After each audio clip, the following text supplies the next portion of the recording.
Hey everyone, if you're enjoying my RM audiobooks, don't forget to like, subscribe, hit that hype, and maybe check out my Patreon if you want to support the channel even more. Your support means a lot and helps me keep these coming. Now, sit back and enjoy the story. Sublight Drive. Chapter 84. Somewhere in the Qatar system. Quelli Sector. Observation. The expeditionary fleet is crossing the Bandamir-Harloan axis. Augur tracked the progress of our quarry. So they've finally entered Sereno's space. I kicked back, resting my head against my hands. What about Admiral Trench? The super tactical droid swiped at the hollow projection. Our spy frigates have observed mass transit through Saline Corridor. Conclusion. Admiral Trench has crossed Findian space. I eyed the star chart, tracing the winding hyperlanes with my eyes.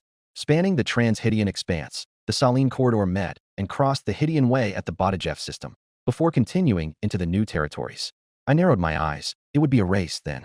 A race to see which fleet captures Badajev from Sereno's hands first. Badajev was a city world, home of the Badajev shipyards, formerly one of the most productive civilian yards in the galaxy, now one of the most productive military yards. Considering its strategic location at the nexus of two major hyperlanes, and its sheer value besides, it would be safe to assume Count Dooku's droid armies had fortified the star system to Fire Fist and back. If Badajev falls, and it will, that I had no doubt, then the fleet that captured it would dictate the pace of the rest of the campaign. That, in turn, raised another concern. Convincing Finder was one thing, but ensuring the Jedi Expeditionary Fleet and Confederate Armed Forces Second Fleet Group would cooperate was a different challenge altogether. I personally did not lack confidence in Trench's means, as the Confederate fleet groups had been organized, intentionally or not, as vassals of their commanding admirals, securing their loyalty. With Admiral Duoningo's First Fleet taking up the post on the Perlemian trade route, the second fleet that Admiral Trench took with him through Finder was utterly bent to his will. It helped that the old Harch was a somewhat legendary figure now. Nevertheless, his subordinates might grumble at his orders, even question his strategy, but they would fall in line when the time came. Finder had proven that much. The Jedi Expeditionary Fleet was a different beast altogether. Even ignoring the tension between Jedi and Navy ranks in the Expeditionary Fleet, not even the Jedi themselves could be treated homogeneously. Some were aware of the impending coup, most weren't. Some were pro-Republic hardliners, others were more moderate. Some were willing to put aside differences to deliver justice to Dooku, while others considered cooperation with the Separatists unthinkable. Alas, that was not up to me but Trench, and I did not envy his position. We were fortunate the Jedi General at Finder was lukewarm to the Republic at best, but someone like Mace Windu would be much harder to convince. Which was why it was so paramount that Trench reach Badajev before the Jedi do. Possessing such a massive bargaining chip would surely do wonders at the negotiating table. The question in the air, then, was whether he would. The CAF Second Fleet had the advantage of size and organization, as well as unrestrained transit on the Saline Corridor. Meanwhile, the Jedi Expeditionary Fleet was huge, and frankly untenably mixed bag of formations and factions. Not to mention, they had to conquer their way down the Hydian Way, recapturing worlds and systems from General Grievous armies. Shit, I totally forgot about the cyborg. Where the hell is he? I couldn't just sit still twiddling my thumbs whilst that monster was gallivanting about. Knowing Count Dooku, it would be just like him to keep his trump card hidden right until the critical moment. Tensions will be high enough at the upcoming confrontation at Badajev, and we did not need to risk a rogue party crasher come rampaging in as General Grievous ought to do. I snapped my fingers, drawing Augur's attention. We need to account for all of Count Dooku's military assets still in play. The droid's head slowly turned towards me. Statement. We were instructed to observe the situation. Nothing I said indicated we would be doing anything, but simply observing the situation. I am feeling restless, I replied leisurely. I am sure you agree with me that time is a resource we shouldn't waste. And besides, Admiral Trench had permitted independent action. I could just feel the cogs whirring behind Augur's beaked faceplate, his three yellow eyes staring blankly past me as he deliberated my unique interpretation of Admiral Trench's words. I had a bit of leeway to play with, I felt. Besides, I now possessed the same rank as Admiral Trench, as the CAF hierarchy did not have any position higher than Admiral or General. Now that I was no longer subordinate to the Second Fleet Group, as I had been replaced by Diedrich, Trench was no longer my commanding officer either. Of course, the weight of my words held nothing compared to his. But considering Trench did explicitly tell me that he trusted my judgment, I think it's safe to assume I had the liberty of independent action at my disposal. Otherwise, why the hell would he give me the rank? If you don't have any formal complaints, plug yourself into Priestess and let's start combing through the Republic's observation reports.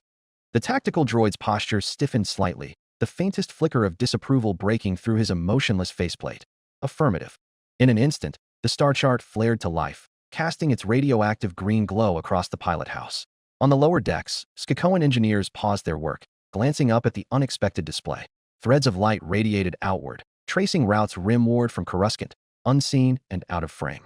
The holo highlighted the GAR's key positions across the northern galactic quadrant, each line representing a fragment of intercepted communications.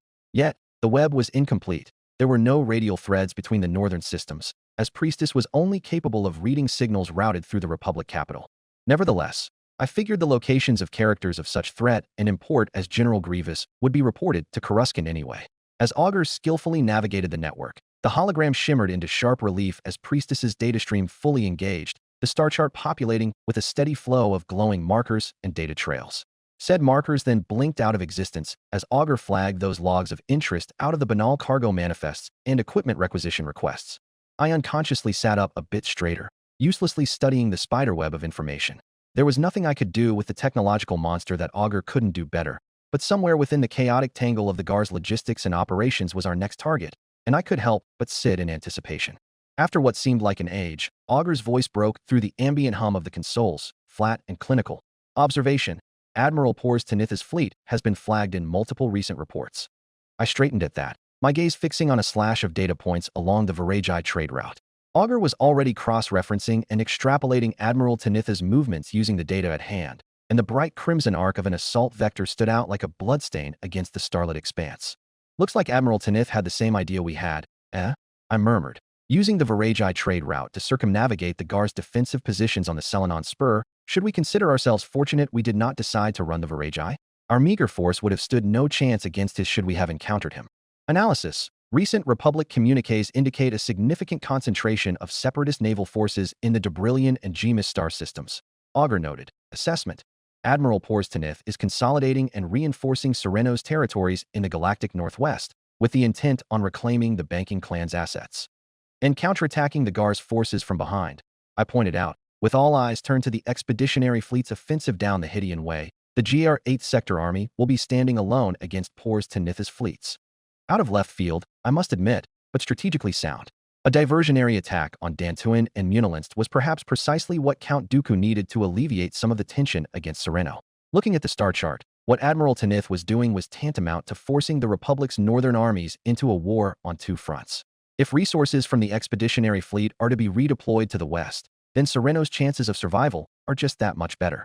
If the 8th Sector Army receives no help, on the other hand, then Admiral Tanith has a good chance of reconquering the lost systems of the intergalactic banking clan. Either way, Sereno wins. Alas, Debrillion was too far away for me to do anything about it. Not that Pors Tanith was the subject of my interest anyway. Nevertheless, the news was enlightening. Count Dooku had two main military leaders under his vassalage, Admiral Pors Tanith and General Grievous. With the former accounted for all the way in the west, the latter must be much closer to home. I gestured at the map, zooming out with a deft flick of my hand to encompass the sprawling northern quadrant. My gaze swept over the faint, shadowy indicators marking Republic losses and compromised systems, until my attention snagged on another crimson flag. It was situated in the Tauri system, and the sheer density of signals was a telling giveaway. There, I said softly, my voice sharpening. That's where Grievous is. It must be.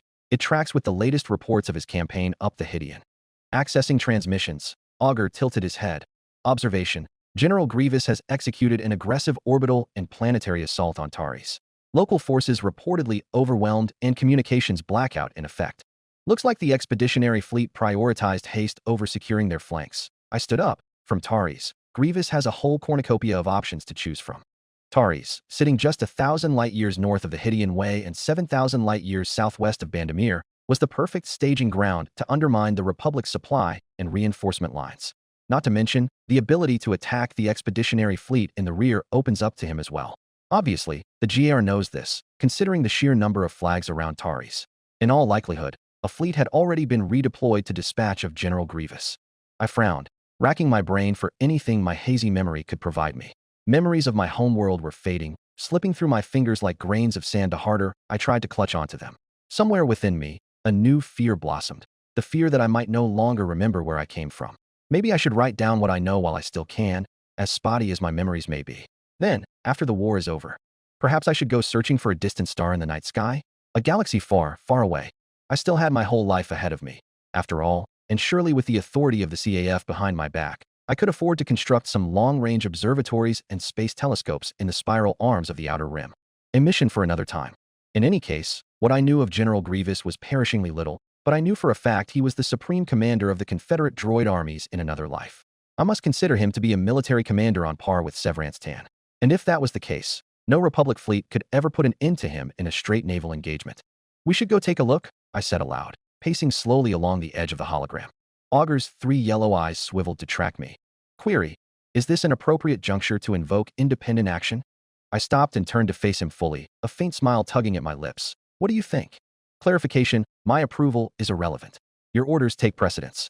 I clapped, like a snap of thunder jolting everybody in the bridge. Then let's get to it. Get the scepter on the line, and have Iliot plot the most direct course for the Tari's system. Tari's orbit, Tari's system. Ojoster sector. Surprise. Shock. All. 2 years fighting the largest war the galaxy has ever seen, and Jedi Master Luminara Unduli have only felt those emotions so rampantly once before, evoked by a then unheard of Confederate commander in the uninhabited backwaters of the Outer Rim. Ambushing a fleet was no easy feat, space was vast, and sensors far outrange effective weapon envelopes by light hours. In this age, to so expertly jump an ambush right on top of the unsuspecting victim requires 2 things: complete control of the local astrography and a certain kind of cunning. Luminara Unduli could not have known that 2 years ago, she was witnessing the first tentative steps of a new monster to the Republic. Since then, Luminara Unduli should have been more cautious whenever engaging a new separatist foe. It seems some lessons are not so easily learned when taught only once, Luminara Unduli thought dryly as she commanded Task Force Garland thick into the fray. Venator-class attack cruisers plunged into the flanks of the separatist war fleet like freshly honed knives, their dagger-like hulls gleaming with fresh, unscarred dunium, and artillery decks blazing like an edge of blue fire. Too hasty, the Jedi Master frowned lightly. We were too hasty to act. As if upon noticing the rare feature of concern gracing the usually impassive general's face, Clone Commander Gree was moved to comment. "It is fortunate we had been detached from the main fleet when General Grievous sprung his ambush," Commander Gree commented. "At least we are now in the position to help." "From a certain point of view," the Mirialan Master murmured. "Can we contact the Insolent?" Task Force Garland's advance ground to a halt as it slammed into a roaring wall of banking clan frigates. The combat so tightly packed that the hulls of warships scraped against one another, and turbo-laser fire barely had time to clear the barrels before slamming into their targets. The lattice of munificent-class frigates held their line adamantly, unwilling to allow Garland to break through, and Master Luminara knew why. Through a fleeting gap in the frigate lattice, she could see the Insolent bracketed, a lone island of steel in a sea of separatist fire. A Providence-class dreadnought loomed over the Republic flagship, its massive bulk shrugging off the efforts of desperate Republic escorts as it buelled its way forward. The invisible hand was relentless as it ran its beam alongside the Insolent, launching breaching cutters toward the struggling warship. On the far side of the lattice, Luminara's flagship was forced to hold position, unable to aid against General Grievous' single-minded warpath. Droid-crewed warships, Commander Gree's lips thinned. They will not break their line even if we blew their reactors out from behind them. We have fought so many separatists against their vigor and stubbornness that we have come to look forward to fighting against droids, the Jedi Master replied simply, whilst forgetting that droids are oft as stubborn as men and women with a cause, many times more so. Droids aren't capable of thinking like men and women with cause. Luminara Unduli gestured at the unbreakable battle lattice before them. They need not to, when the single mind behind them is capable of thinking for them. Clone Commander Gree grimaced, but did not refute it. Droids are computers and programs given form and locomotion. They are only as capable as the orders given to them, and they will do no less and no more. The Separatist Alliance's greatest mistake at the beginning of the war was deploying their droid legions with inexperienced minds behind them, who thought to command droids as they could organics. The greatest general in the galaxy could be given a droid army and flounder against any professional droid slicer given the same resources. The Pantoran rectified this mistake with the Militia Act, and the likes of the Perlemian Coalition and General Horn Ambigene's 4th Fleet Group proved the value of her military reforms. However, when a droid army is put into the hands of a general who knows how to use them, Recusant-class destroyers on our starboard bow, Commander Gree warned. They are overwhelming our formation, General. Magnolia is moving forward to hold our right wing, but we can't expect her to last forever. Is there any hope of salvaging this battle, Commander? The Jedi General asked, feeling the force flow through her fingers. Any course of action in which we can rescue the Insolent? With all due respect, General Unduli, the clone commander answered stiffly, the best thing General Peel can do now is blow the Insolent whilst Grievous is still on board. The words hit her like a physical blow, but she kept her composure. Master Luminara did not look at any tactical display, and instead delved deeper into the Force to find her answers. Insolent was boxed in, signals flickering from its listing form erratically as the Grievous fleet jammed everything around it. The battle was already slipping, and there was no helping it. Nor could the Magnolia hold much longer, under the onslaught of separatist destroyers. Fires burned visibly across her midsection. Dorsal hangar doors locked open, but her gunners kept firing, overclocked point defense cannons staving away boarding skiffs like an umbrella of fire. Soon, Garland will be boxed in as well. Order all ships to break contact. Cycle Magnolia with Celosia to hold the flank as long as possible while the rest of the task force retreats to the closest hyperlane egress behind us. Master Luminera ordered, voice clipped. Pained as I am to say, this battle is lost. Commander Gree wasted no time.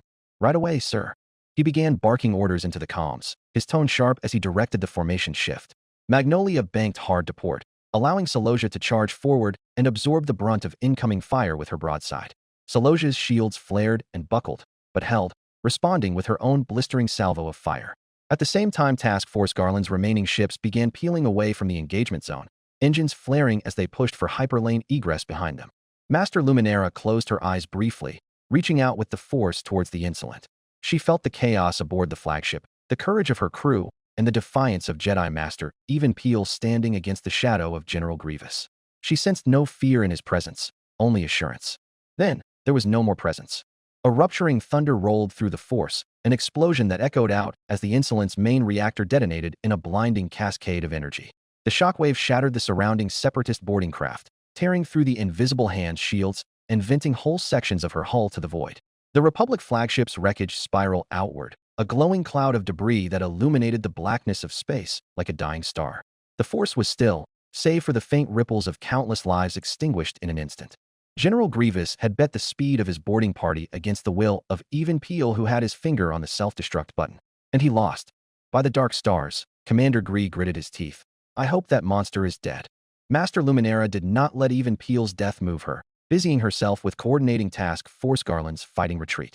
Beyond the frigate lattice, the outlying warships of Battle Group Insolent were withdrawing as well, kicked into a rout by the sight of their flagship's destruction.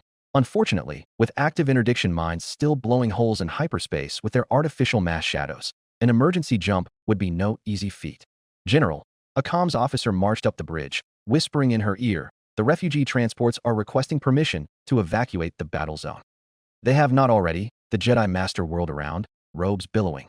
Send them back to Taris immediately. They will be safer planetside than caught between our crossfire. Understood, sir. General, Commander Gree leaned in as the comms officer raced back to his station. The enemy lattice had broken to pursue us. I suggest we launch torpedoes. Our Venators are not known for their torpedo launchers, the Jedi General mused. What's to say our meager efforts won't be completely shot down by their point defense? Unlike Providence's, Munificence and Recusance lack total point defense coverage, the clone commander replied, voice steady but tight. They have a blind spot. Their ventral bow, right on top of their curtain armor. We can program our torpedoes to climb, then dive.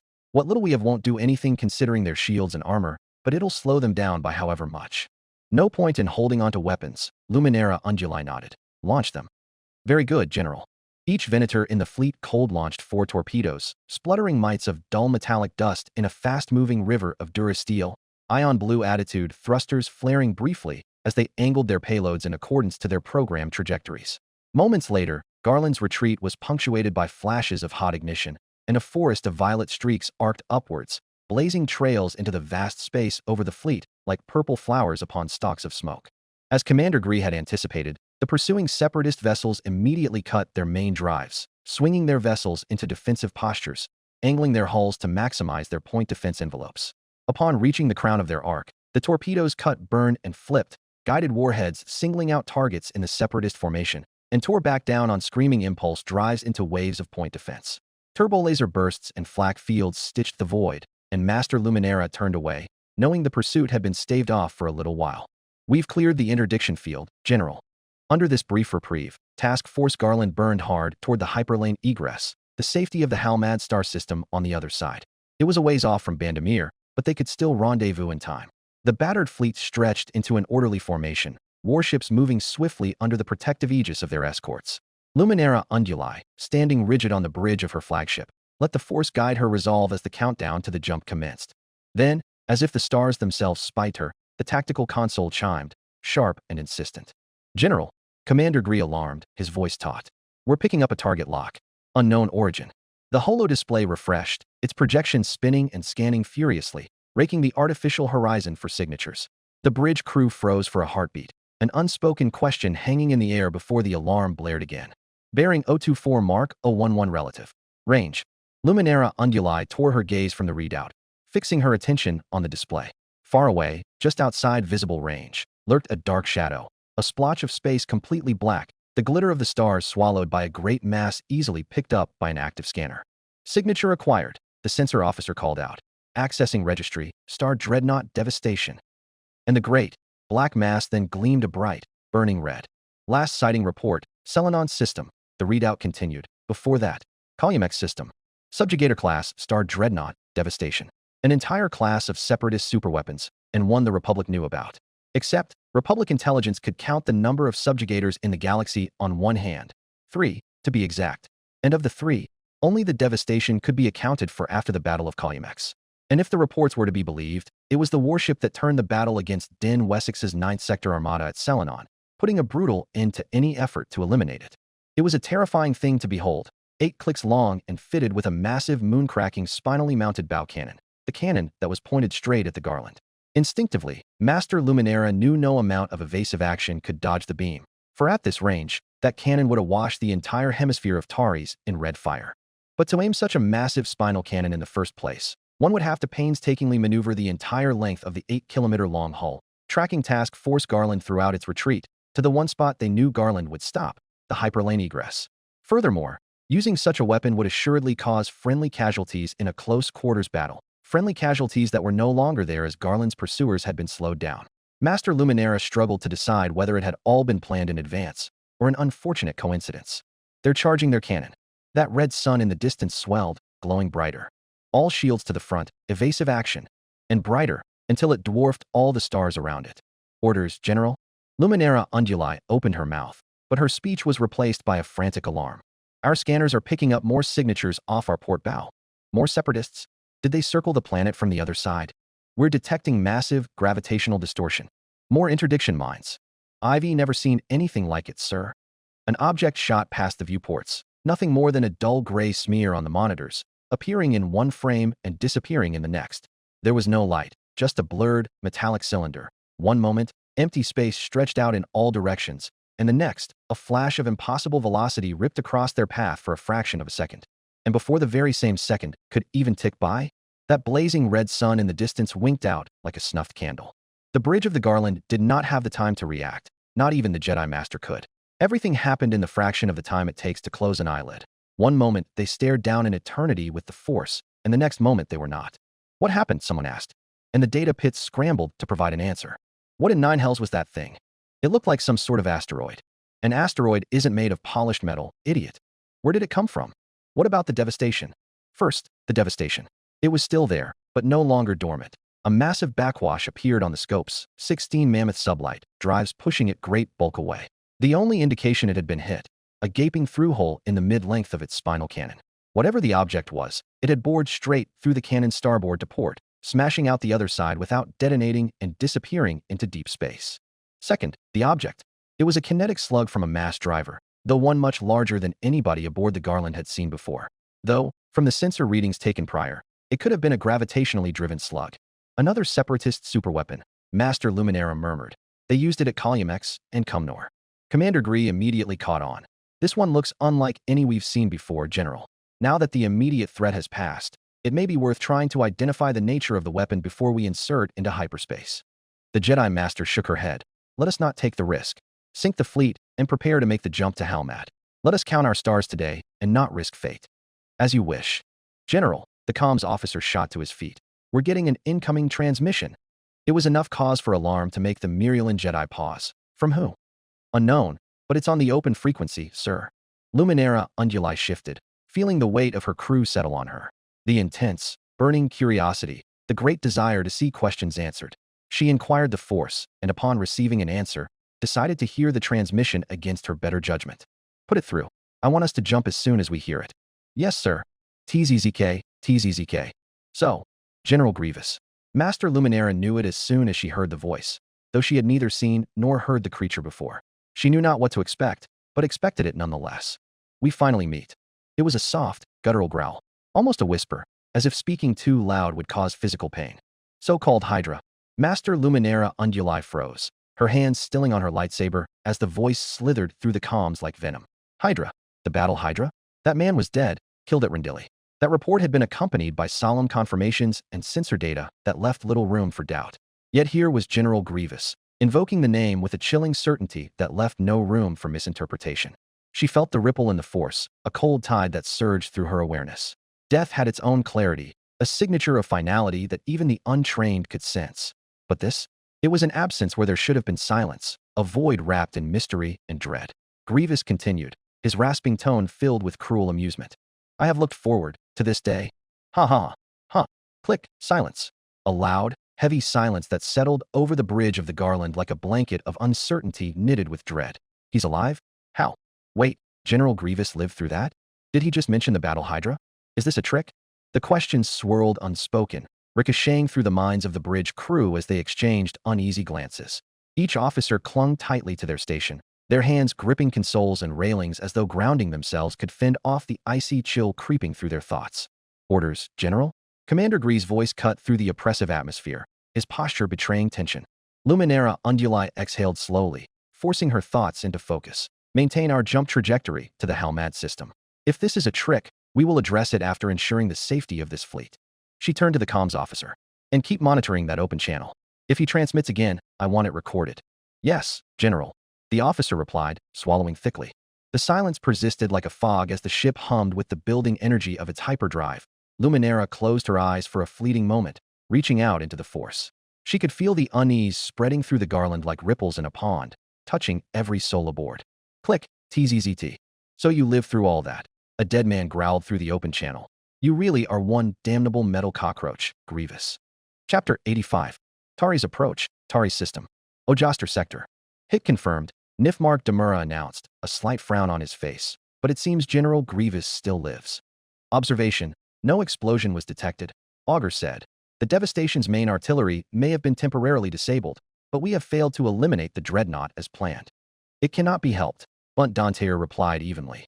Admiral Bonteri had stressed the importance of interrupting Devastation's firing sequence. We were unable to charge number 2 to its full capacity, and thus unable to impart enough velocity on the kill vehicle to impart the atomic energy of its mass. I rested my cheek on my fist. Conventional mass accelerators, such as railguns, tended to overpenetrate their targets. Their projectiles traveled so fast that they didn't have time to fully transfer their kinetic energy to the target. The result was undeniably devastating, but still left energy potential untapped. Incredibly powerful, no doubt. Conqueress, however, operated on an entirely different level. Her twin gravitic waveguns propelled her projectiles at such extreme velocities that they essentially friction welded themselves to the target on impact. The collision smashed the atoms of both the projectile and the target together with forces akin to those in a particle accelerator or even a fusion reactor. This collision would initiate a chain reaction, burning through the entire mass of the KKV and releasing every ounce of its nuclear energy into the target. Effectively, Conqueress projectiles hit with such incredible speed that they overcame the limitations of kinetic energy transfer entirely and stepped into another field of physics. The numbers involved were so unimaginable the effects came full circle. That was, if the KKV was fast enough in the first place. And by fast, I meant over 70% the speed of light, at least. If we had been given more time to charge number 2, the Skakoan continued, we would not have wasted the shot. And that was the crux of the dilemma in the bridge. Upon extraction from hyperspace, we found the Devastation pointing its mooncracker at Taris. If we had waited for number 2 to finish fully charging, the Devastation may have discharged in that time. If that ship had fired, I shot to my feet, deathly calm. It would have smote an entire hemisphere of Taris into charcoal. It is clear to me that the Devastation had enough power to overload Taris' planetary shields, and I have no doubt a second shot would have rendered half of the planet's surface uninhabitable. Let me be clear, I do not consider that wasting a shot. In the annals of galactic history, it was said that Taris has been rendered uninhabitable once before, and 4,000 years later, they were still licking their wounds. Personally speaking, I don't think they're eager to live through that again. I don't think anybody here intends to undermine your decision, Admiral. Nifmark Demura raised his hands diplomatically, silently hissing at the apathetic Skakoan to shut the fuck up. But what I believe the chief is trying to say is that we just expended one of our 7 remaining shots, which evidently failed to even permanently disable the target. Compared to the destruction we wrought at Corfu, this can hardly be considered an equivalent exchange. Fact that Taris is a loyalist world notwithstanding, was left unsaid. I knew better. Taris supported the Jedi coup, and keeping the planet and its populace in fighting shape was towards my best interest. I watched the devastation slink away on the scopes, towards the safety of her fleet. The huge dreadnought was damaged, isolated, and unprotected. Prime starfighter bait. It took every ounce of restraint I had to hold off on ordering a full starfighter raid on the ship, in an attempt to destroy her before she reached General Grievous' fleet. Because the truth of the matter was, we ourselves were prime starfighter bait as well. Conqueress had only one hangar, a small, pitiful thing capable of servicing a single shuttle and one wing of vulture droids. With the addition of 5 munificent-class frigates, brought in from the closest sectors and still outfitted in their intelligence suites, that makes 6 wings of vultures. 6 LAC wings, all singularly purposed in preventing Conqueress from being jumped by some hotshot Jedi pilot. Because Conqueress was meant to operate clandestinely, and I had just announced her existence to an entire city world, I suspected that the only thing preventing Grievous ordering his LACs to swarm us is one, that our small task force was as of yet lurking beyond the effective range of his sensors, and 2, that the Republic fleet was placed squarely between us. Then it's better we make the next shot count, don't we? I shrugged off their concerns. 6 left. We better kill Grievous and destroy the devastation before we're halfway through the magazine. Clarification, you intend on engaging Grievous, Admiral? Augur questioned, not quite alarmed, but not quite deadpan. We have already blown our cover, but we can still extract before they get a scan on Conqueress and learn of our capabilities. We're here to kill Grievous. I circled around the captain's chair and leaned forward onto its headrest, and that is what we'll do. Commander Demura shifted nervously. Sir, with all due respect, the droid is right that we ought to extract before they pull a scan on us. Admiral Trench was quite explicit in saying we should remain hidden until the right moment. That was advice, not an order, I countered. And what is the right moment, anyway? Admiral Trench may have his own doctrine, but I do not agree with it. Keeping Conqueress unused? That was laughable, as was the idea of keeping any weapon unused. Yes, a weapon as powerful as Conqueress should not be so carelessly wielded, but that goes for any weapon. A superweapon was first and foremost a force multiplier. Adhering to Trench's strict conduct of secrecy was tantamount to hoarding strength potions in your inventory and giving yourself excuses to not use them. Oh, but what if I need these for the boss level? Oh, this boss is easy. What if there's a stronger boss ahead?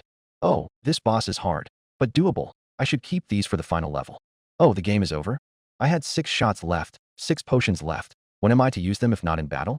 Considering that Gravlex Med was a faraway and unlikely venture now, I could only use 2 shots a day, at best. And what the hell is a right moment in the first place? Standing where I am now, was this not the right moment to use Conqueress? There was an enemy general in front me, a hostile superweapon wielded against me, and a planet to save. What concerns my conscience concerns me, and I could not let a monster like Grievous rampage about while I was in a position to stop him. Weapons were made to be used. I snapped my fingers, and a tactical hollow of the battle space burst to life in the center of the pilot house, so we best start planning how to use it. Affirmative. Augur's chassis set into place, and the bridge dimmed into battle lighting. What are your orders, Admiral? First things first, I nodded stately. Grievous outnumbers us. We need more ships and more firepower. Inform Dedetian Iliot to deploy a forward squadron and relieve that Republic task force on the egress. You intend on allying with the Republic, sir? Bunt Dantayer stormed, rolled, more accurately, to the foot of the captain deck. They will learn about everything Conqueress has to offer. So, affirmative. Augur's deep base told everyone exactly what's happening. All ships. Execute battle order 4 according to the formation package provided. The tactical droid turned to me. We will need firepower. Permission to deploy our munificent-class frigates? Have them transfer fighter control to Conqueress first, I commanded. Otherwise, permission granted. Beyond the viewport, sleek fin-shaped wave crests cut through to inky darkness coalesced into 4 distinct squadrons. 2 forward divisions of 20 wave crests each positioned themselves far ahead of the Conqueress, angling against the hyperlane. 2 rear divisions of 10 wave crests each were directly off the port and starboard bow of Conqueress, forming a defensive screen in left and right echelon respectively.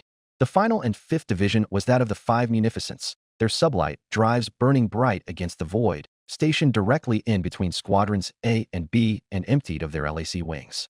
Compared to the sleek and elegant wave crests, the gravely angular silhouettes of the munificents seemed to gleam with a brutal light.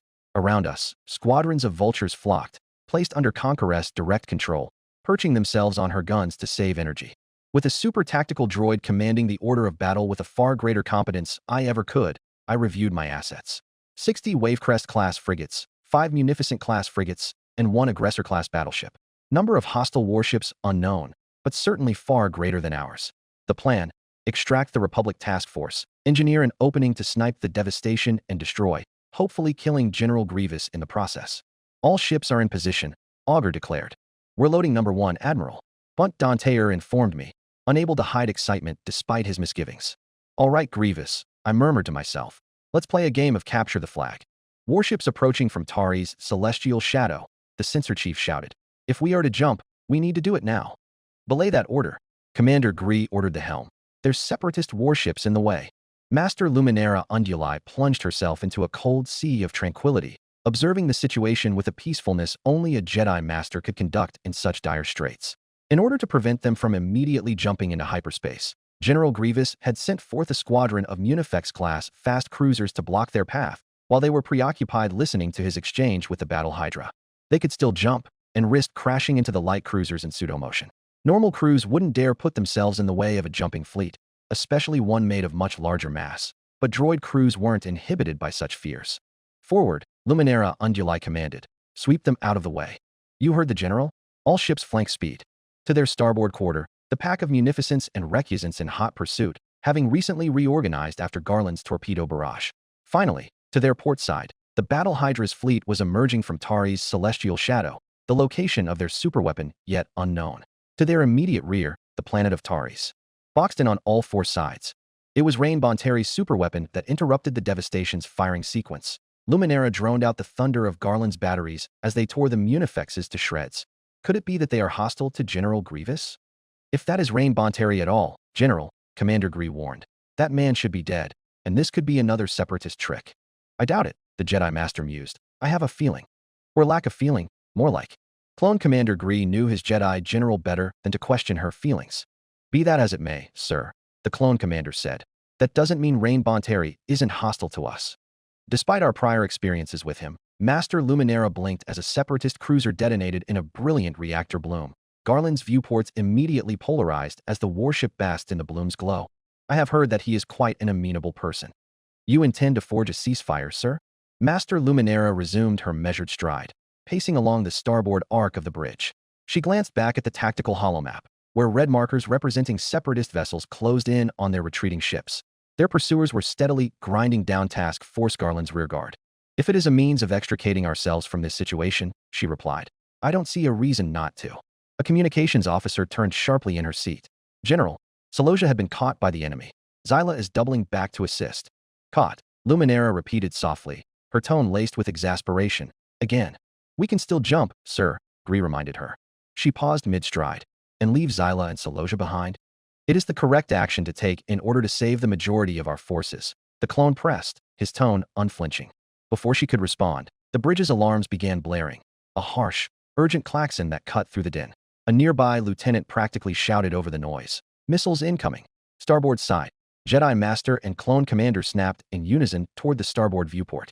Beyond, the reinforced transparisteel revealed an ominous sight. Waves of glowing snowflakes, streaking like a silent snowstorm across the star's cape. Glimmering motes of light, each trailing plasma contrails, converging on their position in tightly coordinated barges. She quickly assessed the threat. The torpedoes were arranged in a 51-by-3 formation, meaning it was a full broadside of torpedoes from a Providence-class battlecruiser. The targeting computer chirped again, and her stomach sank. Another 2 salvos blinked into existence. General Grievous hadn't been idle as Master even Peel blew him up. In that time, the cyborg had somehow organized a line of battle. Can we dodge? She asked, already knowing the answer. Not at this range, sir. Commander Gree confirmed grimly. We're caught in their hammerlock. Belay the jump and strike our hyperdrives. We've missed our chance, Master Luminara Unduli ordered calmly. Turn about 90 degrees to starboard and divert all power to our retro thrusters, forward shields, and point defense. They're aiming for the Garland. I want a port echelon formation, with Zyla at the front and Garland at the rear. Understood. Then came the chorus of affirmations as Garland shuddered under the strain of its sudden maneuvers. The warship groaned as it twisted hard to starboard, her escorts scrambling to reposition themselves. Around her, Task Force Garland shifted like a school of fish under threat, each ship breaking formation and pivoting to new positions with precise, if hurried, movements. Zyla is leading the echelon, the helmsman reported, sweat beading on his brow as his fingers danced across the console. We're falling into the rear position as ordered, General. Luminara Unduli stood firm amidst the jostling vibrations of the bridge, her hands clasped behind her back. She watched the tactical display begin to reflect the new formation as Garland slid backwards, a diagonal line, tilted slightly to present the reinforced port shields of each vessel toward the incoming torpedo barrage. Point defense systems, concentrate fire along the port bow, barked the clone officer at weapons control. All ships, stagger your fire zones, and don't let anything slip through. General Grievous wanted her dead, and had his torpedoes projected to hit the Garland accordingly. Thus, by pushing Garland to the rear of the formation, the torpedoes will have to brave the overlapping point defense fire from all 53 Venators of Luminara's fleet. The ships of Task Force Garland moved as if linked by an unseen thread, each adjusting their speed and trajectory to maintain the formation. Smaller escorts weaved tightly in between the capital ships, merging into the line to cover the gaps in the echelon. But pressure was mounting. Zyla and Saloja, at the front, desperately staved off their pursuers. It wasn't enough. The damaged Magnolia finally buckled, and the mass of separatist frigates stormed the breach, threatening the integrity of the formation. Order Anagallis to reinforce that breach, Master Luminara commanded. Commander Gree immediately relayed the order, not once taking his eyes off the display. The first wave of 153 torpedoes began to close in. In the silence of the void, the Bachani's point defense systems sprang to life, followed by Mycosias, then Geraniums, then Begonias, then Marg Sables. The entire battle line successively shuddered to life, roaring streaks of energy crisscrossing the darkness as they sought to thin the oncoming tide. Their point defense systems flashed in coordinated bursts, stitching a defensive net of laser fire cutting apart the incoming torpedoes with ease. Finally, Garland slid smoothly into position at the rear of the formation, her cannons picking off the few torpedoes that slipped past the earlier layers of defense. And just like that, the first wave was gone, completely vaporized. Not a single warhead made it through, and for a brief moment, hope flickered on the bridge of the Garland. But the respite was short-lived. The second wave followed immediately, rampaging down the smoke-filled space where the first wave once was, and this time they deflected their vectors in response to the Republic formation, aiming for the closest warships instead of the Garland. Though the battle line responded with the same efficiency, the cracks began to show. A handful of torpedoes slipped past the furious hail of fire, slamming into the forward shields of Mycosia and Geranium. The impacts rippled through the line, visible even from the rear of the formation. Shields flared, systems strained, and alarms began blaring on multiple bridges. Damage to Mycosia's forward shields, a clone officer reported, his voice sharp with urgency. They're down to 43%. The third wave hit harder. Several more torpedoes found their marks, ripping into the hull of Bacani and carving deep scars into Anagallis. Shields across the line flickered and failed under the relentless onslaught, exposing Dunium to the void. Still, the fleet fought on, every ship pouring every ounce of firepower into the space ahead, carving the battlefield into a seething whirlwind of laser fire. Then came the fourth salvo, blinking into existence on the displays, and the fifth, then the sixth, then seventh, and it became clear to all of them that General Grievous had completely formed his line of battle and was bearing down with the full might of a separatist line of battle. Task Force Garland slid backwards, firing their retro thrusters while maintaining their lines of bearing in an effort to put more space between them and the separatist line, and thus buying more time to shoot down the enemy missiles. There was more point defense, more countermeasures, more decoys, capital-grade mass drivers launching fireworks into the void, until it seemed as if the entire envelope of space in front of the fleet was saturated with weapons fire. The darkness of space had been transformed into a furious sea of light. The fleet pushed to their absolute limits as they fought to stem the tide. Zyla reports critical damage to their aft shield generators. Commander Gree called out, his voice a rare crack of urgency. They're falling back to the secondary line. Reinforce the gap. Order Magnolia to cover Zyla's position. Magnolia is gone, General. And yet, Master Luminara Unduli felt entirely calm, the force feeding a constant stream of confidence into her soul. As if the situation would resolve itself shortly.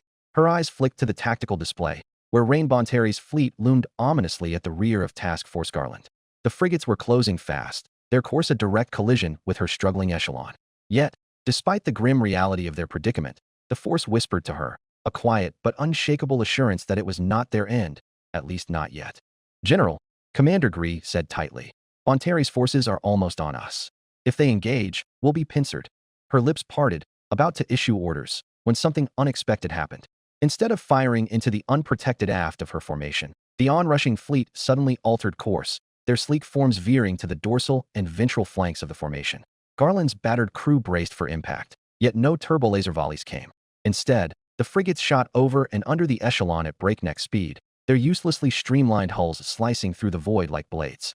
What in the sensor chief started, his astonishment mirroring the shock across the bridge. Before anyone could process the shift, the strange frigates acted.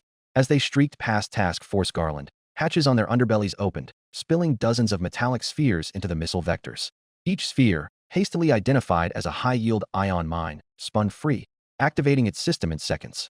The sudden minefield deployed itself directly into the flight paths of Grievous' incoming missile salvos. Sensor readings show mines general, a clone officer reported, his voice disbelieving. They're intercepting the torpedoes. The battle in front of the echelon turned chaotic. As the missiles streaked toward Garland, the first waves entered the minefield, and the mines responded with savage precision. Detonations rippled through the void, each brilliant orb of crackling lightning consuming hundreds of torpedoes in moments, frying their drives and navigation systems, and rendering them mute and ballistic. With their guidance systems wasted, Garland's fire control computers easily shot down the lobotomized torpedoes. At the same time, 5 munificents crashed into the flanks of their pursuers, their forward ultra-heavy turbolasers silently booming into the void, reinforcing Anagala's counterattack and throwing back Grievous warships. Admiral Bonteri's fleet isn't attacking us, Gree murmured. Master Luminera stood silent, watching as 40 fin-shaped frigates danced in front of the echelon, their ion mines and raking point defense fire thinning the next successive torpedo broadsides before they even entered Garland's firing envelopes. To all Republic vessels, this is Dedetian Iliot, on behalf of Admiral Rain Bonteri of the Confederate Navy. A stiff-voiced alien spoke on open comms. We heavily advise that you loosen your formation and extricate yourselves from the battle space, preferably via the Z-axis. Master Luminera Unduli immediately had a feeling she knew why listening to the Given's advice would be in her best interest, one eye fixated on the massive and yet growing energy reading on the scopes. Helm, do so, she ordered. Commander Gree swiveled in alarm. But our formation, sir? For the first time in a long while, the Mirialan Jedi raised her voice. We need to clear their firing line. Gree's eyes widened. We need to get out of the way. Garland peeled sharply to port, her thrusters blazing as she obeyed the order to clear the line of fire. Around her, the surviving ships of Task Force Garland followed suit. Their formation dissolved into chaos as Venators and escorts scrambled to evade the incoming specter of destruction. I nodded in brisk satisfaction as I observed our line of fire clearing up. We have a firing solution. At her heart, Conqueress began to buzz in anticipation. Energy built along the length of her spinal weapon, the specter of it seemingly visible to the naked eye as crackling arcs of light coursed down the ship's hull. That familiar gut churn of reality bending struck, instilling a sense of vertigo as the space in front me warped. Data sync complete. Power levels nominal. Target lock acquired. Augur's mechanical voice intoned aboard the Conqueress. Number 2 at critical charge. I sucked in a breath. Open fire. The weapon released. The spinal cannon discharged with a roar that rippled across the electromagnetic spectrum, every ship within 100,000 clicks flinching against the tidal wash of energy. The gravitic wavegun's projectile was invisible to the naked eye, a slug of tungstoid accelerated to functionally the speed of light. As the round tore through space, it carried with it a reddish shockwave of gravitational distortion. Space itself twisted around it in a warped bubble. The projectile struck the heart of Grievous' fleet before anybody could even see its launch, atoms crashing into atoms and atoms fusing into atoms into atoms. In an instant, the atomic cascade began, unleashing a chain reaction so violent that the battle line didn't simply explode. It became a miniature star, its entire mass consumed in a blinding flash of nuclear fire. An entire section of Grievous' close-knit line of battle had evaporated in the fraction of a second, and where the center of his formation had once stood, there was now only a glowing cloud of plasma and jagged shards of debris, blowing and expanding outward like the aftermath of a supernova and sweeping everything in its path. We're receiving a transmission on open frequency, Admiral, the comms officer hollered up. That piece of shit is still alive? I exclaimed in disbelief. What will it take to kill him? Hopefully less than the same amount of effort needed to kill you, sir. I froze, then snapped my fingers and pointed at him. You make a good point. Patch him through. TZZT, TZZT. You have allied yourself with the Jedi, Rain Bonteri? Grievous' scratchy, eternally tormented voice crackled out of the comms. Traitor.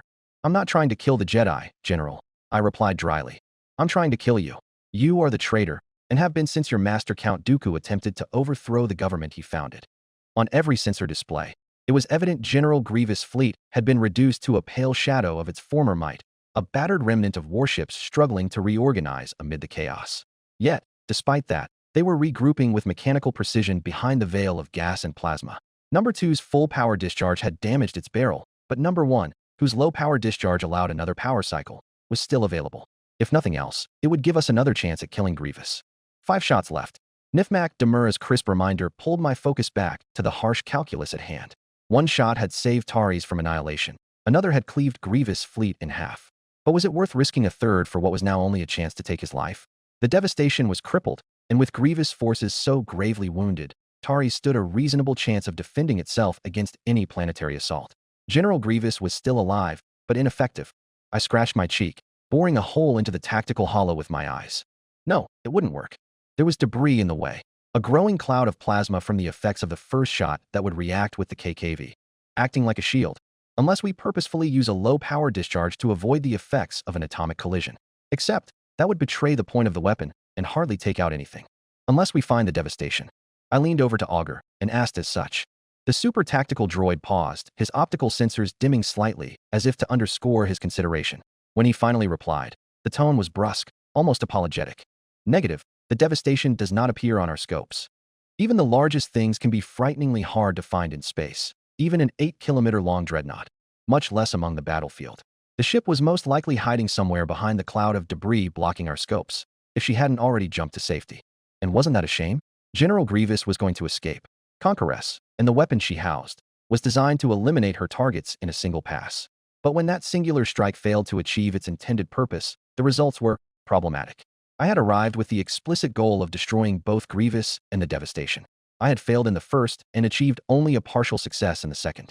The cost was immense, 2 irreplaceable shots expended, and worse, the exposure of the Conqueress and her secrets to the galaxy at large. With that in mind, Admiral Trench is going to reserve some scathing words for me. You were right, Commander, I admitted, and Demura twitched at the acknowledgement. This wasn't an equal trade. Tell me, how would you balance the scales? Nifmark Demura's eyes narrowed, his expression sharpening as his mind shifted to its most calculating state. It was easy to forget, but this was the man who brokered the sale of 3 19-kilometer-long interstellar trains to the Perlemian coalition on the eve of battle, and the man who saw so much potential in the gravitic mass driver stratagem that he staked the Lorner Corporation's existence on a singular gamble. That gamble, the gamble that he could turn space warfare on its head, willed Conqueress into existence. Take the Republic survivors into custody, Admiral, Commander Demura advised. The nature of our weapon has been revealed, but that was hardly a well-kept secret. Christophsis, Bothawi, Kalyumex, Cumnor, and Corfer have all been battlefields the Republic laid witness to. As long as the Conqueress' specific capabilities remain undisclosed, we can still salvage the situation. Thus far, we've detected no scanning or visual locks on the Conqueress. They don't know where we are. Wouldn't taking prisoners risk compromising that secrecy? I inquired, prompting him to continue. Conqueress remains a secret, but your survival is not, sir, the Ampliquin officer corrected. Taris cannot communicate. They're in a blackout after Grievous' assault. And Grievous himself won't reveal your presence. The lack of pursuers thus far, despite his immediate recognition of you after witnessing a single shot, attests to that. That leaves the Loyalists. If we take them into custody, we ensure our operational secrecy remains intact. Observation. The Republic task force outnumbers ours. Augur interjected, his voice a metallic rumble that carried across the deck. A lesser force attempting to capture a greater one is not a realistic proposition. They may have the numbers, but we have the firepower, Demura countered, gesturing sharply. Conqueress is a strategic asset, Admiral. Her very presence alone shifts the calculus of any engagement. The Loyalists have just witnessed the galaxy's most powerful naval cannon in action. A demand for their surrender will carry weight. They will comply if they believe the alternative is atomic disintegration. I leaned back slightly, processing his words, already imagining the potential outcomes. Augur, I prompted, seeking the tactical droid's input. Personally, Demura's reasoning was compelling, and my thoughts were already racing ahead to the possibilities. Assessment. Augur began, his optics flaring briefly. Commander Demura's strategy is sound. Informed Edetian Iliot to broadcast the demand of surrender. I immediately ordered, and the comm station scrambled to comply. As for the fleet, action on the scopes. Bunt Danteyer buzzed in alarm, having been calibrating number 1 for a potential shot at the devastation. Grievous is coming out of the debris. Alarms blared in my mind, and the deck erupted into motion. Officers scrambling to update their stations as Grievous' fleet roared from the plasma-laden chaos of the debris field. 400 warships were counted, aligned in a perfect battle lattice, a wall of gleaming sublight drives burning hard for Iliot's forward divisions. Even with half of his fleet gone, General Grievous still outnumbered us 3-1, and after spending so long reorganizing his formation, he had no intention of fleeing. Assessment. He will be aiming for a decapitation strike against the Conqueress, Augur announced. Foolhardy, Bunt Danteyer scorned, as if he was insulted at the thought of Conqueress being underestimated. Far too foolhardy. Does he not realize the weapon he levels against? One shot will be all it takes to reduce the rest of his fleet to stardust. I leaned forward, scrutinizing the tactical holo. At first glance, Danteer's assessment seemed correct. General Grievous' aggressive charge appeared reckless, almost desperate, a suicidal gamble, as it appeared. But something about it nagged at me, an itch in the back of my mind. I did not know much about General Grievous, but if I could confidently say one thing about him, he was not stupid. He would have been the supreme commander of the CAF if not for my machinations, and he would have led the Confederate Starfleet straight to the skies over Coruscant. As the standard battle lattice confidently sailed toward us, I could only believe there was a larger strategy at play. But what could there be? The battle lattice was Standard Battle Order 4, one of the 5 basic building blocks of Confederate fleet doctrine. By design, there was quite literally nothing simpler. That simplicity was the basis of the formation's strength. So what modifications have been made to counter Conqueress? All right, Grievous, let's talk basics. I unconsciously thinned my lips, and Augur, the perceptive 3-eyed droid he was, immediately took notice. What's the first thing a junior officer must consider about Battle Order 4? Dimensions, I murmured beneath my breath, proper spacing, and maintaining lines of bearing. Augur wordlessly began directing the scopes to take the dimensions of the enemy lattice. I was so engrossed with analyzing General Grievous' formation that I had not noticed the tense atmosphere infecting the whole bridge, that disbelief and ridicule once bubbling, now fizzling into taut speculation. 400 warships, at least. He made 2 ranks. I squinted, typically done to add mass and momentum. Perfect for breaking into the opponent's own line of battle. But then why? Why does his battle lattice look so large? I asked aloud, the realization striking like a thunderbolt. That's the giveaway of a poor commander. An effective battle lattice requires tight lines of bearing and overlapping firing envelopes, something only possible with droid crews. It was still possible with organic crews, of course, especially with automated guidance systems, and there were many ways to modify the battle order, but as a general rule of thumb, if you want your enemy to break, you need as much massed firepower in one place as possible. And that meant as tight a formation as possible. I magnified the display, taking a closer look at the lattice. Except, Grievous' formation was the opposite of that. It was difficult to tell in the vastness of space, but Conqueress scopes were the best the Confederacy had to offer. The spacing between General Grievous warships were egregiously large, and the only thing giving away the purposefulness of the action was how fastidiously the lines of bearings were maintained. Fuck, I suddenly swore, Criff. Shit. Helm, all power to retro thrusters. Astrogation, plot a jump towards Sigget immediately.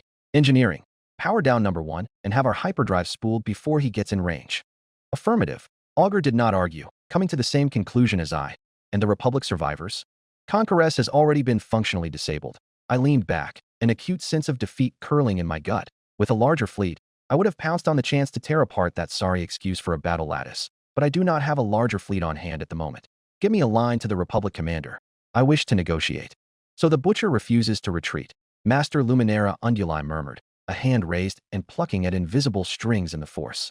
The given wavecrests, having successfully shepherded Task Force Garland out of the line of fire, were now scrambling back into a formation, a defensive chevron around the Garland and other Republic survivors. Meanwhile, the 5 Munificent-class frigates formed a slanted echelon against the incoming enemy. Almost immediately, jamming cones screamed out towards Grievous formation, disrupting targeting systems and communication relays. The enemy warships faltered momentarily, their movements growing erratic as the jamming field scrambled their coordination. Behind that front line, the wavecrest moved with mathematical precision, their overlapping firing envelopes adjusting seamlessly to track incoming Vulture squadrons attempting to flank the formation. It was a strange sight for a strange war, both Republic and Separatist forces allying against a mad and who tried to smite a planet. We're picking up another massive gravitational signature behind us. The sensor chief raised the alarm. It looks like that gun is charging for another shot. Against Grievous? Before she could respond, the comms officer turned sharply in his seat. General, incoming transmission on an open frequency. Luminera's senses tingled, like a pinch between the browse source. Unknown, the officer replied, but the signature matches the large vessel at the rear of the engagement, the one that fired the weapon. Large vessel. To think that was all they knew about the Separatist Alliance's newest superweapon. Even with on the same battlefield as them, it remained so far afield they knew hardly anything about it except the consequences of its actions. Patch them through, she ordered. Whatever this was, ignoring it would not aid their situation. The bridge fell silent as the transmission crackled to life. To all Republic vessels, this Admiral Rain Bonderi of the Confederate Navy spoke the voice of the battle hydra. A stern, but rather mellow and calm tone unexpected of a monster of his caliber, more fitting at the lectern of a lecture theater rather than the command of the most impressive battlefields the galaxy has witnessed in 1,000 years. I am offering a temporary ceasefire. General Grievous is no friend of the Confederacy, and I find more common cause with you than him. A murmur rippled through the crew, disbelief mingling with unease. Luminera felt the tension in the force, the weight of fear pressing down on her people. She raised a hand, silencing the whispers. "This is Jedi General Luminara Unduli of the Grand Army of the Republic," Master Luminara replied coolly. "I was of the impression that General Grievous was a separatist commander, as are you." "Master Jedi, it has been a long time," the battle Hydra almost purred. "I must correct you. General Grievous is a separatist, but he is no friend to the Confederacy. Just as there are loyalist terrorists that pay no tribute to the Coruscant, there are separatist warlords that hold no allegiance to Raxus Secundus. Consider me suitably educated, Admiral," the Jedi Master replied, eyes fixed on the storm of laser fire beyond Garland's viewports as both Republic and Confederate warships erected a barrier of fire against incoming warheads. "Now, what do you suggest?" "I have already secured a line of retreat towards Sighet," he informed her. "Permit the Given to synchronize your drives, and we may withdraw from this situation with our hair still on our heads." Master Luminara smiled. "Is that superweapon of yours no longer an option?" The reply was apologetic. "I am afraid not. It pains me to admit that General Grievous had outplayed me, for I do not have the resources to exploit his weakness." "You bit off more than you could chew," she decided, glancing at Commander Gree. "And what will happen when we reach towards Sighet?" Commander Gree silently shook his head. "We make an accord, or go our separate ways. Has Barriss Offee told you anything?" "She need not tell me anything for me to know everything." A sharp edge creeped into the Miriel and Jedi's words. "I wonder if you're the cause?" "Not the cause, simply the impetus." "Is that so?" "General," the clone commander whispered, "the Wavecrest are requesting astrogation access." Jedi Master Luminara Unduli folded her arms into her robes, plucking at the strings of the Force. "Very well," she finally decided. "I am certain we have much to discuss." Chapter 86. Bottajef Orbit, Bottajef System. Belsmith Sector. "Disable, not destroy," Master Obi-Wan Kenobi commanded. "We're not here as conquerors." If her master's words had any effect, Ahsoka Tano could not tell. The skies above Bottajef were rife with thunder and fire, hundreds upon hundreds of warships exchanging death among the towering cables of Bottajef's skyhooks. Even the words of the highest Jedi generals were drowned out by the jamming and chaos, and the only verbal confirmation the young Padawan could hear was those of the 2nd Airborne Company sharing the gunship with them. Ahsoka closed her eyes tightly as the Bad Kitty swung around, narrowly dodging as a flurry of laser fire streaked past, close enough to make the starboard hatch glow with heat. Her hands were snapped onto the overhead handles, knuckles white as she fought to keep her balance as the L-8D gunship veered through the battle space. The hatches were completely sealed, and the holding bay was a dimly lit locker filled with dozens of rocking bodies, bubbling with frantic anticipation. "Check your seals, boys." Clone Commander Cody barked. "Those ports open, and you're feeling a little chilly. You're dead." Ahsoka has witnessed the ritual what felt like a million times before, the soft yet satisfying clicks and rustles of gear. Double-checking rifle charges, patting the extra ammunition and ordnance belts, calibrating jetpacks, stopping the deck with mag boots, the murmur of chatter over cycling comm circuits. And most importantly of all, ensuring their vac suits were sealed properly. "You too, Ahsoka," Master Obi-Wan instructed, not unkindly, putting on his own helmet. "We're landing in a hot one, and it'll be a miracle if the Skyhook's atmospheric shields are functioning." Her Jedi Master was steady and composed as always, and she could count the number of times the Obi-Wan Kenobi seemed out of his depth on one hand. Even as their gunship weaved through the siege, Master Kenobi was relaxed, one hand braced against the hatch and the other casually resting on his lightsaber hilt. Compared to him, Ahsoka was a frenzied jumble of nerves. She had to admit it grated her no matter how many times she saw it. How could he be so calm when they were flying into this? "One day, I'll be just like you," she swore to herself. Ahsoka snapped her helmet into place, specially designed for her Tegritan features, hearing the hiss and click of the vac seal and the buzz of the digital HUD springing to life. She gave it a shake for good measure, eyes taking in the datalace display and counting all the transponder blips and ID codes stuffed into the cramped holding bay. Bandamere was a walk in the park compared to this. The gunship swerved again. The bulkhead groaned with the shockwaves of turbo laser blasts, close and far. Explosions bracketed the hatches, the whine of starfighter drives cutting through the void. "I hate space. I hate space. I hate space." Whose idea was this in the first place, anyway? Oh right, it was Master P.L.O. Coons, the overall naval commander of the Expeditionary Fleet. Unlike their current predicament, with the Force screaming in her ears around every corner, the siege of Bottajef started, as all sieges do, with encirclement. Ahsoka recalled the expanse of the Expeditionary Fleet, hundreds of warships dedicated to the capture of Bottajef whilst hundreds more were deployed throughout Sereno space to take the nearby sectors. She thought it would be another simple fight, with the headless separatists folding before the week was over. But Bottajef was not Bandamere. Bottajef was not a mining world past its prime. It was the premier shipyard world of the New Territories, once supplying the entire galaxy with countless civilian freighters and liners. These days, however, the only ships emerging from these hallowed docks were gun-bristling battlecruisers and destroyers. The entire world was like a sea urchin. A veritable forest of carbonite elevator cables rose 325 kilometers from planetside into orbit, tethering a vast lattice of hundreds of orbital berths and supply hubs and graving docks. Collectively known as the Bottajef shipyards, Master P.L.O. Coon was adamant that to successfully execute a planetary invasion of Bottajef, they'd first have to take the Badajev shipyards. Master Mace Windu, the overall army commander of the expeditionary fleet, agreed. Kitty, this is Crumb Bomber, Ahsoka overheard on the circuit. Do you read? Loud and clear, Bomber. Jagsvac heads say the birds got kicked up over the drop zone. Crumb Bomber's pilot relayed, and Ahsoka's stomach dropped. Roti Mundy's moving in to clear out the nests, but we gotta drop early to make it. I hear you. You've got the point. Copy. Tell your boys and we'll start our runs ASAP. There was a hiss and crackle, and Crumb Bomber's pilot dropped from the circuit, likely to inform the other gunships. The 2nd Airborne Battalion had 6 gunships in total, flying in line ahead like a sea snake weaving through the steel kelp. General Kenobi. Bad Kitty's pilot wasted no time. We heard you, Captain. Master Obi-Wan's voice was measured, but Ahsoka knew him well enough to identify the displeasure in his tone. He hated this as much as she did. Get us there in one piece, and we'll handle the rest. Copy that, General. The Jedi General nodded sharply at Commander Cody, and the Clone Marshal immediately started barking out the brief. You heard the big man. He snapped over the comms. We aren't making it to the landing zone, and it's going to be a cold drop. So check your gear again. Mag boots, jetpacks, grapples, and tethers. I don't want to see any of you knocked without your boots on the deck. Is that understood? Yes, sir. The clone paratroopers chorused their affirmation, shuffling around as they obsessively checked their gear again, plastoid bodies rocking into each other over and over. Ahsoka swallowed thickly, unconsciously patting herself as well. Suits sealed tight, hopefully. Mag boots? She clicked her heels and stomped, feeling herself latch to the deck. Lightsabers? She fondled her belt, grasping at her waist until she came across the 2 familiar cylinders. Then she checked it all again. I hate space. Heads up, boys, the pilot announced over the comms. Bad Kitty's drives purring louder than before. We're making the run. And I hate the run. Also known as the gunship's final approach, the run was the most dangerous part of any landing. It was the moment of storming right into the enemy base, into their cordons of point defense and swarms of snubwings, past the safety net of friendly cover.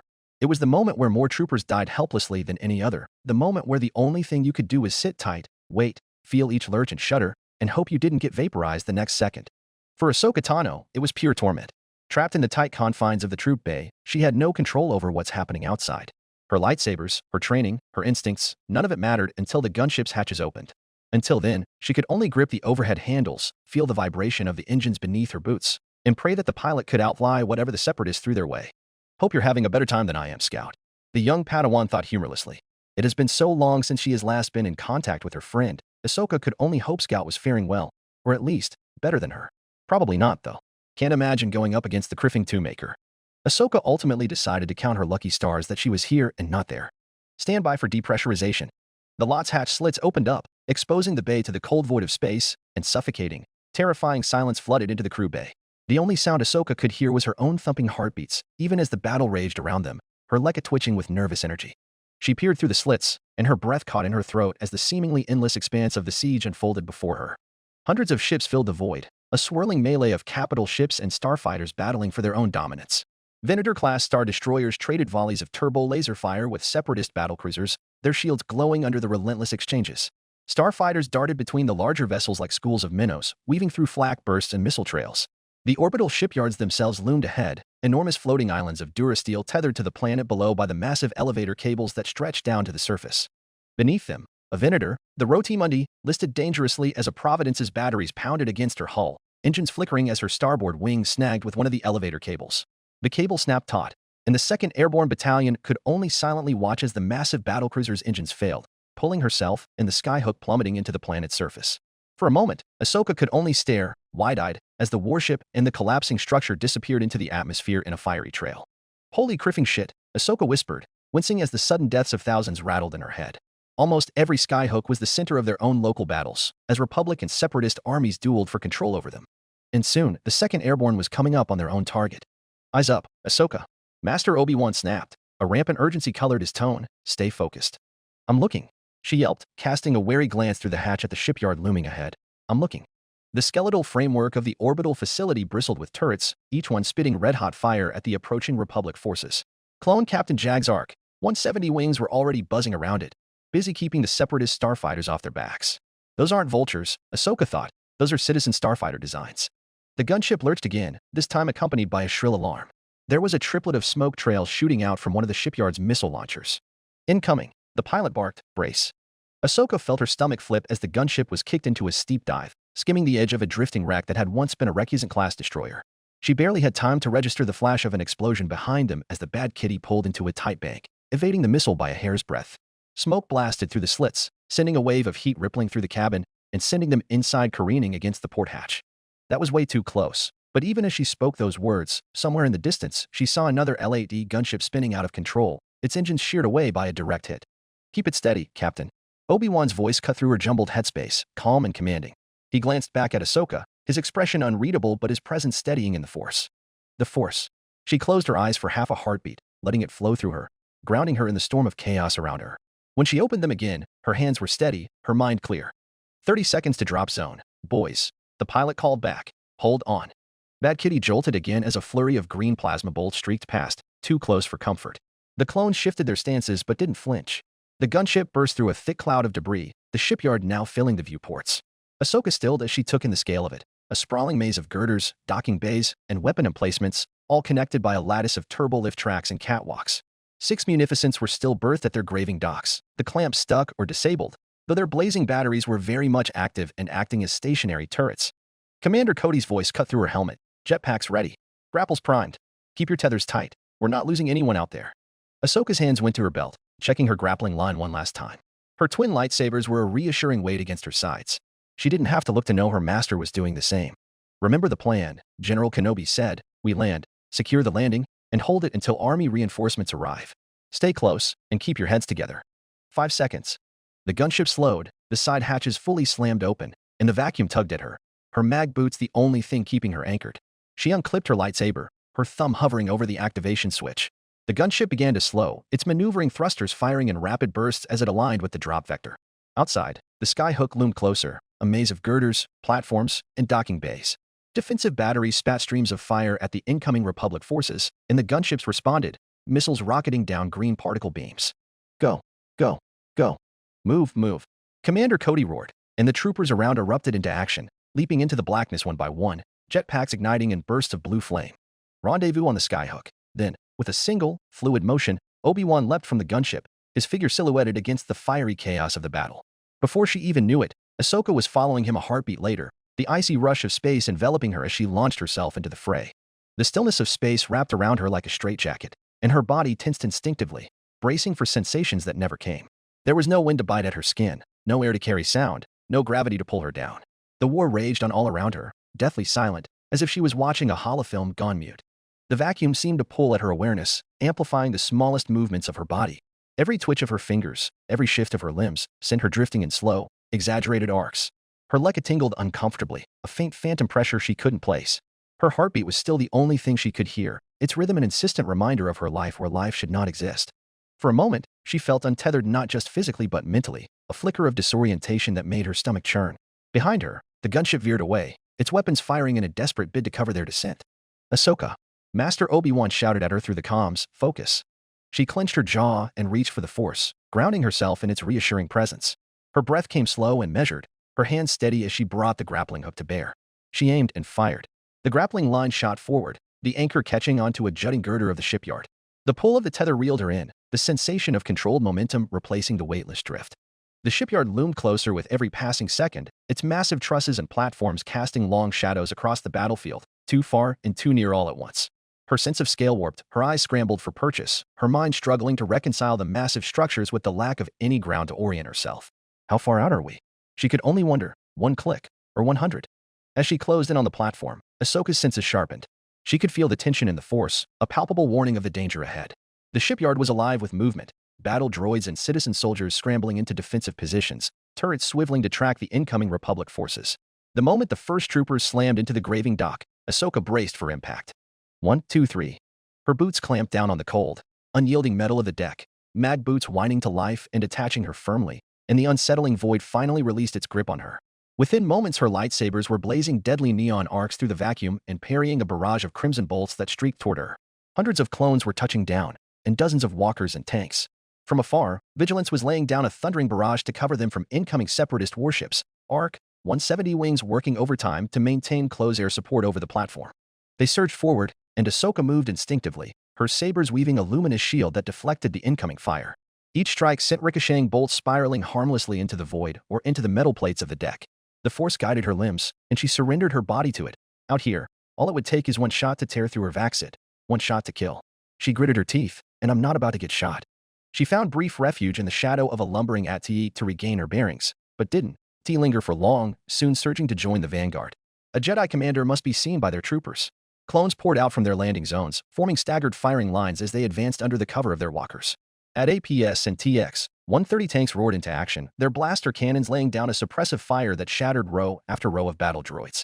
Enemy artillery sighted on the upper decks. Someone shouted in the comms, calling in a suppressive bombardment. Stand by.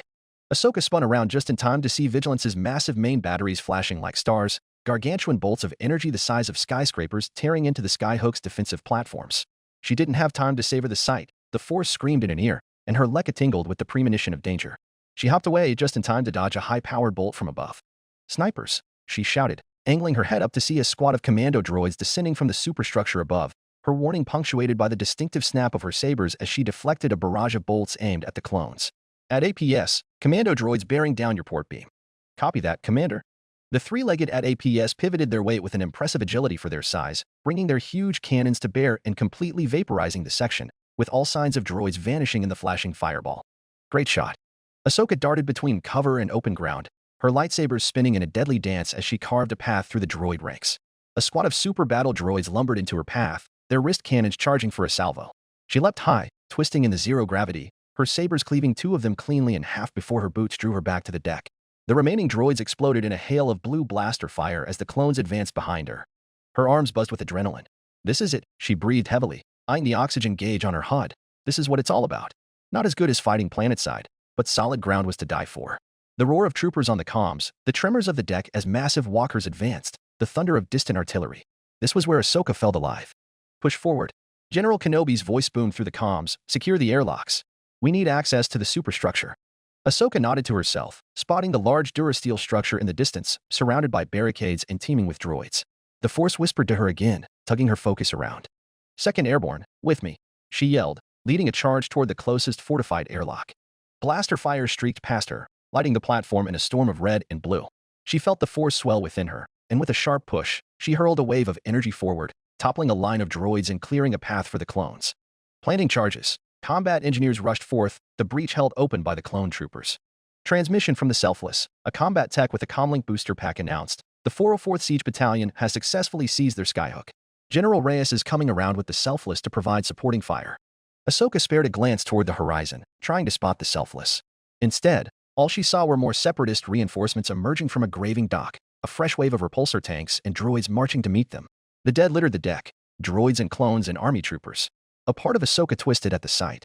But the deck then soon started to tremble, and she tore her attention back to the graving docks, where a massive Dunium behemoth rose to swallow the entire platform in its shadow.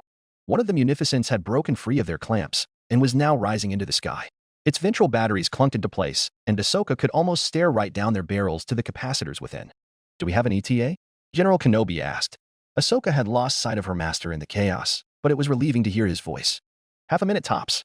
That's good, Ahsoka huffed, because we got a star frigate bearing down on us, and I don't want to be promoted from biology to physics just yet. Walkers, take out those hardpoints. Stand by for breaching charges. Ahsoka deactivated her mag boots and leapt, just in time to spare herself a painless death. The screams of disintegrating troopers were cut short as the munificent-class frigate opened up the platform, raking everything in red fire. Its rampage would be cut short, however, as it was punched to the side from a full Venator broadside, the Master Keelivine Reyes Selfless roaring into view with a vengeance. The airlocks open. Move, move. Secure the Skyhook. Take the turbo lifts. The Jedi Padawan drew herself to the nearest solid ground, watching more and more army troopers land onto the Skyhook. With the clones clearing the landing zone, quality had opened up the way for quantity, and massive transports were descending on the platform filled with thousands upon thousands of soldiers of the Grand Army of the Republic. Ahsoka swiveled around. That's one, she thought, staring towards the other islands floating amidst the sea of fire. How many more to go? The fighting was coming to a close. Obi-Wan Kenobi could feel it in the Force.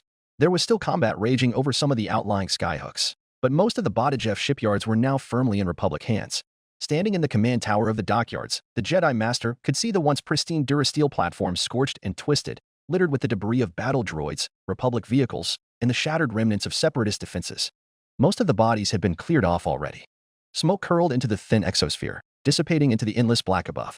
His Padawan, Ahsoka, was behind him, standing at the edge of the space elevator platform and staring planetside, as if imagining the upcoming battles to take Bottijeff itself. After all, the Bottijeff shipyards were but one phase of the siege of Bottijeff, and soon Master Windu would lead the mass assault on the world beneath their feet. Obi-Wan pondered the idea of bluntly telling her to relax, but decided against it. The Force itself was still tense with the echoes of combat. It was beginning to settle, like ripples fading on a pond, but the high-strung energy was still buzzing. When he was still Master Qui-Gon's Padawan, he himself could hardly calm down in a situation nowhere near as tense as this. Ahsoka was faring far better than he would have, that he was certain. Status report, Commander Cody? Obi-Wan caught Commander Cody approaching from the corner of his eye. Cody stepped forward, his armor scorched and dirted. He carried his helmet under one arm, revealing a face lined with fatigue. The skyhook secured, General, and the space elevator is operational, though it'll need significant repairs before it's safe for heavy use. The 2nd Airborne's lost 37 troopers, with another 12 critically injured. And the Army? The clone commander paused, as if he hadn't considered the main Army troopers who did the grunt work painstakingly clearing out the massive orbital platform. The casualty reports are still coming in, sir, Cody answered hesitantly, but right now we stand around 15,000 confirmed dead. Obi-Wan heard Ahsoka wince from afar, as if she felt each and every one of those losses pass in the Force. And this is only one skyhook, she murmured. Hundreds of thousands, if not millions, dead before we even set foot on the planet. He regarded his apprentice for a moment. We're at war, and I am afraid this won't be the last of it. But it's our duty to see their sacrifices through, Ahsoka, to ensure each loss brings us another step closer to peace. Ahsoka didn't answer, wordlessly staring at the planet beneath them, tracing each and every strand in the elevator cable with her eyes. Commander Cody coughed to catch his attention. There's another thing, General. General Piello wishes to speak with you. Master Piello? Obi-Wan couldn't hide his surprise. Of course, let me take it. The clone commander startled. No, sir. He's coming here. Personally. He sent word ahead that he will be waiting for you and Commander Tano at the hangar bay. Obi-Wan raised an eyebrow at Cody's report. Master Piello is coming here? Personally? That's unexpected. Ahsoka turned to face him, her brow furrowing in sudden interest. Do you think something's wrong? Possibly, Obi-Wan admitted, his tone cautious. Master Piello wouldn't leave his command unless the situation is particularly urgent. Commander Cody shifted slightly, his posture stiff but not betraying any more information. He didn't specify the reason, General. Just that he'd meet you both at the hangar bay. ETA is 15 minutes. Obi-Wan nodded his thanks, returning Cody's salute before the clone moved off to resume his duties, leaving Obi-Wan and Ahsoka alone on the observation deck. Ahsoka glanced at her former position, where she'd been staring down at the planet below, the long elevator cables gleaming faintly in the sunlight. Do you think this has to do with General Grievous? Ahsoka wondered. We never heard back from Taris. Perhaps. I, too, find it worrying that we haven't heard from Master Peel or even Master Luminera in so long. I fear the worst. The Separatists have no shortages of monsters in their pockets. Obi-Wan sighed and gestured for her to follow him toward the nearest lift. It's hard to say, but we won't have to wait long to find out. They walked in silence for a moment, their boots clanking softly against the battered deck plating. Around them, clones moved with purpose, hauling away wreckage and tending to wounded comrades. 15,000, she murmured, almost to herself. Obi-Wan slowed his pace slightly, glancing at her. Ahsoka. I know, she interrupted, her voice tinged with frustration. You've told me before, and I've seen it before. Hundreds of times. But I just can't shake the feeling. Good, Obi-Wan agreed, his voice soft. Never shake that feeling away, Ahsoka. If you can ignore the cost, if you can order men into battle without regard for their deaths, then you take your first step on the road to the dark side. You must never get used to that feeling. They reached the lift, and Obi-Wan keyed in the command to take them to the hangar bay. The doors closed, sealing them in a quiet bubble as the platform began to descend. However, the Jedi Master stroked his beard thoughtfully. I feel that we are nearing the end of this terrible war. Really? I can't see the end of it. You've lived all of your adult life fighting it, he sighed. When Dooku is put to an end, the Separatists will see the writing on the wall. Then, you will be able to live in an era of peace. The lift chimed, and the doors slid open to reveal the hangar bay. The space was bustling with activity, ships landing and taking off, supplies being ferried to and from vessels, and medical teams rushing injured soldiers to safety. Amidst the chaos, a familiar figure stood near the entrance, his tall, masked frame unmistakable even at a distance. Master Piello, Obi-Wan greeted warmly as they approached. Obi-Wan. Ahsoka, his deep, filtered voice carried an undercurrent of gravity. I am afraid the Open Circle fleet will not be participating in the planetary assault. Are we going somewhere? Ahsoka blurted out. Selenon. I wish for the Open Circle to confirm the state of the Selenon system. Selenon. Obi-Wan mused. That's where the 9th Sector Army was defeated by General Grievous, wasn't it? Selenon is the last major star system before Sereno. I imagine it's a foregone conclusion that Count Dooku would attempt to put a stop to us there. That's when Master Plo Koon shook his head, gesturing for them to follow him into his shuttle for privacy. That is what I wish for you to confirm, Obi-Wan.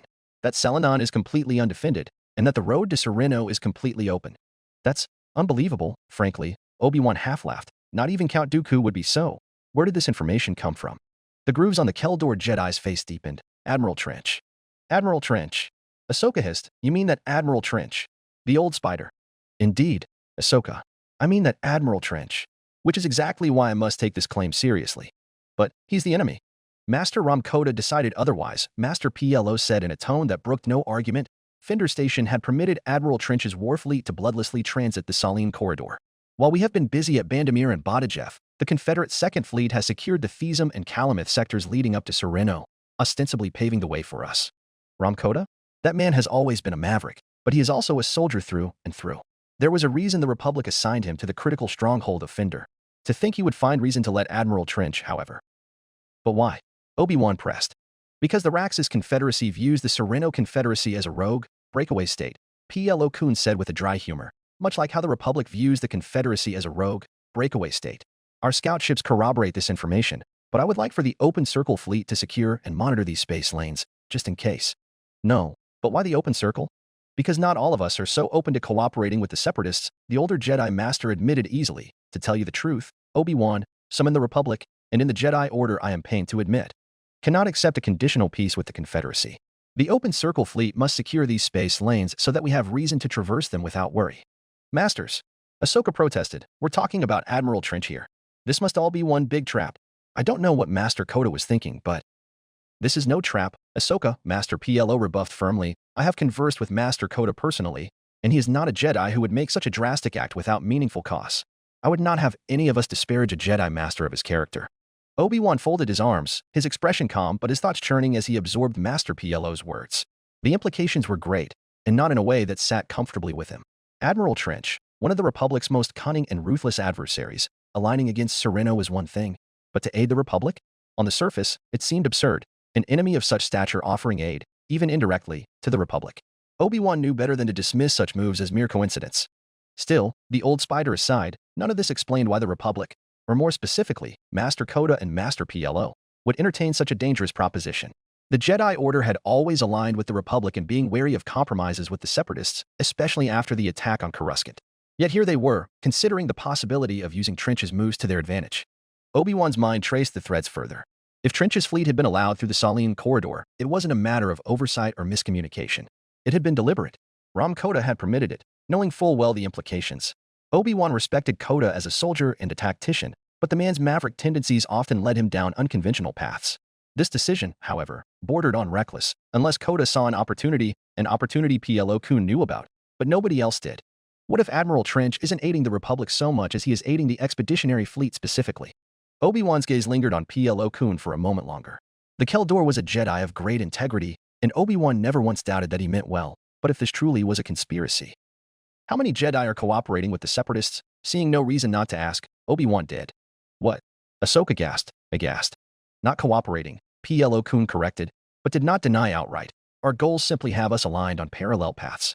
But to answer your question, Obi-Wan, it is not just Jedi, but everyone who wants this war to end. A conspiracy? Obi-Wan felt the need to sit down. A conspiracy in the heart of the Republic. You understand why I'm sharing this with you? The Jedi Master asked. You understand why I say not all of us would be so open-minded? Radical, more like it. How many? Obi-Wan asked again, more forcefully this time. Hundreds, PLO Kun answered simply. Hundreds of Jedi. Hundreds of senators and representatives. Thousands of star systems. Thousands of armies and fleets. Ahsoka was deathly silent, staring at the man who brought her to the Jedi Temple with wide eyes. Why? Obi-Wan whispered, we're at the war's end. Because to counter a conspiracy we must have one of our own, Jedi Master PLO Kun declared firmly, but not unkindly, a Sith Lord sits at the heart of the Republic, wielding this war to his own ends. Coruscant is no longer the Jedi Order's home turf, but the Sith's. Even if we bring Dooku to justice, there is the very real possibility Coruscant will refuse to end the war, if it means treating with the remaining Separatists. The Sith Lord has that much power? Ahsoka whispered, Master, with all due respect, you make it sound like the Sith is controlling the government. Of course he does, Jedi Master PLO Kun replied gravely. He is the Supreme Chancellor of our Republic, after all. Chapter 87. Ord-Sigit Orbit, Ord-Sigit System. Noonien Sector. Jedi Master Luminara Undula's face gave no hint of her inner unrest as she stared through the viewport of the shuttle. The shuttle's cockpit was silent except for the low hum of its systems and the occasional crackle of the comm outside. The void was dominated by the immense silhouette of the Separatist superweapon. Her lightsaber felt heavy at her hip. Nay, her entire body did. As if there was a great weight in the air, the very presence of the warship almost tangible force of its own. The Jedi Master could believe it. She could feel the pilot's nervous energy as they brought the shuttle closer, Clone Commander Gree's jaw setting as they were brought alongside the massive behemoth lurking in the void. As if it took all of the clone's willpower not to gawk like a trooper on his first deployment. How generous of the Separatists, the Clone Commander said tightly, inviting us to a tour of their latest superweapon. The superweapon was a battleship, longer than a Venator and twice as heavy. It was shaped like a tuning fork, two great prongs jutting out from the bow of the hull housing the two largest artillery pieces Luminara had ever seen put to space. She stared down their hollow throats, each large enough for their shuttle to fly down their lengths, and traced the lines of the hull, the glowing lines of power conduits and faint glimmers of running lights that seemed to pulse like the veins of a living thing. Repair dogs and their remotes floated about it and crawled in and out of its guns like tiny, furious ants. Coordinated by a small army of EVA-suited engineers and technicians clambering throughout the network of gangways and catwalks spanning the length of the vessel. External and internal damage from its latest engagement? Perhaps. But how so? There was no name plaque, but the midsection of the dorsal prong bore a distinct emblem, a modified Separatist hex, but from each of the 6 faces extended the reared head of a serpent, all snarling in a clockwise arrangement. The shuttle lurched, captured by the warship's tractor field, and was drawn closer and closer to the prongs, until they slipped into the space between them, engulfing the shuttle in darkness. The only light source now was the bright horizon of stars bound top and bottom by the prongs, and the small, glowing hangar bay at the end of the tunnel, from which a steady traffic of repair drones buzzed to and fro. The heavy weight she felt before was now magnified tenfold, like being crushed by an ocean's depths. Take it as a sign of goodwill, Gree, Master Luminara murmured softly. Not all intentions are born out of hostility. Clone Commander Gree was silent, all but pressing his face against the viewports as he inspected the superweapon's dark underbelly. Something of interest, Commander? I hate to speculate, General, Gree replied after a brief hesitation, but this looks to me like ANX technology. Commander Gree took his name from an obscure alien species deep in the Outer Rim, known as the Gree. It was fitting. After all, the 41st Elite Corps specialized in far-afield deployments on alien worlds, such as TAFE. And Gree himself soon became an expert on rather esoteric alien cultures to better prepare for the hostile environments the 41st became known for operating in. As for Gree, the clone figured that if anyone recognized the source of the name, he would know they shared his interest in alien culture. Which was why if Gree figured he had an insight to the nature of the weapon they were dealing with, Master Luminara was more than willing to humble herself to the expertise of her clone commander. The ANX, she wondered, the same ANX of ANX space? The very same, he nodded, narrowing his eyes. Their homeworld, Gravlex Med, is a high-gravity world, and to get off-world, they had to build massive cannons to launch their vessels into orbit. But to counteract their homeworld's gravitational field, they had to specialize in tech that directly acts against it, repulsors, tractor beams, and the like.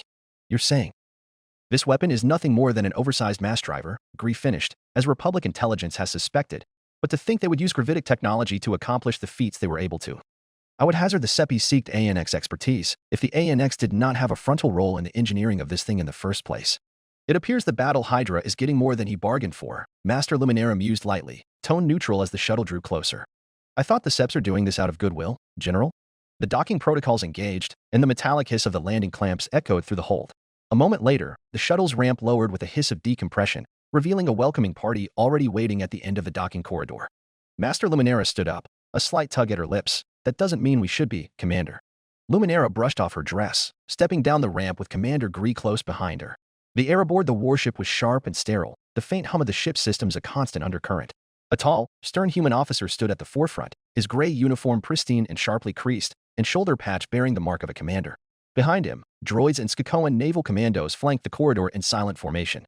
The officer stepped forward, inclining his head slightly in a gesture that could almost be mistaken for respect.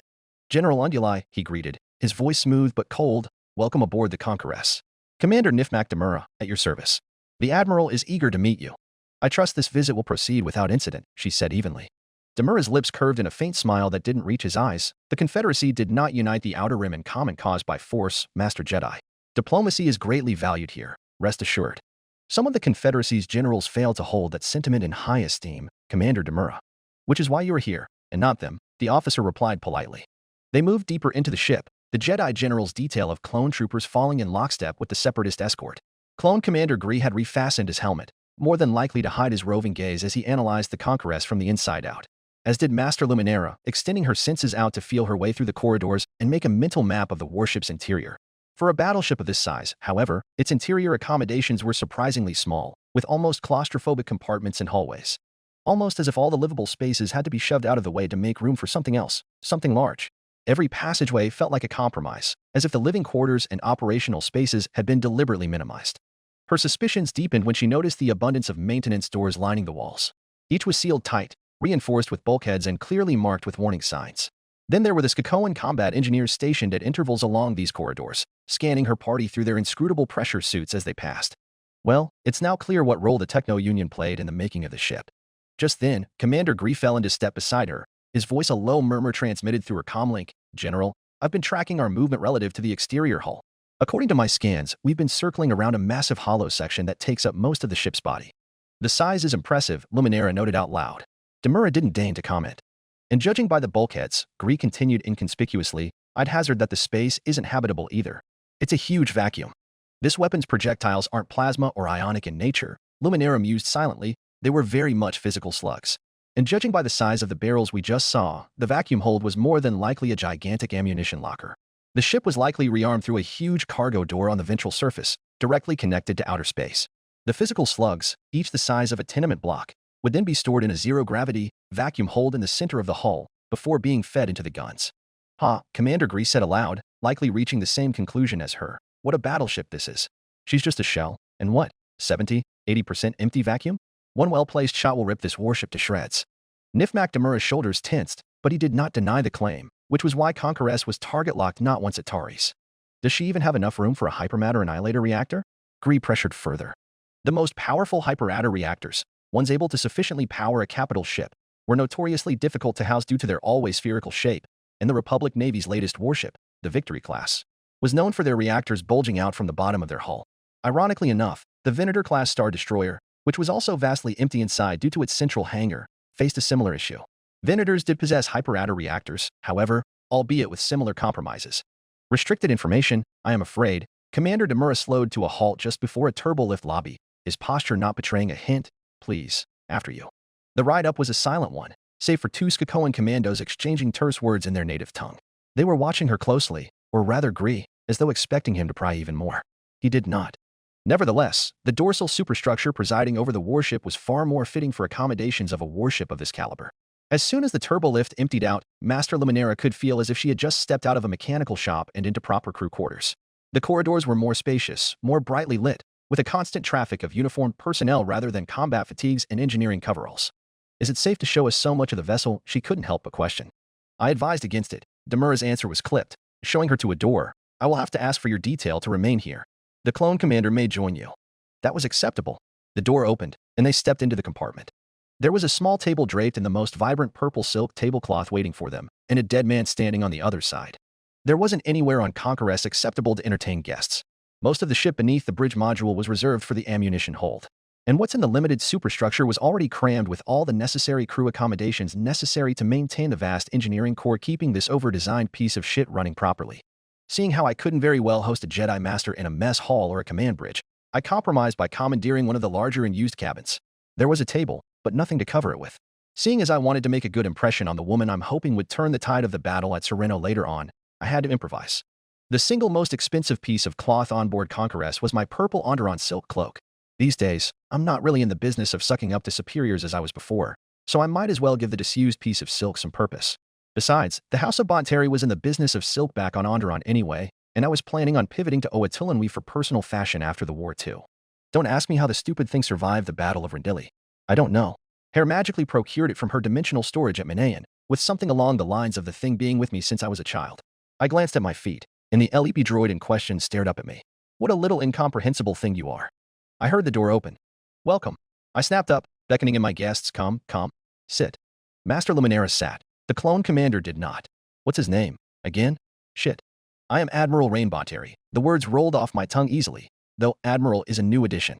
"I am Jedi Master Luminera Unduli." The Jedi Master reciprocated. "And this is my clone commander, Gree. Gree, you can take off your helmet now." The clone removed his green-painted helmet, revealing, well, a clone, but with two thick stripes of reddish-brown atop his head rather than the usual black buzz most clone troopers wore. I'm guessing this one is more individualistic than most. "Nice to meet you." I vaguely waved a hand. "I'm afraid I don't have any refreshments." "May I ask how you survived Rendili?" Master Luminera leaned forward, a gleam of curiosity in her eyes. "Everybody in the Republic thinks you're dead. Is Calitrom alive too?" "With dumb luck," I answered honestly, having reimagined that horrible affair over and over again every time I slept, and with the help of some extremely capable droids. "As for Calitrom, you would know more than I in that regard, I'm afraid." The HoloNet reported her dead. Her lips twitched, but then again so were you. Rendili was a messy affair, you understand. Especially the post-battle cleanup. You have captured my interest. I narrowed my eyes. How so? If you would, of course. The Jedi and the Navy don't exactly cooperate nicely, but you would know that, Master Luminera explained. The less said about the prisoners' home fleet took, the better. Admiral Honor Salima had ordered the capture of prisoners of war. But Kali Trilm's mad assault had broken the home fleet's communications, and pockets of fighting still persisted hours after the battle ended. At least, that's the official narrative.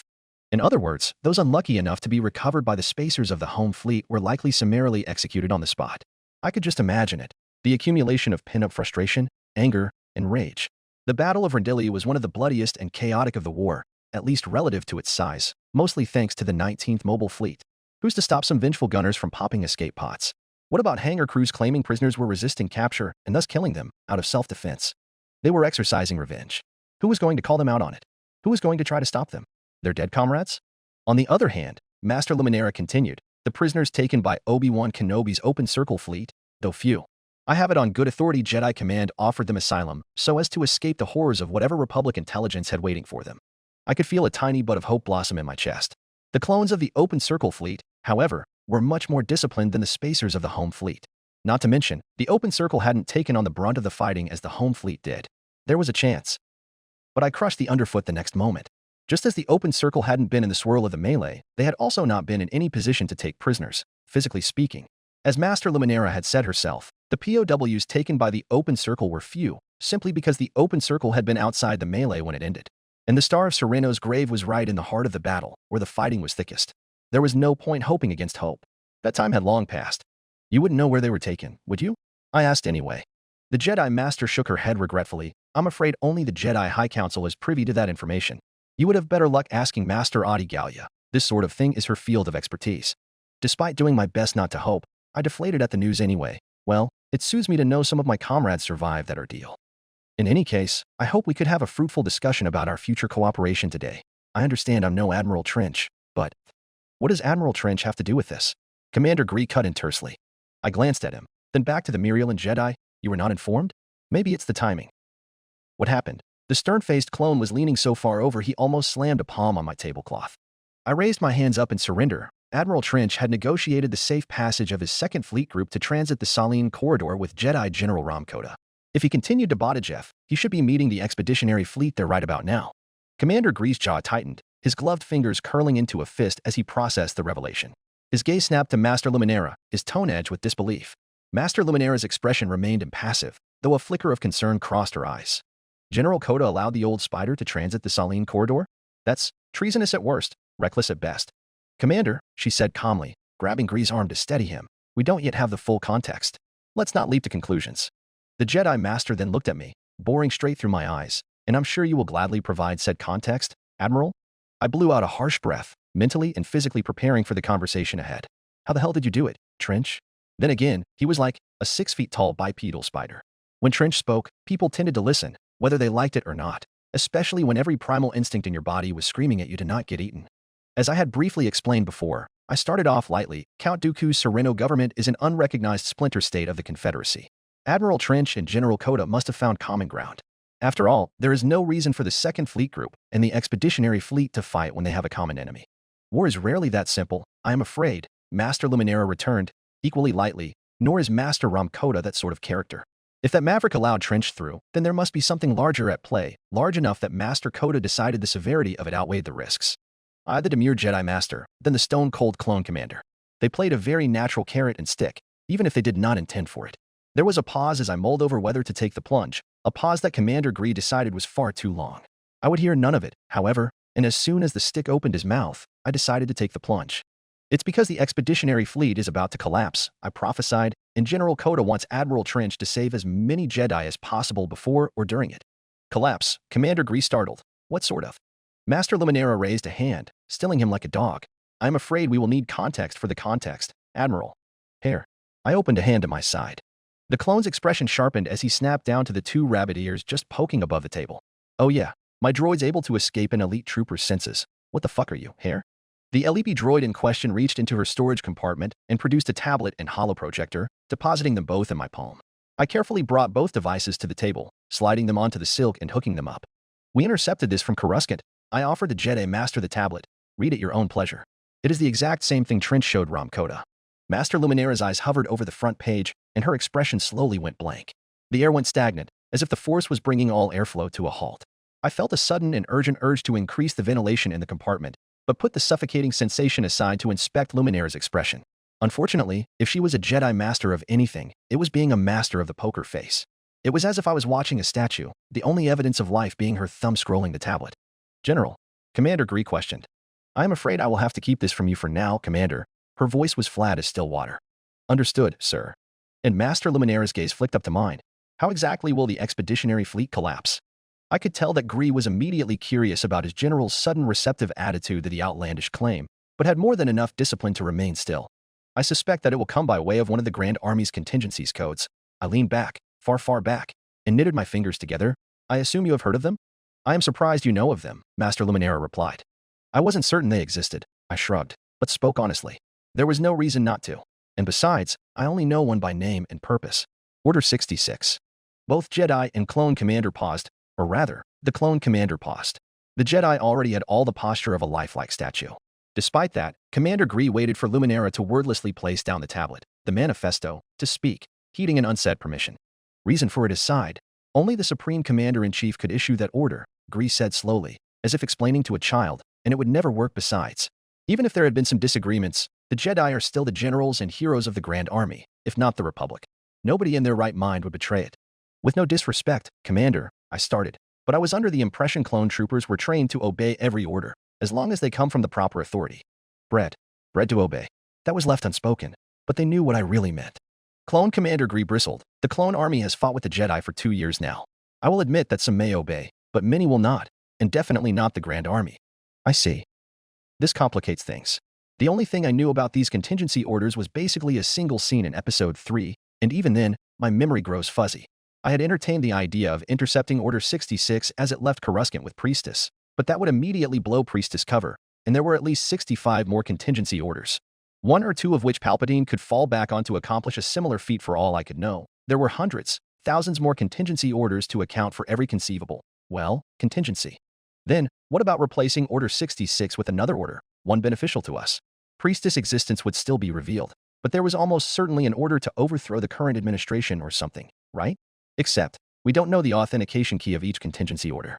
For example, Order 66 could only be issued by the Supreme Chancellor, but there were certainly more keys than that. It was simply multiple-factor authentication.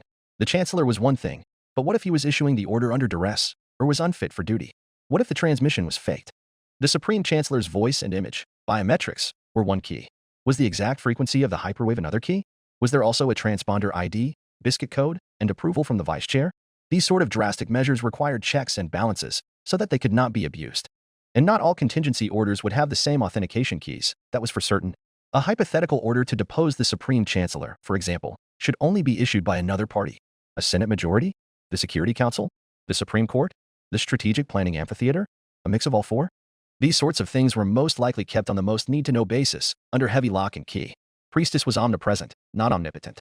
She can't do the impossible, such as finding out about every possible contingency order in existence, finding out their respective authentication keys, and forging said keys, at least not in any reasonable time span. But most importantly of all, should the Supreme Commander issue such an order, I looked Luminara Unduli dead in the eye, the clone army will obey. The Grand Army may or may not, but the clone army will. I say this with an absolute certainty. Both of them opened their mouths to talk, but I pressed forth. No, I don't know how, I continued, nor do I know why. But I know it will happen. I put my faith in this outcome as much as you put your faith in the Force. I have no reason to lie. If you know about this, Master Luminara tapped the manifesto with her knuckle, then so does Republic intelligence, almost certainly. Why hasn't the Supreme Commander issued such an order already? Commander Gree shifted, but said nothing. It was actually impressive.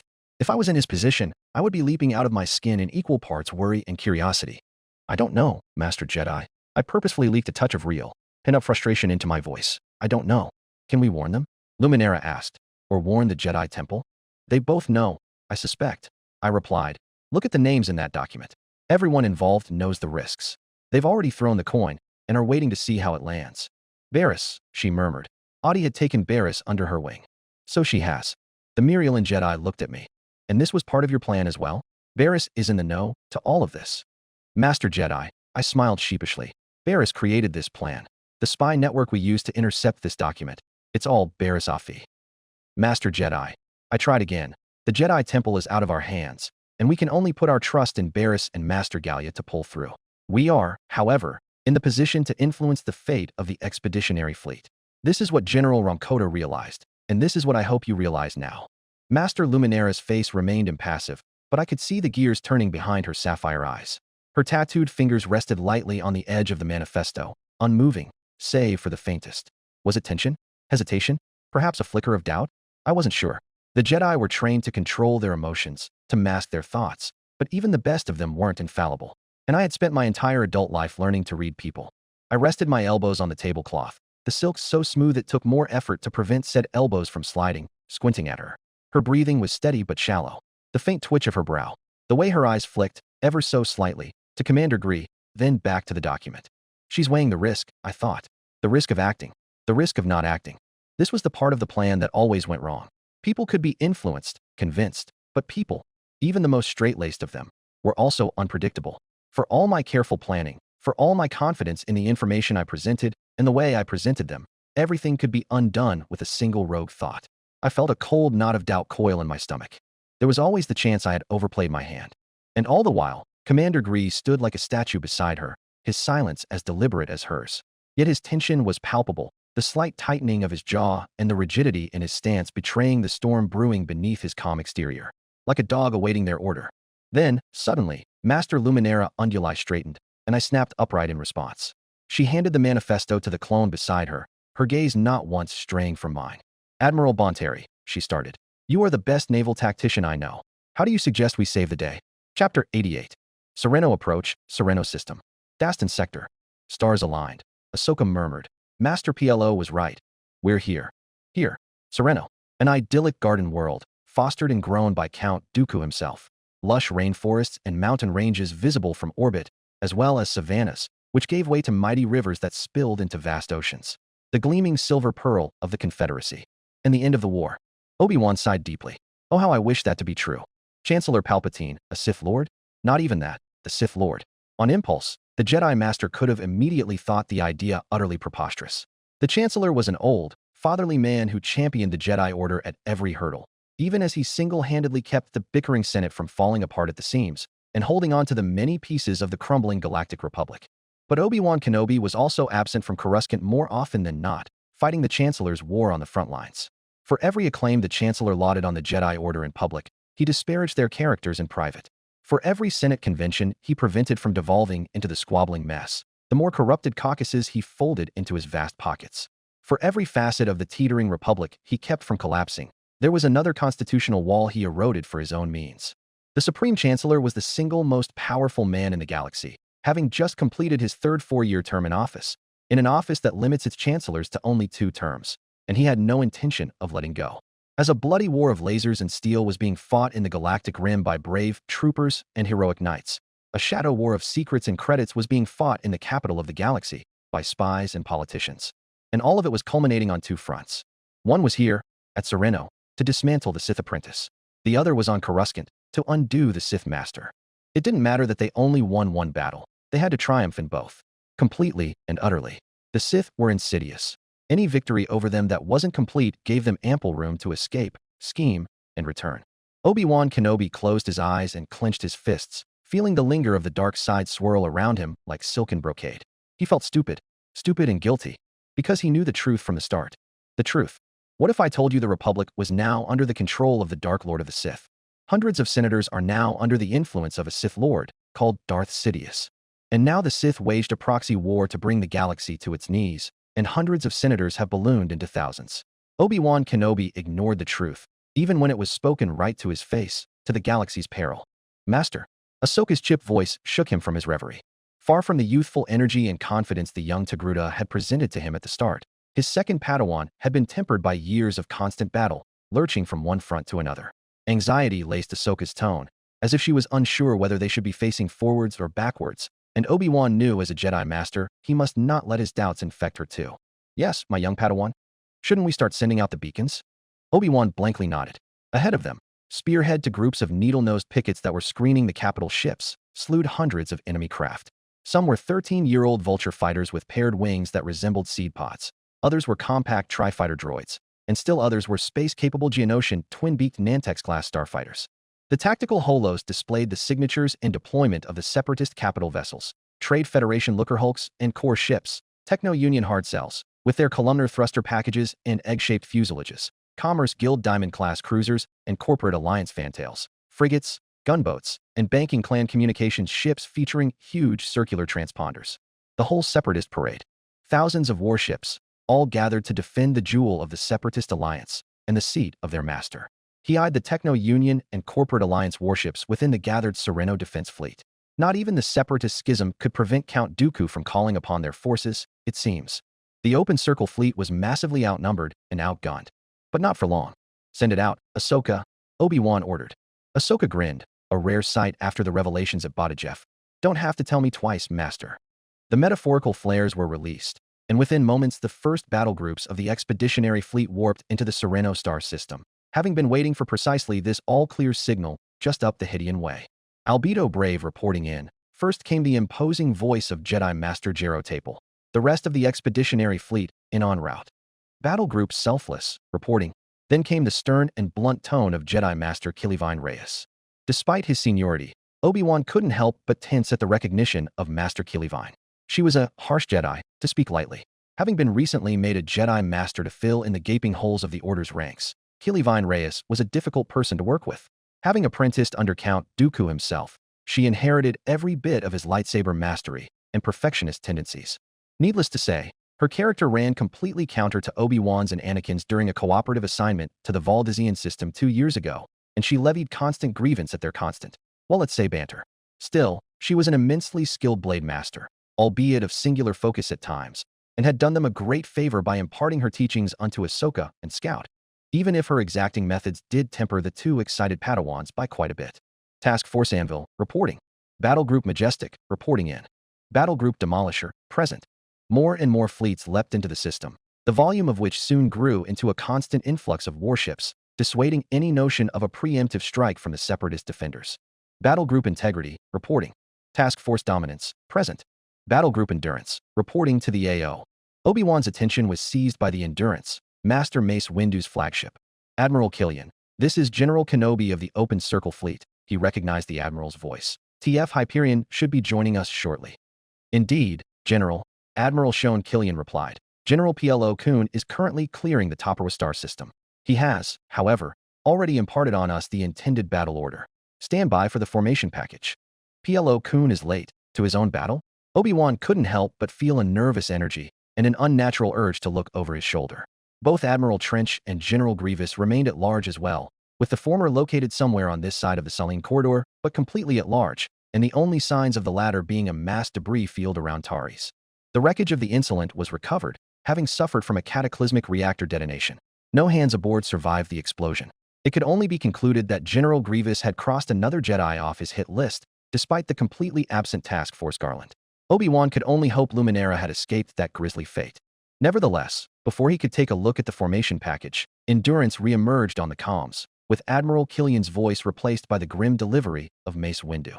Count Dooku, the Master of the High Council, declared with his unmistakable cadence, "This is your final chance to surrender. Turn yourself in, and you will be treated with all the respect and dignity you deserve." And to the spacers of the Sereno Defense Fleet, lay down your arms, and I guarantee on behalf of the Republic that all of you will be treated in accordance to the rights of sentience clause of the Galactic Constitution. Not a single Separatist warship, from the largest battleship to the smallest torpedo boat, made any signs of standing down. Master Windu, Count Dooku's polished tongue tooted chidingly.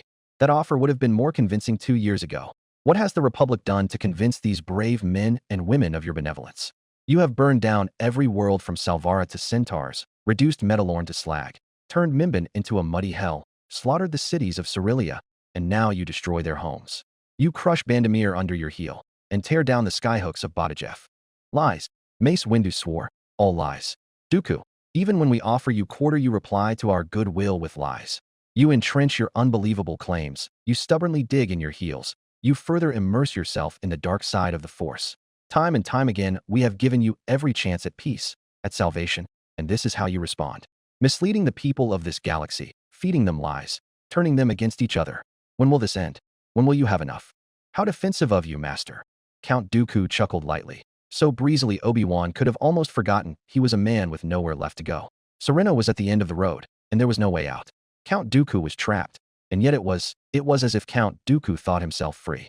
Freer than he has ever been, like there was a weight lifted off his shoulders. Or is that what you truly believe? That your precious republic could do no wrong? That our separatist alliance is the source of all evil in the galaxy? The Force trembled. If one was to ask that very question, or is that what you truly believe? To every member of the Jedi Order, it may as well cause the third great schism. And all Jedi knew which side of this schism Mace Windu would fall on. There were Jedi aware of the faults and corruption of the Republic, those who have exchanged words in the labyrinthine halls of politics. And there were Jedi who were blind to it, willingly or not so, mostly those often absent with off-world assignments. Obi-Wan Kenobi was once the latter. He was a man who would love nothing more than to distance himself from the complexities of the Republic and sit alone in a cave and meditate. Jedi Master, General of the Grand Army of the Republic, member of the Jedi Council. Inside, he feels like he's none of these things. Back when he was learning to be Anakin's master, the two of them were dispatched off-world to faraway missions often enough to miss the intricacies of domestic politics. Back then, Obi-Wan was still learning how to be a Jedi, because it is a simple truth of the Jedi Order that a Jedi Knight's education truly begins only when he becomes a master, that everything important about being a master is learned from one student. Despite then Obi-Wan's constant headaches and exasperations about a young and rowdy Anakin Skywalker, looking back on it, it was a peaceful time.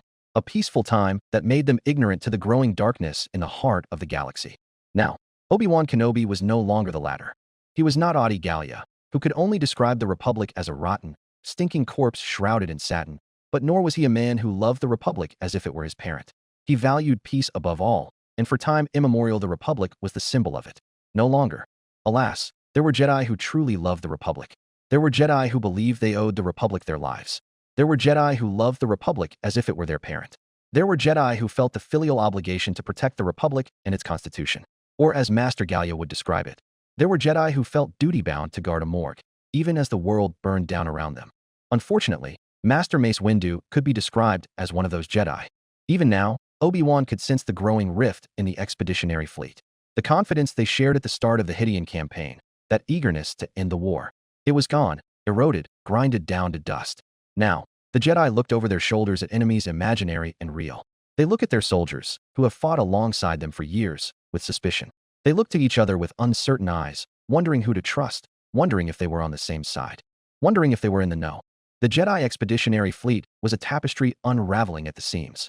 And Master Plo Koon needed this tapestry to just hold together long enough to smother Count Dooku with it. When will you see? Dooku took on a tone of grandfatherly disappointment. When will you see that we are not evil?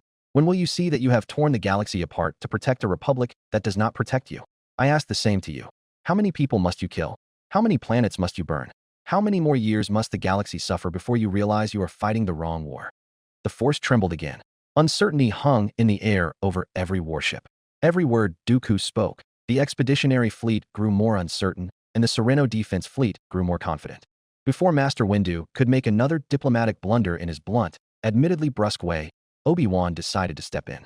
Count Dooku, he announced himself to the captive audience of well over 3,000 warships. Let us not engage in this war of words and settle this conflict simply. What would you have us do for you to surrender? There was a period of long silence from the normally savvy Dooku. Ahsoka was staring at him with wide eyes. Admiral Block was tensed on the deck, clenching and unclenching his fists. And finally, Obi-Wan, Count Dooku mused, with a certain lilt that told Obi-Wan exactly what he was thinking of right then. I would presume, he started carefully, pushing down the guilt creeped into his throat, that your intention is not to gloat. I prefer to think myself above such things, Dooku replied loftily. Naturally, Obi-Wan agreed. A beat of deafening silence passed between the two fleets. That said, Obi-Wan could sense Dooku's bitter smile behind the transmission. I told you so. The silence returned, somehow louder than before. In that silence, the two men shared a conversation longer than 1,000 words, unbeknownst to all but those who had learned of the truth. It's not too late to fix things, Dooku, Obi-Wan pleaded. The Republic can no longer be repaired, the Count of Sereno declared preemptively. It is far too late for that. The only way to save the galaxy now is to tear down the Republic and build it anew from the ground up. Alas, that will never happen. As such, this confederacy is our only means to protect our slice of this galaxy we love. Obi-Wan squeezed his eyes shut. If only you knew. If only you knew just how true and real that is. If only you knew that we have every intention of tearing down the galaxy and building it anew. You are pleased, the Jedi Master spoke to their fallen member. Is there a reason for that? Know that the Confederacy will not end with me, Count Dooku said. Know that this Confederacy has carved its existence into the stone of this galaxy. Know that we will fight here for this existence, and we will continue to fight until the light at the end of the tunnel of this dark age emerges to us in its good time. How much of it was the truth, and how much of it was posturing to raise the morale of his spacers and soldiers? Obi-Wan Kenobi honestly could not know. He swallowed thickly. Then I believe there is nothing more to be said. Topperwa Orbit, Topperwa System. Calamith Sector. Rear Admiral Diedrich Greyshade observed Task Force Hyperion through his flagship scopes as they departed to join the looming battle at Sereno. In Kronprinz receiving databanks laid what the 28th Mobile Fleet came to Topperwa 4, the battle order of the Jedi Expeditionary Fleet. He slowly pulled away from the scopes. Get me a tight beam to Admiral Trench. Right away, sir. Kronprinz CIC was located in the deepest citadel of the vessel, where the bulkheads were thickest. The battle plans were already laid out across a variety of holos and displays. Officers bustling at their stations and already vivisecting the great formation of well over 1,000 warships. The room was a subdued buzz of murmured commands and the hum of consoles, punctuated occasionally by the clipped responses of the comm station. He crossed the compartment with an air of urgency, taking no mind to avoid the plethora of scrawling holograms and cutting straight through them. The communications station flared to life, and just as arrived, the imposing visage of Admiral Trench filled the display. The arachnid's multifaceted eyes gleamed, and his mandibles clicked faintly, the sound somehow managing to convey both curiosity and seriousness. Mission objectives accomplished, sir. The Admiral of the 28th Mobile Fleet reported sharply. We have the Republic's battle plans. And what of General PLO Kuhn's task force? Diedrich shifted. He commands his task force's loyalty, or at least enough of it to treat with us openly. As for the Expeditionary Fleet, it's mixed. The conspiracy, or rumors of it, has spread through their ranks, but even the Jedi are a mixed bag, let alone the Grand Army. Honestly, Admiral, my personal assessment of the situation is this whole Sereno affair is so high up in the air nobody can realistically predict how it will turn out. There are simply too many factors in play. We must remain focused on the strategy, Admiral Trench chittered, folding his many arms together. We are here to cement the legitimacy of the Raxus government. Severance Tan's military junta, in other words. I fear that woman has no intention of letting go of the power she has accumulated. Why would she? But Admiral Trench's cadence gave Diedrich room for thought. The Raxus government? Not Severance Tan. Was it really a synecdoche in this context? Sir? The Kalyamexi officer asked for clarification. The Supreme Commander's justification for martial law is that a traitor to the Confederacy is at large, and that the existence of the Confederacy is at stake due to the competing claim to its sovereignty. The old spider gripped his cane tightly. In order to force her to lift martial law and re-establish the Confederate Parliament, we must destroy Count Dooku and his Sereno government. Only then will she have no more basis to her current overreach. I see. Of course, Trench continued. We have no intention getting between the Republic and Sereno, if they can bleed each other down without us lifting a muscle. Earning the aid of the Jedi radicals was a fortunate turn, but hardly critical to our main strategy. We will be aiding the Jedi, however? Diedrich questioned. Despite the war, turning against the Jedi of all people after they have made an accord made his stomach sour. Rest assured, our role until the battle is over is to guard their rear against General Grievous, the Harch answered sympathetically. Diedrich nodded slowly. About General Grievous. I will be transmitting an after-action report of the Battle of Taris, and how the Expeditionary Fleet believes the battle played out. One thing of critical interest, however. I believe the Conqueress was used at Taris. Bonteri was? Surprise crept into the old spider's voice. Was the play so critical that his hand was forced? That he had to reveal himself? Uncertain, sir. The Republic doesn't know about Conqueress, obviously, but they concluded a weapon of the description was wielded at the site. This conclusion of mine is an educated leap of logic. Then I will hear his reasons from himself personally, and relay them to Star Station Independence. Admiral Trench tacked onto the end, as if getting out of the habit of assuming himself as Rain Bonteri's superior. For now, we should make preparations to intervene at Sereno should the situation turn drastic. Has the Master Jedi mentioned anything about our plans? The Master Jedi was convinced Republic intelligence will make their move during the battle.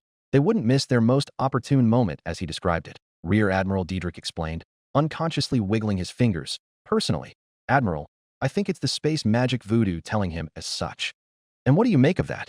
Diedrich Greyshade was an officer of the 28th Mobile Fleet. He had more experience with space magic voodoo under the Battle Hydra than any other separatist fleet in the galaxy. I think it's something to take seriously, he told his superior as such. He is a Jedi, after all. Admiral Trench nodded in agreement. Then let us take a look at their battle order. Of course, Admiral. Diedrich waved a hand and brought the tactical projection before them. The expeditionary fleet adopted the vague shape of a pointed cone, with a tapered vanguard as traditional of Republic formations and a convex base. At the spearhead were the subformations of the Republic Navy, with their heavy-hitting Tector-class Star Destroyers and Victory-class battlecruisers, and at the curved base lined the Open Circle fleet with their Venator-class starfighter carriers. Outside the main formation were smaller task forces of pickets and escorts to screen the main body. Finally, in the center of the formation were divisions of Acclamator-class assault ships and other troopships. Metalorn, Admiral Trench decided. You share my thoughts, sir. This was the very formation Plo Koon used at the Battle of Metalorn. One might call the Jedi General a one-trick pony, if not for this one trick never failing. The express purpose of the formation was obvious to anybody with a brain to put the pieces together, to punch a hole through the defensive line and disgorge its payload protected inside. At Metalorn, this arrowhead formation was used to smash through Rain Bonteri's formation before opening up its ranks and unleashing hell from within. Not so much unlike an armor-piercing naval slugs, or even boarding pods. In this case, however, it was evident Plo Koon intended on using his vanguard's heavy armor to pierce Sereno Defense Fleet's line of battle and hold open that breach long enough for all the troopships to insert into the planetary atmosphere. It would be a decapitation strike, one typical for the Jedi, to take out Count Dooku and break the spirit of his fleet. Everything was just so typical. That was, until you look a little deeper. The Master Jedi handed the Republic Navy the honor and glory of being the vanguard over the Open Circle fleet, ostensibly due to the proliferation of heavy armor among their ranks. Unless, of course, the Master Jedi also knew these divisions of the Republic Navy were not part of the conspiracy. And once you begin cross-referencing the locations of each division and the signatories of the manifesto, a certain trend begins to emerge. Fleets belonging to Jedi and system signatories were placed in safe position in the rear and flanks, whilst Palpatine's loyalists were placed in positions of honor such as in the vanguard, where they were to take the brunt of the fighting. Chandrillin, Brentalin, and Humberiner troopships were placed in the rear of the invasion force, whilst Alsakani, Tepesai, Fedalin, and Ixlari troopships were put nearer to the front. The same went for the Jedi battle groups. Those who supported the manifesto were placed among the Open Circle, whilst those who did not were dispersed among the troopships to lead the invasion force. The entire battle formation was designed to weed out those disloyal to the conspiracy, all the while not lifting a single eyebrow. Dark stars, Diedrich murmured. Would you look at this? The Jedi are far more underhanded than we give them credit for. Trench mused in admiration. Is this the act of one man, or? No single man would be allowed to dictate the order of a fleet this size, the old spider said. Not even a Jedi Master. This was almost certainly designed by committee, which can only mean the conspiracy has reached enough of the Expeditionary Fleet's general staff that the conspirators outweigh the loyalists. That's good news, is it not? He wondered. With some luck, we truly wouldn't have to do anything at all. Right as Diedrich uttered those words, as if the universe itself spiked him specifically, the comms chief nervously raised their head. Sir, we've got an incoming transmission. The severe attention of both admirals snapped onto the comms chief, making him flinch. From who? Diedrich demanded. It looks like. Conqueress, sir. Looks like we won't so lucky after all. Rear Admiral. Trench's gruff voice was tinged with a sick amusement. I will receive the transmission. Prepare your fleet for imminent combat. Diedrich, gray shade deflated. Never a quiet operation when Rain Bonteri is involved. Right away, Admiral. Coruscant, Coruscant System. Coruscant Sector. Macro binoculars pressed to her eyes. Jedi Master Audi Gallia studied the distant building top to bottom, her gaze lingering on broken windows, fissured ledges, canted balconies. Central to an industrial arcology the size of a small city on any other world, the building was more than 3 centuries old and going to ruin. For 2/3 of its towering height, it was an unadorned pillar with a rounded summit. Support for the superstructure was afforded by a circular base, reinforced by massive buttresses. Where the superstructure and the sloped tops of the buttresses met, the building was dotted by windows and antiquated gear-toothed docking gates. Many of the permaglass panels and skylights were intact, but time and corrosion had done their worst to the ancient facade. An investigation was underway to determine which company had raised the building and who owned it. Although, judging by its location and prominence in the works, it appeared to have served as corporate headquarters for the factories and assembly plants that surrounded it. Audi Gallia and her team of Jedi, clone shock troopers, and Republic intelligence operatives were a click east of the structure, in an area of squat, peak-roofed foundries, lorded over by smoke-belching permacrete stacks. 5 hours spent here could take 5 years off someone's life, she thought humorlessly. I would be doing less damage to my lungs on Skako than here. All in all, the perfect environment for a Dark Lord of the Sith. Probe remotes are away, General Gallia. Clone Commander Thorne of the Coruscant Guard reported. Audi wordlessly trained her macro binoculars on the flock of meter-wide spherical droids that were maneuvering with purposeful unevenness toward the building. The Senate Intelligence Oversight Committee overseeing the Senate Bureau of Intelligence had attempted to interdict the redeployment of homeworld security and Coruscant Guard forces to what they considered fanciful Jedi fear-mongering, but Republic intelligence overruled them, perhaps not so surprisingly. After all, Republic intelligence was still on high alert for separatist strongholds in the Coruscant underworld after the satellite terrorist attack, and the abandoned works just so happened to be the perfect place for the underworld to bubble up to Coruscant's glittering surface. A lucky break for her, so it would seem, if not for the fact that Republic intelligence was comfortably pressed beneath Palpatine's thumb. So what are you up to this time? No indications that the probes are being targeted, Commander Thorne updated. Audi watched as the black probes drifted through the shattered windows and disappeared into the building's broken facade. The team she had gathered waited patiently, comprised of the Coruscant Guard, with Commander Thorne in the lead, and a squad of advanced recon commandos led by ARC Commander Valiant. Further supplementing the main strike force of shock troopers and commandos were Republic intelligence operatives overseeing the operation, led by one Captain Dine, and a team of highly capable Jedi Knights. Hollow images of the interior coming in, Thorne announced. Audi lowered the macro binoculars and shifted his gaze to the field holoprojector. Dazzled by diagonal lines of static, the 3D images were of dusty rooms, stretches of dark corridor, vast empty spaces. The building appears to be completely abandoned, General. No organic signatures detected. Some droids, but those commonly found in similar manufacturing slums. Abandoned, perhaps, but not forgotten. Intelligence Captain Dine said from behind Thorne. The building still has power. The lights are active, and the door control panels are live. Doesn't mean much, ARC Commander Valiant inserted gruffly. Many industrial arcologies like this are self-powered. Otherwise we wouldn't be breathing in this much black smoke. Captain Dine nodded begrudgingly, but pointed at the hollow again. Except this building shows periodic and recent use of power. Recently cycled, and the circuit breakers are well maintained. Is this our quarry? Jedi Master Shock T asked softly. The two Jedi squads accompanying the strike force were nervous. Not visibly, they were far too trained for that. But whilst homeworld security and Republic intelligence were informed that this was a separatist hideout, the Jedi were given the truth. They were hunting down a Dark Lord of the Sith. The Dark Lord of the Sith. They had every right to be nervous in the Force.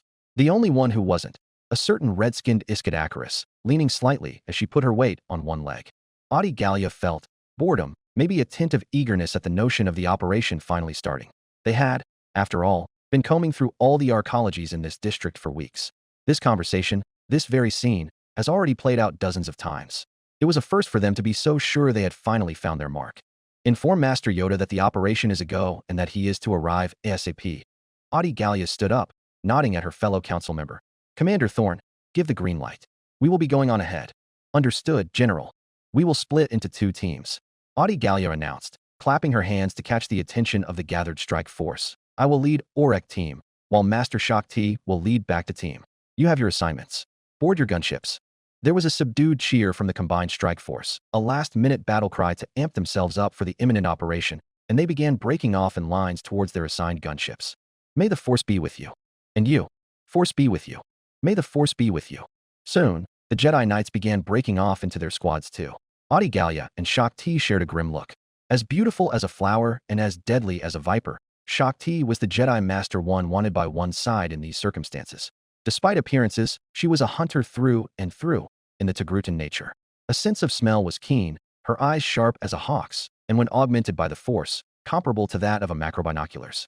Not to mention her striped montrals and lengthy headtail allowed her to sense the movement of objects around her through echolocation, and her 6 ears proved a devastatingly effective auditory system.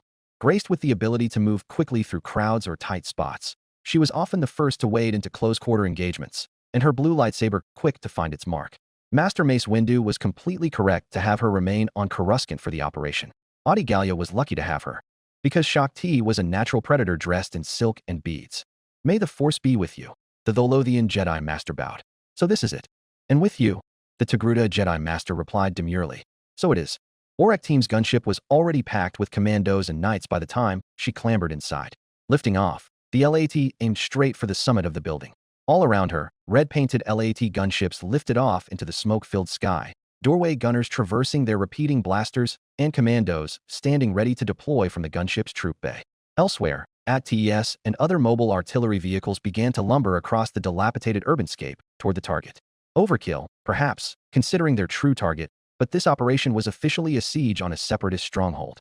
Inside the troop bay, ARC Commander Valiant turned to the troopers who made up the OREC team and boomed out the ARC rallying cry. Hearing it disturbed her on some level, even though it was no different from what the clone troopers heard when the Jedi said to one another, "May the Force be with you." Maybe it was the guttural way it was roared out, or perhaps the communal nature of it, in stark contrast with the call-in response of the Jedi. The building is a free strike zone. You are to consider anyone we find inside to be hostile. Commander Valiant slammed a fresh power pack into his short-stock blaster. Troopers, you know the drill. Find, fix, finish. Chapter 89. Coruscant, Coruscant System. Coruscant Sector. Where's the Supreme Chancellor? Senator Mon Mothma of Chandrila could only wonder as she took her place in the Grand Convocation Chamber. It was no ordinary session of the Galactic Senate. The occasion marked the end of Chancellor Palpatine's third consecutive term in an office that only permits two. By the laws laid out in the Republic's founding documents, his time in office should have ended 4 years ago. Instead, the Emergency Powers Act, enacted by majority vote at the onset of the Separatist crisis, had extended his authority indefinitely. But as the stars now set on Sereno, more and more voices began to rise in the Senate. When exactly will this emergency end? The answer, of course, lay in the fine print of the very amendment that had given the Chancellor such sweeping control.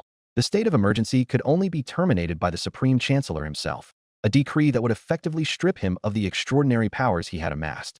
Except, over the past 4 years, the Senate had passed 4 additional constitutional amendments, each granting him greater authority under the guise of wartime necessity, culminating in the ghastly, overreaching Reflex Amendment passed at the peak of the crisis in the core, in which Separatist warfleet struck as far as Coruscant and the agricultural circuit.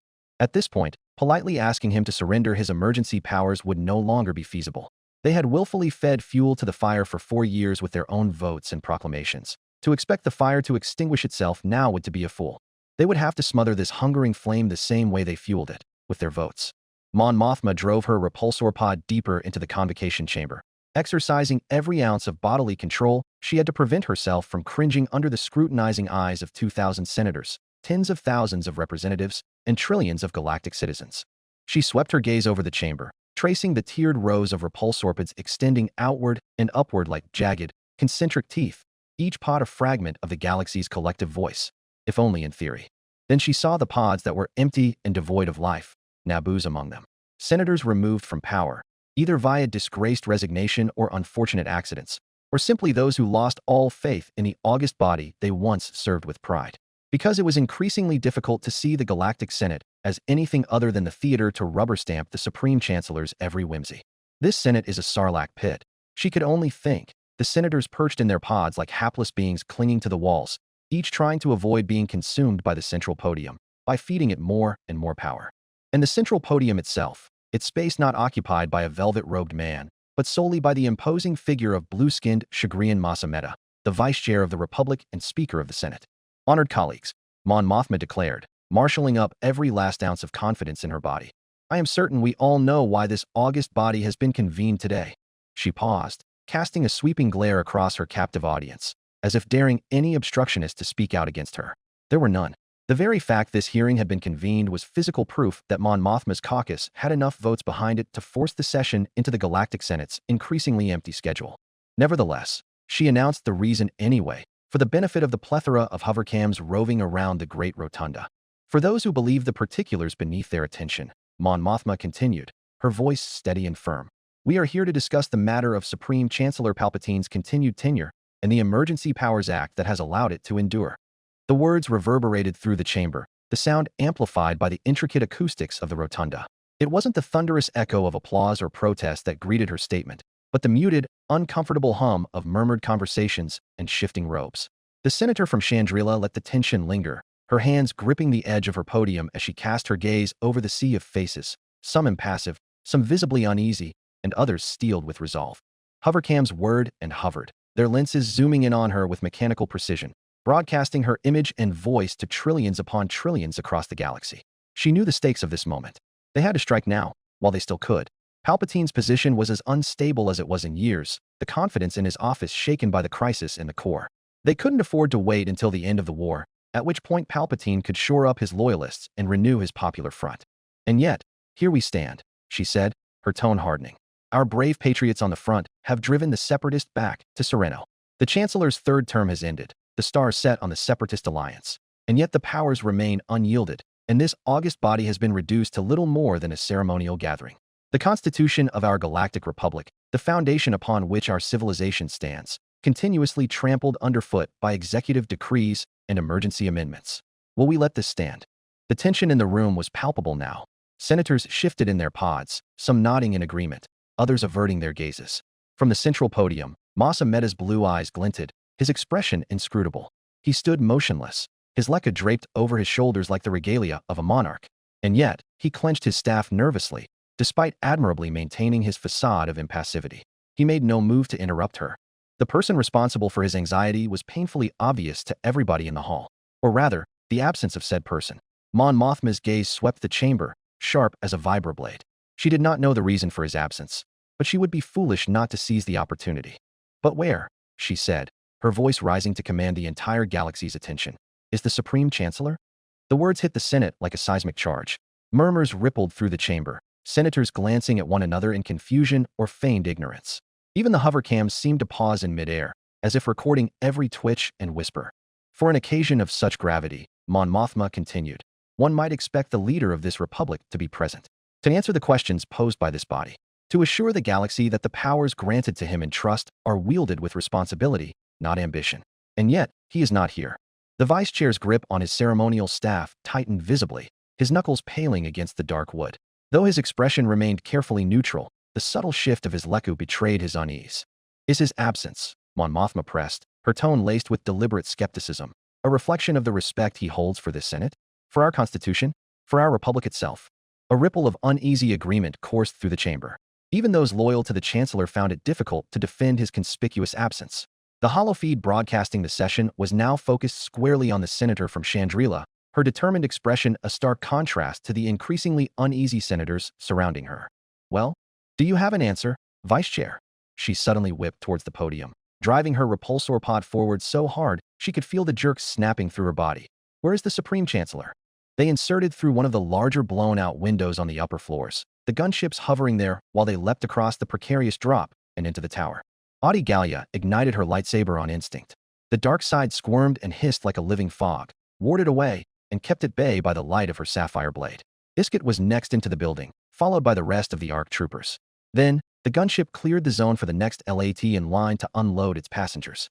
As soon as all the squads of Aurak team were assembled on the floor, they moved out, Jedi Knights leading packs of shock troopers, commandos, and followed by intelligence operatives.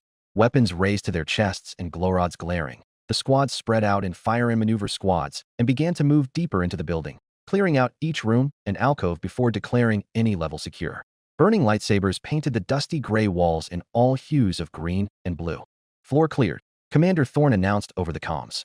"We've shut down the turbolift," Master Shock T said. "Nobody will be using it." "Copy that," Commander Valiant replied. "My squads have secured all the egresses. On your mark, we will begin proceeding downwards." "Copy," Thorne said. "Aurak has the north side, Bacta has the south side. Let's move." They descended the stairwells, squads moving like shadows through the derelict structure, the silence amplifying every sound. The faint hum of lightsabers, the scuff of plastoid boots on cracked permacrete, the occasional click and static of comms chatter. Aurak team's glowrods cut through the dim haze, their beams reflecting off scattered debris and broken transparasteel. The air was thick with the scent of frayed circuitry and old dust, stirred anew by the passing of troopers and Jedi alike. The eerie stillness made every creak of the building's infrastructure feel deliberate, as though the structure itself were watching. "Bacta," Master Gallia spoke. "Report. North hallway secure, no contacts," came Thorne's reply, slightly muffled. "Moving into the eastern wing. Looks like an admin floor." On the other side of the building, Commander Thorne's squads were making steady progress through the southern quarter. His commandos moved with textbook precision, leapfrogging between cover points and sweeping each room with blaster carbines raised as they secured any egresses, turbolift shafts, stairwells, windows, as they moved towards the center. They would rendezvous with Aurak team there, trapping any occupants between the two teams. Except with corner turned, every door breached, revealing only more emptiness. More of nothing. Clear. Nothing. Clear. Nothing. Clear. Nothing. Shock T moved gracefully ahead of her contingent, her sapphire blade held in a relaxed guard position. She moved as though gliding, montrals subtly attuned to the faintest of vibrations. Until finally, she paused at a junction, holding up a hand to signal her squad to halt. The clones obeyed without question, forming a semicircular perimeter as their helmets swept for any sign of movement. "Data terminal," she identified from a near-inaudible hum. "It's live." Commander Thorne flicked his wrist, and his shock troopers moved in, followed closely by intelligence operatives. A live data terminal here, Captain Dine murmured. It could be rigged to a trap. We must proceed with caution. There is no trap, Captain, the Jedi Master replied. I do not sense any. With all due respect, General, the intelligence captain returned stiffly. It would be wise to follow protocol nonetheless. Do as you will, Captain, Shaak Ti simply said, tilting her head towards the doorway in question. No life forms inside. A shock trooper analyzed through his visor. Captain Dine nodded at his operatives, deploying remotes. Two small probe droids lifted into the air and moved into the open doorway, their red irises scanning the entire room in but a few seconds. All clear, Captain. The remote operator looked up, rooms empty. No traps, no hostiles. Take a squad to trace the main bus, Dine ordered. Now then, let's see why the lights are still on. As soon as they broke off, the main squad moved into the room, blasters sweeping across the derelict office desks despite the all-clear, cracked, blacked-out terminal screens reflecting the harsh light of their glow rods. The lone, flickering data terminal stood out easily. Stay sharp, Thorne warned, his helmet tilting slightly as he scanned the length of the long, dim corridor behind them. Shaak Ti stood in the center of the room, between Dine and Thorne, her robes kicking up dust from the floor as she moved between the cubicles. Orek, this is Bacta. We've identified a live data terminal. Stand by for updates. Lucky you. Adi Gallia's voice returned after a moment. Our side's quiet as a grave. The Togruta Jedi glanced at Captain Dine. Anything, Captain? We're tracing the power, General. Dine bit his lip. Looks like there's a functioning docking gate 9 floors below us, on level 6. Functioning. Power had been cycled to activate it. The intelligence captain shook his head, but we can't trace when from here. All we can tell is that it's been some time. A really long time. Orek, we've identified a functioning docking bay on level 6. Shaak Ti relayed the news. I'd hazard it's what we are looking for. Copy that, Bacta. 9 levels down. The floor that served as a landing area was a small rectangular clearing carved into the side of the building, scarcely large enough for a gunship. A thin carpet of dust covered the ground, indicating disuse. Parallel to the long sides of the rectangle were banks of slender blue illuminators. Just as Bacta team arrived, Orek team appeared across the bay, at the mouth of a corridor. Shaak Ti and Adi Gallia hailed each other with hand signals, then beckoned their squads into the bay together, sweeping the grounds carefully. Intelligence operatives from both teams broke off to analyze any electronic surfaces that might give them an edge in the investigation, whilst probe droids and remotes meandered with design throughout the room. Vertical, geared hangar gates. Arc Commander Valiant stood beneath the huge structure, staring up at it critically. This place is really old. Can we open them? Give us a moment, Dine grunted, huddled with 2 other operatives as they interpreted the data gathered by the probes. After several moments of gazing at the monitor screens of his equipment and conferring with his associates, he added, the gates were last opened 4 months ago, if these logs are accurate. Stand clear of the zone. Valiant took several steps back, just in time for the gears to shiver and turn, teeth interlocking together and lifting the massive portcullis-like structure upwards, revealing an oval of nocturnal sky with hardly a whisper. Crystal spires glinted in the distance, their fingertips crisscrossed by an unending river of traffic. Up above, satellites shone brightly down upon them, a rare sight, one afforded by being so far away from the ever-bright Senate district in the near distance. Extremely well lubricated, Valiant commented. This thing is in use all right. This is Bacta 5. The squad detached from Bacta suddenly reported in. We've gotten access to a main bus terminal. Aside from the hangar gate, there's another appliance recently used. A turbolift, one that ends on level 6 and disconnected from the main shafts. We have reason to believe it's still operational.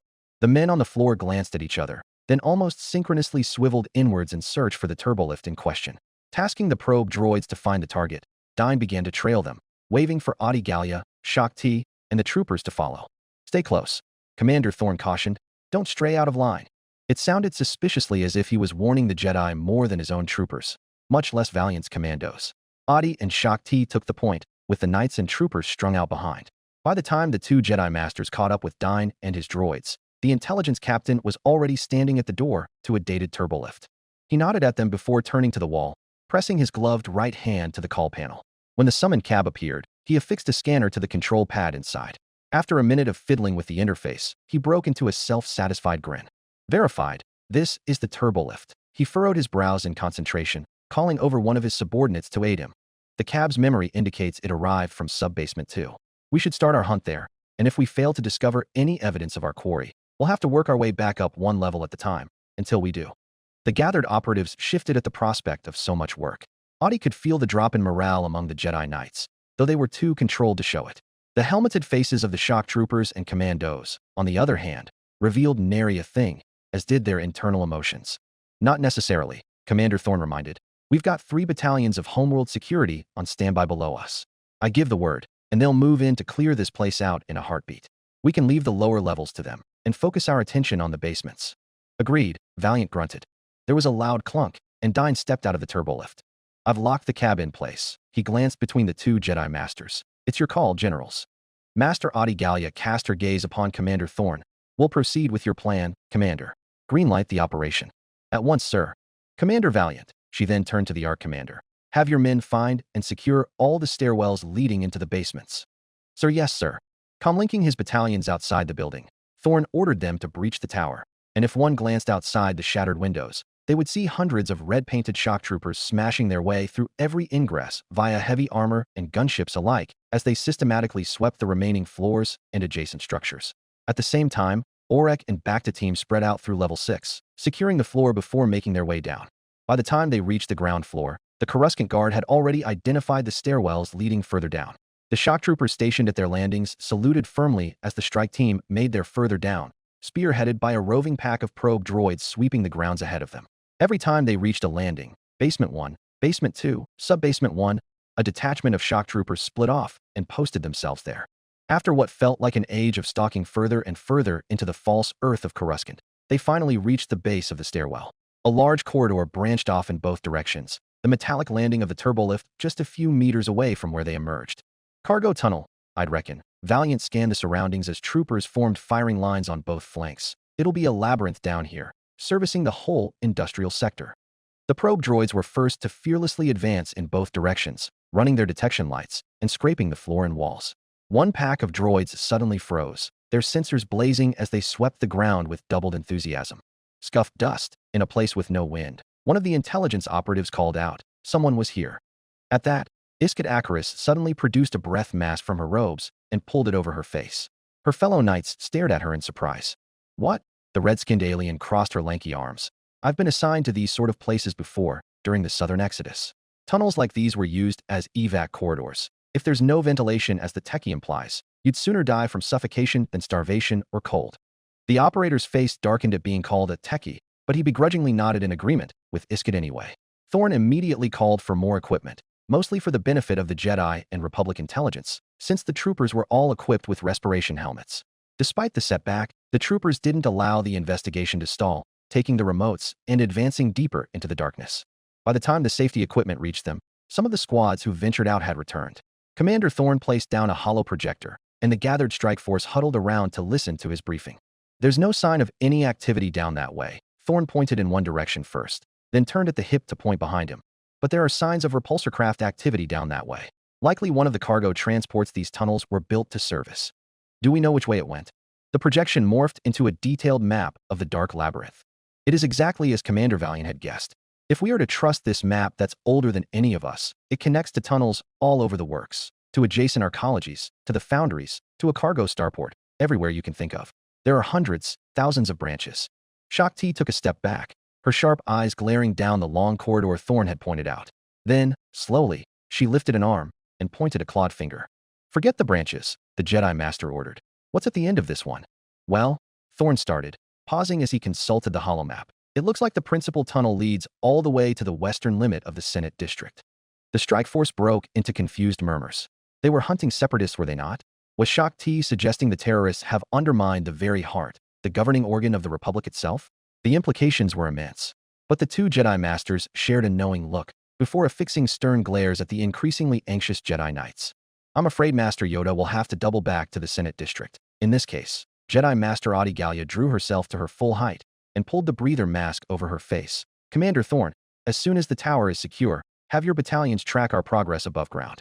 Now then, we advance. I know, Mon Mothma shouted out, turning to address the murmuring pods. Some of you will argue that the war is not yet won. I know, that the Chancellor's powers are still needed to ensure victory. I know, but I ask you, at what cost? Shall we sacrifice our Republic on this altar of security?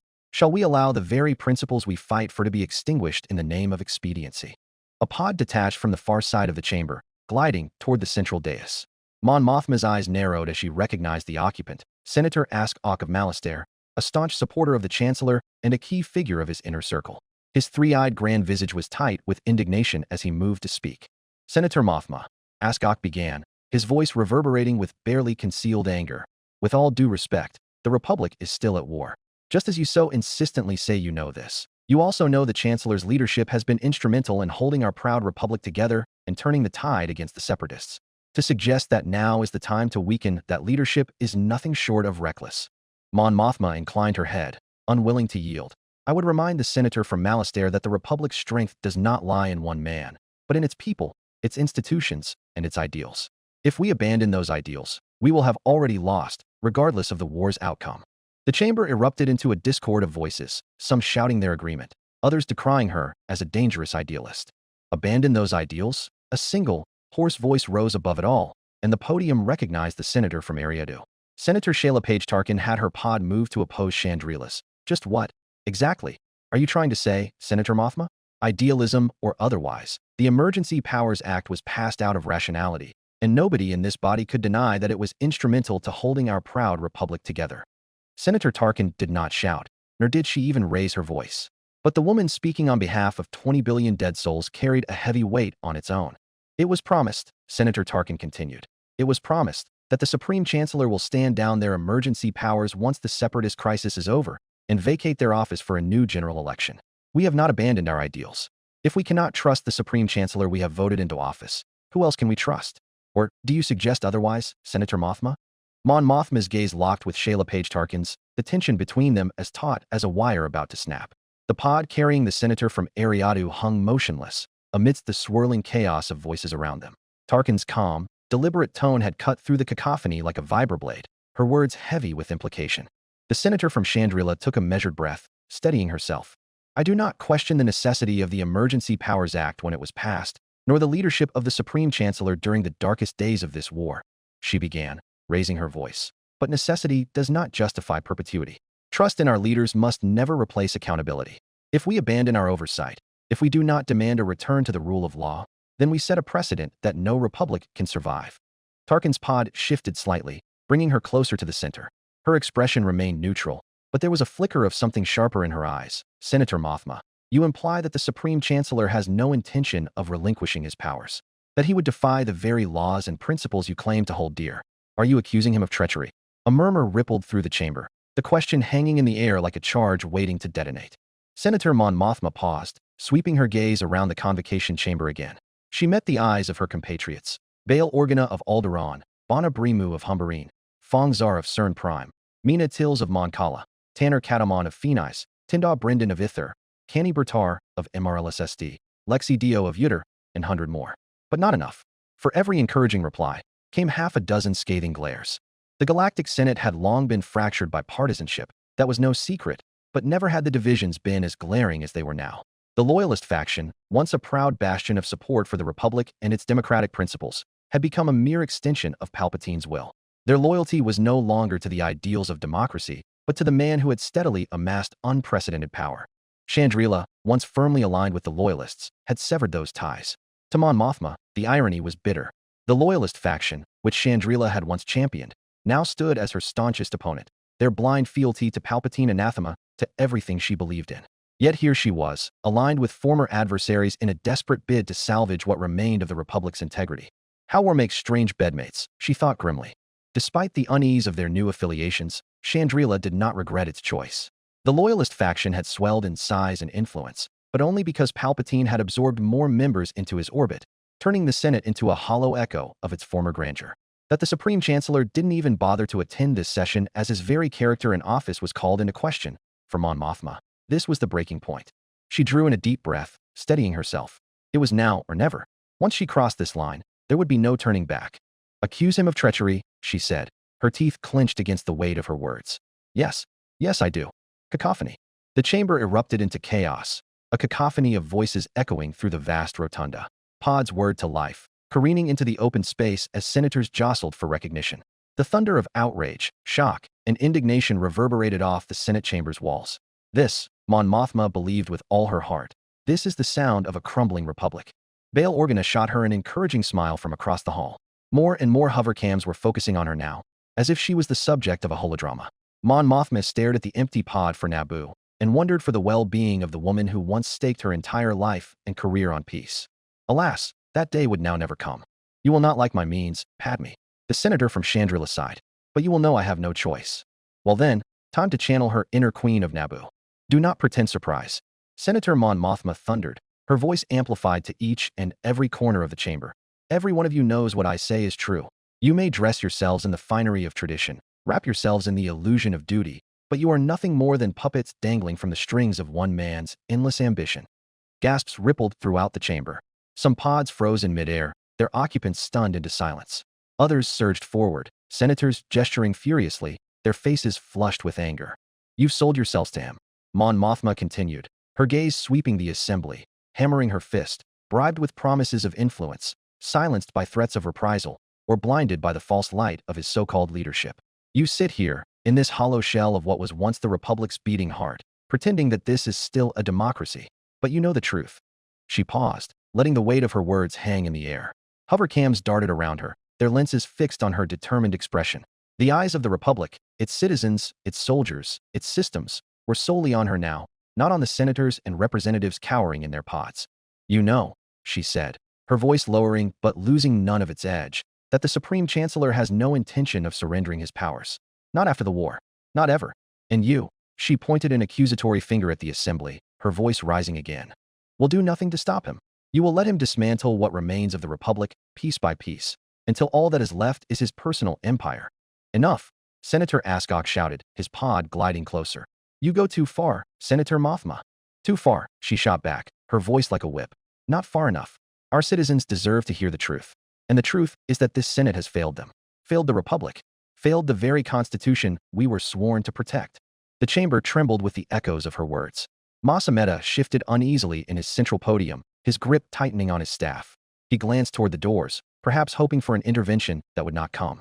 And so, I demand action, Mon Mothma declared, her voice ringing with unyielding resolve. I demand proof that the Supreme Chancellor would keep his own promises. Today marks the last day of his third term, and Chandrila will not permit a fourth. Chandrila demands that he surrender his emergency powers, steps down, and stands aside for a new general election. And Chandrila demands that he does so immediately. The chamber erupted again, louder this time, a maelstrom of protest and disbelief. But Mon Mothma stood firm, her gaze fixed not on her colleagues but on the hovering cameras, on the citizens of the Republic who watched from their homes, their workplaces, their starships. Vice Chair Masameda slammed his ceremonial staff down, his voice booming out, Order. We will have order. Masameda's voice echoed through the chamber, amplified by the acoustics of the vast rotunda. The pounding of his staff reverberated like the hammer of judgment, silencing the protest, support, and argument alike. The senator from Chandrila has made her motion, Ameda declared, his voice steady but his leku twitching ever so slightly, betraying his unease. As Vice Chair of the Galactic Senate, I call for an immediate vote on the motion to demand the surrender of emergency powers and the resignation of Supreme Chancellor Palpatine. This is not just a vote against one man. For a moment, Chandrila's voice was all that there was. This is a vote for the Republic, for democracy, for our future. The question is not whether Palpatine will yield his power. The question is whether you will yield yours. Whether you will stand up for the Republic or stand aside as it falls. My honored colleagues, the galaxy is watching. I pray you make the right choice. She stepped back, and hovercams dispersed, scanning the faces on the myriad repulsorpids and judging their actions. The chamber fell into an uneasy silence, punctuated only by the soft hum of repulsorpids adjusting their positions. Mon Mothma remained in her pod, her hands clasped tightly behind her back. Her face betrayed no emotion, but inside, her thoughts raced. She had done all she could. The speech, the accusations, the demands, everything had been said not just to sway the senators, but to ignite a fire among the Republic's citizens watching from afar. If Palpatine's hold on the Senate was unbreakable, perhaps the court of public opinion could be her ally. Stars know we will need it if it comes to war. The chamber's ambient lighting dimmed slightly as the voting process began. As each senator submitted their decision, the incoming results emerged on each pod's integrated display. Mon Mothma's gaze flickered to the tally. At first, the results were as expected. Staunch loyalist worlds fell squarely into the Chancellor's camp. But then, to her surprise, she began to see cracks in the monolith. Senators from typically loyalist-aligned systems hesitated before casting their votes. Some, visibly shaken by her words, shifted their allegiance. Even a few core worlds, systems she had thought irrevocably tied to Palpatine's orbit, lit up in her favor. For a brief, flickering moment, hope surged in her chest. Perhaps, just perhaps, the tide was turning. But as the final votes trickled in, the truth became clear. The holographic tally stabilized, and the numbers solidified. Mon Mothma had won over far more than she had dared hope, but it was not enough. The majority remained loyal to the Supreme Chancellor. The majority remained loyalists. The Vice Chair's voice broke the silence. The motion fails. The Supreme Chancellor retains his emergency powers, and no further action shall be taken at this time. A murmur rippled through the chamber, but it was subdued, lacking the earlier fervor. Mon Mothma allowed herself a slow, deliberate breath. She met the hovering lenses of the holocams once more, ensuring scornful disappointment crept onto her expression. It was not a difficult effort by any means, as her heart sank. She tuned out the gloating, the triumphant looks, the crestfallen gazes. She eyed Bana Brima shaking her head and retreating out of the Senate chamber. She witnessed Canny Bertar whispering to her aides in hushed tones. She saw Fong Zar rush out of his pod with a panicked haste in his steps. She met Bail Organa's meaningful gaze and realized what it had come to. Any closing words, Senator Mothma? Senator Jani Hanuk asked, an unreadable expression crossing her face. Mon Mothma sighed, this august body has revealed to the galaxy its true colors. Chandrila will no longer participate in the Senate, and henceforth recluses itself from any future hearings. Having exhausted every other recourse, the senator from Chandrila quietly retreated back to her assigned station before the heckling could grow, turning to her duo of aides sitting behind her. She murmured to them, away from the hovercam's prying ears. They have failed to save the Republic by democratic means, failed by the democratic majority no less. Adi Gallia was right. Against a democratically elected dictator, they must consider the unthinkable. Prepare the Gallian manifesto and ready our ship. She met her security detail at the door, joining the increasing number of senators retreating from the convocation hall. We are leaving Coruscant tonight. Squatters, Deathstick runners, lost droids, undocumented refugees, the tunnels leading into the Senate district were highways for anyone and anything trying to find their way into central Coruscant. Illegally. And with each passing group of people they met, or apprehended, the harder and harder it was to trace their quarry's trail. Or rather, harder and harder for Republic intelligence's conventional means. Because Master Adi Gallia and Shakti knew exactly where they were going, following the shrouded allure of the dark side permeating the hallways. Their senses led them forward, closer to their target, subtly nudging along the droids and operatives towards the paths and clues they wanted them to find. First, they followed the tracks of a repulsor craft, then dusty footsteps, the most difficult part of the hunt, as they took several leaps of logic through one of the most heavily trafficked sections of the labyrinth, relatively speaking. Before finally finding a small alcove that once housed a speeder bike. A speeder bike which they were now in search of. And all the while, the Jedi followed the scent of the dark side, pushing their compatriots along. How far are we from the Senate district? Shakti asked. Within a couple of kilometers, Captain Dine answered. From here on out, the number of small branches will increase exponentially as we surface into what is, frankly speaking, the seedy underbelly of Coruscant. The possibilities will be endless. They continued to walk in silence for a long while, the corridor's expressionless walls almost mocking their sustained effort. They were a kilometer closer to the outlying areas of the Senate district when Shakti paused, her honed senses picking up something again. As if on cue, the probe droids whirled around, refocusing their attention on the featureless facades around them. Hollow space, Valiant pointed sharply, right over there. Joining the others, the Jedi watched the droids hover with clear purpose in front of a large niche in the tunnel wall. Captain Dine's handheld sensor needed only a moment to discover a small control panel that operated the niche's sliding door. The door concealed the entrance to a cramped, dimly lit chamber. And within, a repulsor-lift speeder bike, leaning against a wall, likely the very one they were searching for. The intelligence operatives immediately got to work analyzing the make and design of the craft, as well as picking out any smudged fingerprints, fibers, hairs, and other clues as to the identity of their mysterious separatist confederate. Further into the chamber, Valiant and his commandos were breaching through a locked door, barreling through the threshold and spreading out on the other side. Adi Gallia followed them through. Another corridor, she sighed. Another corridor closer to our quarry, Shakti corrected optimistically. They wasted no time in advancing into the corridor, sometimes wide enough to contain a speeder, and other times so narrow everyone had to edge through sideways. For 2 kilometers, walls, ceiling, and floor were damp from water that had trickled down through Coruscant's upper levels, which could mean they were increasingly closer to the city surface. Before, finally, they reached another landing, a relatively larger antechamber at which they could catch their breath.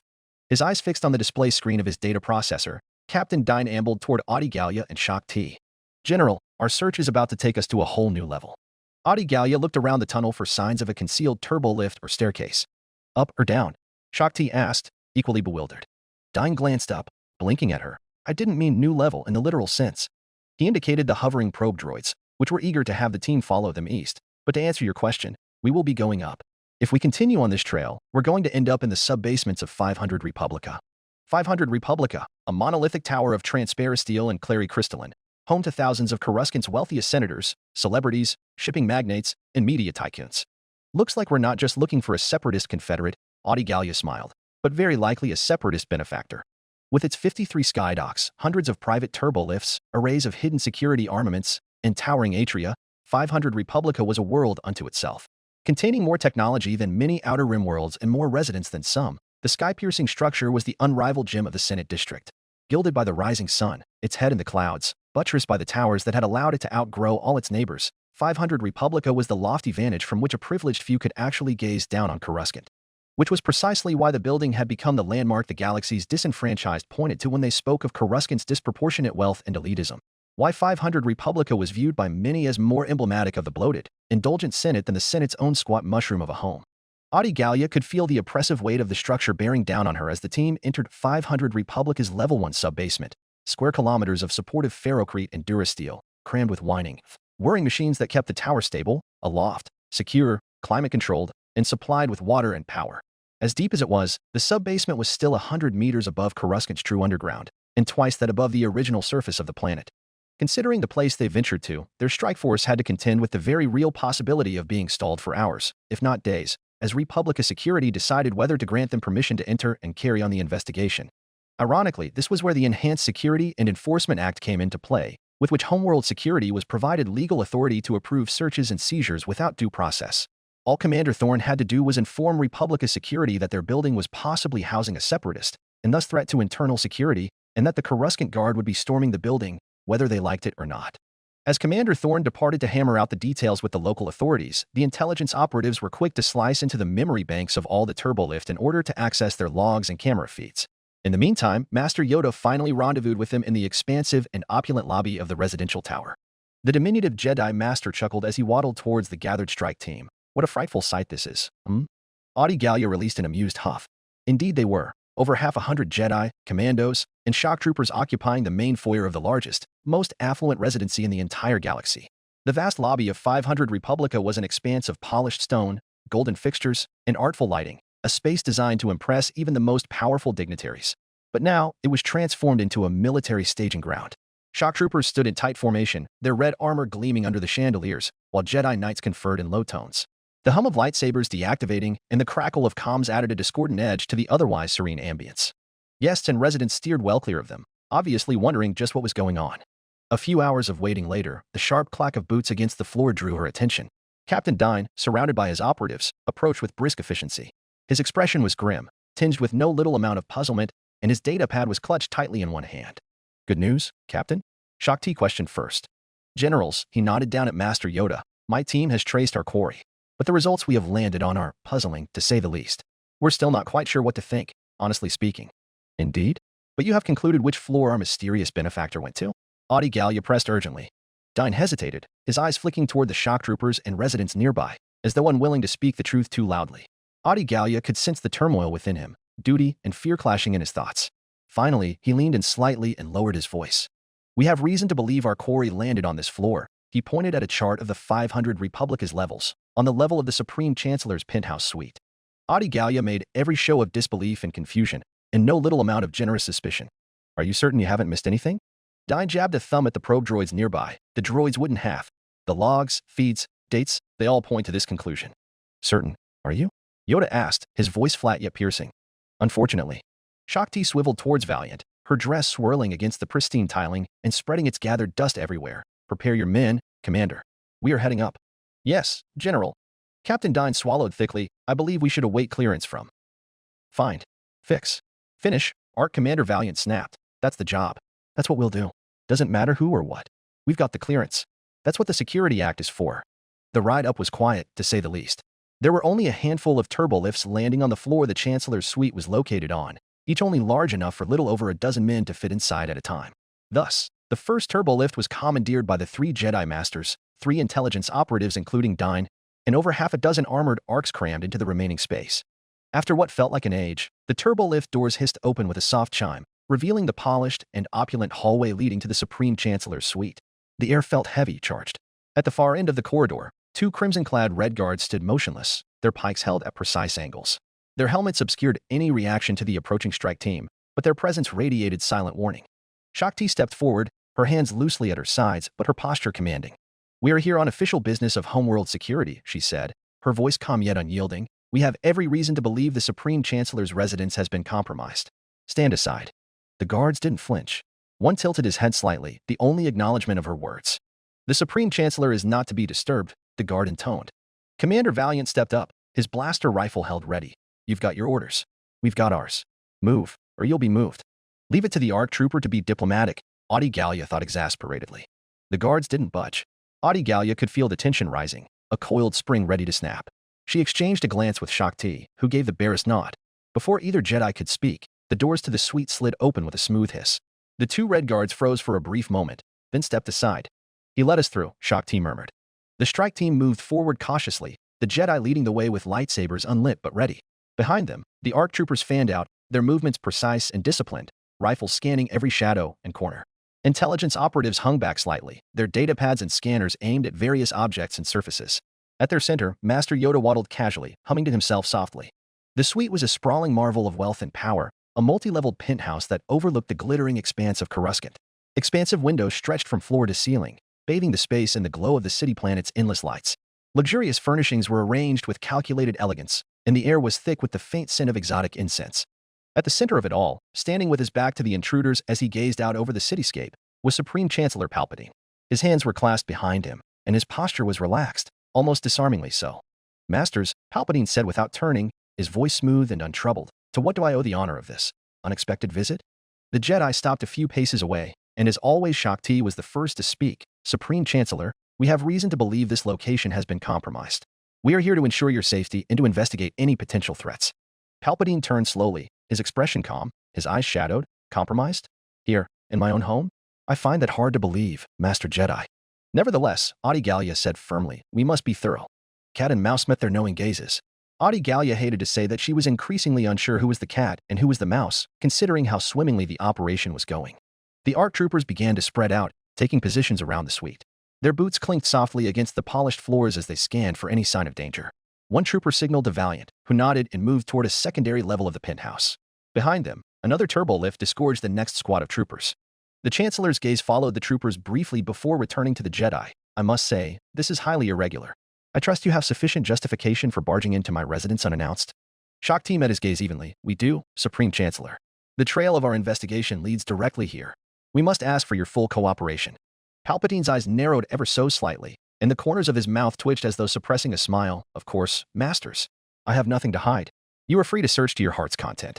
His words were cordial, but there was an edge to them, a subtle challenge that set Audi Gallia's senses on high alert.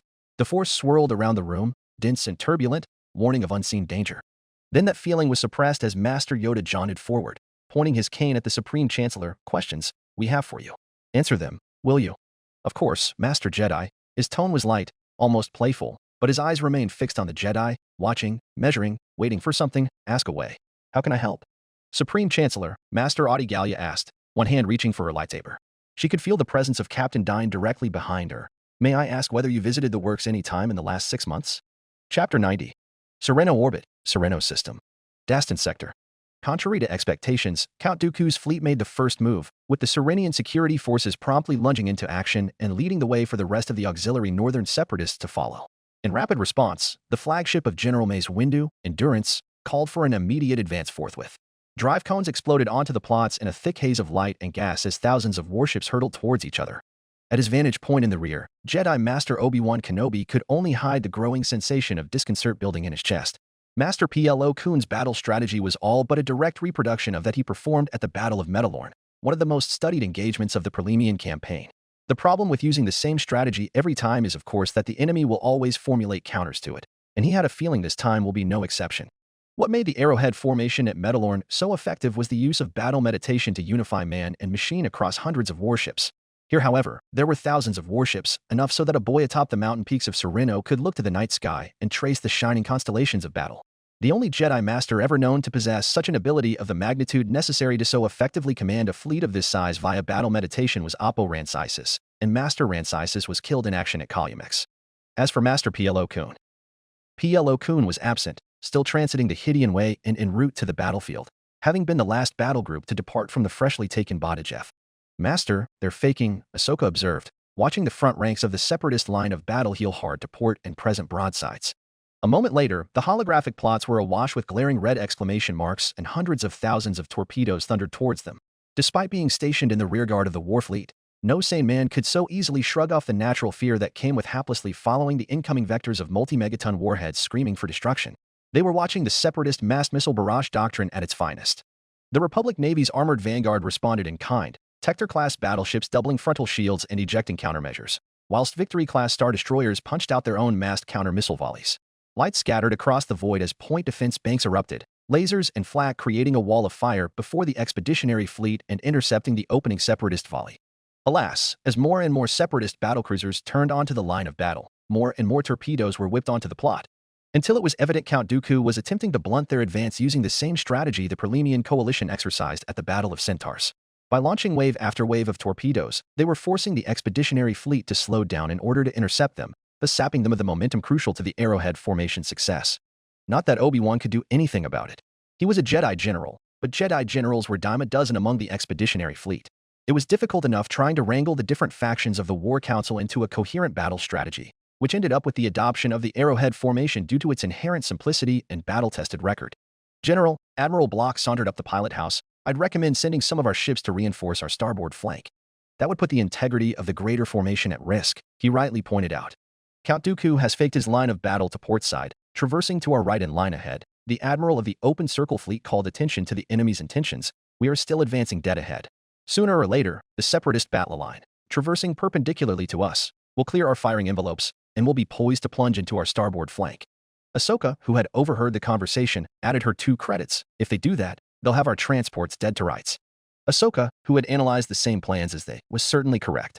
The heavy vanguard and rearguard meant that the sides of their arrowhead was naturally thinner, more or less acting as a funnel to push the transports through the breach when the time came. If Count Dooku was acting to prevent an invasion of his homeworld, he would definitely be seeking stratagems to render their invasion force moot by targeting the expeditionary fleet's troop transports. However, the force tugged at his mind, as glaring as a neon warning sign.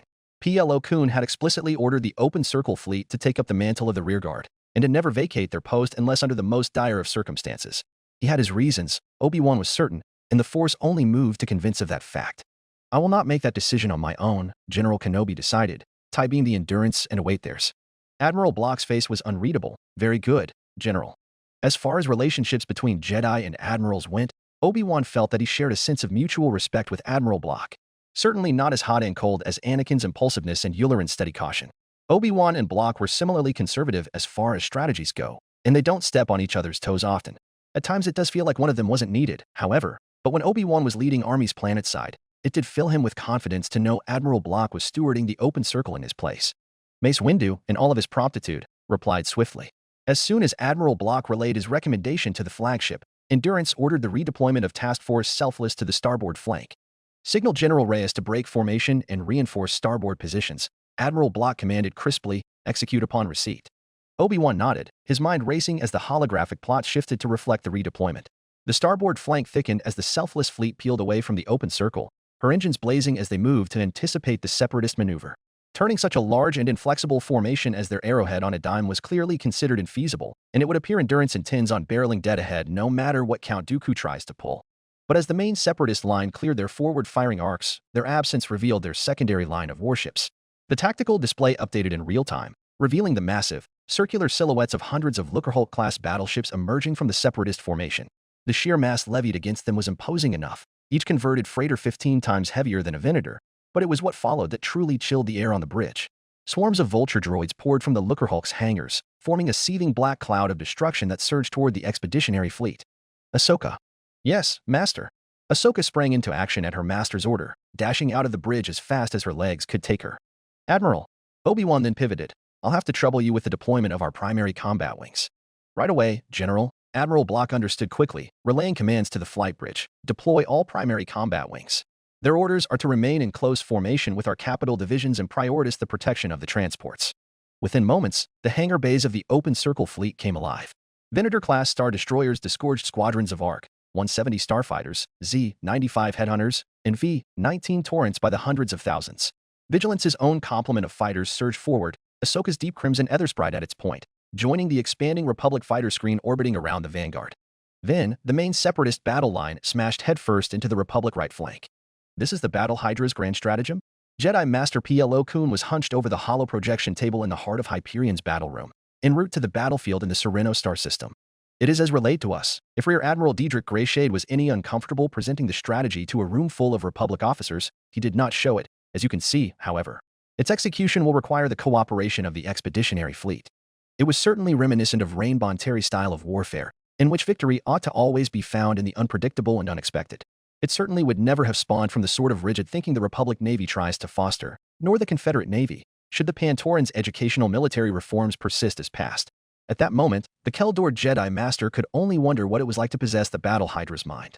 We owe you Master Luminara's life. Plo Koon finally decided. You will have my cooperation, that I guarantee. Master, they could be holding Master Luminara hostage, Jedi Knight Lissark hissed. For what purpose? The Jedi Master queried. We no longer live in the days when the lives of Jedi Knights and Masters held momentous value. We have cheapened ourselves by taking to war. Hostage or otherwise, a life saved is valuable in of itself, especially when that life should be in the Force otherwise. That Admiral Bonheri saved Master Luminara's life when he had a choice not to is reason enough to consider his means. That said, Master Plo, Knight Bolter Swan reminded, we would not need this stratagem if Master Windu successfully executes our original plan. And if he does not, we can still exhaust our backup plans. Indeed, Knight Swan, Plo Koon's claws scratched his chin. The stars burn brightly if the best-case scenario occurs, and we wouldn't have to treat with the Separatists. But I consider this alternative preferable to our backup plans, especially in terms of haste and lives saved. Would you not agree? They could be aiming to destroy both our and Dooku's fleets at the same time. Lissark sibilated coldly, her suspicion evident. They have reason to two birds with one stone. Then, they can siege Sereno at their leisure, with all of their enemies defeated. Around them, many of the officers nodded their heads in agreement. Despite all things, years of constant war have engraved in them a deep hatred of Separatists, and most still did not see the differences in ideology between factions. Just as an outer rimmer couldn't care less about the difference between a Democrat and autocrat in the core, men of the Republic consider the Separatist alliance a monolith. Many Jedi, too, have fallen victim to such untoward thought, especially with all the hate and indoctrination swirling the Republic holonet. Plo Koon had lived through enough battles and wars to know better. Whether he was fighting the disenchanted Stark Collective of the Stark Hyperspace War or the embittered Separatist alliance of the Galactic Civil War, his enemies were still citizens of the galaxy. Hate is beget by hate, and trust can only be reciprocated when trust is extended. You may be right, he admitted anyway, because that is the truth. And so he turned to the patiently waiting Kalyamexi, Admiral Greyshade. My subordinates have raised relevant concerns. How can you assure us of your intentions? The hologram shivered, its blue-scanned illusion briefly scattering as Hyperion was struck by a rogue scramble. In the distance, the silver pearl of Sereno glimmered dully, the raging battle on the artificial horizon like an approaching thunderhead. We have everything to gain from this cooperation, and nothing to lose from its dissolution, Diedrich Greyshade appealed. You, however, have everything to gain, and everything to lose. As we speak, the second Confederate fleet approaches, led by the only Admiral Trench. So easily, we can enter the battlefield as a third party and sweep both you and Dooku into wild space. If we wanted to destroy all of you, as the Trandoshan says, we need not ask your permission, do we? The message was clear. If you do not agree to cooperate, then we have no choice but to do exactly as you suspicioned us to do. So this agreement is more beneficial to Raxus Secundus? Bolter Swan questioned. No. Admiral Greyshade snapped. It will be more beneficial for us to kill two birds with one stone, and wipe all of you out of existence. But we are not, his eyes burned, and that is reason enough for you to believe us. I find myself suitably convinced, Master Plo Koon crossed his arms. The hunter toying with his prey, Lissark snarled, to dance is to live, but better to be a coward with a pulse than a martyr with a grave. A round of begrudging agreement rippled through the battle room, the rational minds of Hyperion's high command coming to the same conclusion that they were all dancing on the palm of the old spider's hand. If this was their best bet of getting the Battle of Sereno over with and forging a lasting peace with the Confederacy, then so be it. Plo Koon had enough influence to curate who crewed his task force, and naturally filled TF Hyperion's ranks with those predisposed to the secessionist conspiracy. Then we are in agreement, he announced. Admiral Greyshade, you may inform your superiors we will act in accordance to the Battle Hydra stratagem. The Kalyamexi Admiral smiled thinly. That is pleasing to hear, Master Jedi. You may await the aggressor's insertion momentarily. The connection was severed, just in time for another stray scramble to strike Hyperion's comms. Aggressor? An officer mused. Is that the name of their superweapon? We must act quickly, Plo Koon informed everybody in the battle room. The window to act is shrinking, and will disappear the moment the aggressor makes itself known. We must adjust the battlefield exactly to the stratagem's likeness. Playing into the separatist hand, Lissark grumbled.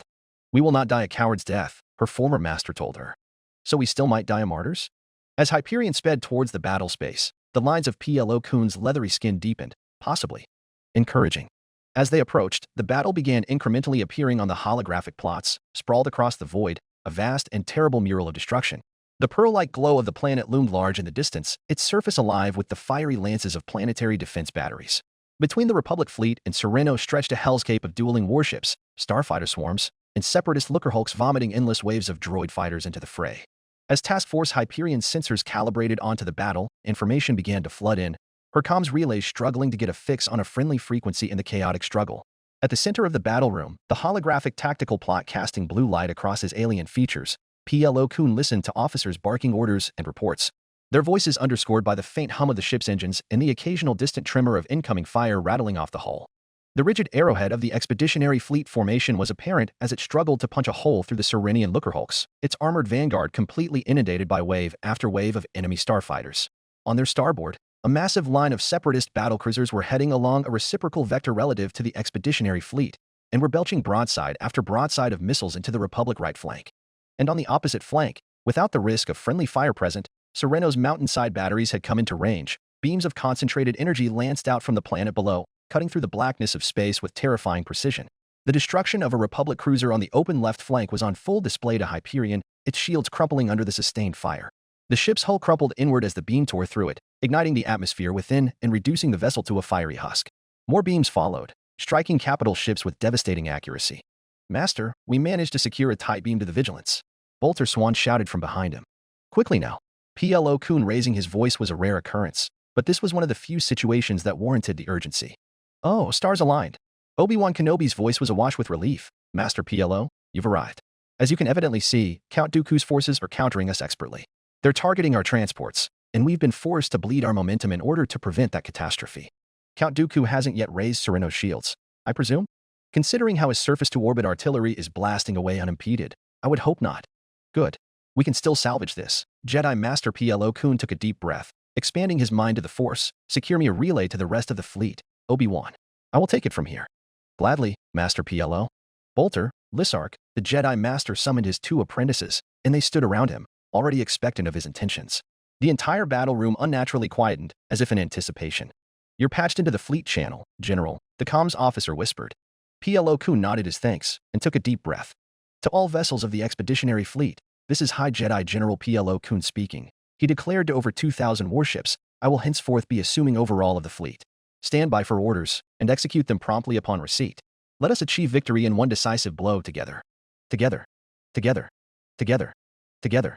At that very moment, a cacophony of emotions radiating from the pilots and crews across the fleet struck the Jedi Master like 1,000 stabbing knives. Fear, determination, and pain rippled through the currents, each thread pulling his mind in different directions. He centered himself, tugging back at those threads and stilling their vibrating, panic tremble with enforced calm. The easiest threads to knit were of his crew, those standing around him. Then came the spacers and captains of TF Hyperion, all willingly tied around the needle with which he knit a grand tapestry of war. This would be his greatest work yet. PLO Kun felt the turmoil in the Force, a vast and writhing sea of slaughter. The deaths of Republic and Separatist soldiers alike rippled through him, a relentless tide of life snuffed out. And so he touched the suffering, soothed the desperate, calmed the panicked, encouraged the fearing, and tamed the brave. Each and every thread pulled at him, and he pulled them back, the Force as his needle.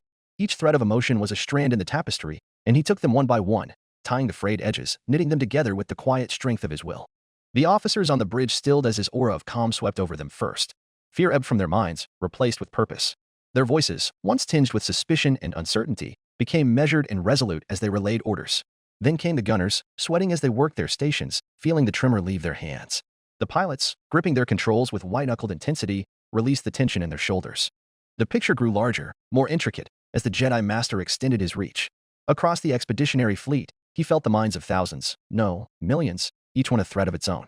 The frantic chaos of the Vigilance's bridge, where Obi-Wan Kenobi's presence burned like a steady flame, became part of the weave. The fear of a young ARC 170 pilot, flying into the swarm of vulture droids, was consoled as she felt the reassuring touch in her mind. The captains of the heavy cruisers and star destroyers felt the weight of command lighten as clarity replaced indecision. Their vessels began to move in perfect synchronization, the arrowhead formation tightening and sharpening like the point of a spear. And then, it began to revolve. The same rampant separatist fire and torpedoes threatening to undo the Republic fleet was now haplessly shrugged off the rotating cycle of refreshed deflector shields, each warship replacing the next in the constant cycle that proved so unstoppable many times before. PLO Kun was now entirely unconscious, his entire mind bent to the tasking effort of maintaining the grand tapestry of command, each thread threatening to fray at the slightest lack of attention. At the center of the battle room, the Jedi Master stood like a lifeless effigy, the only sign of life being the constant, steady breathing of his respirator. Around him, his personal staff worked with mute efficiency, their expressions bent in serene determination as they commanded the expeditionary fleet to the standards they unconsciously knew. Across the fleet, Jedi Masters lucid enough to understand what was happening felt their spirits lift as the battle slowly began falling into their favor, whilst those talented in battle meditation added their minds to the great weave.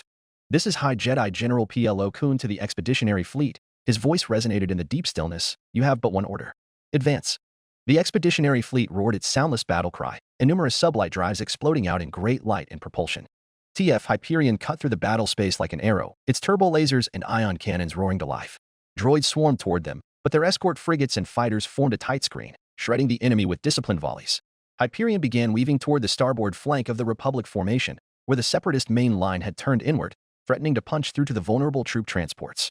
While the Separatists were busy carving out a breach in an enemy they thought was trying to hide in the chaos, lethal blows pummeled their engines from behind and above. Their shields shimmered as they absorbed the initial barrage of Republic turbo laser fire, then buckled, cut by hailing swords of light, discharging energy instead of blood and penetrating armored planks instead of flesh. The Separatist line of battle crumpled from behind. One unlucky cruiser, caught in the crossfire, erupted in a brilliant explosion as its reactor was breached. Seeing reinforcements arrive, the Republic starboard flank rebounded eagerly, led by the battlecruiser Selfless. From behind the floating debris of destroyed ships, they rained fire down on their enemies, pushing the Separatist gambit back into the void and away from the transports. TF Hyperion didn't wait to secure the flanks, however, barreling ahead alongside the now revolving arrowhead as it drilled into the line of Lookerhulks and Recusants, carving out great swathes of scrap and debris in the swarm of droid starfighters, leaving behind a lifeless current of wreckage stripped of their mobility and scores of human bodies rendered inorganic in their wake. General Swan, Plo Koon shouted, eyes still glazed over and unseeing behind his mask, identify the Serenian planetary shield generators as soon as possible. Yes, High General. The revolving arrowhead formation advanced ceaselessly, scything through the battlefield. The Lookerhulks, massive and unwieldy, struggled to maintain their cohesion as Republic fire raked across their shields. The heavy, unstoppable firepower of Tectors and Victories pummeled the Separatists back, their dagger-like hulls mauling the enemy line and ripping out steel flesh, their movements unnaturally fluid, their accuracy near perfect. Every pilot, every gunner, every ship captain with a shared clarity and resolve, all calibrated into a finely tuned symphony of war. Against the droid starfighter swarm, Republic combat wings unsheathed blades of energy and fiercely slashed at the writhing mass. Beam crossed beam, sending blinding spirals of light streaking across the black sky over Sereno. Proton torpedoes rocketed from underwing racks pierced durasteel armor and battered the fleet in haphazard array. Energy beams rushing down at acute angles hit exposed power plants, sending gun turrets flying and consigning droids and spacers to deadly cyclones of hot wind and radiation. TF Hyperion carved its way deeper into the Separatist rear, the destroyers and frigates at its flanks pouring fire into the exposed underbellies of the enemy ships. Hyperion itself directed its forward batteries toward the engines of a retreating Munificent-class frigate. The targeted ship shuddered under the impact, its engines erupting in a cascade of flames before it spiraled out of control, colliding with a Recusant-class destroyer. They pushed further and further, until they were past even the Separatists' secondary battle line. Then, just as the expeditionary fleet was on the verge on breaking through, Jedi Master Plo Koon opened his eyes and ordered, divert power from non-essential systems to long-range scanners. Find those shield generators. Redirecting power now, replied Bolter Swan, her hands flying across the console. The lights on the bridge dimmed momentarily as Hyperion's scanners surged to full capacity. Her sensor arrays sliced through the electromagnetic interference of the battle and through the atmosphere of Sereno, raking all likely locations for a fortified shield generator system. The Hyperion scanners began painting a clearer picture of the Serenian surface. The planet's rugged terrain and sprawling cities shimmered on the tactical display, overlaid with a web of energy signatures. Generators identified, the tactical officer called out. Coordinates locked. They're heavily entrenched in the Coranian hills, outside the capital city of Corania. Paint the target and send those coordinates to the aggressor. We don't know where the aggressor is, sir. Burn through sweep. Lissark screeched, her reptilian vocal cords flinching the entire room. Shout out the coordinates to the ends of the galaxy if you must. TF Hyperion did exactly that, roaring out the coordinates to every warship in the star system to hear, overloading their comms and burning straight through all the interference and jamming present. Needless to say, there was ample confusion rippling through both Republic and Separatist fleets, as both sides wondered why they were being broadcasted a seemingly random set of figures. But the burn-through sweep made sure without uncertainty that the one recipient the transmission must reach would assuredly receive it, no matter where they were. Among the recipients, however, were the military authorities planetside, who decidedly knew what those figures meant. Within minutes, artificial aurora shimmered over Serenian skies as the Pearl of the Confederacy raised her planetary shields. The planet's surface-to-orbit artillery ceased fire as vast barriers of energy were erected over the atmosphere, immediately severing any contact between the High Command planetside and her fleets fighting in orbit. The expeditionary fleet finally smashed through the separatist line of battle, and a bright blue comet lit up the void, drowning out every tactical plot and system with a torrent of energy. For a moment, the chaos of battle seemed to impossibly pause as both fleets turned their attention to the impossible, blinding streak of energy transfixed. Its target, the planetary shield's shimmering lattice, stretched across the horizon like a second sky, crackling as the comet bore down. The comet appeared to hit before its transit even registered on their scopes. A shockwave of light rippled outward, a silent scream of annihilation that spread across the void. The shield flared violently, its surface rippling and boiling as it struggled to contain the incomprehensible energy of the impact. The impact zone detonated in a burst of atomic fury, transforming into a roiling sphere of plasma and fire that seemed to consume the very atmosphere. The shimmering lattice flickered wildly, its energy nodes overloading one by one. On the planet below, auroras shimmered and wavered, before collapsing entirely. The defensive barrier faltered, then shattered, cascading into fragments of dissipating light. A second aftershock wave swept over the planet's surface, rippling through the atmosphere and scattering clouds as though the very heavens had been torn asunder. In orbit, both fleets reeled from the spectacle, literally, as the magnitude of the blast physically pushed them away from the planet. For a heartbeat, the battle was forgotten as the brilliance of the comet's destruction faded, leaving Sereno's surface exposed, its defenses stripped bare. A section of the shields are down, Bolter Swan reported aboard the Hyperion, her voice steady despite the awe etched across her face. Right over the shield generators. The section had been oversaturated and overloaded with excess energy, far, far beyond its capacity. Like hounds smelling blood in the air, a squadron of Victory-class Star Destroyers, having just broken clear of the chaotic melee, acted immediately. Missile banks yawned open across their hulls, exposing rows upon rows of deadly warheads. A single command echoed across their networks, and the mass barrage erupted forth, a wave of destruction racing toward the exposed Coranian hills. Missiles streaked across the void, their thrusters leaving fiery contrails against the glowing remnants of the planetary shield framed their descent, casting flickering shadows across the battlefield as they screamed toward the surface. When the first missile struck, the impact was a blinding flash of light, a thunderous roar. The ground convulsed as the warhead's explosive force carved into the Coranian hills, sending towering plumes of earth and fire skyward in mushroom form. Each subsequent missile struck with home, pounding the same coordinates in a relentless cascade of destruction. The shield generators, housed deep within reinforced bunkers, were obliterated in an instant. The fortifications buckled under the onslaught, their defensive plating vaporized. As secondary explosions erupted as the generators' energy cores detonated, the hills themselves seemed to disintegrate, transformed into a churning sea of molten rock and ash. From orbit, the fallout was starkly visible. The once pristine terrain of the Coranian hills was now a charred, smoking wasteland, the glowing remnants of the strike painting a haunting picture against the planet's surface. Fires raged unchecked across the shattered landscape, their crimson tongues licking at the sky. Jedi Master Plo Koon moved his stiff body, and the illusory veil of battle meditation lifted.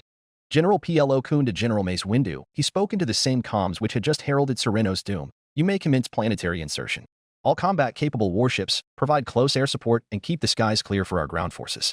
As the invasion of Sereno began, one thought crossed Plo Koon's mind. It would appear the Battle Hydra's stratagem worked as intended. Again, Count Dooku's battle line split in twain, the invasion force stormed the breach. The squadron of Victory-class Star Destroyers, their frames trailing smoke and fire, flanked by wings of screaming missiles. Acclamator-class assault ships followed close behind, their ventral batteries punching out salvo after salvo of suppressive fire as they all but leveled vast swathes of ground for their landing zones. The Earth trembled under the weight of their arrival, landing gears deploying as their hulls settled into place, massive deployment ramps lowering to reveal legion after legion of the Grand Army's finest. Trailing the main invasion force, wave after wave of troopships and gunships surged towards Sereno's surface, accompanied by escort wings as they peeled away to strike critical targets across the planet. Their missions were surgical and decisive: seize command centers, disable anti-aircraft batteries, and sowing chaos into the enemy rear lines. The night sky over Sereno burned with the fiery contrails of descending vessels, casting an eerie, flickering light over the embattled planet. Within one such gunship, Jedi Master Mace Windu meditated, upright and eyes closed even as enemy defensive fire rocked them about. The gunships of the 187th Legion flew low over the Serenian countryside, grazing low-rolling hills and ripping open the canopies of forest reserves as they raced towards the home of Count Dooku, Castle Sereno. The line ahead of gunships made another turn, tracking diagonally in a zigzag pattern to throw off enemy targeting systems. The city of Corania loomed ahead, its towering spires piercing the sky like daggers, framed by the glow of raging fires, all consumed in the shadow of a Republic task force overhead. Castle Sereno stood on a mountain ridge just overlooking the capital city, and through the force, Mace Windu could feel the upcoming battle upon them. The fear of the Separatist defenders, the resolve of the Republic troops, and the sharp, simmering presence of Count Dooku himself, each sensation cut through him like the edge of a lightsaber. General Windu. The clone pilot hailed him through the intercoms, and Mace opened a single eye. The drop's in 2 minutes. Our close air support says the landing zone's hot, but they're keeping the AA busy for the most part. Copy that, Captain. Mace shifted his grip on the handles above, glancing out the hatch slits at the blurred landscape flying by. Moonlight was being blocked by the fleets of landing craft descending through the cloud cover, and it was difficult to grasp the terrain. We'll land the armored battalions east of the castle, where they'll advance on foot and occupy Dooku's perimeter defenses. The rest of us will assault Castle Sereno directly. Breach and clear, the clone commander commented. Sounds good, General. Acknowledged, the pilot replied, maintaining approach vector. We're entering the run. Hang tight, boys. As the gunship shuddered under the impact of flak, Mace braced himself against the bulkhead, steady despite the turbulence. Around him, the clone troopers of his elite strike team, bearing the dark markings of the 187th Legion, readied their weapons in silence, their faces obscured by helmets but their resolve radiating through the force. The crew bay's lights glared red in preparation, the airborne troopers of the 187th making their final checks on their winged jetpacks. Remember, Mace boomed, his voice commanding, our objective is to secure Castle Sereno and capture Count Dooku. We do this fast, we do this clean, and we do not falter. The red lights in the crew bay pulsed, casting the interior of the gunship in an eerie, hellish glow. The steady hum of the repulsor lifts was underscored by the deep thrum of flak bursts outside, their concussive waves rattling the durasteel hull. The acrid scent of scorched metal and plasma filtered in through the vents, mingling with the faint ozone tang of activated jetpacks. Mace Windu stood at the center, unmoving, his fingers curling tightly around the overhead handle. The troopers of the 187th Legion were silent, their helmets tilted slightly toward him as if his very presence steadied them. The rhythmic drumming of their hearts echoed faintly in the force. The pilot's voice crackled over the intercom, hatches opening in 10 seconds. Stand by for drop. The clones adjusted their stances, feet spread and blasters at the ready. The hum of the force sharpened around Mace, his senses extending outward. He felt the currents of the battle, a chaotic storm of fear, determination, and death surging across the once pristine Serenian landscape. The cold, predatory presence of Count Dooku loomed above it all, perched in his fortress like a vulture watching over the carnage. 5 seconds, the pilot called out. The hatches hissed and began to slide open. A rush of wind tore through the crew bay, howling as it collided with the warm air inside. The glow of the interior lights was replaced by the harsh, flickering brilliance of the battlefield. The first thing Mace saw was fire, flashes of turbo laser fire streaking across the night sky, fiery blossoms erupting in the distance as Republic and Separatist forces clashed. The terrain below was a chaotic mosaic of glowing craters, burning forests, and jagged shadows cast by the towers of Corania. To the west, Castle Sereno loomed like a monolith, its stone walls glinting under the flicker of explosions, its great citadel jutting into the night, wreathed in the smoke of nearby artillery strikes. And beyond that, Corania, the cityscape ablaze with conflict. Blaster fire crisscrossed the streets below, and the distant roar of explosions echoed through the air. The deafening roar of engines and the crackle of comms filled the air as dozens of gunships maneuvered in tight formation. Some veered off, discharging their payloads of troops and armored vehicles on the ground below, immediately engaging Castle Sereno's perimeter defenses. Others were engulfed in flames, spiraling toward the surface in fiery arcs as Separatist anti-aircraft cannons found their mark.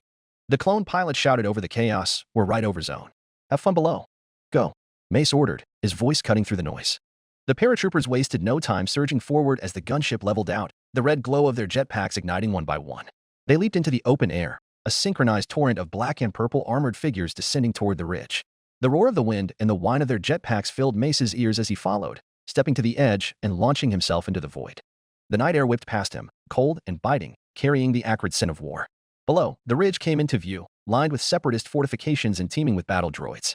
Blaster fire erupted toward the descending troopers, streaks of red and blue slicing through the dark. Mace Windu thrusted his palm out towards the ground, rushing up to meet him, the force rippling from his fingertips, rebounding back and killing his momentum. The Jedi Master landed with a tight roll, his lightsaber sweeping in a tight arc to deflect incoming fire.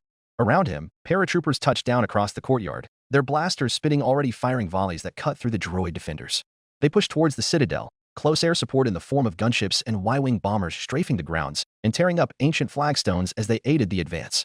Behind them, the 187th Legion's armored divisions had finally broken through the outer defenses, and high-power artillery support from AT-TE walkers were steadily laying down a constant covering fire.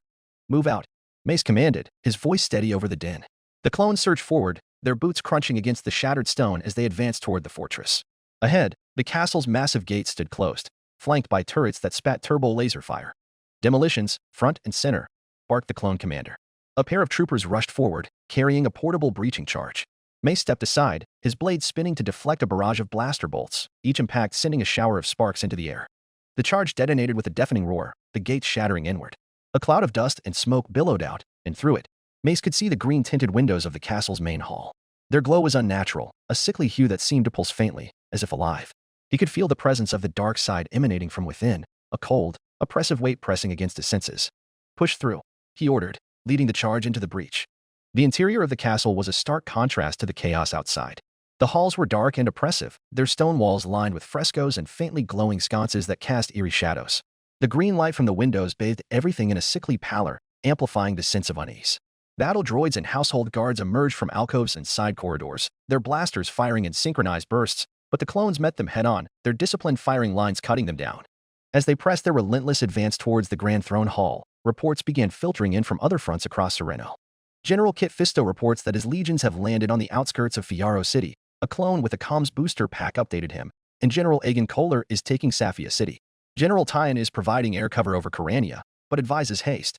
With our fleet still occupied dealing with the Serenian security forces in orbit, General P.L.O. Kuhn is struggling to push more fighters into atmosphere. Acknowledged. The hallways gave way to a grand gallery, its walls flanked by statues of ancient counts that seemed to watch their every move. Mace paused at the entrance, sensing a shift in the currents of the Force. The presence of Count Dooku grew sharper, his aura like a blade cutting through the fog of war. He is waiting for us. On the far side of the galley, a pair of towering doors. He imagined a snake slithering across its vast, carved facade, whispering the promises of the dark side. Jedi Master Mace Windu advanced, boots echoing against the stone, the sounds of distant battle muffled to his ears. Behind him, the elite clones of the 187th moved in a tight formation, their weapons raised. The nocturnal light tinted green by Count Dooku's terrible aesthetic taste, and the oppressive weight of the dark side became almost suffocating. Upon reaching the doors, large and heavy and unmovable by any human effort, Mace raised a hand, motioning for silence, and placed his palm against the cold surface of the doors. Through the Force, he could feel the room beyond, spacious, Spartan, and heavy with the presence of Count Dooku. Then, with a single open palm, he pushed the doors open, the heavy slabs groaning as they swung inward. The throne room was vast, its vaulted ceiling supported by the tapered architecture of the Grand Hall. Sconces high up dimly lit the vast area, whilst a green-tinted window dominated one wall on the far end, their light casting long shadows that danced across the polished floor. There, seated in an austere chair upon a raised floor, was Count Dooku. The fallen Jedi rose with deliberate grace, his dark cape billowing as he stood up. His curved lightsaber hilt was already in hand, its crimson blade igniting with a menacing hiss. His presence in the Force was sharp and cold, like a dagger poised to strike. Master Windu, Count Dooku's voice seemed to boom, undisturbed with the dozens of clone troopers flooding into the heart of his fortress. I was hoping for Obi-Wan Kenobi. At least then, this great farce could end with a valuable discussion. Mace stepped forward, his own purple blade casting a harsh glow. The clones fanned out behind him, their blasters trained on the Sith Lord. "This ends here, Dooku," Mace declared, his voice resolute. "You've escaped from justice for long enough. As much as it pains me to agree with you, Windu, I must," Dooku sighed gravely, "but not for the reasons you might so arrogantly presume. It all ends here. Me. You. The war. The Republic. I am not so gullible as the people you exploit to fuel your own ends," the Jedi Master declared. "Your words will find no purchase on me. I will give you one last chance, for the sake of our old friendship. Surrender." Count Dooku's old eyes widened imperceptibly, and a light smile graced his lips. "I am honored you ever considered me a friend, Master Windu. Alas, it is already far too late to make amends. You have already made your own grave."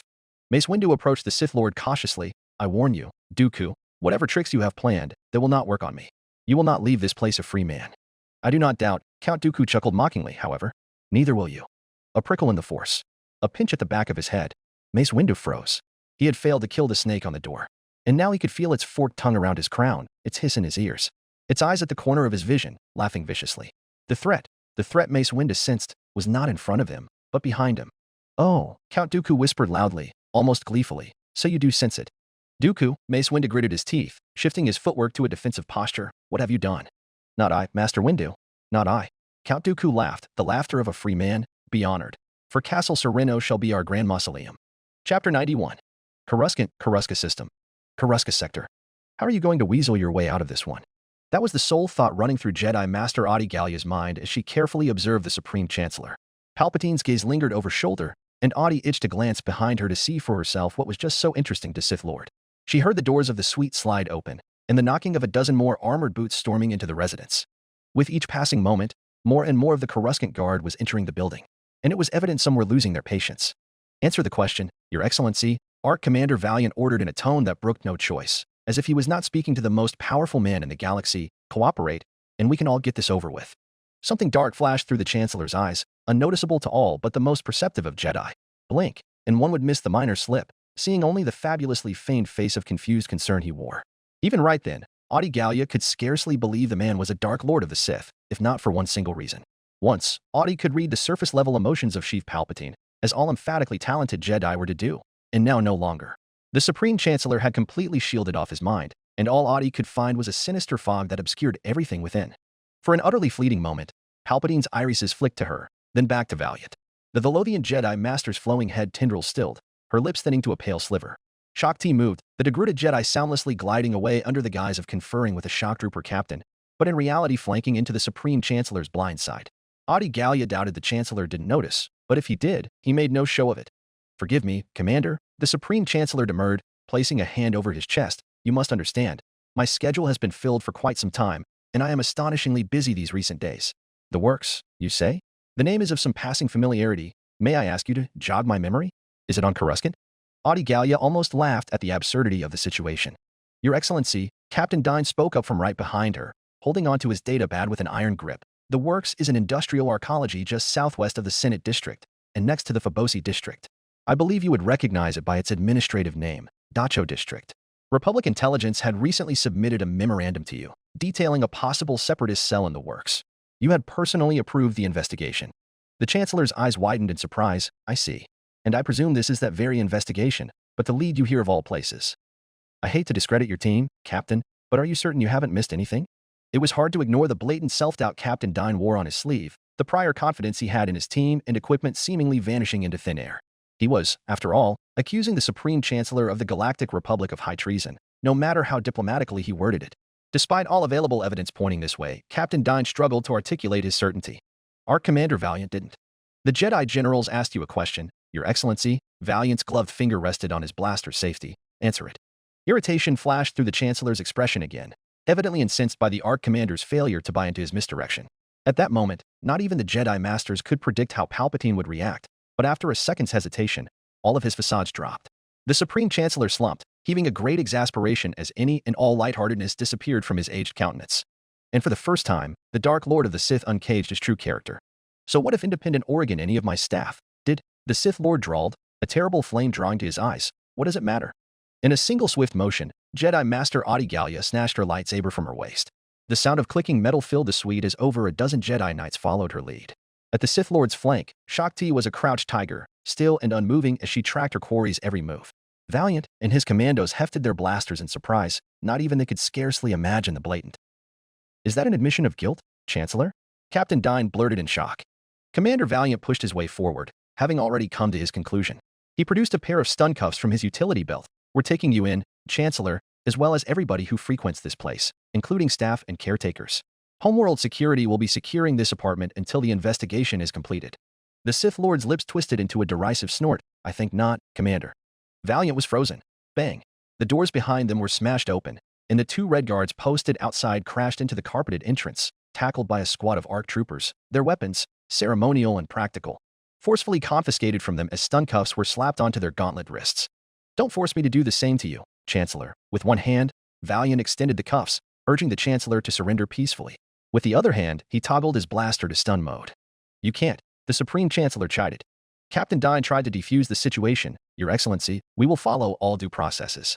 A Senate committee will be tasked with overseeing the—" "No, they won't," the Chancellor chided again, before he could even finish. Valiant made to speak again, but before he could. Thud. Master Yoda slammed his wooden cane against the carpeted floor, drawing the stark attention of the entire room. The diminutive Jedi Master then lifted that cane and jabbed its end at the Chancellor, not a single ounce of his usual whimsy present on his expression. "Explain to us, you will," Master Yoda ordered, "what you have done." Palpatine bowed mockingly. "My gratitude for permitting me to explain myself, Master Jedi." "Master Yoda," Audi started. "Listen, we should," Master Yoda had already decided, "and learn, we must." The Supreme Chancellor smiled faintly, the expression not reaching his eyes as he shuffled backward. His burgundy robes whispered against the polished floor, and he extended a crooked hand in invitation. Master Yoda moved to follow, his jimmer stick tapping softly against the ground. The Chancellor came to a stop with his back to the expansive permaglass window that framed the Senate District in all its nocturnal splendor. With a deliberate step to the side, he revealed what had been concealed behind his form, the immense, ovular silhouette of the Senate building. Its iconic dome stood out against the backdrop of Coruscant's endless cityscape, gleaming under the lights of the Republic's capital. Beyond it, traffic lanes shimmered like streams of liquid fire, an unceasing flow of speeders and shuttles moving to and from the Republic's beating heart, even in the depths of night. Tell me, the Chancellor began, his voice low, smooth, and laced with amusement. Could you guess what our esteemed Senate is deliberating at this very moment? The silence that followed was heavy, almost suffocating. The Jedi present shifted uneasily, their discomfort palpable. But none dared to answer. Palpatine's smile widened, a sharp glint in his eyes. A hearing, he said at last, savoring the word as though it were a fine vintage. A special session called for Chandrila and their like-minded allies. He paused, his gaze sweeping over the Jedi, daring them to respond. Could you guess the purpose of such a gathering? Still, no one spoke. Yoda's ears twitched, his ancient eyes narrowing slightly as he regarded the Chancellor with quiet intensity. Palpatine's chuckle was soft, almost indulgent. A vote. A vote to end my administration, he grinned. A vote to end the state of emergency and force a new general election. And yet, here I am, dealing with you, and not them. Do you know why? Do you want the truth? Before anyone could respond, a chime echoed through the room. A nearby telescreen flickered to life, casting a pale blue glow over the gathering. All eyes turned to the screen as the emblem of the Galactic Senate appeared, followed by the stern visage of Mas Amedda, presiding over the emergency session. The telescreen was muted, but all could see the tally graphic pushed to its side, numbers climbing as the votes were counted. Red bars and blue bars surged upward, representing the opposing sides. For a moment, it seemed as though the votes to end the emergency might prevail. But then, the red overtook it, surging past with a decisive margin. By a margin near 60-40, the motion fails. No sound was needed to understand the scene unfolding on the telescreen. The Senate chamber erupted into chaos, senators rising from their seats in a mix of jubilation and outrage. Some cheered, others jeered, their voices lost in the storm of celebration and despair. The Chancellor chuckled softly, the sound cutting through the room like a blade. He turned back to the Jedi, his expression one of feigned humility. And there it is, he said, casually gesturing to the screen, the will of the Senate. The voice of the people. His laughter deepened, more like a crackling ember, and he turned his gaze to the vast permaglass window behind him. With deliberate precision, he raised his hand, cupping his fingers slightly. From the Jedi's perspective, it appeared as though he held the Senate building itself in the palm of his hand. But he did not linger, next gesturing toward a towering megastructure beyond the Senate dome. Behold, he murmured, his voice taking on a conspiratorial edge, the Galactic Courts. Tell me, do you know how many justices on the Supreme Court I've personally appointed? He allowed their imagination to answer, shifting his crooked finger to point at another skyscraper. And there, he said, almost lazily, the Hollow Communications Commission. A fine building, though I fear it has been all but absorbed by homeworld security. How much of that Senate hearing do you think the galaxy saw? Only what I wanted them to see, I assure you. Palpatine turned back to face the Jedi, his smile widening. He stepped deliberately into the center of their view, once again obscuring the glowing Senate building. Media. Law. Justice, he said, his voice dropping to a silken whisper. Every pillar of this republic now answers to me. He spread his arms wide, the gesture almost inviting, though his tone dripped with triumph. Isn't it magnificent? My suite offers the perfect view, don't you think? A fitting vantage point for my great work. He stepped closer, taunting them with his truth. Every institution, every structure beneath your feet, now bends to my will. You see, masters, he said, his smile hardening into something sharper, colder, you are far too late to stop what I have set in motion. Master Yoda's cane tapped softly against the floor, the sound booming in the charged silence of the room. He looked up at the Chancellor, his voice calm yet carrying the weight of centuries. Forgotten one, you have. Yoda scolded the most powerful man in the galaxy like a parent admonishing their child, the Jedi Temple. So long as the Jedi exist, justice will be upheld. If the Senate is unable, if the courts are unable, then that duty will fall onto us. The future is not yours, yet. Not if anything to say about it, we have. Ah, the Jedi Temple, the Dark Lord of the Sith mused, his voice dripping with mockery, a monument to outdated ideals, a crumbling bastion of your legacy. You cling to it as though it could shield you from the inevitable. You speak of justice, but what justice is left when every institution, every seat of power, bends to my will? The courts, the legislation, the media, they are all mine. I am the Republic. And if you dare move against me, he claimed, voice rising, you betray the Republic itself. Master Yoda's green lightsaber ignited. That collective hum of lightsabers igniting filled the room as Adi Gallia, Shak Ti, and a dozen more knights all activated their blades, their faces set with grim determination. The room was bathed in the eerie glow of blue and green light, shadows flickering against the walls. The commandos and shock troopers had all taken the cue from their Jedi generals, faceless soldiers with weapons raised against the Supreme Chancellor. Captain Dine and his operatives had retreated to the rear of the room, escaping out of harm's way as they attempted to contact Republic intelligence. We serve the Galactic Republic. Adi Gallia leveled her blade at the Sith Lord, not your twisted version of it. At an end, your rule is, Master Yoda declared, before it even began. Palpatine's expression darkened, his eyes narrowed into yellow slits. Then you are enemies of this republic, the Supreme Chancellor announced. Commander Valiant, the Jedi Order is attempting to stage a coup. Valiant blatantly aimed his blaster at the Chancellor. What are you? By the authority of the Supreme Chancellor of the Galactic Republic, execute Order 66. Bode Kuna strode through the stark, sterile halls of Republic intelligence, his boots echoing faintly against the polished durasteel floors. At this time of night, the building was usually relatively quiet, with most of the staff off their shifts and sound asleep. Not for this night, however, not for this recent month. As the nexus point of all intelligence flowing in and out of Coruscant, it was no exaggeration to say the Republic Intelligence HQ was the brainstem of the Galactic Republic. The halls of Republic Intelligence were alive with a subdued hum, a murmur of voices layered over the rhythmic clatter of boots and the occasional chime of data pads. The usual tide of chatter carried rumors, and while it wasn't the frenetic energy of peak operational hours, the undercurrent of tension was unmistakable. Whispers of the expeditionary fleet's battle over Sereno had rippled through the ranks, while the sting operation in the works was the talk of the more action-oriented agents. An ambitious effort to dismantle a suspected separatist cell linked to the recent satellite terror attacks. And then there was the Senate hearing, the event casting the longest shadow of all. Chancellor Palpatine, voted out of power? The thought lingered in Bode Akuna's mind like an uninvited guest. The idea seemed absurd, almost laughable. Chancellor Palpatine, the man who had not only consolidated their war effort but expanded Republic intelligence into the behemoth it was today, toppled by a vote? Impossible. Bode navigated the corridors, weaving through clusters of analysts and junior operatives exchanging whispered speculations in safety of Republic intelligence's isolated walls. His steps seemed purposeful, but his mind wandered. For all the rumors flying around, one thing was clear: the Chancellor's machine was far too entrenched to be undone by a Senate session. The Chancellor had thousands of agents at his disposal, men and women like Bode but not like Bode, who ensured that dissenting voices were quieted and critical votes secured. Whether through persuasion, coercion, or the occasional veiled threat, Republic intelligence made certain the Chancellor's grip remained unbroken. It's not a question of whether he wins the vote, Bode thought, but by how much. He passed a holo-terminal displaying a muted feed from the Senate chamber, where senators gesticulated passionately. Even without sound, the tension on the display was palpable. Bode didn't need to hear their words to know the arguments being made. Freedom versus security. Democracy versus control. The same old song, just a different verse. Was the vote already over? It seemed so. He wondered about the outcome, not loitering long enough to catch the details from the display he just passed. The thought didn't linger, replaced by an acute sense of unease creeping up his spine, the hairs on the back of his neck standing upright. A premonition of danger all Jedi possessed. Something was wrong. He could feel it. Bode's comlink buzzed against his belt. He slowed, glancing at the identification code. His eyes narrowed. Audi Gallia. Bode resisted the urge to look around, taking the call as casually as he could. Nothing to see here, his relaxed gait seemed to say. Just business as usual. In his Republic intelligence uniform, he blended right in. As subtly as he could, he turned down the first quiet corridor he found. Only then did he actually answer. Master. Delete. This. Her voice came through in bursts, fractured and chaotic, underscored by the unmistakable sounds of battle, lightsabers shrieking, blaster fire ricocheting, and distant shouts. Palpatine, Order 66. Bode froze, the words striking like a physical blow. Have time, she tried to say. Stop. Warn. Satellite. Her response was garbled, interrupted by a muffled crash and shouting. Not yet. Transmitted. She shouted. Priestess. The connection cut. Bode breathed out and crushed the comlink in his fist. Then he took off towards a particular wing of Republic intelligence, where he would find the ground terminals for the military satellites up above. He knew the place by heart. After all, the Central Operating Center was one of the places he had to scout in order to pull off the very stunt that installed Priestess in place. His mind was already piecing together the discordant information Master Gallia had imparted in haste and mapping it to a greater plan. This was why Audi Gallia had me on standby here at this ungodly time of night after all.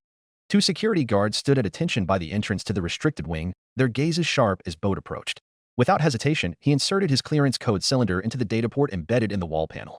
The soft hum of the terminal processing his credentials filled the silence as the guards exchanged a quick glance. Bode broke the tension with a friendly smile. Sorry about this, he said casually, his tone disarming. I know the graveyard shift's supposed to be quiet. One of the guards shrugged, his posture relaxing slightly, better than just standing around. The other, more curious, tilted his head. What brings you here, sir? My apologies if it's classified. Oh, nothing that sensitive. Bode waved the question away with a dismissive gesture, managed to find a lead on the satellite case. I'm just here to verify some data for my report. The second guard's eyes widened. The satellite case? That's big. Are you sure you can be? A soft chime interrupted him, and the data port ejected Bode's code cylinder. The terminal flashed green, signaling approved access. The guard stepped aside and gestured for him to proceed. Bode hesitated, adopting a sheepish expression. Actually, one more thing. My comlink's out for maintenance, and I need to contact my supervisor. Supervisor Denvik, you should know him. Mind giving him a heads up that I'm here following a lead? The guards exchanged glances again. Denvik might not be in his office at this hour. Bode chuckled lightly, playing along. Oh, trust me, he's there. The man practically lives at his desk. If he says no, it's no skin off your back. Just give me a shout, and I'll come right out. Either way, I'll make sure to put in a good word for you. One of the guards brightened. You do that? Don't worry, sir. The other one jabbed their partner to compose themselves. We'll let him know. Great, Bode said with an easy grin, already stepping through the now open door. Thanks for this. I owe you both. Inside, Bode paused for a moment to get his bearings. The central operating center was dimly lit, with rows of terminals lining the walls and stretching into the room's core. Each station was assigned to a specific satellite, its designation marked above the corresponding terminal. The hum of machinery blended with the soft chatter of the graveyard shift inside, the chatter that immediately vanished the moment his footsteps echoed. Bode's eyes swept the room. There were only a handful of operatives and agents scattered across various terminals, one or two visiting like him, the others at their stations. Upon his entrance, they took sneaky glances at him from their corners of their eyes. But upon the realization he wasn't one of the suits, it was back to business as usual. The terminals themselves were sleek, each equipped with multiple holoscreens displaying live data feeds and encryption readouts. His gaze settled on the terminal he needed, and thanked the stars it was unoccupied. He moved toward it, weaving between rows of workstations. The faint glow of the screens illuminated his face as he reached the terminal, and he took a moment to ensure no one was watching too closely. This is it, he thought, sliding into the chair and scanning the terminal's interface. He produced Priestess access key that Barris had procured for him, and slotted it into the data port. The window emerged, and as he mentally finalized his plan to exploit the satellite network security system, he got to work, fingers dancing over the keys as he issued commands. Audiobooks was trying to warn him about Contingency Order 66. He knew what it was, of course, even though it was above his pay grade. Not that he got paid, courtesy of Master Gallia's briefings. In the event of Jedi officers acting against the interests of the Republic, and after receiving specific orders verified as coming directly from the Supreme Commander, Chancellor, GR commanders will remove those officers by lethal force, and command of the GR will revert to the Supreme Commander, Chancellor, until a new command structure is established. Likely, Audiobooks had been trying to tell him that Order 66 hadn't yet been transmitted off Coruscant. If there was any chance to save the Jedi scattered across the galaxy, it would depend on intercepting the transmission before it reached the troops. And that was where Priestess came in, and Bode Akuna was the one person at the right place and the right time to pull it off. But therein lies the question. How? Contingency Order 66 could only be issued by the Supreme Chancellor or the Security Council, bodies operating with the highest level security clearance. Such transmissions were given absolute priority, overriding all other outgoing signals. Priestess could, in theory, intercept it. But the moment she did, the entire apparatus of Republic intelligence would come crashing down on her. The best option wasn't outright interception, he decided. It was delay. Slow the signal, clog the system. Create just enough congestion to buy time without drawing immediate suspicion. In a way that wouldn't immediately compromise the best spy network they had into Palpatine's administration. How? Priestess, Bode muttered under his breath, fingers flying across the keyboard. Forge as many priority alpha transmissions as you can. Route them all through the slowest satellite in the network.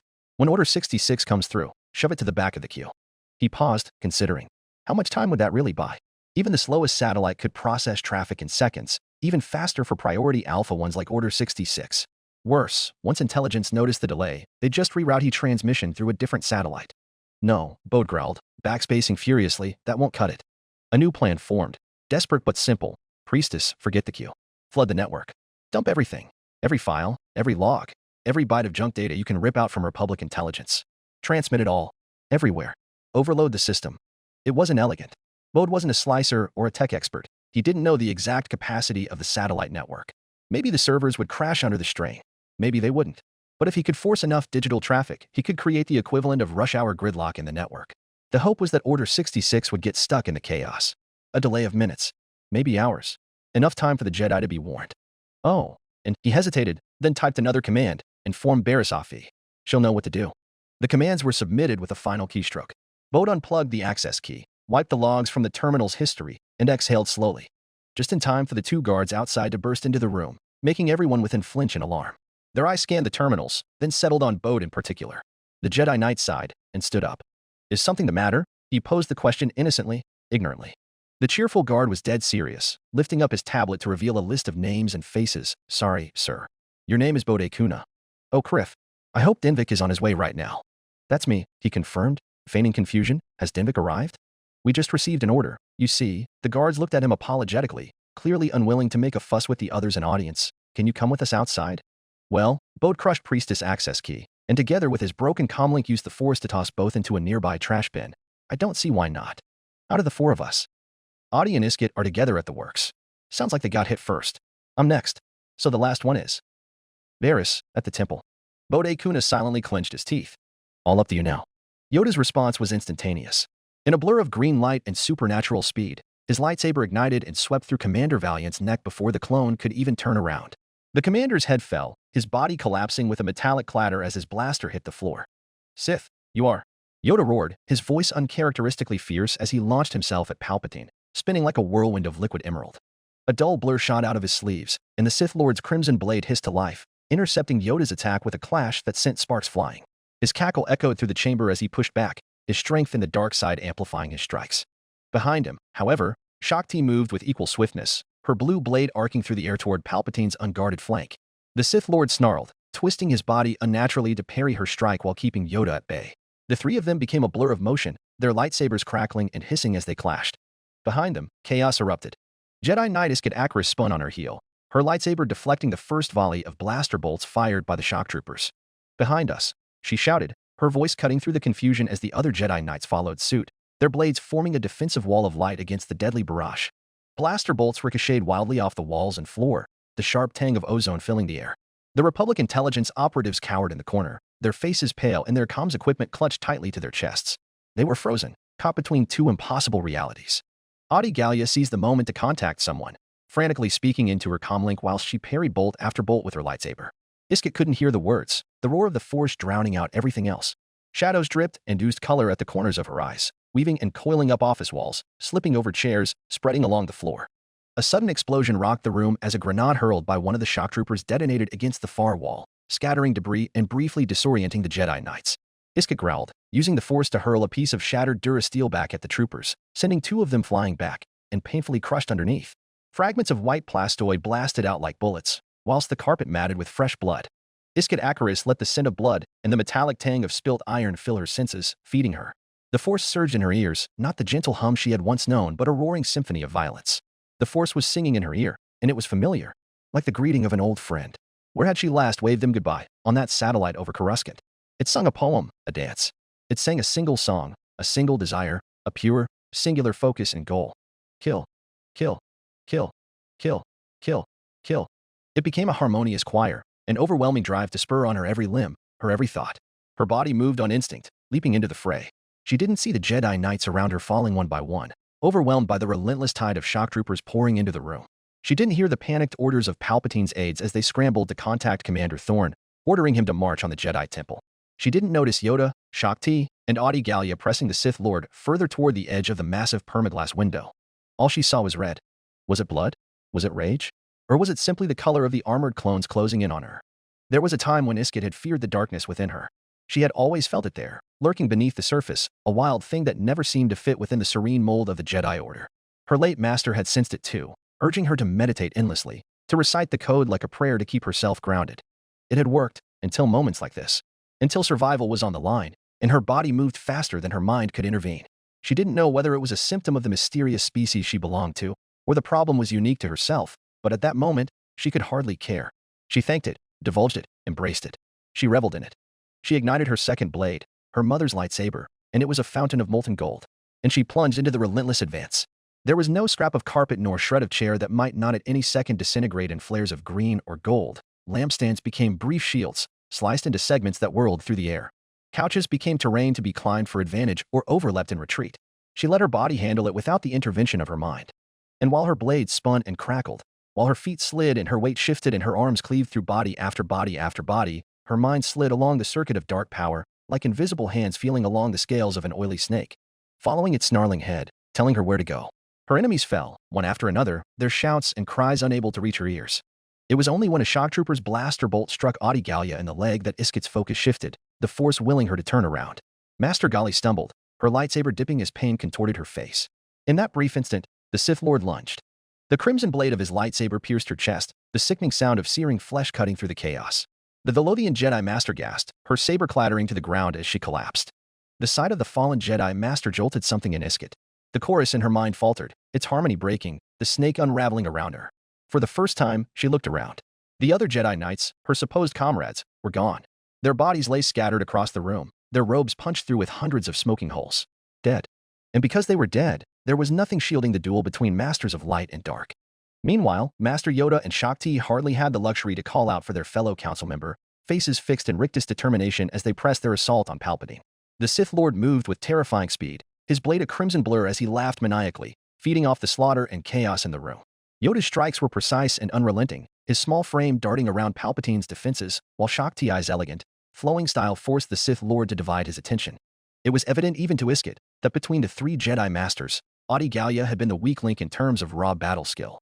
Their blades flared and flashed, crashing together with bursts of fire, weaving nets of killing energy in exchanges so fast that Iskit could not truly see them, only oblate spheres of green, red, and blue within which there seemed to be dozens of swords slashing in all directions at once. But she could feel them in the Force. The Force itself roiled and burst and crashed around them, boiling with power and ricochets of lethal intent. The clamor of even more footsteps drew her back to the entrance. Iskit gritted her teeth. There were more reinforcements still coming in. Rats, she snarled, extending an arm, all of you. Her fingers snapped around her lightsaber, and the private turbo lifts leading up to the Chancellor's exclusive suite were crushed like soda cans. There was a flare, a burst of pain and brief agony that stabbed into her temple like a hammer and chisel. The sensation of men imploding. She ignored it and focused on the remaining troopers ahead of her. Her grip tightened on her sabers. She had a job to do, by enough time for the Jedi Masters to put Palpatine in his grave. And it was a glad duty, her mother's golden blade humming fiercely as her rage burned anew. But this time, the fury was focused. This time, it wasn't just about killing. It was about revenge. Jedi Knight Barriss Offee stood motionless in one of the Jedi Temple's tranquil rooftop courtyards, the faint hum of Coruscant's endless traffic echoing in the distance. The Senate District skyline gleamed in the soft glow of the night, a monument to the Republic's grandeur. She folded her arms, the fabric of her robes fluttering slightly in the cool breeze, and allowed herself a moment of calm amidst the chaos brewing across the galaxy. Then, her tablet chimed. Her brow furrowed as she reached for it, expecting an update from the war front or perhaps a directive from the Council. Instead, the sender's identifier gave her pause. Priestess. She tapped the screen, her curiosity piqued, and saw the message was forwarded from Bode Kuna. Her heart sank, and a cold weight settled in her stomach. Before she could fully process the implications, a strange ripple in the Force pulled her attention toward 500 Republica. Barriss turned sharply, her eyes narrowing on the gleaming skyscraper that housed the Supreme Chancellor's private residence. Using the Force, she sharpened her vision, extending her senses to pierce the distance. Her breath caught as she saw a figure, a humanoid, hurtling through the air, crashing out of a shattered window on one of the penthouse levels. They plummeted toward Coruscant's endless cityscape, a faint, radiant blue light illuminating their descent. Her mind raced. Who was it? Was it one of the Jedi Masters? But before she could linger on the sight, her attention was drawn to another, more immediate threat. In the distance, moving steadily closer, were bright white searchlights slicing through the night, separate from the constant traffic more akin to rivers of flowing gold. They belonged to LAT gunships, painted red in the unmistakable color code of the Coruscant Guard. And they were growing larger, sweeping across the ziggurats' vast facades. Strain her ears, and she imagined the unmistakable thunder of boots and walkers marching on the temple precinct. Barriss froze, her breath catching as the pieces clicked into place. How long do I have? The Jedi Temple was empty, filled with elderly masters and 2 young apprentices. All the best Jedi Masters and Knights were on the front lines, or at Sereno. The Jedi Temple was as empty as it has ever been since the start of the war. But I can't let it fall like this. Master Gallia put me here for a reason. Barriss Offee fumbled with her robes, searching through its myriad pockets until she grasped a familiar cold metal, unlike anything belonging to the Republic and its Grand Army. Separatist tech. She turned away from the edge, sprinting toward the nearest access hatch. She still had time until the first gunships arrived, and even longer until the ground forces of the homeworld security did. She had rooted out the moles and the spies in the Jedi Order. Barriss Offee was certain she could turn the temple into a fortress and hold out for a time. At least, long enough for help to arrive. Finally, after nearly 2 years of holding onto the tiny device, Barriss toggled the switch. The device chimed and went dark. It was state-of-the-art separatist tech, a long-range communicator stuffed into the size of a comlink. Unable to transmit any detailed message, but more than capable of sending a specific signal through just about any distance or interference the galaxy could throw its way. Her tablet chimed again. From CND_1.252.491.472.01.51.4_1310 RV, signal received. Reinforcements en route. Flight plan cross, JLK, Rouen. FOSD, Kent. ETA 0018 HRS. Standby. 18 hours, Barriss lowered the tablet, staring out to the approaching searchlights. We have to hold out for 18 hours. Those gunships will be on top of us within the hour. She stowed away the device and pulled out her comlink. She turned away from the edge, sprinting toward the nearest access hatch. Her voice was steady but urgent as she activated her comlink, reaching out to the temple security command. Gatemaster Jurok, this is Jedi Knight Barriss Offee. She called the gatekeeper of the Jedi Temple. Seal all hangar bays, entrances, and external means of access to the Jedi Temple. Raise the temple precinct deflector shields. I believe Master Gallia had previously briefed you on this situation, so the Sith have finally acted. I am afraid so, Barris replied gravely. I have summoned for reinforcements, but it will take time for them to arrive. Good news. How long? 18 hours. Then the Jedi Temple is under siege. Chapter 92. Sereno Orbit, Sereno System. Dastan Sector. The skies over Sereno were ablaze with war. The great, proud world hung like a wounded jewel in the void, its pale surface marred by the fiery streaks of falling debris and the brilliant flashes of battle, silver moonlight blotted out by great behemoths of steel. Above it, the black of space was alive with fire, like a wick burning from the ends of the galactic spirals. The voice of battle was ever raised in a soundless roar as formations collided, broke apart, and reformed in tireless repetition. Turbo lasers carved through the black with searing fury, lances of light streaking toward shields that shimmered under the impact. Missiles and torpedoes spiraled in fiery trails, impulse drives sputtering in great purple-blue arcs before erupting against the hulls of warships in brilliant bursts. Tractor beams lashed out invisibly, gripping ships like the talons and dragging them into the crushing embrace of superior firepower. It was a relentless fight for control over planet Sereno's orbital zone. On one side, the Republic Expeditionary Fleet was a spear thrust into the heart of the Separatist line, its vanguard hammering deep into the enemy formation. At its tip, General Plo Koon's flagship, the Hyperion, bristled with defiance, her shields flaring with each glancing blow as it drove ever deeper into the chaos.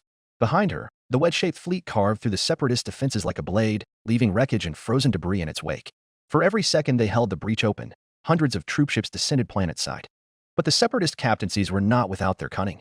With able facility, the Serenian security forces promptly turned the situation to their advantage, reforming the two halves of their broken line into an open jaw primed to clench its dagger-shaped teeth and bite off the overextended Republic vanguard. Their flanking wings, composed of Lookerholt-class battleships and Munificent-class frigates, began to close in, their fire converging on the Republic vanguard from both sides. The space between the ships turned into a cauldron of fire, where turbo lasers thundered as starfighters weaved and spun between them, trails of exhaust streaking in hazy lines across the black. Clone pilots called out frantic warnings, their voices cutting through the din of battle over the comms. Vulture droids incoming. Bearing 370. Hazard Squadron, break left. Break left. Blue Leader, we've lost shields. Squadrons of Vulture droids swarmed like angry insects, their blasters peppering the Republic Y-wings while Serenian bombers launched curtains of torpedoes against warships. ARC 170 starfighters scrambled to intercept, their rear gunners picking off droids as the dogfight spiraled closer and closer to the beleaguered capital ships. The Separatists were relentless. To their captains, the Republic had just committed a juvenile mistake in the art of siege warfare. They launched their planetary assault before securing orbital control first. Whereas they could commit everything they had to closing the breach, the Loyalists had to contend with both contesting orbit and also protecting their transports and supply lines. Not that the Republic made it an effortless endeavor for the Separatists. The Iron Fist and Steel Claws of the Republic Navy were the heaviest conventional warships in the galaxy, and easily stood toe-to-toe to the worst the Lookerhulks and Providences could hurl at them.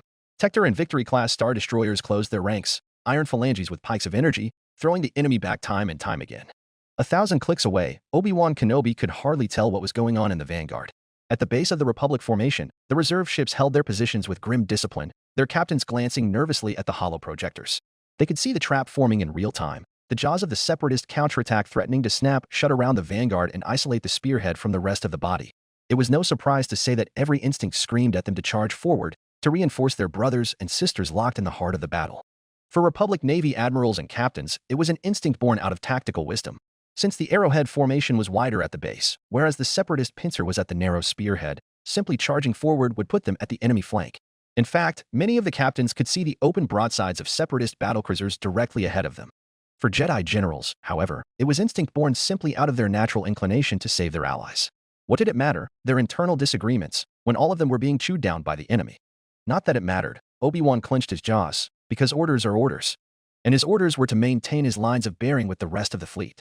General Kenobi, Admiral Block eyed him carefully. The captains are getting nervous. Maintain formation, the Jedi general's voice was low and taut, until we are ordered otherwise. As the commander of this subformation, we are allowed to execute independent action when the situation demands it, Admiral Block argued. It could be that General Plo Koon is under no condition to dispatch orders. Acting now could mean the life or death of our vanguard. Just as those very words were uttered, as if the stars were playing tricks on them, Vigilance received a tight beam transmission from the vanguard. Obi-Wan hastily had it ordered through, already expectant of new orders. General Kenobi, in the heat of battle, there was no hologram visual to be put through, only a crackly, stuttering audio. Not the voice of Plo Koon, as he had expected, but that of a young woman. These are General Plo Koon's orders. Disregard all future orders, and maintain the open circle fleet station at all cost. The situation will soon develop rapidly, and your forces must be there to receive it promptly. Please read back the instructions. Obi-Wan Kenobi was sweating, and he glanced at Admiral Block, whose concern and confusion was worn apparently on his face, nervously. In the turmoil of the Force, he could not discern what Plo Koon's plan was. All he knew was the severity of the woman's, Jedi Knight Bolter Swan, he suspected, words. The open circle will disregard all future orders and maintain station at all cost. He read back the command. Understood.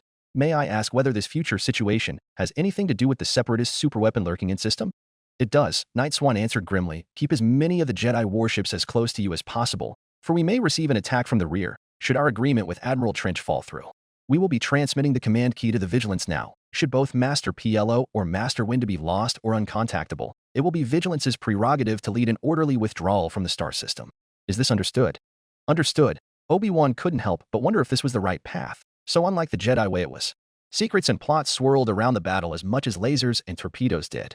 With so many factions and shadowed allegiances, he understood that the Jedi had to play by the rules in order to survive the turbulent era. Nevertheless, was such a drastic departure from the common sensibilities necessary? Not that it mattered. Obi-Wan closed his eyes. Everything had already been set in motion. All he could do was wait on the bridge and watch the fate of the galaxy unfold. Toprawa Prime approach, Toprawa system. Calamith sector. Our pickets have detected traffic transiting the simplest star system. Admiral Trench informed us it could be General Grievous if he were to appear now. It is most certainly Grievous, I replied, closely observing the star Toprawa Prime. This is an opportunity that bloodthirsty robot couldn't afford to miss. I was already formulating a strategy in which to confront him and picking out possible battlefields in the Toprawa system. I had created a mental profile of Grievous in my head based on my existing knowledge of him both here and elsewhere. And if that profile was even half accurate, there was a good chance he'd want to finish what we started, which effectively means dangling me out as bait. Will this affect your grand stratagem? Trench questioned. Who do you take me for? I kept the taken offense out of my voice. Of course it won't. I've taken him into account already. Both you and Diedrich will continue on to the Sereno star system and follow the plan I've laid out. Give me 300 warships, and I'll pin Grievous right here in Toprawa.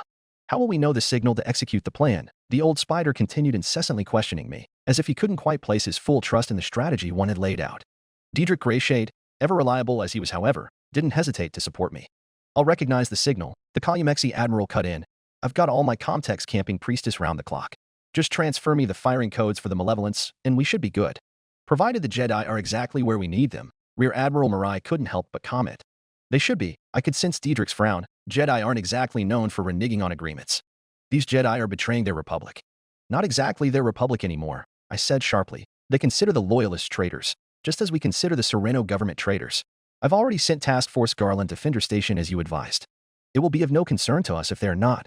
Admiral Trench ultimately decided, as was his prerogative, our mission is not to save the Jedi or preserve the true Republic, but to secure Sereno and Count Dooku. It is our greatest charge to sanctify the Confederacy by eliminating all of its internal threats. My personal command will take Sereno, the 20th Mobile will secure the Jedi, Marai's 21st Guards will directly engage the battle and sweep up the remnants, both Loyalist and Serenian. Understood. Copy that. Admiral Bon Airy, I will be loaning you 300 warships as requested. With the given 70 Wavecrest, this will bring Task Force Conquerest to 370 warships. Are you certain this will be sufficient to stall General Grievous? If Augur's maths is correct, I glanced at the super tactical droid, it would be enough. And it's not like a ST series droid is often wrong. That's why you gave me one. Very well, Trench chuckled, a terrible, clicking chitter. I will leave Dooku's mad dog to you. Flashes of chrono radiation flared all over the holographic repeaters as the Confederate 2nd Fleet Group inserted into hyperspace, leaving Dedish and Iliad and I alone in the Toprawa star system with 370 warships. Augur and I immediately got about scanning the star system for places to battle. The traditional location would be the orbit of the inhabited planet, in this case Toprawa, but that would only make sense if the planet was the cause of battle itself. In this case, Grievous' intention wasn't to take Toprawa, but to transit the star system. See, Sereno didn't lay on any major hyperlane, but was instead a couple parsec spinward of the Hydian Way, directly west of Toprawa. This meant General Grievous was forced to extract at Toprawa, transit in system to the spinward egress, and insert again. Fighting at Toprawa would only incur civilian casualties, something I obviously wanted to avoid. Another possible location was the spinward egress itself, where I could directly intercept the Grievous fleet. The problem was that the spinward egress was a massive stretch of empty space, and any engagement would inevitably result in a direct face-to-face brawl for control, which wasn't my style either. That being said, there was no reason not to prepare the battle space in advance.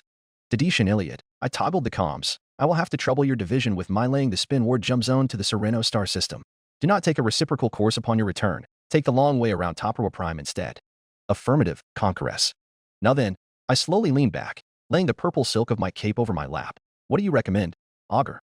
Augur's 3 photoreceptors scanned the system chart closely, internally calculating the best possible astrographical terrain to not only give us the best tactical possibilities but also to strategically block Grievous from simply transiting to the spinward jump zone.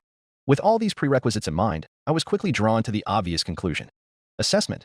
Toprowa Prime. Augur echoed my thoughts. Its sightlines will allow us to command the entire star system. We can hide Conqueress in its solar radiation and snipe General Grievous the moment he extracts on the coreward egress. It doesn't need to hit. So long as he is aware of our presence, he will understand how dangerous it will be for him to transit whilst in our firing envelopes the entire time. I nodded, maintained heading to Toprowa Prime. It was barely an 8-hour hyperspace transit from Simpla to Toprowa, which meant we were in quite a time crunch to get into position and formation. Soon, I found out, the most difficult part would be convincing the captaincy's trench had loaned me to my madness, as they had described it. Fighting with the Prelemian coalition for so long, which would be no exaggeration to say I had planted and grown myself, I had taken the absolute loyalty and obedience of my subordinate captains for granted. But the steadfast fortitude of Kret wasn't here anymore, nor the mad eagerness of Horgo Shive. The constant reliability of Vinnick was also acutely missed, fighting a secret campaign in the deep core, along with the rational wisdom of Jorm. And the Spacers, the men and women who went through hell and back with me, they were all inherited by Diedrich Greyshade now. These 300 warships were captained by strangers, men and women whose names I did not know, and did not trust me entirely. All I knew of them were the specifications of their warships, and all they knew of me was the spelling of my name. The vast majority of those 8 hours were thus spent wrangling all the individual captains to my will, using a mix of reassurances, threats, and leverages of names, both mine and Trench's. In the end, however, I successfully convinced most of them to drive their warships directly into an active star, and the rest fell in line more or less out of peer pressure. So, with a fleet of 300 ships at my back, I ordered them to press dangerously close to the roiling surface of Toprowa Prime, the star's fiery embrace a looming hazard, and a potential ally I hoped to exploit. To their credit, Trench exercised his fleet well, and the fleet moved in disciplined formation, a jagged phalanx that slowly edged toward the searing brilliance of the star.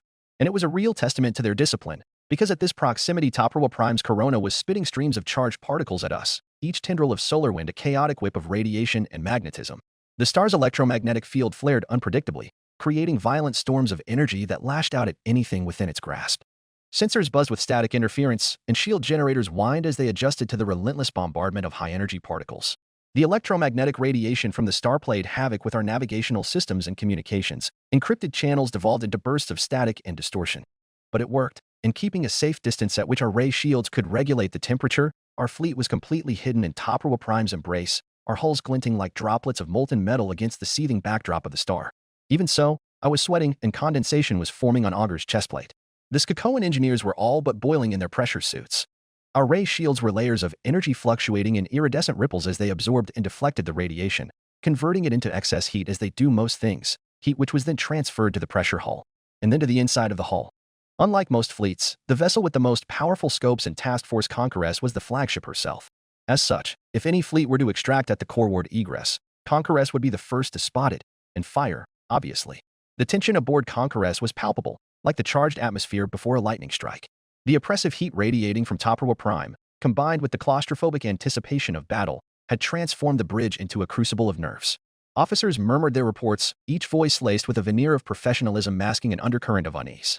Radiation levels holding steady within operational tolerance, reported Chief Engineer Bunt Danteer, his face glistening with perspiration, but we're nearing the limit for prolonged exposure. If the shields destabilize. I quickly glanced at the repeaters on my left. Have our fleet move forward slowly until the conditions improve. I want as little interference on our scopes as possible, whilst remaining hidden by the star. At the heart of Conqueress, a Skakoan technician was fine-tuning the long-range sensors, an array more advanced than any other in the fleet. The system emitted a low hum as it processed the star's interference, straining to cut through the electromagnetic noise, eyes fixed on a singular spot in the far distance. Admiral, Captain Nifmak Demura finally called out after what seemed like an age, "We've got a reading." It's faint but unmistakable, a fleet emerging from hyperspace. I eagerly leaned forward, prepped the firing sequence for number 1. The holographic display flickered to life, plotting the emerging drive cones on the chart. 200, at least, identified to be Providences, Munificence, and Recusants. Then there was the large one, a massive, unmistakable blotch of radiating light that could only belong to the devastation. It was General Grievous, no doubt. Observation, he suspects our presence, Augur alerted. The enemy formation has ample space between their lines of bearing. A critical chain reaction is unlikely. My fears were unfounded, I replied. Grievous was not able to rally as much of a substantial force that we had prepared for. More likely than not, The systems of the new territory see the writing on the wall. So long as we can take out the devastation, we can envelop and sweep the rest of his meager fleet out of the way. Augur paused in calculation. Affirmative. Suggestion. Shall we begin the firing sequence? We shall. We took another long hour to extrapolate devastation's speed and heading, before Conqueress began to shift beneath our feet, accounting for distance, leading her shot. Data was being synced, the kinetic kill vehicle's onboard computer receiving its intercept plan and warming up its attitude thrusters. There was a heavy clunk as the autoloader slid the KKV into the firing chamber. We may not hit the target, so be conservative about the power, I warned. I expect number 1 to be operational after firing. Understood, sir. The spherical distortion at the cannon's focal point formed, its gravitational pull bending light into an eerie lensing effect. The telltale sensation of vertigo struck me like a truck, as my sight dilated until it was as if I was looking through a magnifying glass. Still, it was not as bad as last time, and I could only presume I was getting used to it. We have a firing solution. Data sync complete. Power levels nominal. Target lock acquired, Augur declared like a herald. Number 1 is at 50% charge. I waved a hand. Fire when ready. Despite my attempted nonchalance, nothing ever quite prepares you for the bone-rattling feeling of a gravitic wave gun opening fire. A moment of absolute silence fell, as though the universe itself had drawn a breath. Then, a cascading pulse tore through the void, causing distant stars to warp and shimmer. Would you look at that? Diedrich Greyshade laughed, all lined up nice and neatly for us. Malevolence is yours, Admiral Greyshade, Admiral Trench told him, referring to the massive separatist dreadnought in the rear. Almost 5,000 meters long end to end, the Subjugator-class dreadnought was the Separatist Alliance's response to the dreadnoughts fielded by the Galactic Republic. Equipped with a pair of massive mega-ion cannons located on the warship's port and starboard beam, directly powered by her solar ionization reactor and its plasma rotors. Last wielded at the Battle of Yavin, Malevolence successfully disabled the legacy of the Founders, opening up the opportunity for it to be destroyed and turning the tide of the battle. After 2 long years, she was finally being wielded again. This time not to destroy the Jedi, but to save them. Duly received, Admiral, Greyshade said, before ordering his fleet. 28th, forward bowing quarter line. Battlecruiser Kronprinz deflected her vector towards the Republic's starboard quarter, the warships of the Perlemian coalition following after whilst they shifted into formation, their movements synchronized with the ancient war machine. Behind them, the Malevolence followed, its massive form like a shadow in the vastness of space. Its mega-ion cannons, the most feared weapon in the Second Fleet's arsenal, seemed to glow with dormant energy. Even Admiral Trench could envy the absolute loyalty the commanders of the Perlemian coalition commanded over their captains and spacers. One day, the entire Confederate armed forces will be held to that standard, he promised himself. It would be that day, he decided, that the CAF would be the greatest fighting force in the galaxy, past, present, and future. The old spider turned his attention to the task ahead. The Republic had already begun their invasion of Sereno, but Trench would not permit Sereno to fall into loyalist hands. Sereno was a galactic symbol of separatism, and it would not do for it to fall to the Republic. Rainbow Terry's stratagem only covered the rescue of the Jedi, and Trench had no qualms about destroying the rest of the Loyalist fleet. In fact, he wouldn't mind destroying the Jedi either. It was only Rainbow Terry's argument that gave him pause for thought. Saving the Jedi here from whatever Coruscant had in store for them would indebt the Jedi Order to the Confederacy of Independent Systems. As much Admiral Trench knew how to win the war, the Confederacy must also win the peace that comes after victory, and that was a monumentally more difficult mission to accomplish. The Confederacy was a star nation born out of necessity, out of the need to unify against a common threat, the Galactic Republic. Once the war was won, was there a need for a Confederacy of Independent Systems? He already knew many leaders and senators were already asking themselves that question. And unlike the Republic, there was no bylaw preventing the star systems from seceding. Of course there wasn't. That was the ideal the Separatist Alliance was built upon. Admiral Trench did not know whether the Supreme Commander, Severance Tan, had already found an answer, but he could certainly find his own. The Jedi Order. The Jedi Order defecting to the Confederacy would be a massive boon in legitimacy, especially in the light of the Republic's impending collapse. Certainly, the old spider ultimately decided it would be no harm indebting the Jedi Order to the Separatist Alliance. Admiral Marai, Admiral Trench commanded, clear the way. With pleasure, Admiral, the Mon Cala Rear Admiral replied, all ships, maximum combat velocity. The 21st Guards Fleet, courageous veterans of a dozen fronts, from Bothawi in the south to Mon Calamari in the north and everywhere in between, lined up the noses of their battleships and charged forward in a tight formation. The Expeditionary Fleet's right flank immediately noticed the introduction of new Separatist combatants to the battlespace and braced for impact. It must have been a surprise, then, when the 21st Guards raced alongside the Republic flank, their turbo lasers swiveling to track an entirely different target. The left flank of the Serenian security forces, helplessly pinned mid-envelopment around the Republic vanguard. Their Looker-Hulks hardly had the time to rotate around just in time to see a barrage of missiles thundering out fleet flagship Prosperous launchers, crashing through its exhausted shields and tearing the Taurus-shaped hulls to shreds and rapidly expanding vapor. As Admiral Marai's swift assault struck the Serenian warships from an unexpected angle, the 21st Guard's first attack was quite literally a blistering one. Its firepower was concentrated to an almost excessive density. When a single battleship, and a single spot on the hull of that battleship, was struck by half a dozen proton torpedoes, how could it possibly defend itself? The region surrounding the Republic vanguard was made an enveloping swarm of fireballs, and amidst the chaos, Hyperion unleashed broadside after broadside, its guns blazing like the wrath of the stars themselves.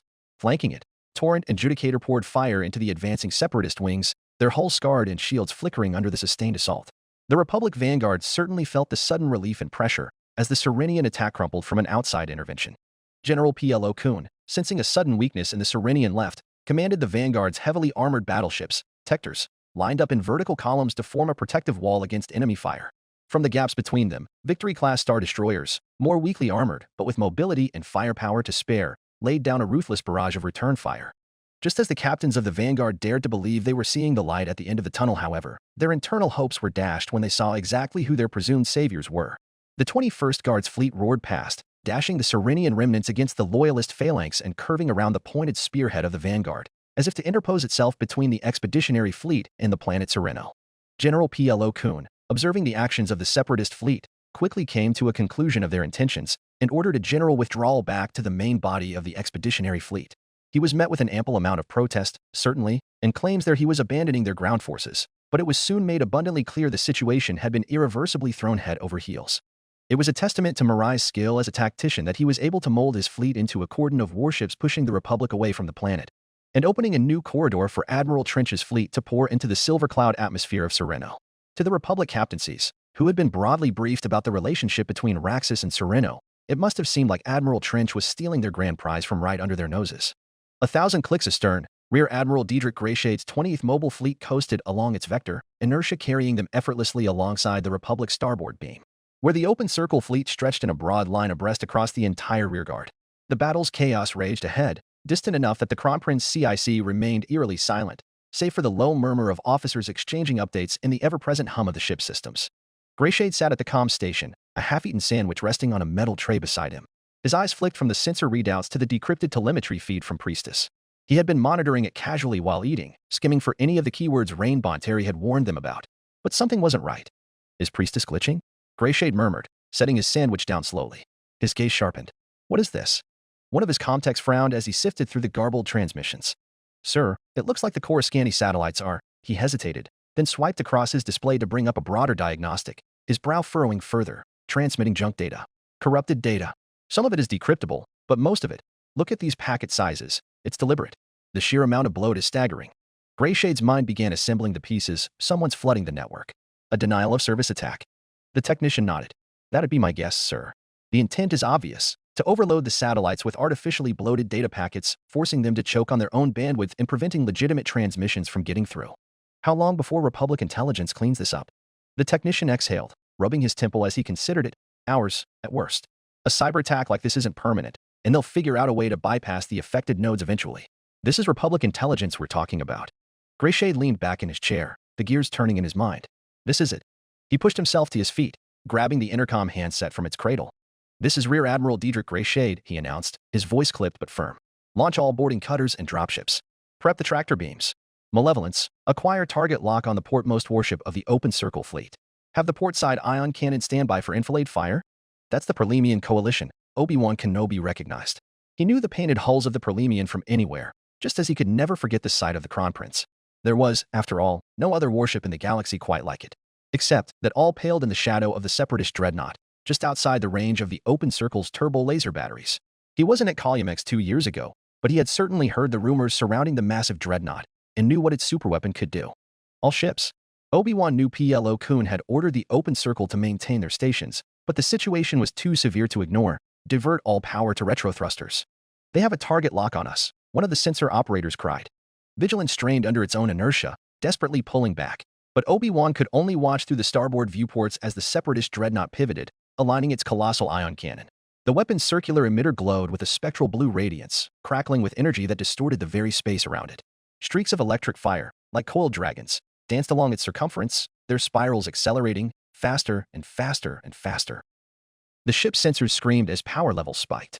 Divert all shields to the starboard beam. Admiral Block barked. Vigilance obeyed, sealing its viewports, their transparent steel darkening to protect against the incoming discharge. The ion cannon fired. A deep, soundless roar rippled through space, and a vast disk of energy surged forward, at first only a kilometer across, but expanding rapidly, growing to 6 kilometers, then 12, as its charged particles spread outward in an unstoppable tide. The first to fall was selfless. The open circle fleet's starboard-most vessel tried to resist, its shields flaring in defiance, momentarily brightening as they absorbed the incoming charge. But resistance was futile. The shields buckled, then shattered, as though the ship had been struck by an unseen colossus. Lightning surged across the hull, lancing deep into its systems, frying circuits, overloading relays. Engines sputtered and died, leaving selfless to drift, dark and powerless, a dead vessel in the void. The ion wave did not stop. Albedo brave, laudable, tenacious. Each warship in succession convulsed under the impact, their shields collapsing, their systems spasming with erratic discharges. Lights flickered and died. Fire erupted along their hulls in desperate, choking bursts as power grids shorted out. Engines guttered, leaving the proud fleet adrift, their once formidable formations reduced to helpless wreckage. Then it was Vigilance's turn. Brace for impact. Obi-Wan's voice rang through the bridge, colored with urgency. The crew scrambled, locking down their stations, strapping in where they could. The deck trembled beneath them.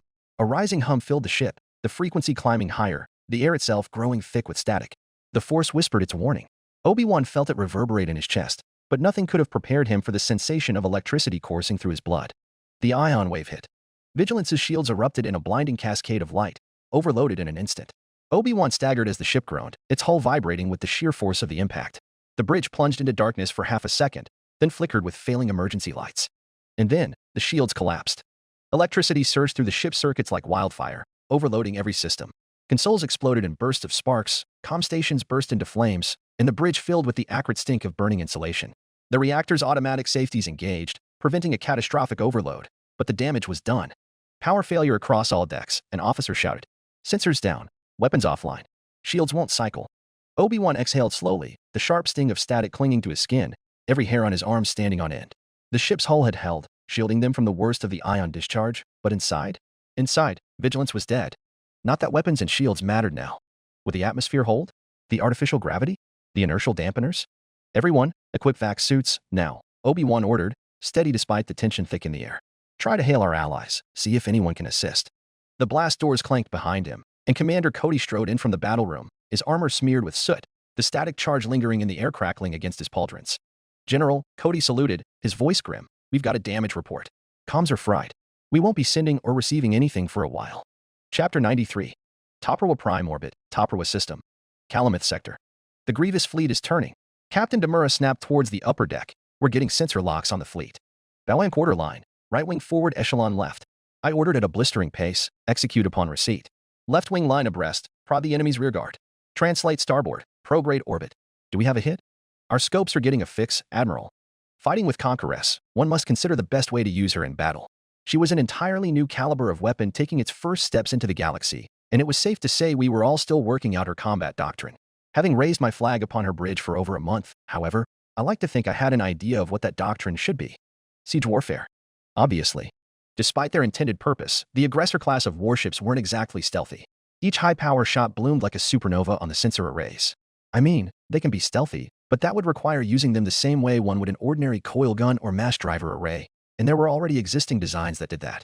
When you fired a shot, you were effectively announcing your presence to the entire neighborhood.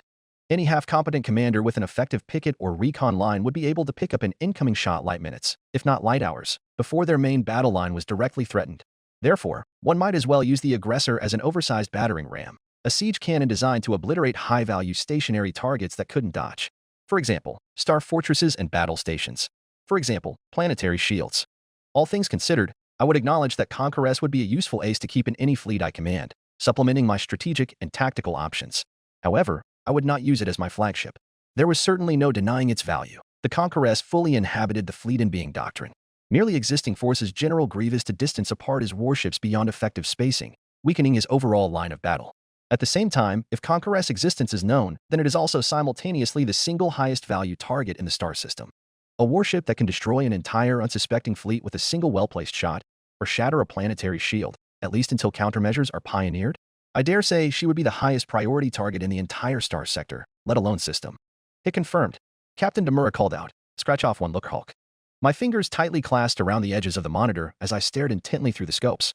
I saw what Demura did, the distinct Taurus-shaped hull of a looker hulk spinning round and round like a frisbee through space, lashing out with slow-moving tails of sparkling debris like the spiral arms of a galaxy writ small. Get another track on the devastation. I snapped immediately, load both number 1 and number 2. We're going to use every last shot if we have to. Acquiring track. But Dantea's modulated voice briefly drifted. They're forming a line ahead, starboard turn. Calculating vectors. The Grievous fleet had modified their lines of bearings into a straight line with the devastation at the head, following a natural curve around to point the line directly at our task force Conqueress.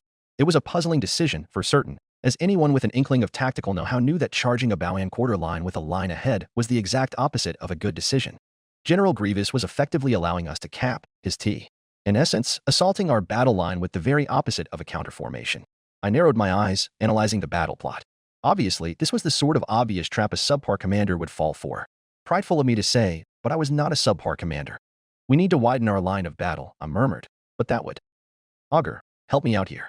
As the massive tactical droid took my place at the plot, I leaned back to visualize the battle space in my mind's eye. Trying to run a bow and quarter line with a line ahead was the definition of suicide, but this was not a conventional battlefield. This was a battlefield inhabited by 2 superweapons. One was a supermassive dreadnought, and the other was a long-range sniper.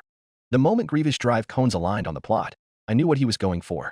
See, a while ago, I had disabled the Devastation's primary weapon by boring a hole straight through its bow cannon. The Devastation, however, was not just a siege cannon like Conqueress. She was also a bona fide frontline dreadnought, and if the schematics were accurate, 5 kilometers and 6 billion tons of Dunium armor plating and turbo laser batteries. If the Devastation reached out line of battle, she could very easily smash straight through it like a raging banda. At the same time, possessing a radar shadow that big meant she can hide the vast majority of her fleet behind her, eliminating the largest disadvantage a line ahead had against a bow and quarter. To overcome this, we could widen our own line of battle, expanding our firing envelopes and capturing more advantageous angles to hit Grievous rear, and also disperse our total firepower and weaken our own battle line, giving the Devastation an even easier time smashing straight through. Suggestion: we could perform a retrograde burn, Augur proposed, anchoring Toprowa Prime to our starboard flank and minimizing General Grievous' angle of attack. At the same time, we tighten our firing envelopes and eliminate the Devastation as soon as possible, depriving the enemy fleet of their main battery. I nodded, hailing Captain Demura. You heard the droid. Fire retro thrusters. Fire number 2 as soon as you have a lock. There was a kick as Conqueress started cycling her power systems again, followed by a rumble so low and heavy it could have only been an apartment-sized metal block sliding into an equally massive firing chamber. Admiral, the comms officer suddenly alerted, a shiver in his voice. There's a transmission on open frequency. It's General Grievous. Talkative. Isn't this one? I mused. Patch it through my station. Right away, sir. Augur, take it from here. I dialed in my console to receive the call. We're aiming for a false wing and a hammer and anvil. Didish and Iliot should be circling around Toprowa Prime right about now to hit Grievous in the rear, so our job is to draw in the enemy. Modify the strategy as necessary. Affirmative, Admiral. I nodded, toggling my comms. Nervous, Bonteri? Grievous cackled through the frequency. You seem to be at a loss. I sighed deeply, loud enough for the cyborg to hear. You believe I cannot see through your tricks, Grievous? Dooku is a fool. You are not suited to naval warfare. You are a general for a reason indeed, and no admiral. I am certain that planetside you have no peer, but in black it is I who have the stars at my beck and call, and not you. There was no response but heavy breathing. Maybe he did not expect my response? It was certainly un-Jedi-like, and Jedi were his usual victims. And indeed, if he expected me to act out of fear, he would be wrong. The Jedi would be right to fear General Grievous, the lightsaber-wielding devil that he is. But I did not, because I did not wield a sword made of fire. The only person I would fear is one with equal if not greater understanding of fleet combat tactics than I. In the vacuum of space, the outcome of battles is not decided in split-second micromovements such as in duels or even firefights. In the vacuum of space, warfare is slow and sluggish, the moves predetermined, the results hours in the waiting. Like a game of chess, what decides a commander's skill is their ability to read ahead hours if not days in advance, whilst pretending they couldn't, and thus countering at the most opportune moment, if not promptly. So who would I fear? I would say an enemy commander who could read my every move, whilst preparing counteractions that I did not know of, but can only eternally suspect were there. That was not to say I have not feared for my life before. Certainly, it would be a blatant lie to claim so, especially in my established career as a naval commander. The Battle of Corvair was the first time I looked death in the eye, when 2 Jedi formations shattered the Separatist fleet, forcing me to lead the rearguard against them to protect our withdrawal. The Battle of Centaurs was perhaps the next, when the Republic ruined weeks of preparation with a single dreadnought, shattering the Salvaran host. The Battle of Rendili was the most recent, when the Coruscant home fleet countered my every attempt to break out of their encirclement, resulting in undeniably the bloodiest battle the core worlds have ever witnessed in living memory. But fearing people? On the bridge of a multi-megaton warship, you were invincible, and the only thing you had any right to fear was either a bigger ship or a better enemy commander. General Grievous was not a better naval commander than I. He had a good plan, but even the best plans are useless when your opponent could see right through you. So fixated on awaiting General Grievous' response, I hardly registered Captain Demura's fist slicing the air or heard his bellowed command. Fire. Before the world around me lurched. A monolith of solid tungstoid, its edges glinting coldly against the distant starlight, ripped through a gap in our battle line and hurled itself toward the enemy with all the subtlety of a vengeful god. The devastation, heading straight at us, loomed massive but motionless in Conqueror scopes. Heading straight on against us in a mad dash to close the distance, Grievous appeared to have forsaken any and all attempts to kite our envelopes. Conqueror was incapable of missing a stationary target. The tungstoid slug plunged into the dreadnought's open maw at a majority fraction of light speed. The sheer kinetic force alone would have been ruinous, but it was the violent gravitic eddies churning in its wake that delivered the true damage. Space itself seemed to ripple and distort around the impact site, the very geometry of the vessel unraveling under the pressure. For an instant, devastation resisted, her immense bulk shuddering as boiling atmosphere burst from ruptured compartments, hull plates twisting against one another in a desperate attempt to hold form. Then, as if yielding to the inevitable, the great dreadnought came apart from the inside out. Sections of superstructure collapsed inward, drawn along the path of the tungstoid slug, while others peeled away into the void, venting crew, fuel, and fire, almost like watching a banana peel itself open. All of that, in a split second, until the ship's engine block, momentarily clinging to cohesion, sheared from the main hull in a silent, shattering detonation. Even through the reinforced transparasteel viewport, I felt the tremor of the devastation's rapid disassembly. But the moment did not last. Mere seconds later, a Providence-class battlecruiser burst through the cloud of debris, her sublight drive still burning hell for leather. Augur reacted with all the mechanical haste a droid could possess. Command. All warships open fire along the enemy line of battle. Portside wing translate aft, until a left echelon is formed along the entire line. Transmitting formation package. Execute upon receipt. Except, the devastation's purpose had already been fulfilled. The huge dreadnought had shielded the fleet hiding in its radar shadow long enough for them to close the distance and render Conqueror too risky to use. And indeed, with no more reason to maintain a line ahead, the Grievous fleet hastily modified their bearings, the warships in their rear translating starboard into a left echelon in order to oppose our own. I leaned back and lazily toggled the comms again. You feed your droids into a grinder, General. To see such well-built warships ruined for no gain or purpose, it does make me regret the waste. If I offered you the terms of surrender, would you accept it? The battle is not over yet, Admiral Bon Airy.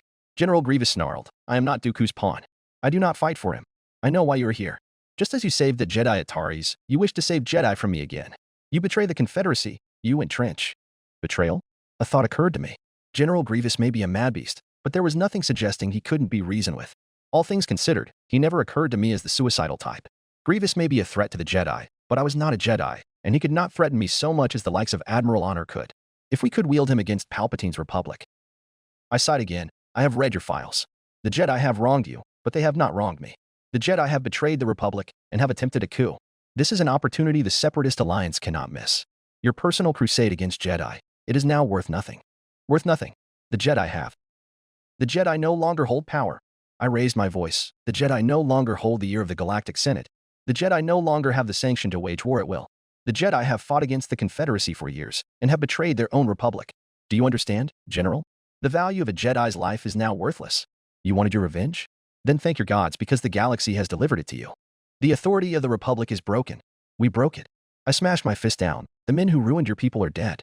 We killed them. The corrupt galactic order that allowed such injustice to occur lies in pieces. We shattered it. Everything Count Dooku promised the Confederacy would do for you. It has been done. We did it.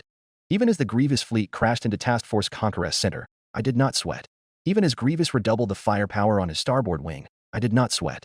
Even as the enemy fleet steadily began pushing us into the fires of Topperware Prime, I did not sweat.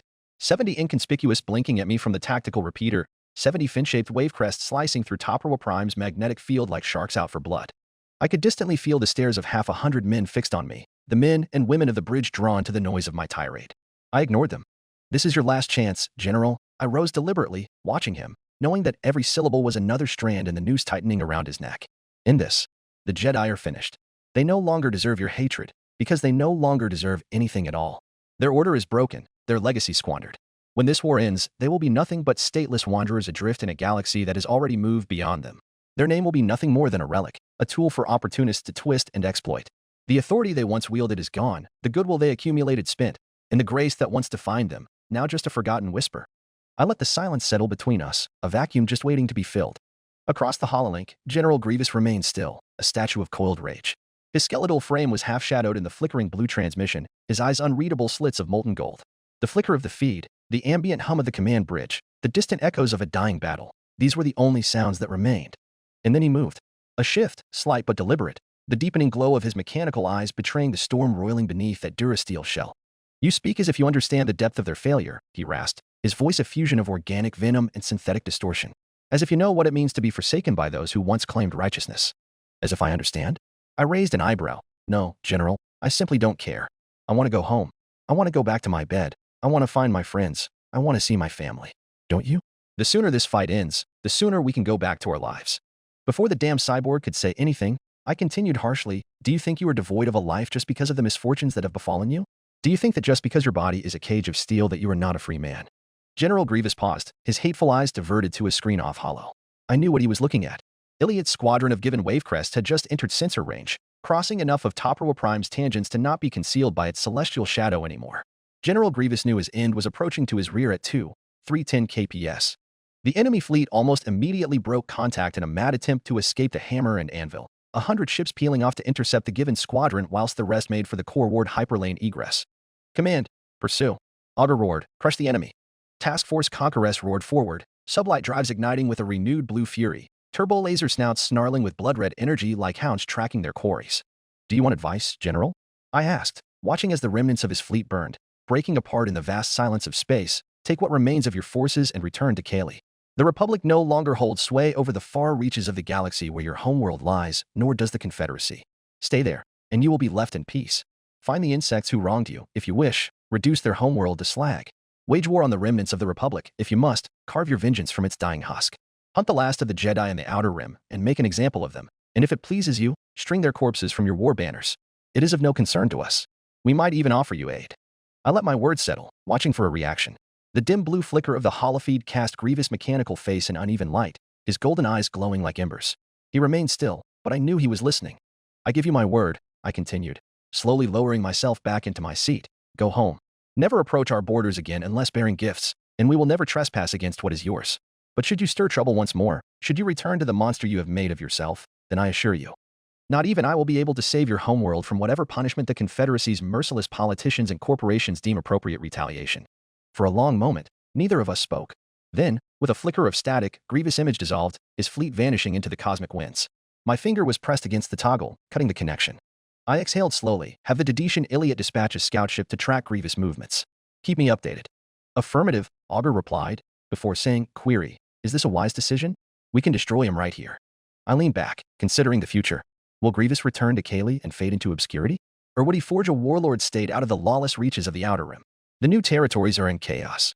With Sereno under siege, there was no more central power in the galactic north, no more cohesive law or order. There was a power vacuum, just waiting to be filled. Admiral Pors Tanith was fighting against the Republic around Mygedo. But for what? I suspect to re-establish a new banking clan state there. Sending General Grievous north will pit him against the enemies of the Raxus government. If he decides to retire with what family he has left, good for him. If he decides that his personal war of vengeance will not end, then let him be another thorn in the fallen Republic's side.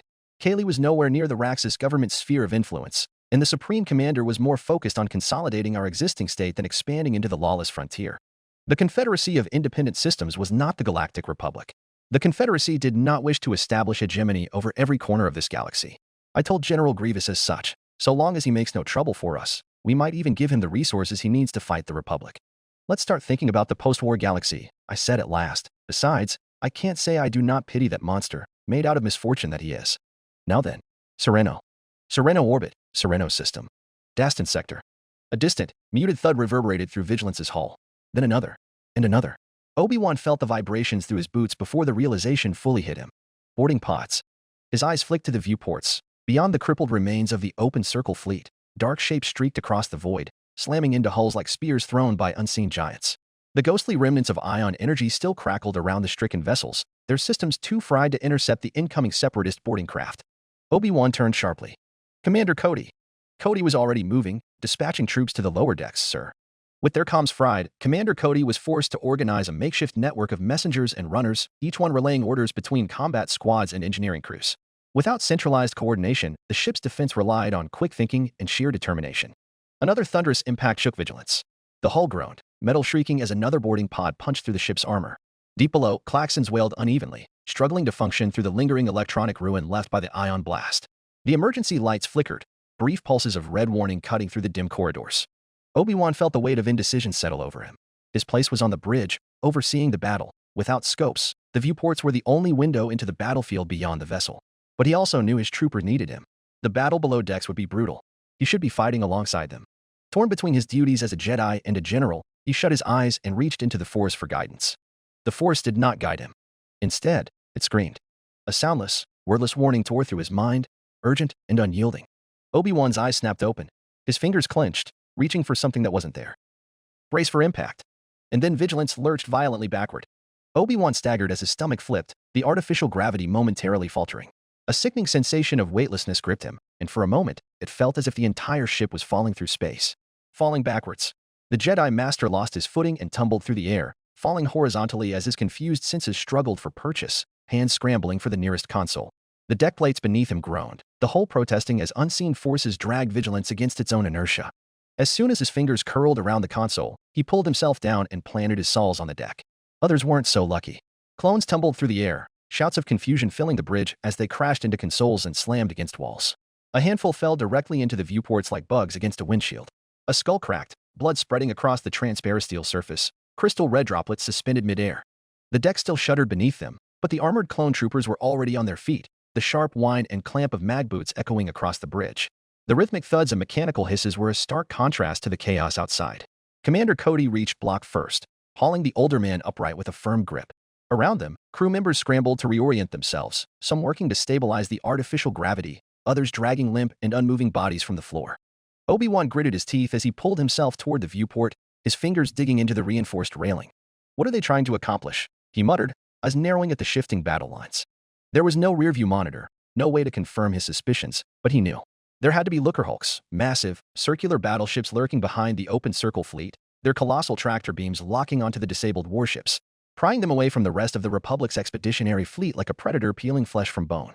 The Separatists were separating them from the Republic formation entirely. But before Obi-Wan could even contemplate a response, a silence fell over him. Not a physical silence. The ship still rumbled with distant impacts, alarms still blared, voices still shouted orders, but something deeper, something immeasurable, had changed. The Force had gone mute. It was as if the universe itself had taken a breath and refused to exhale. Jedi Master Obi-Wan Kenobi's stomach twisted. He reached out, stretching his senses beyond the bridge, beyond the ship, searching for the familiar currents of life, the luminous web that connected him to the countless souls across the battlefield. Nothing. A fog. A dark, insidious mist filling the battle space. A great, terrible wrongness. His breath hitched, and a sudden, unshakable dread rooted itself in his chest. This wasn't just the fog of war or the momentary disarray of battle. This was something else. Something vast. Something irrevocable. The battle in front of them collapsed. The Republic fleet erupted into madness. Turbo laser fire slashed across the void, but the patterns were wrong. Entire Star Destroyers pivoted, unleashing full broadsides, not at the Separatists, but at each other. Ship after ship, once locked in tight formation, turned on their allies without warning. Frigates that had fought side by side moments ago now exchanged volleys at point-blank range, their shields flaring and collapsing in bursts of blue on blue. Obi-Wan's breath caught in his throat as a Venator-class battlecruiser in the Vanguard let loose with a full battery of heavy turbo lasers, directly into the flank of another Republic warship. The struck vessel reeled under the impact, hull plating peeling away in jagged sheets, decks rupturing as entire compartments vented into the void. Within seconds, another Venator responded in kind, its guns swiveling and unleashing a punishing broadside against its supposed ally. Fire. Wreckage. Betrayal.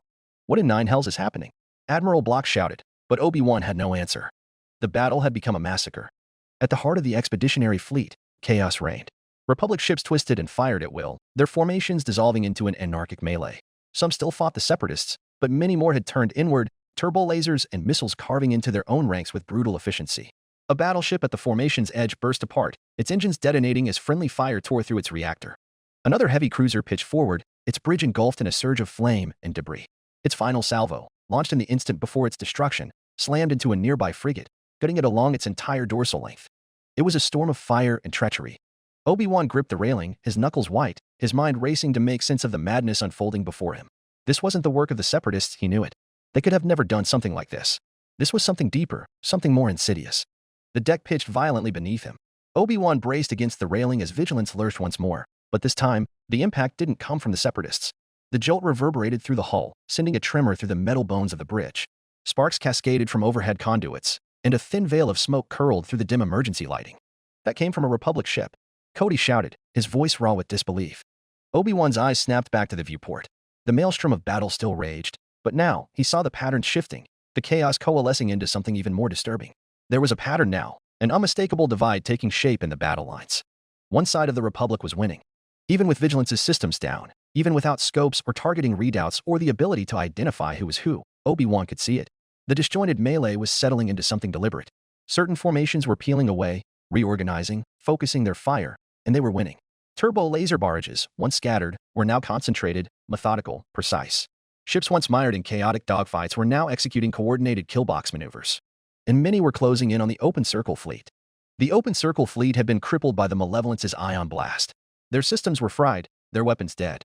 Vigilance itself was helpless, locked in place by separatist tractor beams, blind and deaf with no comms, no sensors. And now, their own allies, or what had once been their allies, were turning on them, cutting them apart like prey left for slaughter. Another impact rocked the ship. A distant explosion bloomed in the void, debris cartwheeling across the viewport.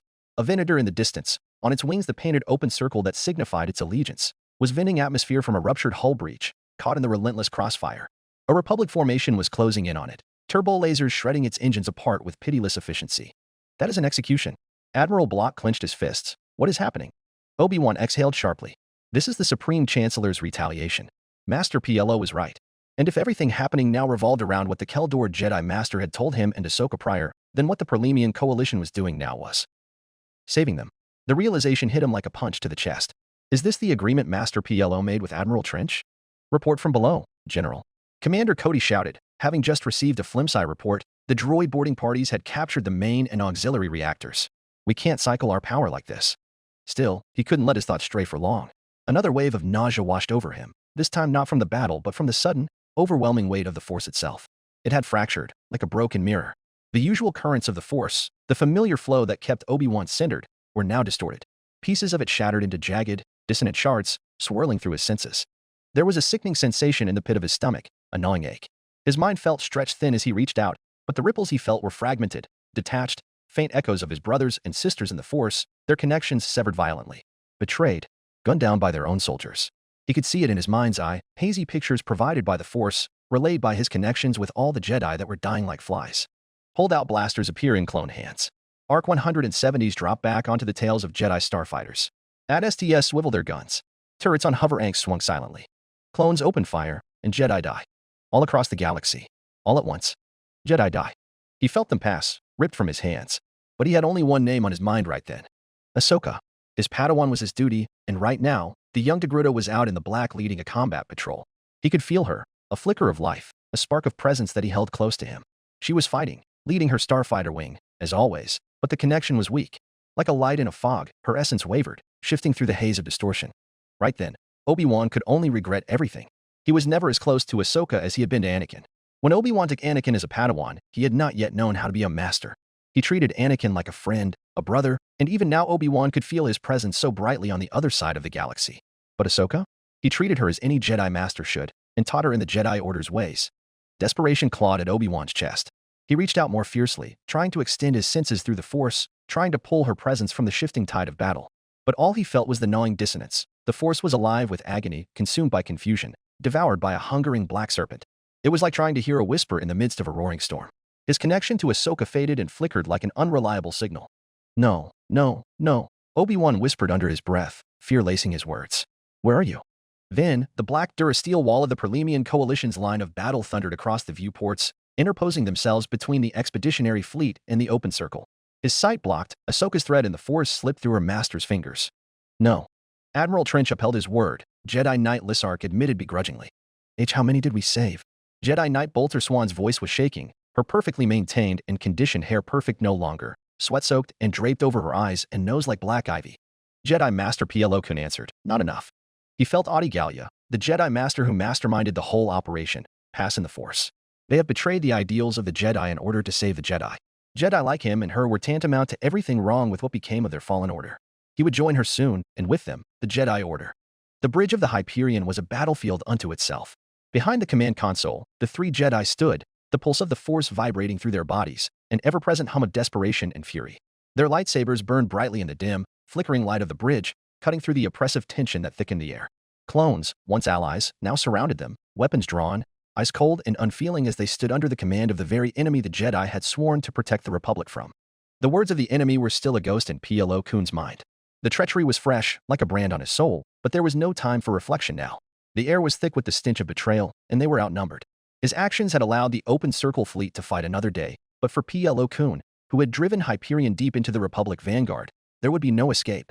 Plo Koon's mask hissed as he exhaled, his movement slow and deliberate as he brought his lightsaber into position, the blue blade humming with an energy that seemed to intensify the more his mind settled into the calm, clear flow of the Force. He stood back to back with Bolter Swan and Lissark, their bond strong even now, though the three knew they would not make it out alive. "You were right, Master," as always, Lissark hissed, though her tone was light and humorous. "We die like martyrs." Without warning, the storm broke. The clones opened fire, blaster bolts flying from every direction, sizzling through the air like angry bees in a hive. Bolter Swan moved first, the edge of her emerald lightsaber flashing as she deflected shots, one after another, the precision of her motions honed through years of training. Her sabers whirled with such fluidity it was as though she were dancing in the heart of a storm. She blocked each shot with an impossible elegance, but the strain was apparent. Lissark was no less impressive. Her lightsaber was a streak of blue fire as she parried shots coming from the left, twisting to avoid others from the right. Her breath was harsh and labored, moisture forming on her scales as her grip on her weapon tightened with every passing second. The Force whispered around her, urging her to survive, to fight for just a little longer, but her strength was not limitless. Neither was the strength of her allies. Plo Koon felt the pulse of the Force as his companions moved, their strikes weaving through the chaos with an almost synchronized harmony. The brilliance of their lightsabers, blue, green, blue, illuminated the smoke-choked bridge in sharp, flickering flashes, each swing of their weapons creating arcs of light that seemed to sear the very air. Together, they were a ball of liquid fire that swept through the bridge, leaving the metal walls scorched and the air crackling with heat. Clone troopers were being cut down by the dozen. Each strike sent another soldier sprawling, their bodies crumpling to the floor with a finality that was harsh and immediate. The noise of their blasters was drowned out by the deafening hum of lightsabers slicing through the air, the crackle and hiss of energy clashing against armored plates. Some clones fell with a muffled grunt, others with a burst of static as their systems short-circuited under the relentless assault of the Jedi strikes. The environment itself seemed to bend and warp with the fury of the battle. The walls, once pristine, were marred by deep burns and cuts, the scorched metal stinking of melted durasteel as sparks flew from exposed conduits. The air thickened with the acrid smell of ozone and hot, burning electronics, a biting scent that lingered in the lungs and choked every breath. Panels from the control stations were torn apart by errant lightsaber strikes, sending sparks hissing into the air. These sparks ricocheted off the hull, igniting small fires in the corners of the bridge, their flickering orange glow adding an unnatural warmth to the already sweltering environment. White smoke billowed up from the floor, swirling and thick, choking clouds that obscured the view. It twisted in the low gravity, caught in eddies of the ship's artificial atmosphere, before dissipating into the vents above. It burned the eyes and stung the throat, mixing with the stench of blood and charred flesh. The constant crackling of the lightsabers and the sounds of blaster fire were drowned by the underlying hum of the ship's damaged systems, whirring, sputtering, and clanging with each hit they took. A sudden bite in the skull, a flash of warning. Plo Koon snapped to the viewports, just in time to see a nearby Victory unleashing a full barrage of proton torpedoes. Not at the Separatists, not at Sereno, but at the Hyperion. It took all of their skill as Jedi to not get thrown to the ground as the flagship lurched violently, a harsh and sudden gale sweeping the smoke out of the pilot house. Hull breach. Leaking atmosphere. But it was enough to throw them off for a split second, and a single gap in their defense was all the clones needed to find their mark. Bolter Swan took the first hit. The bolt hit her in the side, and her body jerked violently. For a split second, she staggered, her breath sharp and ragged. The sharp crackle of her lightsaber faltered. Her knees buckled as another bolt pierced her chest, sending her crumpling to the cold floor of the bridge. Her lightsaber fell from her hand, clattering against the floor as she exhaled her last breath, her form slumping lifelessly into the growing pool of her own blood. Lissarka's face tightened with grief, but there was no time to mourn. She swirled a saber in a wide arc, cutting down the closest clone with swift precision. But as she struck, another blaster bolt caught her in the chest. She gasped, stumbling backward. Another shot struck her, this one to the leg, and then another in her side. Her breathing became ragged as she fell to her knees, lightsaber slipping from her hand and spinning out of reach. The blue blade flickered and died as Lissarka's body crumpled forward, lifeless before she even hit the floor. Plo Koon stood alone now. Alone and surrounded. But the calmness of the Force enveloped him, pulling him deeper into the present moment. There was no fear, no hesitation. He had known this would be his end. The clones closed in, their blasters aimed at his chest. A barrage of fire erupted. Plo Koon's saber cut through the air, his lightsaber flashing brilliantly as he deflected one bolt after another. But with each passing moment, he grew weaker. His arms ached. His breath was growing shallow. Another bolt struck him, this time grazing his shoulder, sending a sharp pain through his body. The next shot slammed into his side. The third hit his chest. He stumbled, but his feet remained steady as he kept deflecting the incoming fire. There was no fear, no panic in his heart. He had lived his life as a Jedi. He had fought and won countless battles. But this was the moment where his time would run out. A final bolt struck him in the chest, right above his heart. The impact sent a shock of agony coursing through his body, but he remained standing for a brief moment. He could feel his life slipping away from him, the strength in his limbs fading. Plo Koon's gaze never wavered. His body slumped, slowly at first, then collapsed to the cold, unforgiving floor of the bridge. For a moment, everything was silent. He gripped his lightsaber tightly, staring at the smoking corpses of his two former apprentices, inhaling a thin stream of air through his mask. Into himself with the air he brought pain and guilt and remorse at everything he had done to preserve what remained of the Jedi, and as he exhaled, they trailed away and vanished in the air. Republic warships continued firing into the wreckage of the Hyperion, uncaring of any who were still on board. And as the mighty flagship began to fall, captured by Sereno's gravity well, Jedi Master Plo Koon breathed out. And he breathed out his whole life. Everything he had done, everything he had been, friends and enemies, dreams and hopes and fears. Empty, he found clarity. Scrubbed clean, the Force shone through him. You were the best of us, Master Dooku, the dying Jedi Master thought, blanking staring at the silver pearl of Sereno. You knew what was coming, tried to warn us. From the start? Plo Koon coughed wetly. The old order is dead, but the Jedi still live, saved by those we considered the enemy. A new start. A fresh start. The galaxy burned around him, and the final breath of a Jedi left the universe. Within the throne room of Castle Sereno, the seat of Count Dooku, a lone Jedi Master battled alone against an oily black serpent. Sinking into Vapad, Mace Windu fought for his life. More than his life, each whirl of blade and whip crack of lightning was a strike in defense of democracy, of justice and peace, of the rights of ordinary beings to live their own lives in their own ways. He was fighting for the republic that he loved. Vapad, the seventh form of lightsaber combat, takes its name from a notoriously dangerous predator native to the moons of Serapin. A Vapad attacks its prey with whipping strikes of its blindingly fast tentacles. Most have at least 7. It is not uncommon for them to have as many as 12. The largest ever killed had 23. With a Vapad, one never knew how many tentacles it had until it was dead. They moved too fast to count. Almost too fast to see. So did Mace's blade. Vapad is as aggressive and powerful as its namesake, but its power comes at great risk. Immersion in Vapad opens the gates that restrain one's inner darkness. To use Vapad, the Jedi must allow himself to enjoy the fight. He must give himself over to the thrill of battle, the rush of winning. Vapad is a path that leads through the penumbra of the dark side. Mace Windu created this style, and he was its only living master. This was Vapad's ultimate test.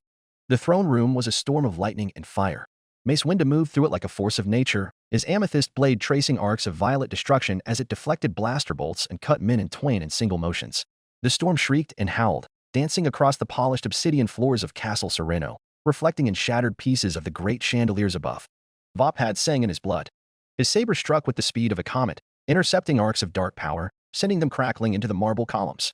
He pivoted, letting the force twist him like a river bends around jagged stone, his strikes unpredictable, relentless. Let the darkness come. Vapad did not reject the dark side. It danced with it, fed from it, and then turned its power against itself.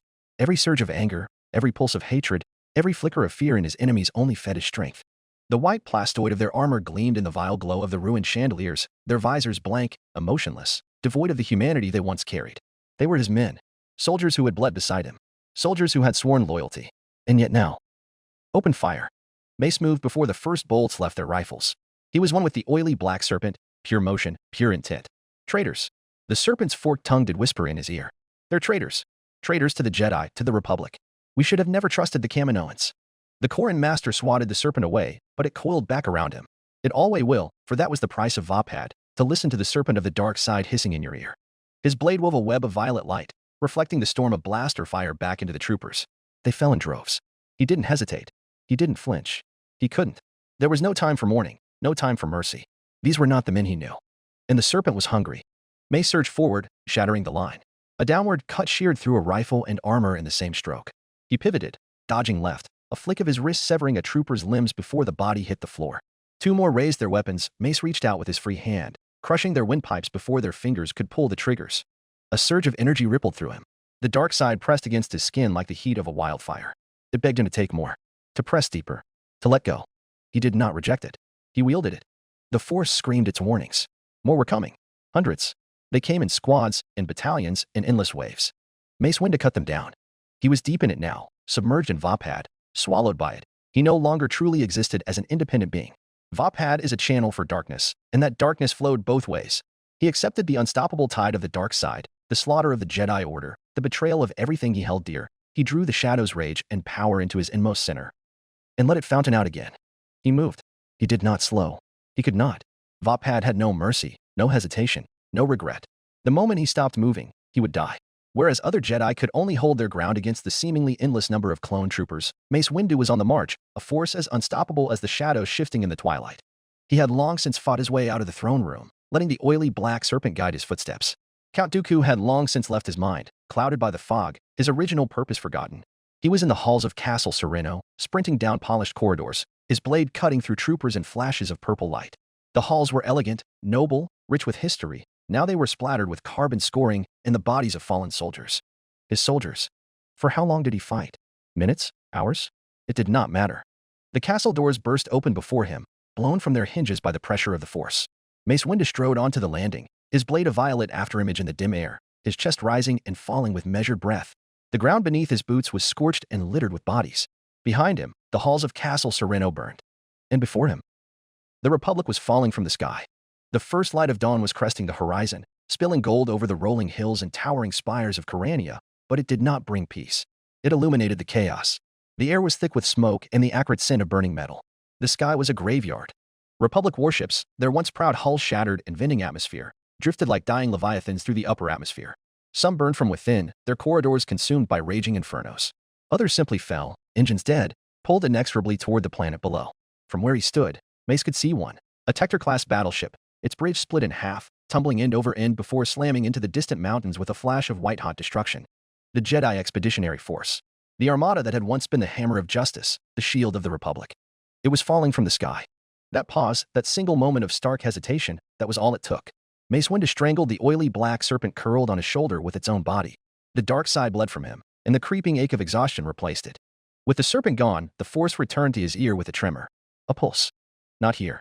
Not just here. Everywhere. Jedi were dying. Across the stars, across battlefields, across entire worlds. It was a massacre, a slaughter beyond imagining. Their screams echoed through the Force like distant thunder, each death a ripple in the great river of existence. Mace felt it all. And for the first time in his life, he did not know what to do. The Republic was falling. The Jedi Order was burning. The dawn had come, but the light was already dead. Mace Windu looked down, fully expecting to see 100 AT-E cannons pointed at him, but there were none. All of his armored battalions had been destroyed, their metal skeletons strewn across Count Dooku's once pristine stone garden. Clone troopers littered the ground, already wrapped in the white burial shrouds of their armor. And atop their corpses was the soulless march of a droid legion. It took everything Mace had to not drop his lightsaber right then and there. He counted 3 C-9799 landing crafts, their broad wingspans providing shade for the whole field. In that shade, thousands of battle droids marched towards Castle Sereno, flanked by repulsor tanks. There was a slow, polite clapping. Mace Windu whirled around, his blade of purple fire already outstretched. Count Dooku stood just outside his range, at the top of the stairs, clapping politely. Master Windu. There was a smile on his face, one full of admiration, Master. Master, you truly are a master. You have mastered the dark side of the Force in a way I could have never done. Mace Windu breathed out deeply. I am not you, Dooku. I never will. The clapping stopped, and Count Dooku grabbed the curved hilt of his lightsaber. Fear not, you will never have the chance to. The greatest duelist the Jedi Temple had ever known struck with all the speed of a viper, and indeed Mace could make out the coiled serpent at Dooku's back. It should have been a duel for the ages, one worthy of being writ into the annals of Jedi and Sith alike. The two greatest blade masters the Jedi Order had ever known, crossing set blades. The very thought of witnessing such would have made any salivate. Alas, the cowardly Sith had waited until the lone Jedi Master had already been spent. Nevertheless, Mace Windu met Dooku's strike with the blinding speed of a warrior who had lived his entire life on the edge of a blade. Their sabers clashed in a burst of light, crackling energy hissing through the air. Dooku's form was impeccable, every motion precise, every strike economical, the epitome of Makashi's elegance. Mace, even exhausted, moved with the sheer, overwhelming power of Vapad, each strike designed to turn the Count's own darkness against him. For a moment, just a moment, they were evenly matched. Mace's strikes battered against Dooku's guard like a hammer against a blade, forcing the Count backward, step by step, toward the edge of the landing. But Dooku did not waver. His saber work was too refined, too perfect. He evaded each stroke by the barest margin, turning the momentum of the fight with well-placed riposts and sudden, elegant thrusts. Lightning cracked through the air. Dooku's left hand flicked forward, a sudden burst of dark energy, not enough to wound but enough to force a reaction. Mace absorbed it on his blade, his grip steady, his stance unbroken. He surged forward, pressing the attack. Then, the force screamed. Not from Dooku. Not from in front of him. Behind. Again. His instinct screamed at him, and before he could process the thought, his body was already moving. He twisted, his saber whirling around in time to intercept a crimson blaster bolt that would have struck him in the back. It deflected harmlessly into the stone, leaving a molten scar on the landing. There was a form. Not a clone. Not a battle droid. Large and heavily built like a bear. Mace could hardly process the sight before he whirled back around. But that single moment of distraction was all Dooku needed. The Count moved with ruthless precision, his blade flashing forward in a blur of silver and crimson. Mace had barely turned back when he felt the searing heat of plasma cut through his ribs. His breath hitched. Then again, his body jerked as the saber pierced his side. He tried to raise his blade, but Dooku was already moving. A final, decisive stroke, an upward diagonal slash. Mace Windu felt the world tilt, felt the ground vanish beneath him. Admiral Trench, the old spider of the Secundus Ando. Fear not, Master Jedi. The old spider's mandibles chittered. Your order's existence has been preserved, though its future uncertain. That future, however, is theirs to take. The shadow moved, and Jedi Master Mace Windu's lifeless eyes stared into the sky. The sky was still burning, and the Republic was falling from the burning sky. Chapter 94. Empress Teta Orbit, Empress Teta System. Koros Sector. And you are absolutely certain the distress signal originated from Coruscant? Commodore Vinnick demanded in furious pace as he marched through the passageways of the Koros Space Works. Affirmative, the BD-3000 attendant droid replied, hijacked by Lady Lexa's programming, her stiff servomotors struggling to keep pace with his haste. My sister and I have already calculated the shortest flight plan possible. At best speed, we can reach Coruscant in 18 hours. Vinnick clenched his jaw. 18 hours. A pipe dream. The full might of honor Suleiman's home fleet stood vigil over Coruscant, with all of the most advanced star destroyers the Republic Navy had at its disposal.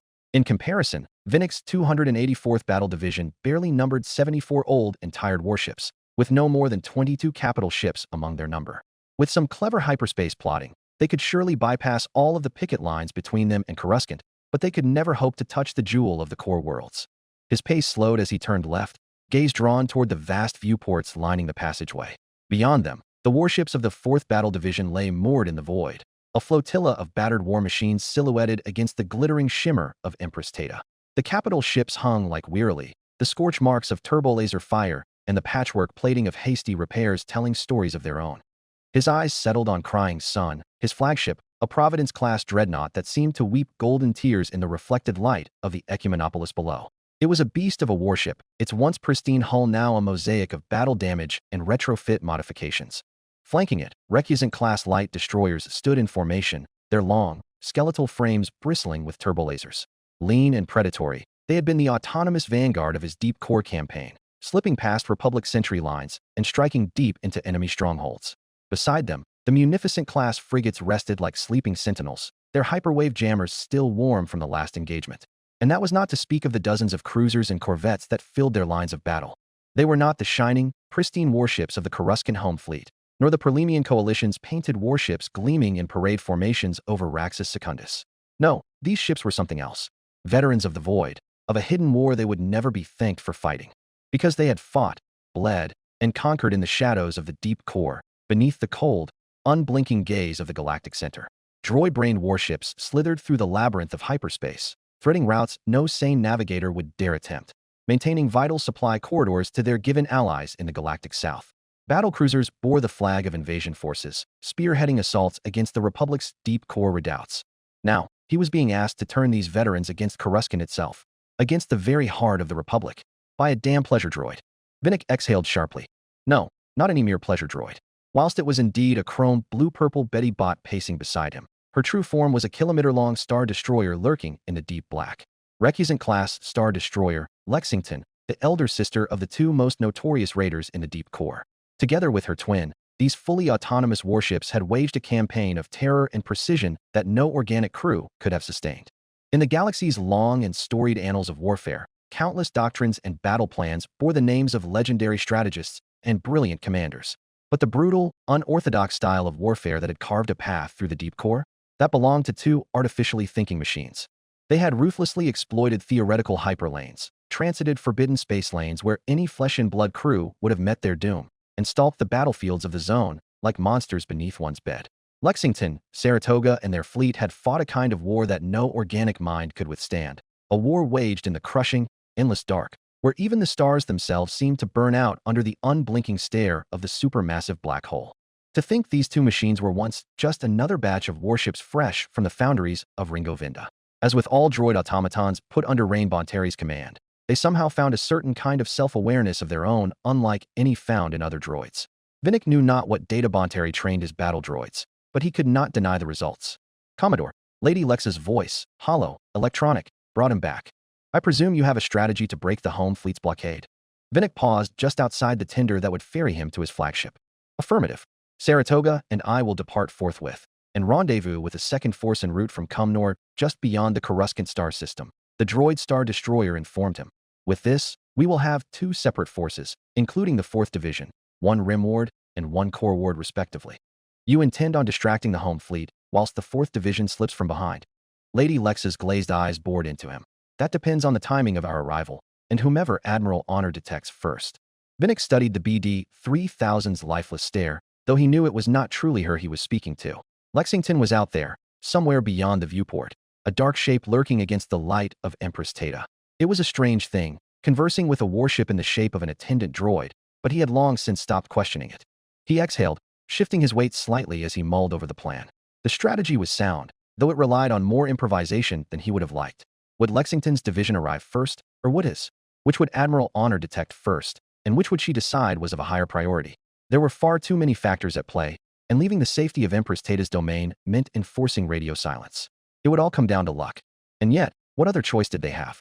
Vinnick nodded, slowly at first, then with conviction. We'll proceed with the plan, he said.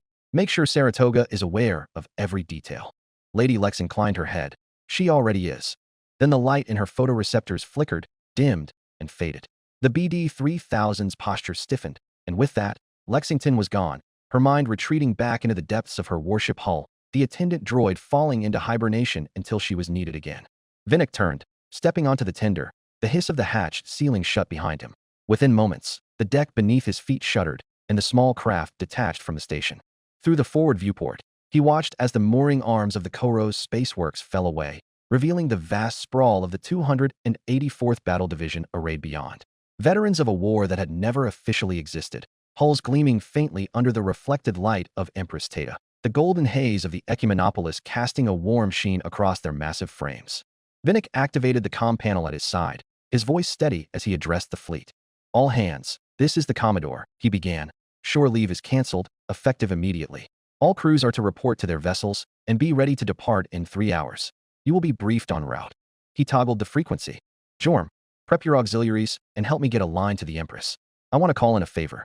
Another sortie already? What's our target this time? Coruscant.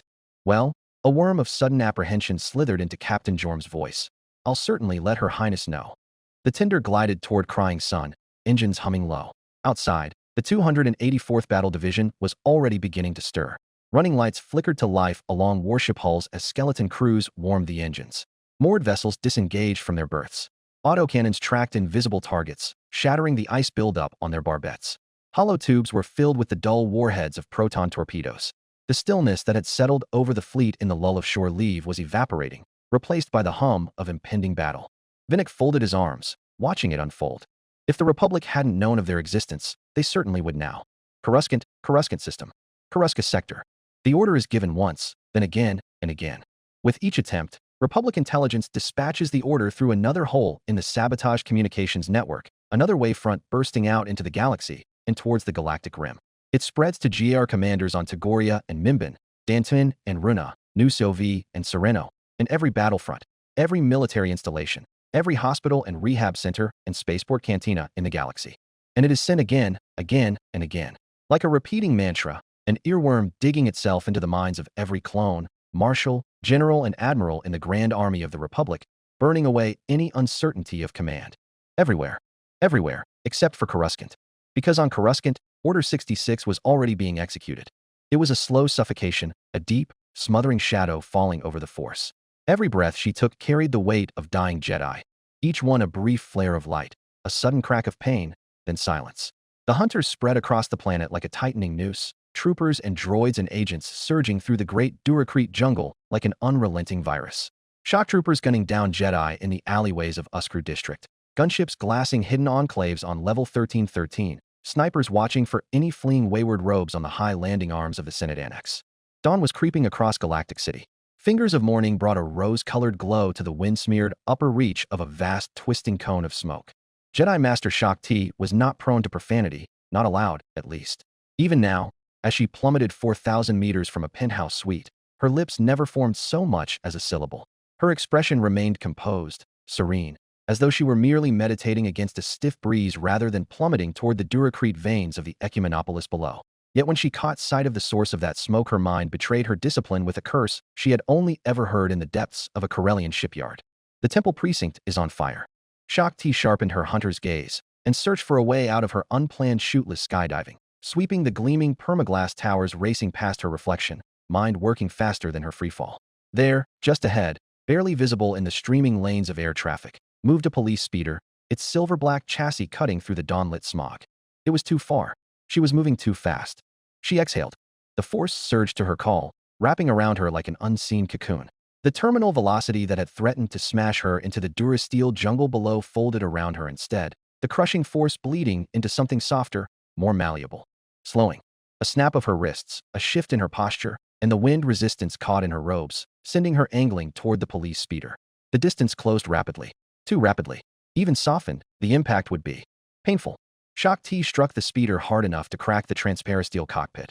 Only the protection of the force saving her from a panoply of shattered bones, the power of her landing buckling the repulsors and sending the vehicle into a spiraling dive.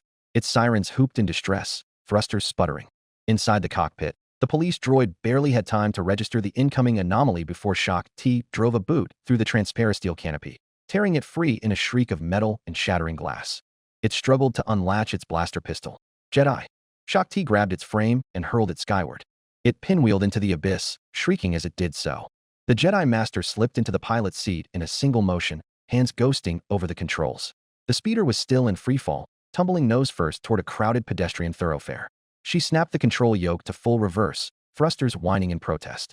The speeder screamed, then jerked upward, engines howling as it leveled out a few hundred meters above the Duracrete. Shaak Ti exhaled through her teeth, steadying the craft. She stabbed a code that canceled the speeder's programmed patrol route, then grabbed the yoke and kicked the craft into a twisting ascent that shot her through half a dozen crisscrossing streams of air traffic. Shaak Ti momentarily glanced above her, towards the Chancellor's, the Sith Lord's, suite, where flashes of emerald against blood red could be seen clashing through the shattered glass. A part of her urged her to return to Master Yoda's aid, but the Jedi Master within knew what was most important, the future of the Jedi Order. Master Yoda would agree, Shaak Ti was sure. Besides, he could handle his own. Master Yoda had not lived 900 years to fall by the hand of some Naboo flyboy. Destination in mind, Jedi Master Shaak Ti angled the speeder toward the smoke rising from the temple precinct and triggered the speeder's comm. It crackled to life.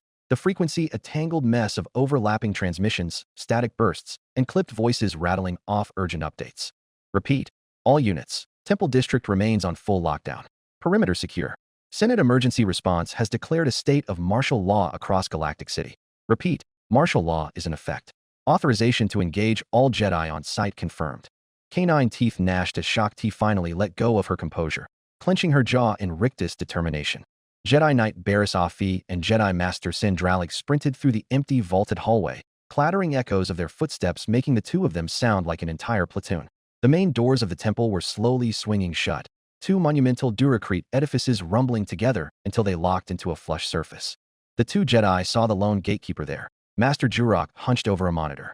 How bad is it? Master Sindralig immediately demanded. He was the head of the Jedi Temple Guard, and if anybody in the temple had any right to know, it was him. Master Jurok did not need to say it. It was written in the way his shoulders sagged, in the deep lines of his face that the shadows could not quite hide. It was written in the night beyond the temple, in the thunder of approaching boots, in the distant whine of engines, and the rhythmic clanking of Durasteel feet upon the permacrete of the processional way. The gate master stepped aside. See for yourself. The night beyond the temple was full of clones. Battalions of them. Brigades. Thousands. Heavy weapons and tanks and walkers lining up as far as the eye can see, in a solid, momentous march towards the temple gate. Rank upon rank, shoulder to shoulder, no hesitation in their march. No uncertainty. No pause to wonder if they should be doing this. They had already decided. Or, more accurately, someone had decided for them. Barriss saw the great siege walkers pause, saw the slow tilt of their cannons adjusting for angle, and saw the gunships wheeling overhead. He saw the black silhouette of the temple reflected in thousands of T-shaped visors. A flicker of movement. A commander raising his hand. The world shattered. The first volley struck like the hammer of a vengeful god, slamming into the deflector shields in a cascade of shrieking energy. Blinding light bloomed across the surface of the shield dome, curling outward in chaotic flares.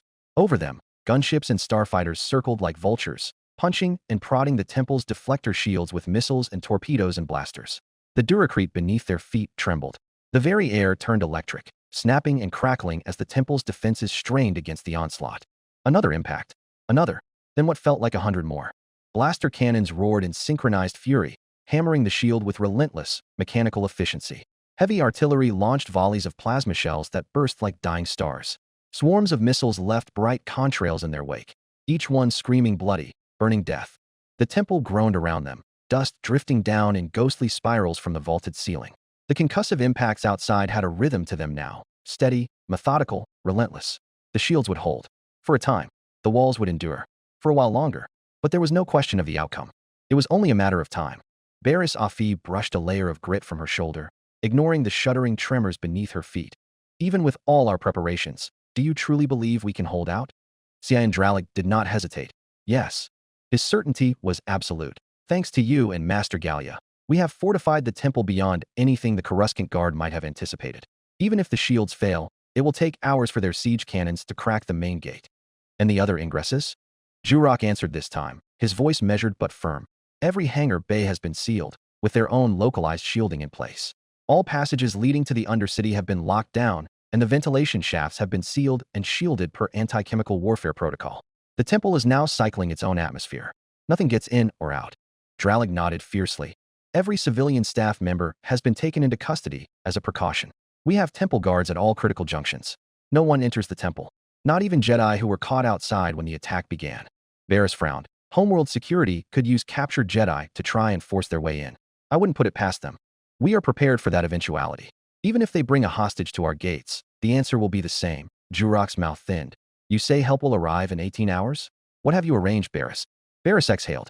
The so-called help that was en route would hardly put her fellow Jedi at ease. Separatist warships, loaned to her by one of the most infamous admirals to ever serve the Confederacy, were hardly the saviors they would expect. Even now, she could feel the weight of the deception pressing against her. She forced herself to meet Jurok's gaze. Help is coming from Empress Tata, she half-lied, carefully measured. We made arrangements the last time we were there. Cian Dralik tilted his chin in thought, then nodded. 18 hours. Yes, that would make sense. Master PLO and Master Gallia have been maneuvering far ahead of us all. Their foresight has always been remarkable. You have no idea, was Barriss' melancholy reply. Another impact. Louder. Closer. The monitor flared with blinding light as something heavy detonated against the temple's deflector shield. The soft glow of dawn was drowned beneath the flash of cannon fire. They stepped back, deeper into the temple. Around them, masked temple guards stood silent vigil, their white robes untouched by the layers of dust swirling in the air. Lightsaber pikes gleamed in the dim light, unwavering as the sentinels maintained their positions at key junctions and choke points. They would not yield, not while the temple stood. And yet Barriss knew, deep in the pit of her stomach, that this may be the last time it ever would. The halls of the temple trembled with each distant impact, but within these walls, the Jedi held their silence. The air was thick with tension, charged like the telltale moment before a lightsaber was forced to be drawn. They moved swiftly through the corridors, passing ranks of temple guards, their white masks impassive beneath the flickering glow of emergency lighting. Barriss could feel the weight of their duty pressing upon them. These were Jedi who had sworn to stand their ground, who would fight and die to the last rather than let the enemy breach their sanctum. She wasn't sure if that made her feel reassured or sick. They reached the antechamber of the Room of 1,000 Fountains. The doors slid open with a hushed whisper, and the three Jedi stepped inside. The space was vast, a tranquil oasis at the heart of the temple, where water cascaded in endless silver veils, pooling into glassy lakes and meandering streams. Here, the living force was almost tangible. Life flourished in vibrant bursts of green, the very air thick with the scent of flowers and mist. It was a place of peace, of meditation. And now, it was filled with younglings. Hundreds of them, their small faces tight with worry. Older Padawans had gathered them in loose clusters, whispering reassurances, keeping them calm. Knights moved among them, their robes dampened by the ever-present mist, speaking softly but firmly. Some younglings clung to their elders. Others sat cross-legged on the stone floors, their training keeping them composed in the face of terror. Each and every tremor sent the underbrush creatures scattering, the birds aloft with squawks and frantic wing beats. Barris took it all in with a glance. Her heart clenched. They've brought them here, Sandralig murmured. It was the safest place, Jurok said, his voice quiet. No matter what happens, this chamber must not fall. Barris exhaled sharply. That's exactly why this is the worst place to put them. The two Jedi turned to her, frowning. Barris gestured around the chamber, to the waterfalls, to the towering stone walls, to the great durasteel reinforced doors that sealed this place from the rest of the temple. We're in the dead center of the temple, surrounded on all sides. If the enemy breaches the gates, if they push into the halls, where do these children go? She shook her head. There's no way out. Jurok's frown deepened. I understand. We will be trapped here, and these younglings will have no escape. Sandralig met her gaze evenly. You're suggesting we prepare an evacuation route to a designated hangar bay. I'm suggesting we secure all evacuation routes to all of the hangar bays. Barris corrected. The hangars are shielded, but if the enemy gets that far, we need a way to move the younglings out. We need to have transports ready, corridors cleared, and Jedi prepared to escort them. If we split up, more of us have a chance of surviving, Barris said, almost desperate. We know the temple better than they do, but they have more men. The moment they break in, do you think they'll immediately begin their manhunt? Those men are clone troopers. In a search and seizure, what do you think they'll do? Secure all egresses. Master Jurok's forehead creased. Dralig nodded slowly. It will be difficult. The temple guards are already stretched thin, but we can try. Barris almost laughed, a bitter and mocking thing. At this point, trying is all we have left. Master Sandralig left promptly then, to secure those escape corridors. And for a long moment, there was only the sound of falling water and swaying branches. Because what words were there left to speak of the Jedi Temple, save for its eulogy? Indeed, the halls of the Jedi Temple were silent. Not the peaceful, meditative silence that once filled them, nor the hushed reverence of a student kneeling before their master. This was an absence, a vacuum where life had once thrived. Every step echoed too loudly. Every shadow stretched too long. The war had stolen many Jedi from these halls, but never before had the temple felt so empty. Sandralig walked through the corridors alongside a handful of temple guards, their footsteps lost in the vastness of the once bustling stronghold. They passed the Grand Hall, where once the Jedi Council had addressed the Order in times of crisis. Now, its high ceilings and sweeping columns loomed over an expanse of vacant space. He imagined the hall as it had been. Hundreds of Jedi gathered, standing shoulder to shoulder, their robes a sea of brown and cream, the air thick with purpose and unity. But no such gathering would happen today. There was no council to speak, no knights to call upon. They passed the Jedi archives, the great bronze doors sealed. Chief Librarian and Jedi Master Jocasta Nu had refused to leave her post, choosing to remain with the knowledge she had dedicated her life to preserving. The temple guards had not argued with her. They passed the grand refectory, where laughter and conversation had once filled the cavernous dining hall. Long communal tables stretched across its breadth, empty save for a few scattered trays left behind in the rush of evacuation. The air still carried the lingering scent of the last meal served here: stewed nerf, fresh greens, warm bread. A normal meal, on what should have been a normal night. How many Jedi had eaten here, unaware that it would be their last? They passed the temple dojo, where the echo of clashing lightsabers had once filled the space. The smell of sweat and training mats lingered in the air.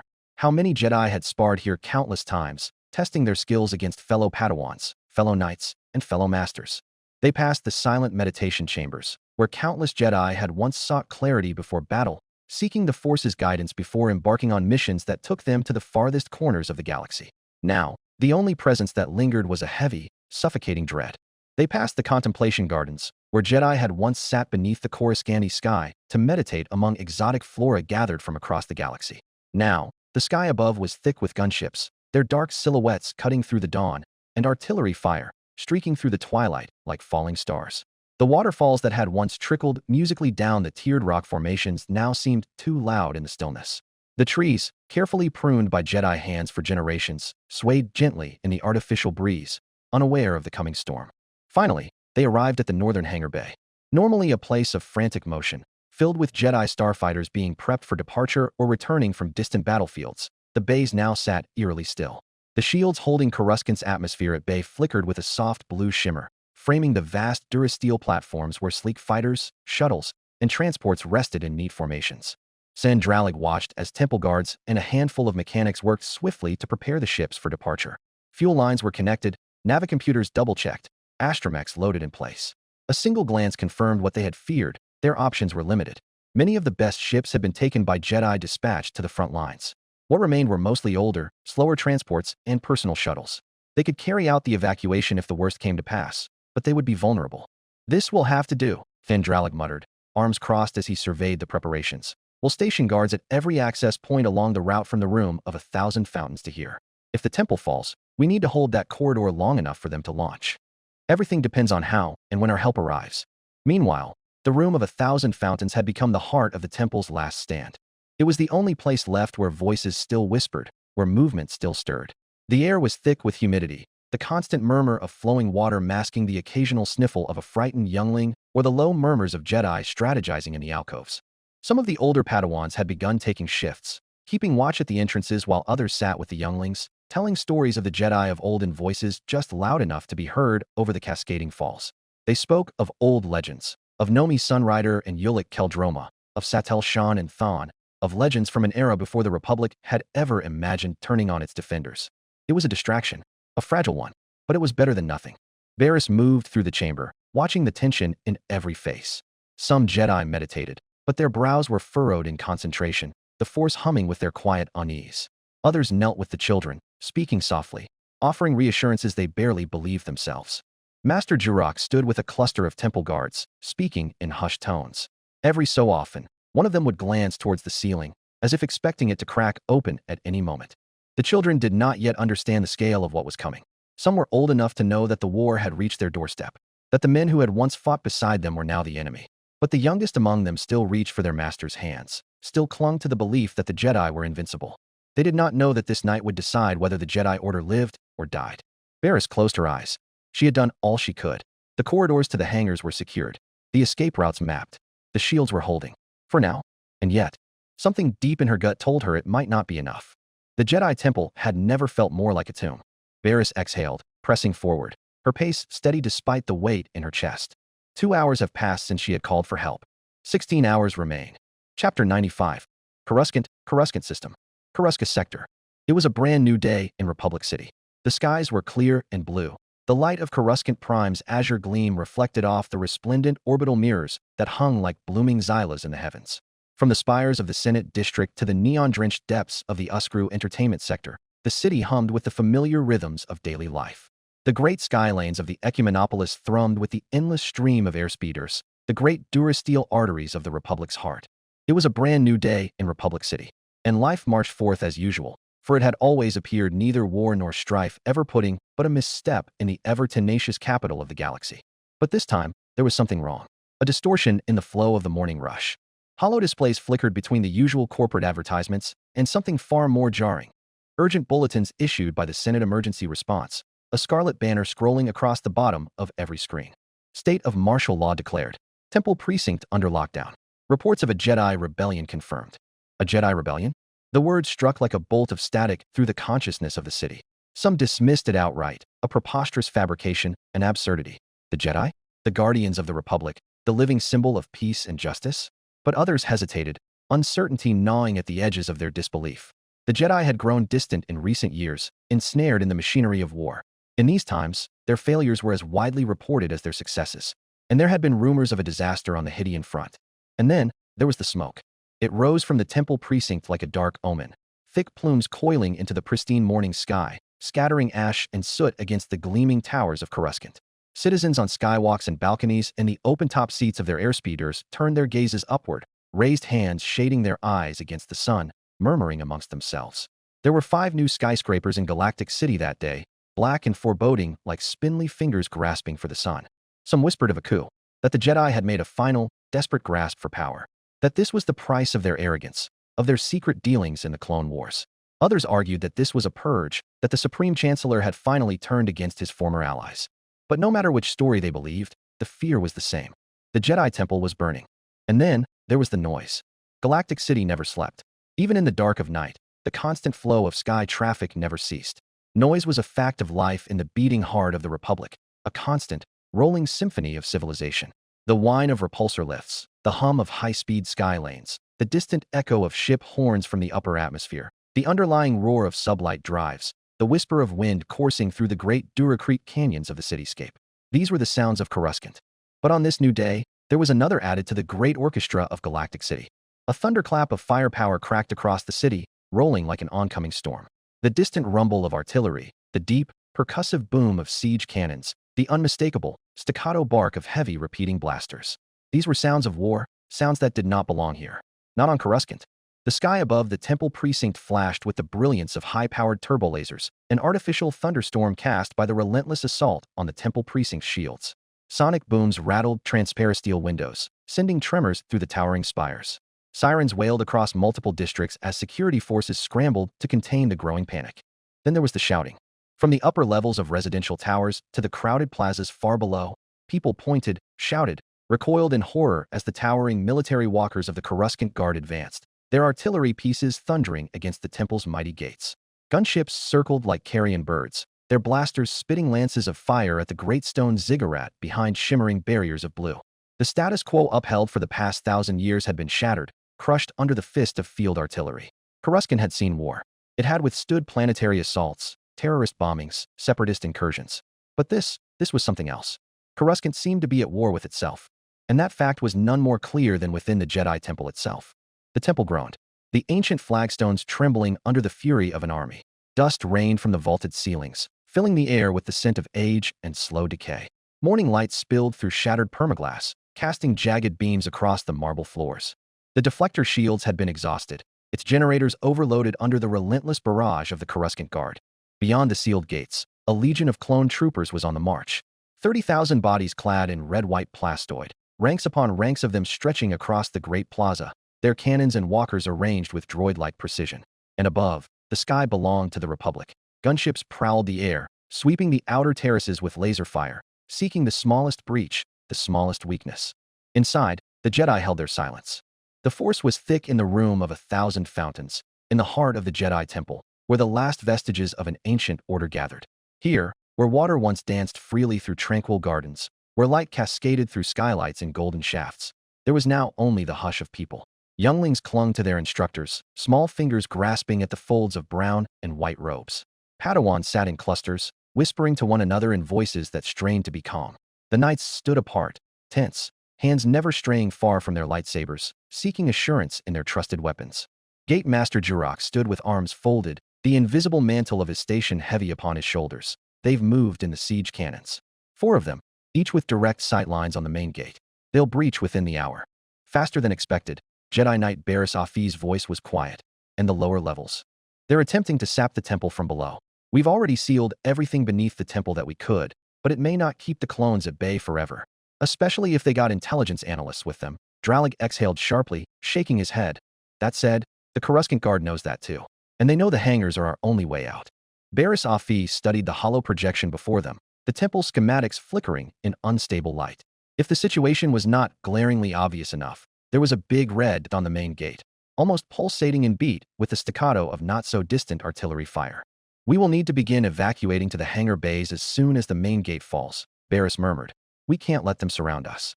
Split up everybody here into 3, for groups, each to a different hangar. It'll increase our collective chance of survival. We'll need to delay the Coruscant Guard for an entire day. Sin Dralig crossed his arms, while hiding his apprehension. I fear to admit, I do not know whether that will be possible. That is unlike you, Sin. Master Jurok put his fist in his palm. Delay them or not. We can only try, and leave the rest to the will of the Force. The entrance hall and Great Hall are undefendable. They are far too large. The clones will be able to march their walkers right up the processional way, if the central mezzanine doesn't collapse beneath their weight. Another tremor shook the ground beneath them. Distantly, the temple doors groaned against the weight of a Republic war machine. The sound was muted and far, somehow inevitable, altogether like the thunderhead of an approaching storm. An uneasy silence settled over the gathered Jedi, heavy as the stone walls around them. In the center of the chamber, the hollow projection flickered, the pulsing red at the main gate looming larger, brighter, as if it could already feel the heat of the cannons trained upon it. Barriss Afi turned her gaze upward, to the skylights above. The sky was still blue, cloudless and clear, deceptively beautiful. She wondered how many civilians out there were watching, listening, feeling the distant tremors, but not understanding what they meant. How many believed the words blaring from the holonet? That the Jedi had betrayed the Republic? That the temple, this sacred place, had become a den of insurgents?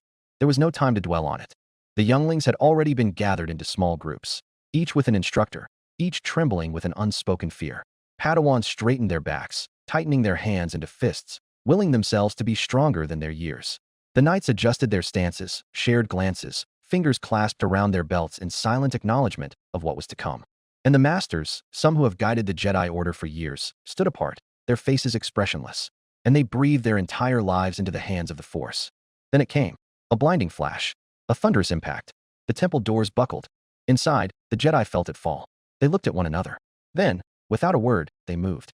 To say Admiral Honor Sulima of the Coruscant Home Fleet was entirely confused would be a grave understatement, though the stern-faced woman did not show it. The situation for the past day and night was enough to keep even the most carefree spacer up and pacing through the hours. Not because the situation was worrying, thought it was, or even tense, though it was, but because the situation was simply that absurd. First, the Home Fleet's transceivers had been flooded with zettabytes of junk data from Republic intelligence. For the Home Fleet's comtechs, who obviously had no possible context behind the sudden denial of service attack, their only conclusion was that Republic intelligence's servers had been sliced into. The mere thought of that alone was enough to send the Home Fleet's officers into the frenzy. Because Republic intelligence being sliced into?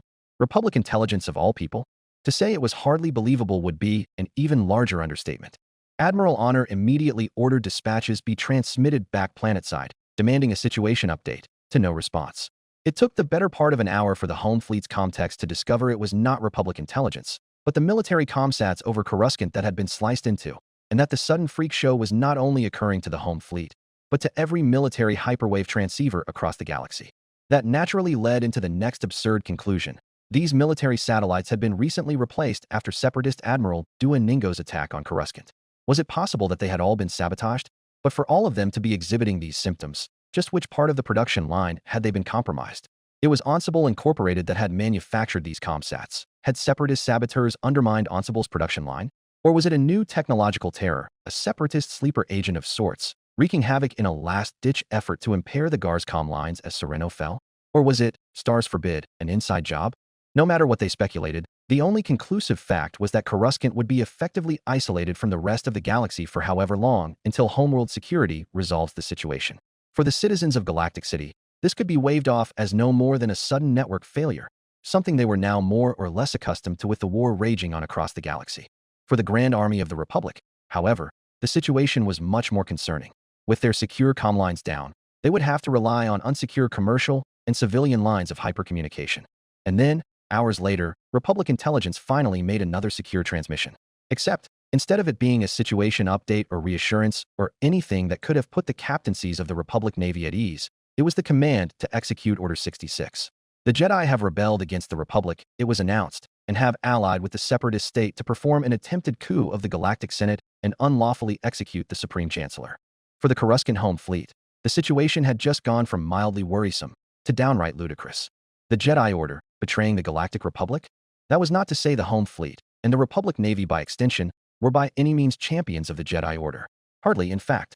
But in some ways, the Home Fleet and Republic Navy were intimately familiar with how the Jedi operated. Were the Jedi naive and inexperienced? Certainly. Were the Jedi arrogant beyond their ability? Definitely. Were the Jedi entirely unfit for their military offices? Of course. But were the Jedi ever not well-meaning in all that they do? Few GR officers would answer yes. Because for all the Jedi were foolhardy and downright stupid at times, from the perspective of a bona fide career officer, of course, the Jedi never acted out of spite or animosity, no matter how much friction was present.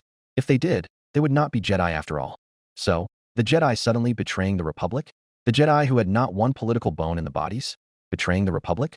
The captaincies of the Home Fleet had a sneaking suspicion it was the Galactic Republic betraying the Jedi Order, not the other way around, and Admiral Honor was of no exception. Not that they would ever admit it out loud, of course, because the fall of the Jedi Order benefited them in every way, and honestly speaking, it was not a rare opinion in the GAR that the Jedi Order was well past its time. And thus, in the end, would Admiral Honor Sulima and her Home Fleet do anything as the Jedi were slaughtered across the galaxy? No. The Home Fleet was crewed by noble scions and political personages. Over the crisis in the core, Admiral Honor Sulima had done much to elevate the Home Fleet station above glorified sinecure to battle-honored fleet elements since, but at the end of the long day, the officers of the Home Fleet were still entirely politicians in military uniform. And during times of great upheaval, there was nothing politicians were known for better than sitting on the fence before falling into the camp of the winning side. Suffice to say, it was obvious the Jedi Order was not winning. The sight of the temple precinct burning through the Arleon scopes was evidence enough of that. So the Chancellor has taken action, Flag Captain Terrenold Screed said, as if it was a verified fact. He's removing the last roadblock between himself and unfettered authority. Nevertheless, it was a difficult assumption to argue against, considering how the Supreme Chancellor has been maneuvering the last few weeks.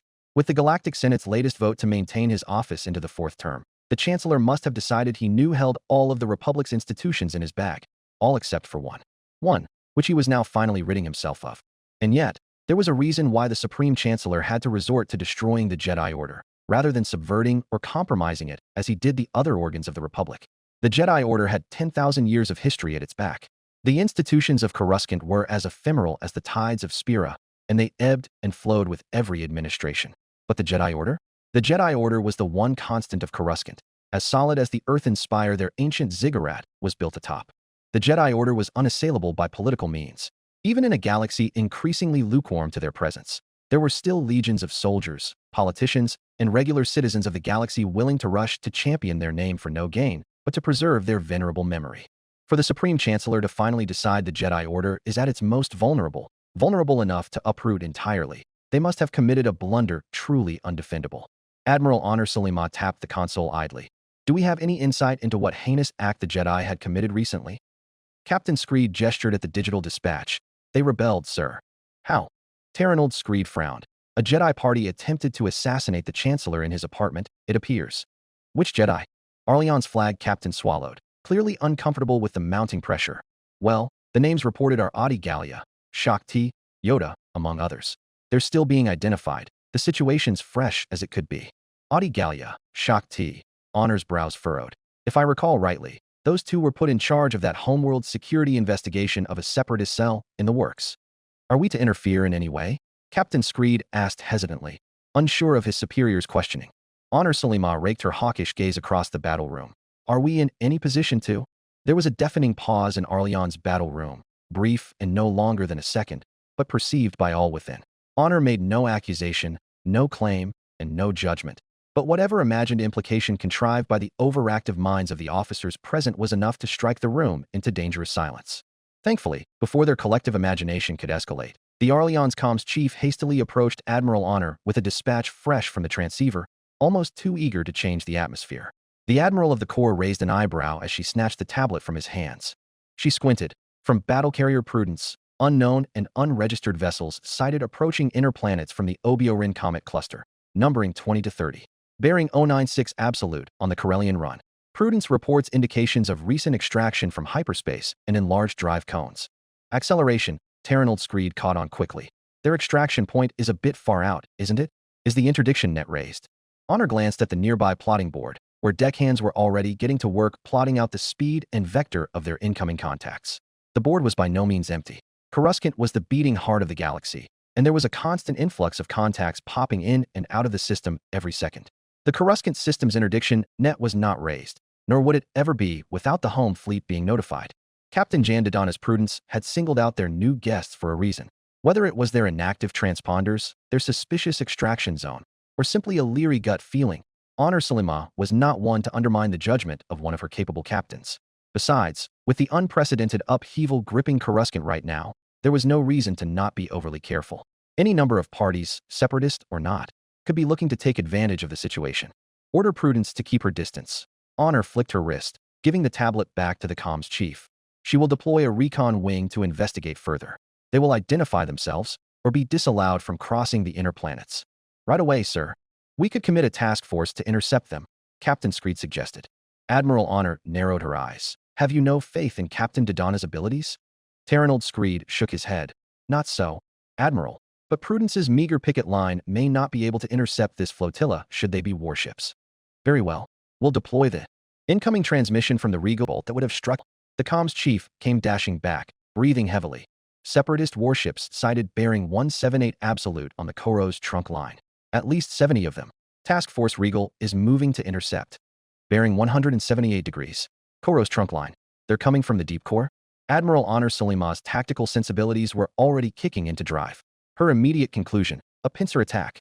However, looking at the ranges involved, if this was a pincer attack, it was a poorly executed one. One pincer was far too close, and the other pincer was far too distant. The Separatists could be described in any number of ways, but incompetent was not one of them. It was a credit to the efforts of Separatist admirals and generals that their breakaway state had survived to this day. So the comsats were sabotaged by the Separatists after all? And the timing, the Jedi really had allied themselves with the enemy? Dispatch Task Force Dragon to rendezvous with the Prudence immediately. Admiral Honor commanded at a brisk pace. Helmsman, bring us around to the core ward egress. We'll meet Regal there. And give me a scope sync with the Regal.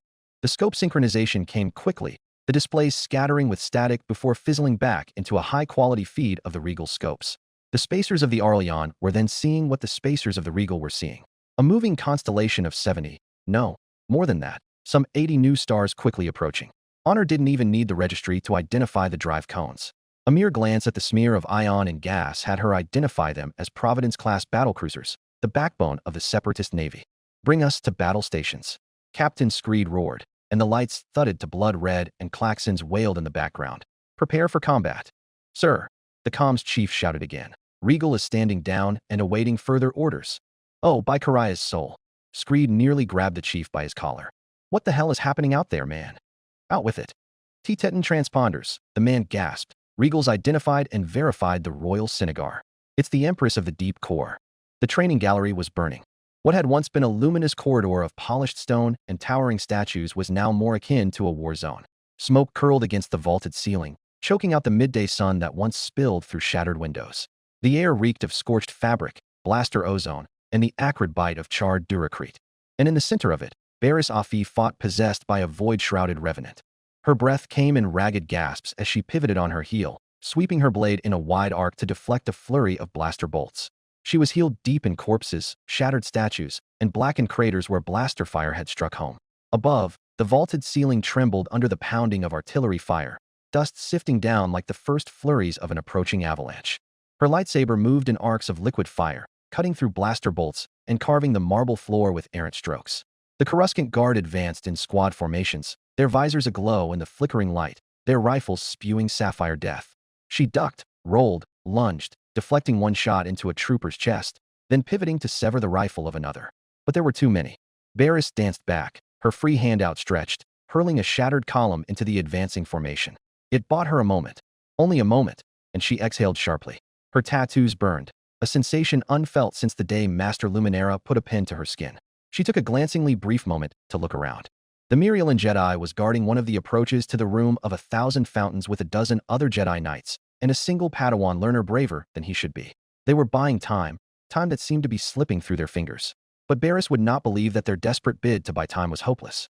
Every hour they fought, every minute they struggled, every second they bled for, was a single grain of sand in the hourglass the cavalry could spin to reach them in time. She spotted a heap of fallen robes and rushed to bring the injured knight to their feet. A bolt clipped her shoulder, sending a burst of heat through her zaidcloth dress, but she bit back the pain. She could hear the clank of approaching walkers outside, the steady pounding of boots as more clones stormed the halls. Her jaw clenched. Is it time to fall back to the next crossroad?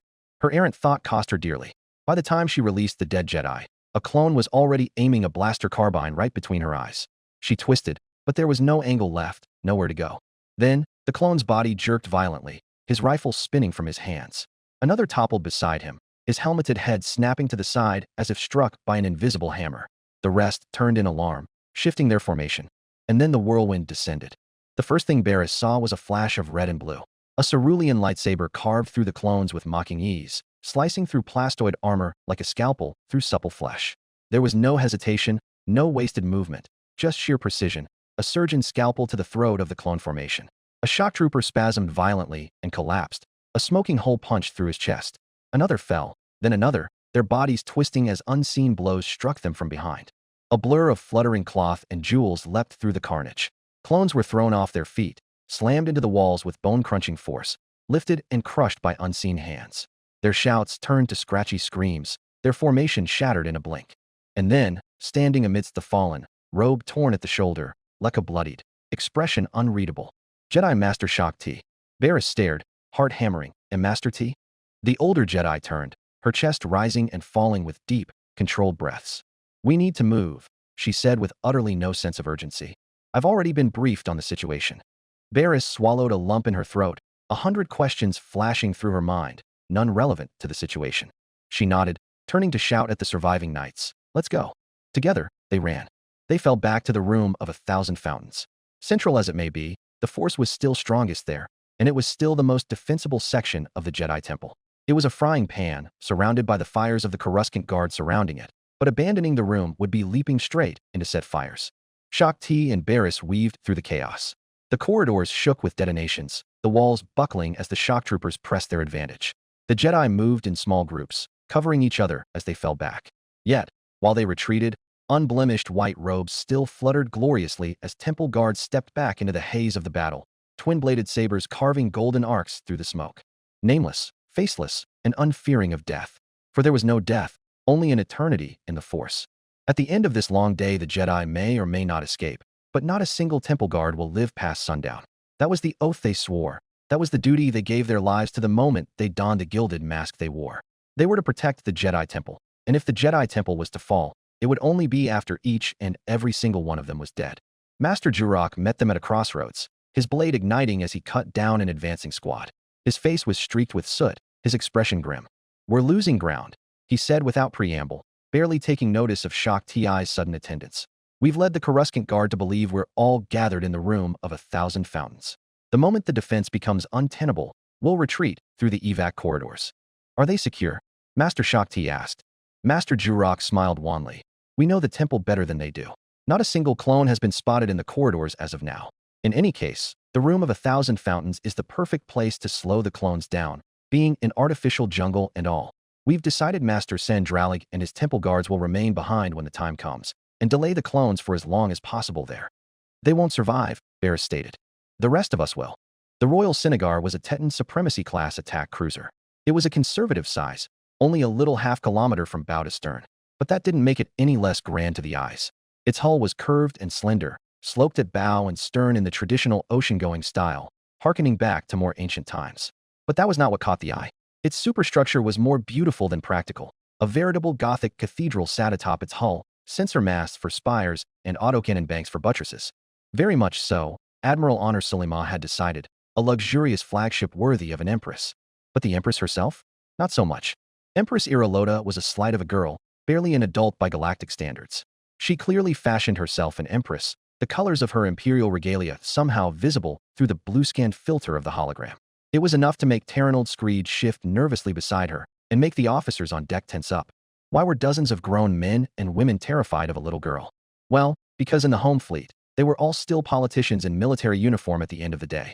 More specifically, because there was a reason the Teton monarchy was one of the last galactic governments still able to style themselves the imperial dignity. Empress Teta was the veritable throne world of the deep core, one of few worlds capable of coming close to rivaling Coruscant in luxury and splendor, in no small part, due to the high habitability of the Teton star system. The reason why the Tetons had arrived was obvious. They were longtime allies of the Jedi Order. In fact, the very founding of the Teton monarchy 5 millennia ago was partially credited to Jedi aid. Not to mention that the Jedi Plo Koon had recently aided the Tetons in rebuking the Battle Hydra's occupation of their capital system.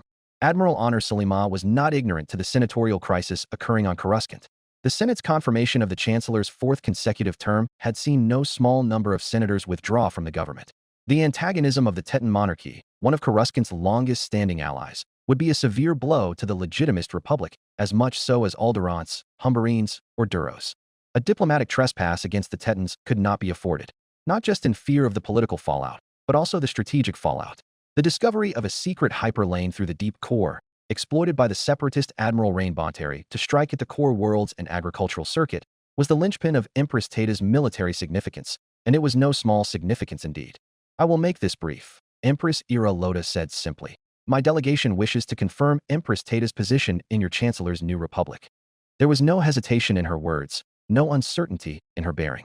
Honor Sulima had dealt with enough rulers, senators, and generals in her time to recognize that Empress Iraloda was not asking for permission. The Empress was immediately making it abundantly clear that the Admiral of the Core did not rank above the Empress of the Deep Core. Beside her, Terranold Screed stood rigid, his lips pressed into a thin line. The officers on the command deck had the same stiffness about them. The weight of the conversation hung in the air. Honor inclined her head slightly. "Your Highness, I take you understand the delicacy of the situation." Iraloda's expression did not change. "Continue." The Admiral of the Home Fleet swallowed her indignation. "Then your Highness understands that the Jedi are in open rebellion against the Republic. Coruscant is under emergency security measures. I cannot permit foreign warships to make landfall as of now." A faint flicker of something, amusement, perhaps, crossed the young Empress' face. "So you consider us a foreign fleet?" Honor's brows arched slightly. I am no person to play with words, Your Highness. As of this moment, all armed fleets not flying the flag of Coruscant are considered a foreign war fleet. Ira Loda's smile died. A doorway closed off to her. She continued nonetheless. Empress Tata is one of the Republic's most steadfast core ward members. We have stood with Coruscant for well over 5 millennia. And yet, I have received no official notice of this so-called rebellion. No declaration. No formal communication from the Senate. All I have seen are unverified reports and scattered transmissions. The Jedi had sabotaged our communications infrastructure to ensure their attempted coup goes smoothly. Admiral Honor smoothly replied. Fortunately, Homeworld security acted swiftly, preventing the Supreme Chancellor's assassination. Is that so? The Empress trailed off in thought. Honor took her gaze away from the girl's form, to the viewports, to the Separatist warships. Her flag captain followed her attention. They all have verified Teton signatures, sir. Must be warships captured from the Battle Hydra. Why would she bring them here? Honor grumbled. To make a point? Terranold wetted his lips in uncertainty. Have we gotten any reply from planet side yet? She hissed at him. We can't keep them here forever.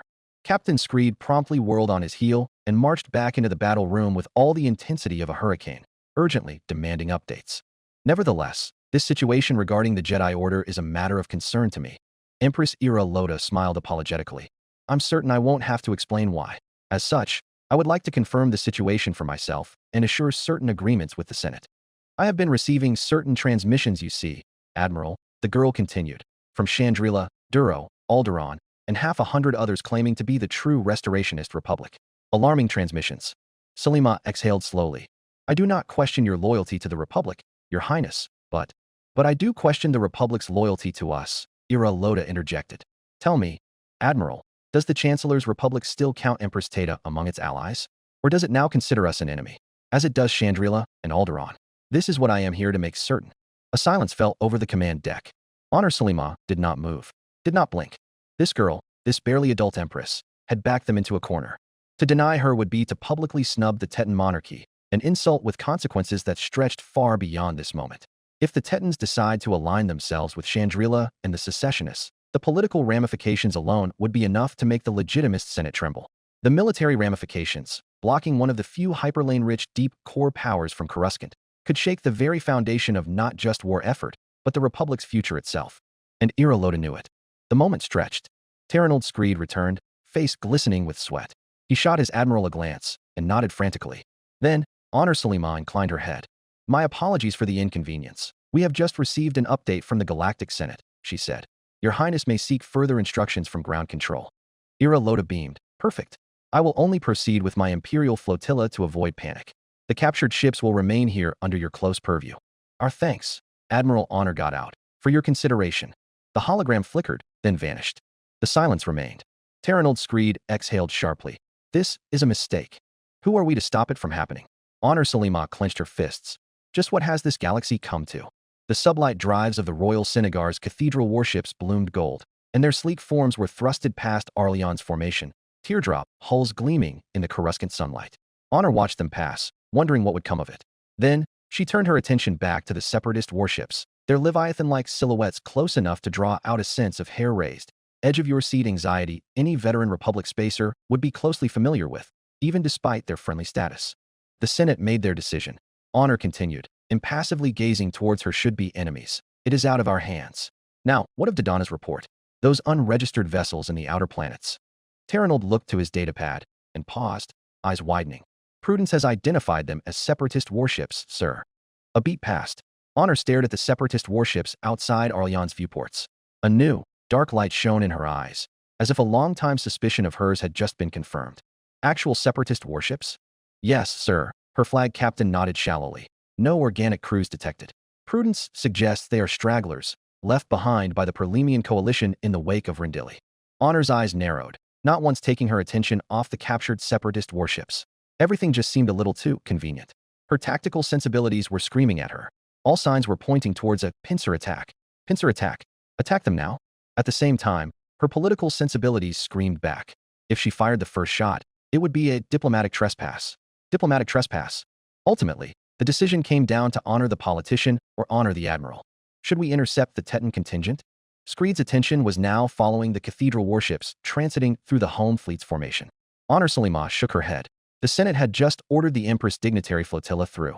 and said Empress had just confirmed these separatist warships to be captured and commandeered by the Teton Guard. Could it all just be one large, terrible coincidence? For a moment, Honor the politician was winning. But Honor Salima wasn't a politician or senator or bureaucrat. Honor Salima was the admiral of the Corps. If Empress Iraloda had come to Coruscant with a diplomatic flotilla, why would she choose to bring separatist warships of all choices? All that achieved was raising unwanted tension. Was Terranold Screed correct? That she was testing them? That she was making a point? Or did the Tetons arrive with the assumption that negotiations would end disastrously, and that they would have to fight their way out? Fight their way out? Captain, Admiral Honor Salima murmured. Get me an analysis of their formation.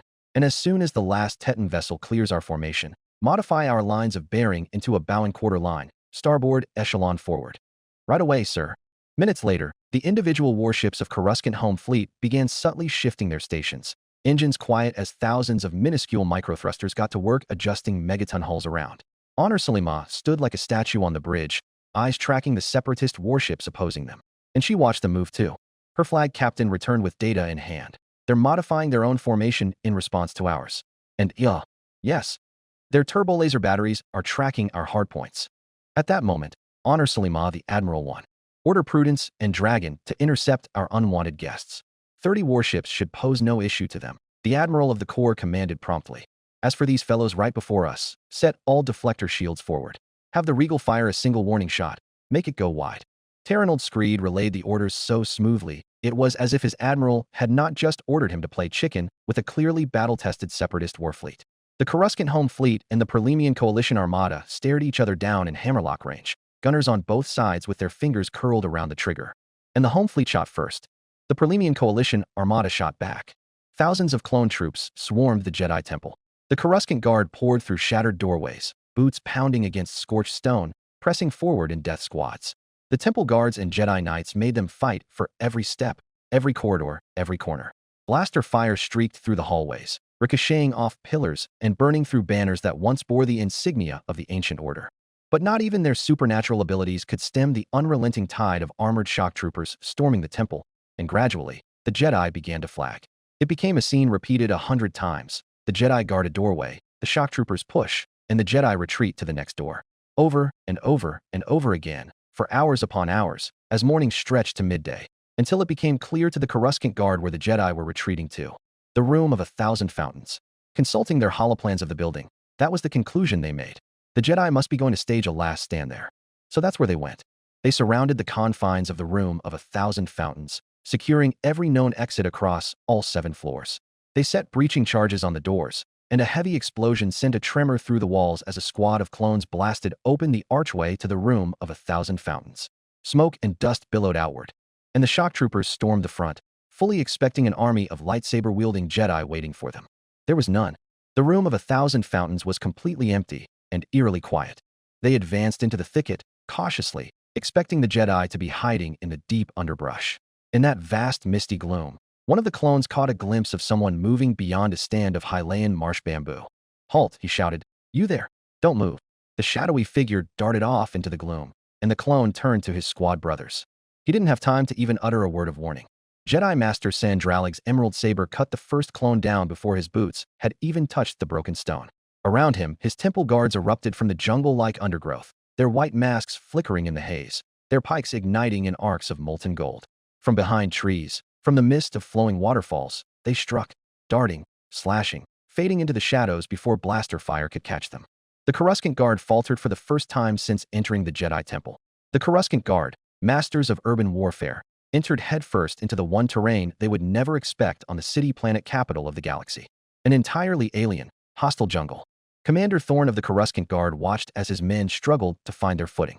Through the thick mist and foliage, all he could see were flashes of gold and green, followed by the harrowing screams of his brothers through the comms. Did he, for even a moment, doubt what he was doing? Not really. All he felt was a deep and terrible hatred for those who killed his brothers.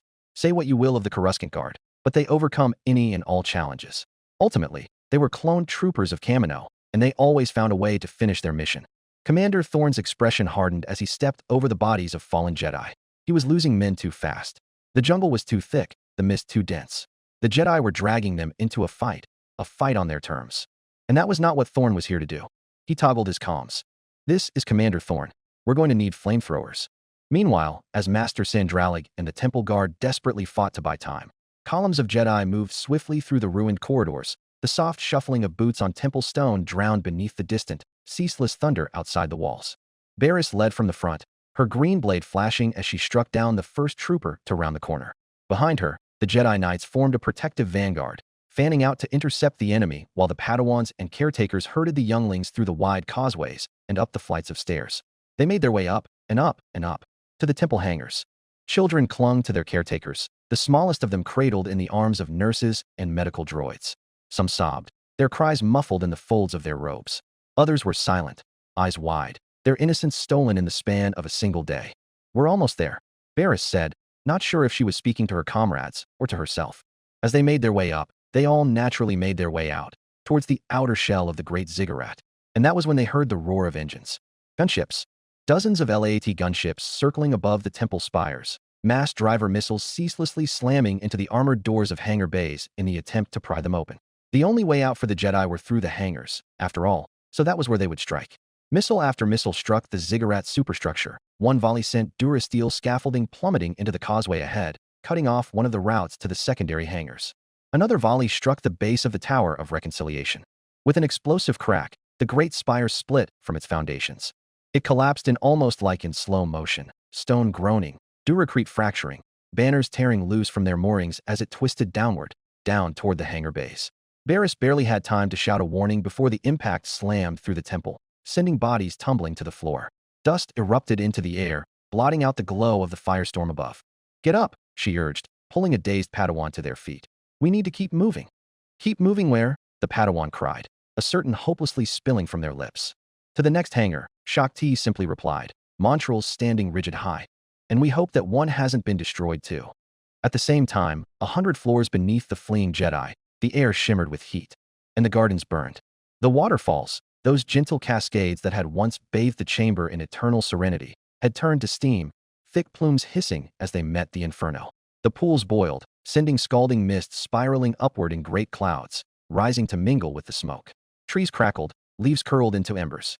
The winding stonework paths, polished smooth by centuries of flowing water, cracked and shattered under the intense heat. Sandralig felt it in his lungs, how the oxygen in the room was being devoured by the flames, the way every breath took more effort than the last. The Jedi around him fought not just against the clones, but against the fire, against the heat that pressed in from all sides, stealing the air, pulling sweat from their skin only to turn it into steam before it could fall. Their robes clung to them, soaked through, smoldering at the edges. Some had already collapsed, their bodies curled in on themselves, hands clawing weakly at their throats. The clones, sealed in their vacuum-rated armor, pressed forward, undeterred. The temple guards still fought, emerging from the smoke, striking down troopers before vanishing once more into the burning mists. But for every clone that fell, 3 more took their place. The temple guards were outnumbered, outgunned, and now, slowly, suffocating. The Force can only abide them for so long. Beyond the room of 1,000 fountains, the Jedi temple was suffocating from the inside. Smoke billowed outward, thick and choking, spilling into the corridors, curling into the passageways of the temple like the grasping hands of some ancient, vengeful spirit. The murals and inscriptions of 1,000 years vanished behind black clouds that drew serpentine shadows as they slithered from hall to hall. The golden-hued walls darkened with soot. The temple's errant defenders, those Jedi who had split off to lead the clones on wild chases through the ancient mazes, were now running for their lives, coughing as they staggered blindly through the acrid haze. Some had found themselves in sealed meditation chambers, clawing at the doors as the rooms filled with smoke faster than they could find another way out. Others had chosen their battlefields poorly. A lone Jedi Master, saber in hand, had lured an entire squad of clones deep into the archives, weaving through the towering shelves of ancient holobooks. She had thought to lose them in the labyrinth of knowledge, to buy time, to disrupt their advance. But when the smoke had reached her first, when the heat had grown unbearable, she realized it had been a mistake. After hours of fighting, Jedi Master Jocasta Nu collapsed in a corner of the corpse-filled library, lungs heaving, throat stripped bare, her bloodied saber falling from her grip. The chief librarian of the Jedi Temple searched through her robes with the last of her strength, producing a tiny, unassuming device. The clones reached her moments later. She couldn't see their faces behind the cold, impassive visors of their helmets, but she could see down the hollow throats of the blasters pointed at her. And she could also feel the cold metal touch of the detonator in her hand. And in the room of 1,000 fountains, a distant explosion boomed as the last sworn defenders of the temple made their final stand, the flames rising around them, the shadows of their blades flickering against the raging firestorm. Jedi Master Cian Dralik fought on. His lightsaber spun in emerald arcs, deflecting fire, severing blasters, cutting through armor. His temple guards had dwindled to barely a handful, their white masks now streaked with soot and blood. Tongues of fire surrounded them now, licking at their robes, lashing at their skin. A blast sent another Jedi to the ground, their body disappearing beneath the creeping inferno. Cian Dralik gritted his teeth. The air was gone. His lungs burned, his body ached, his vision swam in the wavering heat. A familiar sound met his ears, a voice, distorted through a helmet speaker, flat and impersonal. Found him, and the last temple guard in the galaxy struck the burning earth. From the pilot house of the Royal Synagogue, Vinnick watched as the crystal stone urban sprawl of Coruscant grew closer. It was a sight so familiarly unknown to him, the endless thrum and bustle of the capital of the galaxy. When was it last, he did wonder, he had last set foot on Coruscant? Too many years ago, he knew, so much so that he felt nothing for the planet he once called home. It had not been a departure of joy, that much could be said. Vinnick recalled that bygone memory, the sensation of standing at the pinnacle of the Tower of Reassignment, feeling as if he was being crushed by the mountain the temple sat upon. The Reassignment Council may have exhorted and sermonized the honor and purpose found in the Jedi Service Corps however much they liked, but every Jedi initiate knew what being sent to the Service Corps meant. Failure. You spend your whole life as an initiate, learning in the ways of the Force, the high walls of the Jedi Temple, as your entire world, only to find out you failed your initiate trials, only to find out no Jedi Knight or Master would take you as their apprentice, only to find out you would never be a Padawan and never be a Knight, only to find out you were never worthy of that hallowed title, Jedi, only to find out you were not worthy.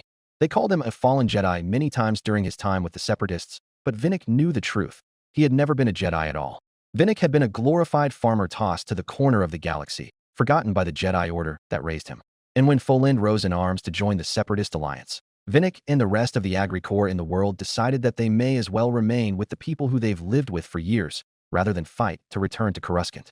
Little did they know about Count Dooku's desire to build a new Jedi Order then. Vinnick mused wryly, but that was a tale for another time. Feeling homesick, Empress Iraloda asked curiously. Not at all, Your Highness, Vinnick told her wistfully. Just wondering what could have been. The Empress nodded slowly. I would be bitter if I were you, sent to rescue the Jedi that forgot you. No, I may have been young and bitter then. I am no longer. Vinnick released a laugh. The older and more mature initiates knew the right of it. Service in the Service Corps was respectable, more so than being Jedi Knights, in some ways, directly helping the galaxy from the level of the citizens. But most of us were children who spent our entire lives in the temple, taught that the entire galaxy was our birthright. Once we became Jedi Knights, the world would be at our feet, and we could do whatever we want, go wherever we want. Only to be crushed underfoot by reality. The Empress sighed emphatically. Vinnick had a feeling she knew the feeling more than anybody, considering how her own life had panned out. Vinnick shrugged. I do admit, I find it ironic that I all of people would be leading this rescue operation. All things are the will of the Force. If this is the road it has laid out for me, I can only laugh at its cosmic humor. There was a long silence as the Royal Synagogue continued descending, gunships of the Coruscant Guard rising to meet them before falling into escort positions. They could see the rising columns of smoke now from beyond the ridges of Duracrete as they approached the Senate precinct. I have to thank you, Your Highness, for assisting me in this absurd demand. Vinnick turned to the small girl.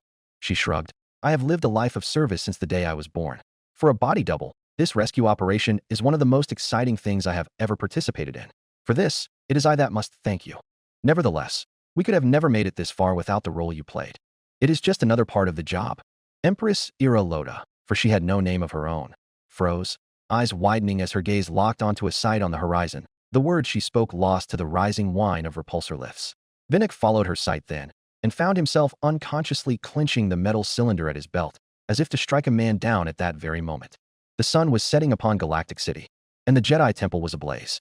Smoke billowed from every shattered window, curling around the ancient ziggurat like the coiled body of a massive black serpent. The 5 iconic spires that once proudly rose over the city were now charred skeletons of their former selves. One of them had collapsed entirely, its ruins strewn across the decks below, massive slabs of stone and Duracrete forming a graveyard with headstones of rubble. Gunships swarmed like flesh flies around a corpse, searchlights cutting through the gloom as they patrolled the airspace around the temple. On the ground, clone companies pressed their advance through the shattered main doors, white armor gleaming against the orange glow of the flames.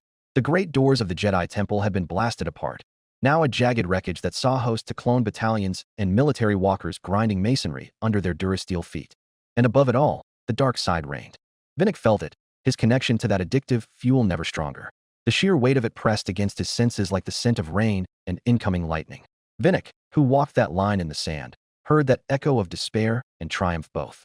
But that scar remained, the scar made by the triumphant inflictor, born by the despairing inflicted. The echo lingered in the air, just as that wound refused to close. The Empress was the one who disturbed his reverie, approaching him with news. Captain Jorm reports that they have been shot at by the home fleet. Vinnick's head snapped to the viewports, where Coruscant Guard gunships flew nearby. That quickly? Jorm will keep the home fleet pinned until the rescue is completed, he answered. As for us, we should make it quick. Let's begin painting the extraction zone for our droid friends. Certainly. And how should we respond to the Coruscant Guard? Plot an escape vector and shoot back. 3 billion clicks away, two sister ships were leading a battered fleet of 32 frigates and destroyers right into the jaws of the enemy. Recusant-class Star Destroyer Lexington counted over 60 Republic Star Destroyers approaching at a blistering pace, a force vastly outnumbering and outgunning their small force. For any other commander, it would be a daunting confrontation. The 32 warships Lexington commanded rusted old hulls, remnants of the White Hand that survived solely by being captured and interned at Cumnor years prior. They and their droid crews had been forcefully reawakened by Priestess via Handler 1, but they were still far from operational. Low fuel, diminishing ammunition reserves, unmaintained engineering bays, and questionable system integrities all led her to the conclusion that the incoming battle was hopeless. If their intention was to battle, that was. Incoming short burst from C&D underscore 1.9, 11.8, 12.0, 1.571 underscore 1310 RV. Initiate handshake. From C&D underscore 1.9, 11.8, 12.0, 1.571 underscore 1310 RV. Kios from Maintenance Sinjave, Bokugfolkmesa. Access naval encryption key rotors. Decrypt session. From C&D underscore Saratoga underscore 1310 RV. Connection established. Extraction zone arranged. To C&D underscore Saratoga underscore 1310 RV. Acknowledged. From C&D underscore Saratoga underscore 1310 RV. Contacts 12 minutes to intercept. Please advise. To C&D underscore Saratoga underscore 1310 RV. Standard intercept procedure. Fall back and insert. From C&D underscore Saratoga underscore 1310 RV. Acknowledged. Executing maneuver. Lexington and Saratoga abruptly cut their engines, falling back into the formation behind them and disguising themselves as one of the many separatist hulls in the fleet. As the White Hand engages the home fleet in a sacrificial maneuver, the two droid hulls would make the micro-jump into Coruscant's atmosphere. Normally, hyperdrives have built-in safeties to prevent this from happening. Most hyperdrives automatically disengage upon detection of an incoming mass shadow, but for droids with full control of their hulls, disengaging those safeties was a simple affair. Regardless, few organic crews would attempt such a daring jump anyway. Attempting to extract right above the surface, yet avoid being swallowed by the planet's mass shadow, was much like threading a needle in on the first try. There were simply too many factors to take into account, as compared to ordinary jumps which had literal million-click rooms for error. Fortunately, Lexington and Saratoga had not a single organic cell in their kilometer-long hulls. From C&D underscore Saratoga underscore 1310 RV. Hostiles intercepted. Executing jump. Agree? Their astronavigation computers were synchronized, ensuring they would insert into the same hyperspace tunnel. Destination: Temple Precinct, Senate District, Galactic City. To C&D underscore Saratoga underscore 1310 RV. Agree.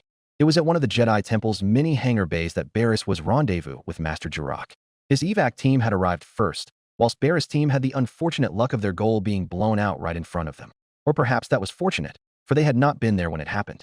Nevertheless, the well-lit chamber that once saw the comings and goings of diplomatic envoys, Jedi on assignments, and supply shipments had seen better days. Smoke clung to the durasteel rafters like a specter, a choking haze illuminated only by the emergency lights lining the landing zones. Starfighters, speeder transports, and old Jedi shuttles stood idle on the launch pads, some barely functional, others prepped for takeoff.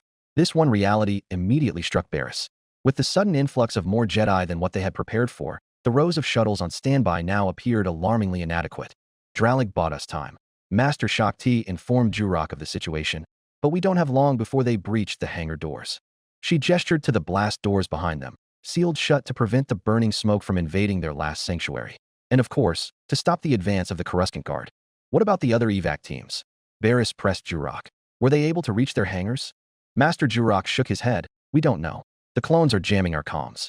We have no contact with anyone outside of this room. Barris turned to the shuttles, to the transports, to the frightened faces of younglings clutching at their instructors' robes, to the weary Padawans standing in clusters, whispering among themselves. The knights had formed a perimeter at the main doors, sabers in hand, their eyes locked on the thick durasteel blast doors that rattled with each distant explosion. Too many Jedi. Too little ships. A white-faced Jedi Knight approached them. Barriss Offee already knew what terrible news he would utter. She knew it when she saw the shuttles and ships filled to the brim with writhing bodies, and she knew it when she saw a circle of younglings still huddled together on the permacrete. The ships are full. There's not enough space for everyone. Oh, how those words settled over them like a death knell. Barriss's stomach dropped as she looked around and counted the numbers again, as if somehow she had miscalculated the first time. But she hadn't. There simply wasn't enough space, not for all of them. Master Jurok stared at her. Perhaps he did not mean it, but Barriss felt the meaning of that look anyway. Not enough space for you. It said, you and the ones you brought here without warning. He was the first to speak. Some of us will have to stay behind. A tense silence fell between the masters. The question was obvious. Who? Barriss recalled the single word spoken to her years ago, the word of a young Atrakanite girl with her brother in her arms. And she knew her answer then. Empty the shuttles and board them again. Barriss stepped forth firmly. Padawans and younglings first. Caretakers and instructors next, then knights, then masters. Jurok stiffened. How can the Jedi Order survive without its masters? The next words Master Shaak Ti said appeared to have been stolen right from Barriss' mouth before she could utter them herself. Survive? The Togruta Master questioned. This is not a question of survival. We have not come this far to preserve what has already passed. We are here to ensure the future of the Jedi. We are not that future. They are. They looked toward the shuttles, where the youngest of them sat huddled together, too exhausted even to cry. Some were only toddlers, barely aware of the nightmare unfolding around them. Others were old enough to understand, but not yet old enough to fight. The Force is a gift, one we've already opened and spent, Barriss said softly. They haven't. We owe it to their parents that they lived to do so. Jurok closed his eyes for a long moment. When he opened them again, there was something raw in his expression. Fine, but we need at least one master to go with them. All the Jedi on Coruscant are dead. We don't know the fate of the Jedi in the galaxy. We need assurance that they'll survive beyond the hangar gates. Master Shaak Ti is the last council member left that we know is still alive, Barriss pointed out. Master Jurok looked at the council member. Not that the title meant much at all anymore. If it is demanded of me, I will serve, the Jedi Master said at last. Jurok nodded decisively, then marched off towards the transports. They turned to the others, to the knights still holding the line, to the pilots in the cockpits of their shuttles, to the masters standing silently by the ships they would never board. All of you out, Master Jurok commanded. The younglings first, then the Padawans. In an orderly fashion, everyone. Stay with your creches. One by one, the smallest of them were ushered aboard, and not a moment too soon. Behind them, the muffled screams of cutting torches could be heard through the agonized groan of the blast doors. The red glow of plasma sliced through the durasteel, and the knights at the front tightened their grips on their weapons. Master Shaak Ti was the last to board a shuttle, and as soon as she did, Master Jurok turned back to join the last knights of the Jedi Order. Barriss Offee was standing by the lever to unfold the hangar gates. What awaited them on the other side, she did not know. At the end of it all, it could be the galaxy's final joke for the Jedi Order, for thousands of point defense guns outside to be aimed directly at the hangar gates in taunting expectation of their escape attempt.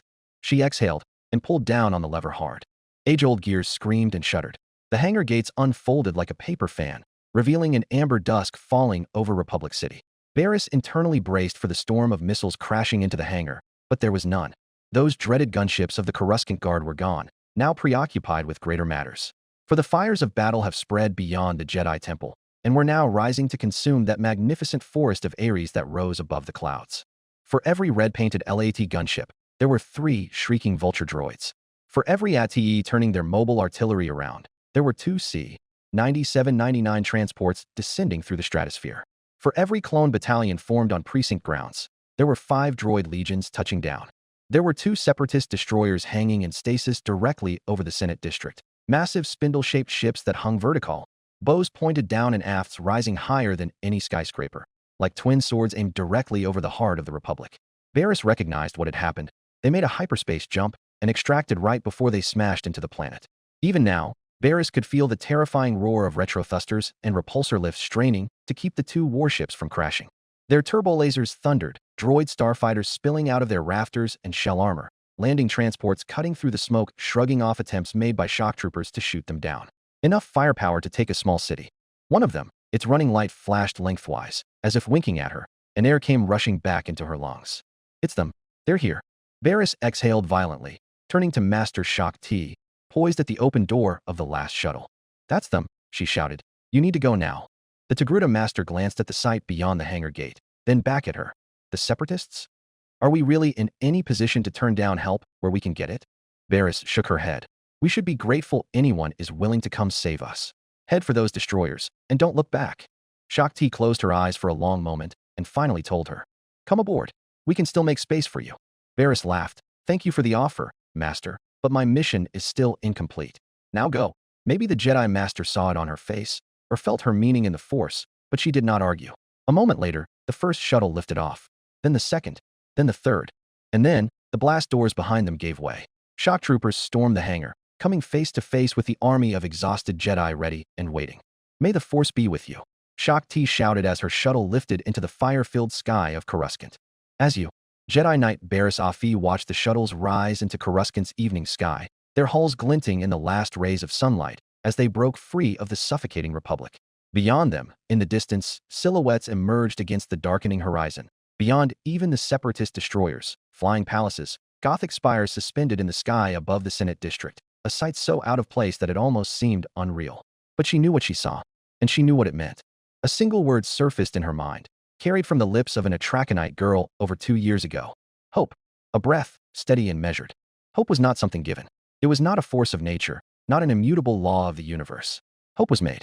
It was willed into existence by those too stubborn, too desperate, and too foolish to let go. She had sworn herself to this mission knowing what it would cost her. And with that oath came another, one she had spoken only to herself. She had not done this for the Separatists, not for the Jedi Order. She had done it to burn down the old Republic and the rot that festered in its core.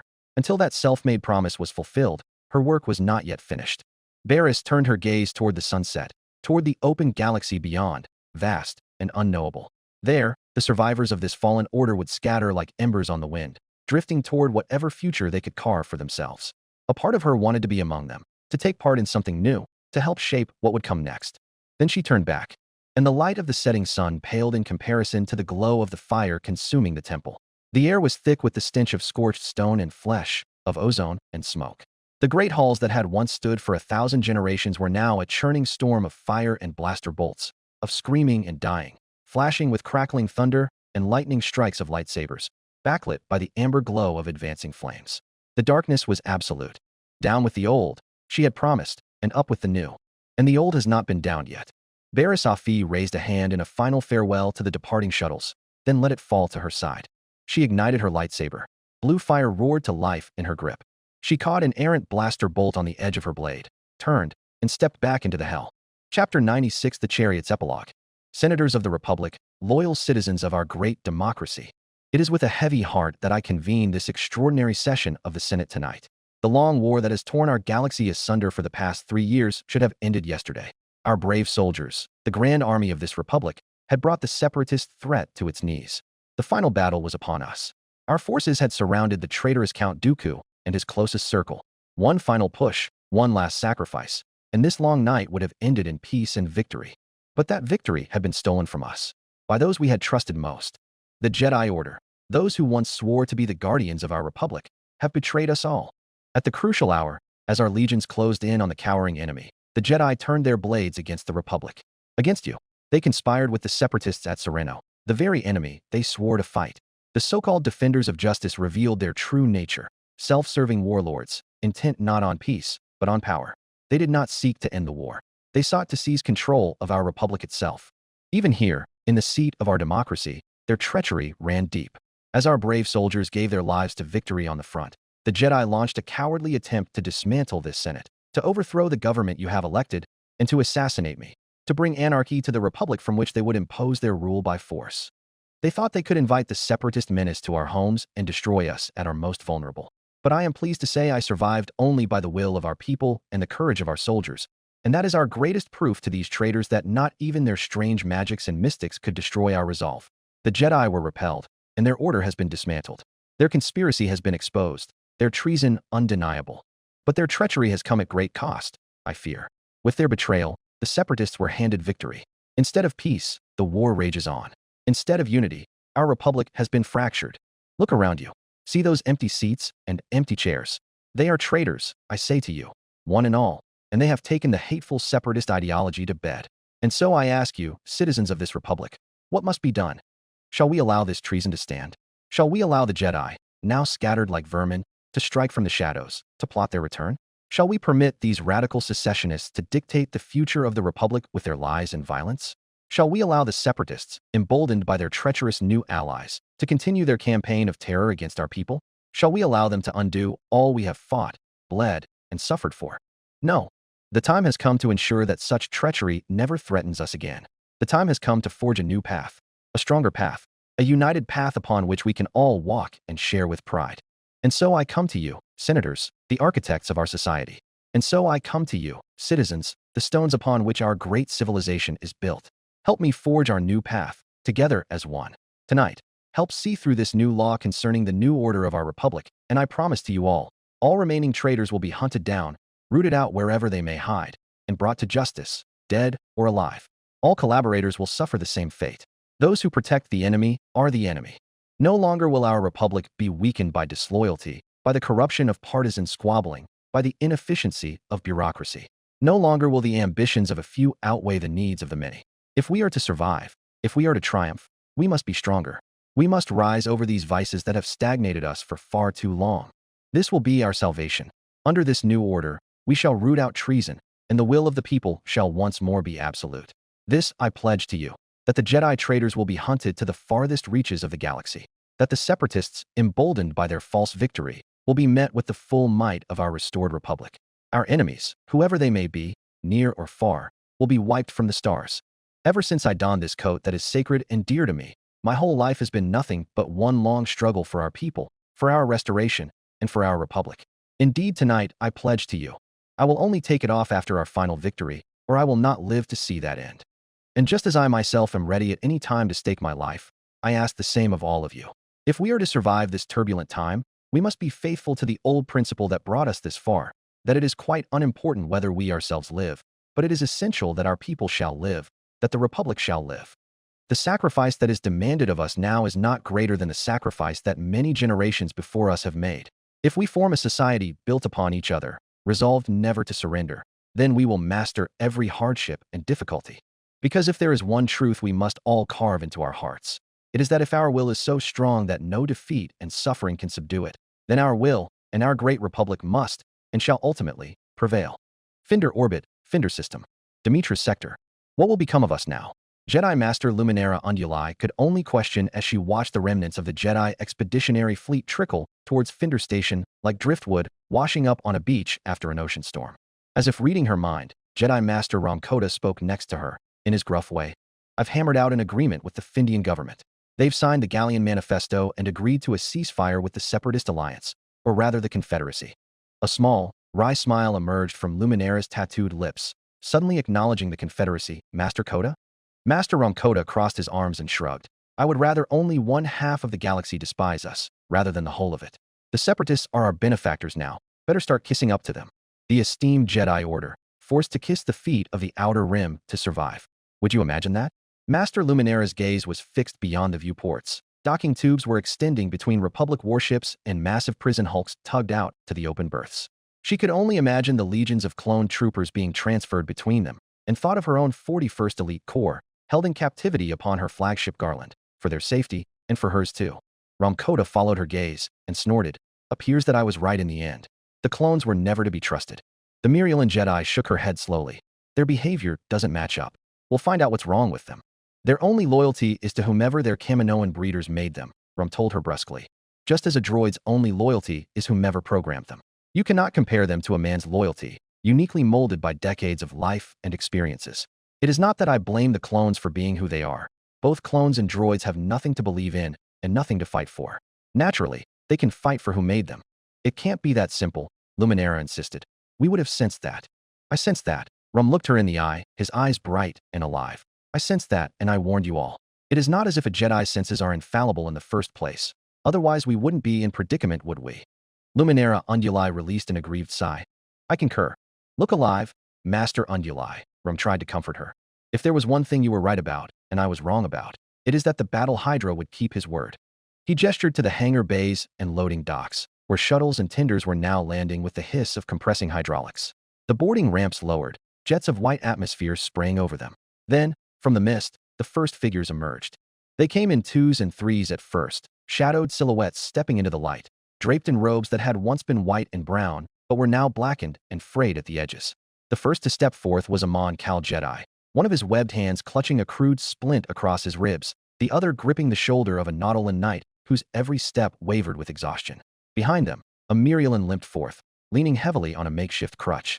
Then a trio of Padawans, gaunt and weary-eyed, their tunics in tatters and supporting each other down. More shuttles touched down in staggered intervals, and with each descending ramp, more Jedi spilled onto the deck.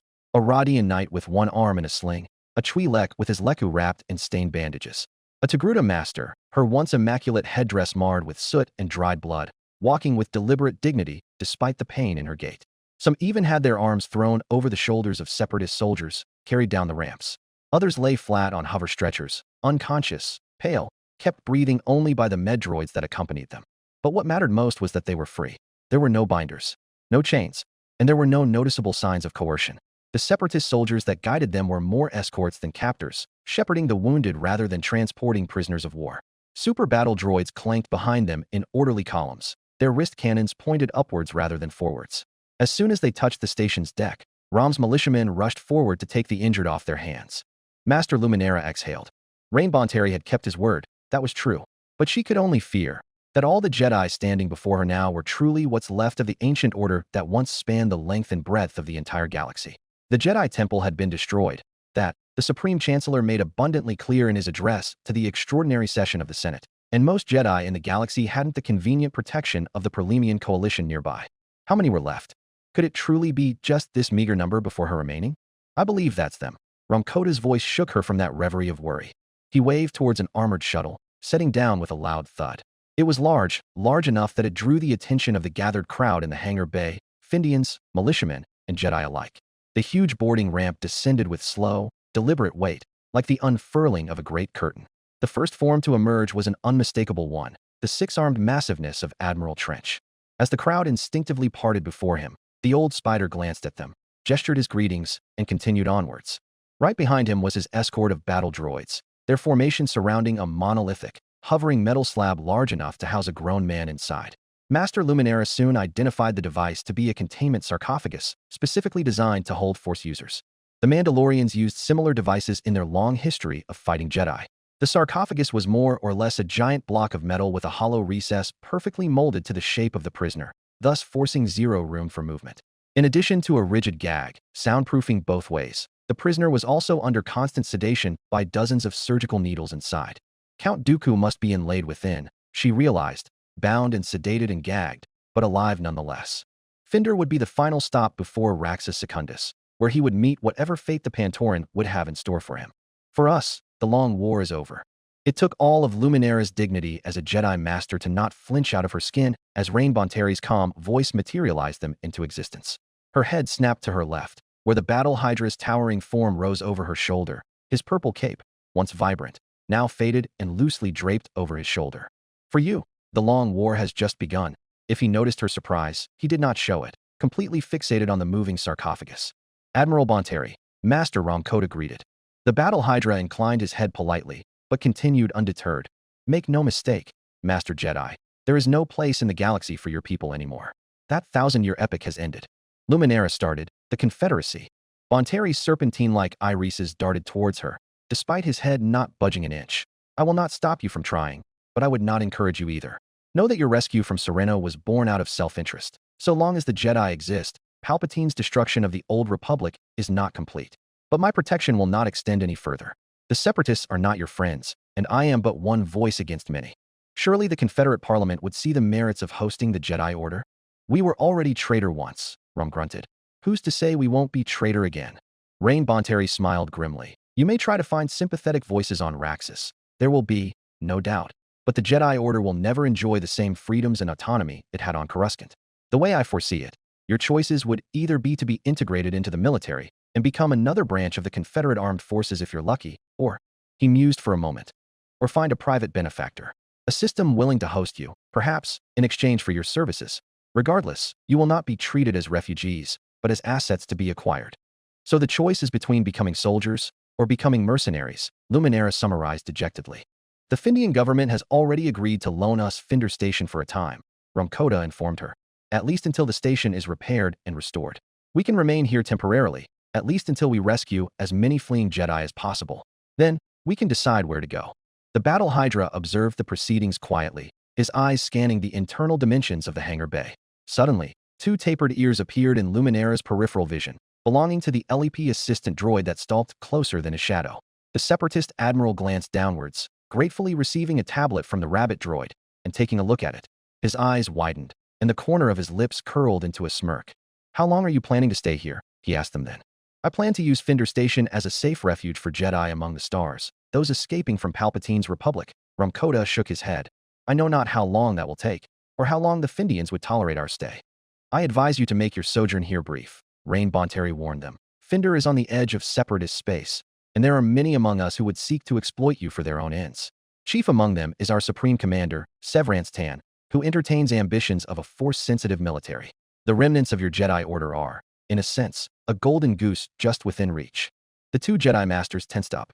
Luminara Unduli folded her hands within the frayed sleeves of her robe, her posture serene, but Rumcoda was less subtle. His fingers curled near the hilt of his lightsaber as he exhaled sharply through his nose. The hangar was quiet save for the distant hum of repulsor lifts, the murmur of voices as the newly arrived Jedi tended to their wounded, or stood in solemn clusters, whispering amongst themselves. The air smelled of fuel, ion exhaust, and the lingering acrid bite of burnt cloth and cauterized wounds. Luminara glanced up at the Separatist Admiral beside her. She was not blind to the truth of what he was saying. Even now, as their wounded were being treated, she could feel the eyes upon them. Findian officials watching warily from a distance, Separatist commanders exchanging quiet words, calculating. She revised her earlier assessment. They were not prisoners, not yet. But they were not free either. Thank you for the warning, Master Luminara finally said. You've done too much for us. I have information that may aid in your decision-making, Bonteri suddenly admitted. But how you use it is up to you. Rumcoda shifted, taking a vested interest. You may have not heard yet, but the Galactic Republic has fractured, he explained. On one side is your enemy, Palpatine's Republic, but they call themselves either the Loyalist or Legitimist Republic. On the other side are your erstwhile allies, the Secessionist Republic, though they call themselves the Restorationist Republic. You don't sound too keen on the Restorationists, Luminara observed. I am very keen on keeping the Republic splintered, the Battle Hydra said dryly. But if you want to avoid being soldiers anymore, then the Restorationists should not be your first choice. If you just want the best possible terms, the Restorationists are your best bet. However, they will certainly take you in. Whether they survive is up to debate, however. Rumcoda nodded slowly, agreed. But you've got options, Bonteri shrugged. South of the Restorationists are their allies, the Tapani Federation, who also seceded from the Coruscant. They've got a higher chance of survival, being a more centralized state far from Palpatine's center of power, but in all honesty, I do not know whether they would entertain you. Hosting the Jedi would paint them as a target, but there is no harm in trying. Luminara silently shook her head. There's one more option, Bonteri shifted, crossing arms. They're the safest bet too, but only if you can get there. I didn't know there were still people so sympathetic to our cause, Master Coda interjected sardonically. Empress Tata is already hosting survivors from the Jedi Temple. Master Coda immediately bit back his words. Luminara stilled in surprise. How do you know this? She asked in concealed astonishment. Never mind that. How would we even get there? Master Coda said frustratedly. The only established route to Empress Tata is through the Coruscant system. We have a whole fleet we would need to transit through an active war zone, and hostile territory no less. The same way I reached Empress Tata. The Battle Hydra tilted his head, through Yagtul. There's a route there that bypasses Loyalist space. Your fleet will have to transit half the galaxy, through Separatist, Hutt, Restorationist, and Tapani space. Every single one of them will have a vested interest in you, maybe except the Hutts. When you reach Yagtul, however, just use my name to negotiate with the body calculus, and you're home free. Rain Bonteri then blew out an explosive breath, looked down at his LEP droid, then back at them, and smiled. Whatever you decide on hinges on what the Jedi want to be in the future, and what the Jedi want to do. Do you want to retire away and find peace, or continue fighting for your ideals? Or perhaps carve out a new path? The universe is now yours to take. He turned to leave before they could speak. Whatever your choice is, make it one you won't regret. Godspeed. Luminara Unduli and Rumcoda shared a look as the caped man disappeared into the recesses of Finder Station, before collectively turning to gaze out the viewports once more. Was it just them, or were the stars now shining so much more brightly? Indeed, they were just beyond the thin transparisteel barrier, just within arm's reach. Mimbin, Circopus System. Circopus Sector. Severance descended the ramp of the stealth corvette carrying Spike with all the poise of a conqueror. The cold, damp air of Mimbin wrapped around her like a second cloak, thick with the scent of wet earth and ionized discharge. She knew not whether to be impressed or insulted by their choice of table. Mimbin was indeed a world torn between the Republic and separatist armies, each vying for control over the both locationally and resourcefully strategic world. A world with vast jungles and even vaster swamplands. Mimbin has switched hands multiple times over the course of the war, one that has left this muddy, hellish nightmare. In fact, elsewhere on world, the ceaseless thunder of field artillery could still be heard in the distance, rustling the leaves and shaking the undergrowth like the uneven gait of an approaching giant. She envisioned herself shot to death 100 times before she even set a single foot off the boarding ramp. She smiled, even as her security detail surrounded her, as she sensed the troopers hidden behind thick trunks, the sharpshooters buried in the tree lean, and the targeting systems locked onto her the moment she stepped into view. Then there was the bunker, nestled in the no-man's land, duracrete walls half swallowed by creeping vines and craters born from shell impacts. It was alive, however, lighting its dark halls with harsh glow panels and filling its corridors with shadows that seemed to track her as she moved across them. Inside, the Republic delegation stood waiting beneath flickering lights. Officers in stark uniforms, intelligence operatives with blank stares, staffers with fidgeting hands. At their center, draped in the red and gold of his station, was the vice chair of the Republic, Masa Meta, the Chagrian speaker of the Republic Senate. Severance let her eyes settle on him, slow and deliberate. Then she laughed. "They sent you," she all but purred, striding forward with lazy confidence. "I must say, that is either an insult to me, or to you."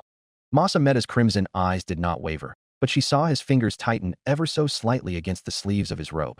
"I come as the Supreme Chancellor's voice," he replied, his tone even. "The Republic is prepared to make an offer." Severance allowed amusement to play at the edge of her lips, certainly. And yet, one must wonder, if the Supreme Chancellor truly valued this meeting, would he not have sent someone less disposable? A flicker of annoyance crossed Ametta's features, brief but perceptible. "You mistake caution for disrespect," he replied coolly. "It would not do for our leader to walk into a warlord's den without assurances." Severance's smile widened. "Warlord? Ah, now that is interesting. I wonder why it is then that your invitation was extended to me, and not the Confederate Parliament." Masa Meta gestured to a table, at which Severance gladly took a seat. "We were under the impression that the Confederate Parliament had been suspended, and it is your personage that controls true power in the Confederacy." "I do, don't I?" The Supreme Commander sighed, leaning back as a staffer placed 2 identical tablets on the table. "So I presume this will be a treaty? We tried this before, on Onderon." But Severance did suppose the whole Onderon affair had been somewhat of a farce, attended by politicians and bureaucrats and delegates and press and media, and not who actually controlled power behind the two parties. She supposed this was the Supreme Chancellor's method of rectifying that issue. Another jungle world, but this time a simple affair, attended by 2 people, 1 room, and 1 small desk. "Ah, I wish it was the Chancellor himself opposing me." Severance picked up the tablet, and not this insipid creature. "I would love to see his expression." "Indeed, and we are hopeful there wouldn't be any undue disturbances found here," the Vice Chair of the Republic said pointedly. "So do I," she murmured in return, opaque red eyes scanning the document in her hand. The tablet was heavy in her hand, though not from its physical weight. It bore the full weight of a war, of fleets and armies, of countless lives spent and ruined. The tablet was heavy indeed, heavy in the force. She tapped a sharp fingertip idly against the screen as she read, the small sound echoing in the dim chamber.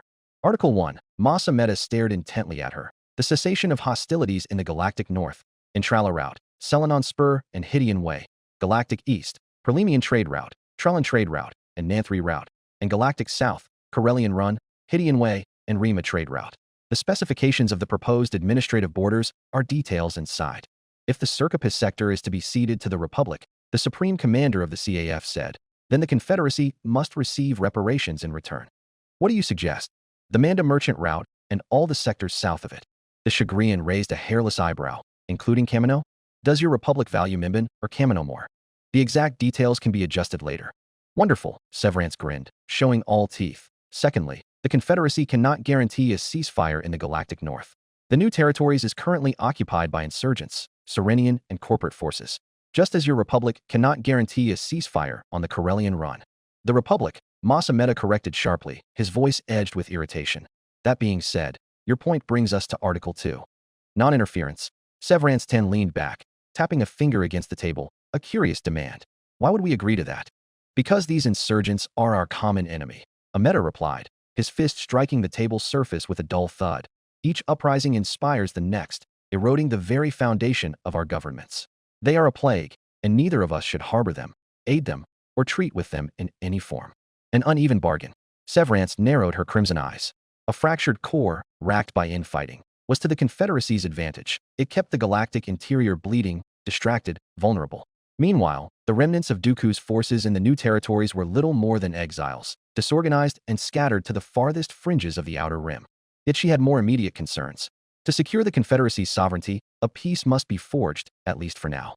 She negotiated from a position of strength, but her grasp was finite. Every moment spent juggling Raxus politics and waging war across the stars chipped away at her authority. A reprieve, even a fragile one, would give her time to solidify the state. I am open to further discussion on the specifics, she conceded smoothly. But in principle, I can accommodate this agreement. Ameda's posture eased slightly. Good, he pressed forward. Article 3. The exchange of war prisoners. Agree. Severance waved the topic aside with a flick of her hand. There is no need for further deliberation. Your terms are reasonable. However, the Confederacy will not be surrendering any of its officers, nor shall we expect the Republic to do so in turn. Ameda hesitated for only a fraction of a second before dipping his head in acknowledgement. Very well. And so it continued like that for hours. The two figures sat across from one another in the dim-lit bunker, voices measured yet sharp, sparring and parrying each new condition and agreement. Supply routes, economic reparations, the status of disputed systems along the mid-rim border. Each concession was weighed against another. An unseen scale sat between, each silence stretched with strategic calculations. Finally, they reached the last point. Article 10. Ameda announced, his deep voice reverberating against the bunker walls. The establishment of a direct transmission line between the Coruscant and Raxus Secundus. A direct channel for diplomatic correspondence and potential future collaboration. Severance raised an eyebrow. You mean to circumvent the official diplomatic protocols? War is costly, Supreme Commander, Mas Ameda elaborated. And looking towards the future, there may come a time when both our governments see greater value in coordination than conflict. Let us speak plainly. Between our two governments lies 2/3 of the galaxy. Direct communication between our two leaders will go far in easing tension in moments of misunderstanding and crises. I was under the impression your chancellor seek to reunify the galaxy, she leaned back. At least, he said as such in his address to the Senate. Mas Ameda's lips curled into something that was not quite a smirk, but not far from it. There is a difference between rhetoric and pragmatism. Supreme Commander, he said, his voice smooth, measured. A leader does not always speak his mind in public. The Chancellor says what he must to maintain the people's faith. That does not mean he intends every word. Severance studied him for a moment, tilting her head slightly. Then tell me, Vice Chair, what does your Chancellor actually intend for his Republic? A safe and secure society. One unplagued by internal and external conflict. Ameda exhaled through his nostrils, the barest flicker of amusement crossing his face. I might ask the same of you, Supreme Commander. What do you intend for your Confederacy? The room fell into a brief, tense silence. Then, slowly, Severance leaned forward, resting her elbows on the table. The dim bunker lights cast sharp shadows across her face, and her crimson ruby eyes seemed to flame like molten steel then. I suppose the Confederacy, she mused curiously, as if she hadn't quite made up her mind, will become whatever I want it to be. Chapter 97. The Hanged Man's Epilogue. There is a darkness at the center of the galaxy. It is a darkness nesting, growing, and feeding on the rot and slow decay of our once great republic. It is entirely driven by one man's insatiable ambition. We have borne witness to its corruption, its betrayal of justice, and its descent into tyranny. We have pleaded for reason, for restraint, for a return to the ideals upon which our republic was built. And we have been ignored time and time again. And now the darkness emerges from its egg, and now it is here. And it seeks nothing less than to extend its terrible tendrils across all the galaxy, from the depths of the deep core to the spiral arms of the Outer Rim. And now our republic tells us this is not autocracy, but democracy? That this is our salvation? Just how blatant and shameless can one man's lies be? Does Palpatine believe we will simply lay down as his oppressive grand army crush us to dust? Does Palpatine believe we will obediently offer our wrists in chains as his clone soldiers take our peoples hostage? Does Palpatine believe we will so easily surrender our freedoms and rights so that he can continue tearing our homes apart in his endless bid for power? People of the galaxy, I speak to you from Chandrila. Coruscant is no longer the shining capital of our republic, the home of democracy as we know it. It is now a den of criminals and traitors and leeches, sucking the life from our galaxy, one civil right revoked at a time. For so long, we have bent and bowed to their every whim and demand while they lined their pockets with riches and power. Today, we can finally say, no more. At this moment, a document is being broadcasted over the hyperwaves across the galaxy. It is a roar for freedom, a freedom that does not discriminate, that every single one of us, rich or poor, loyalist or separatist, human or not, have every right to.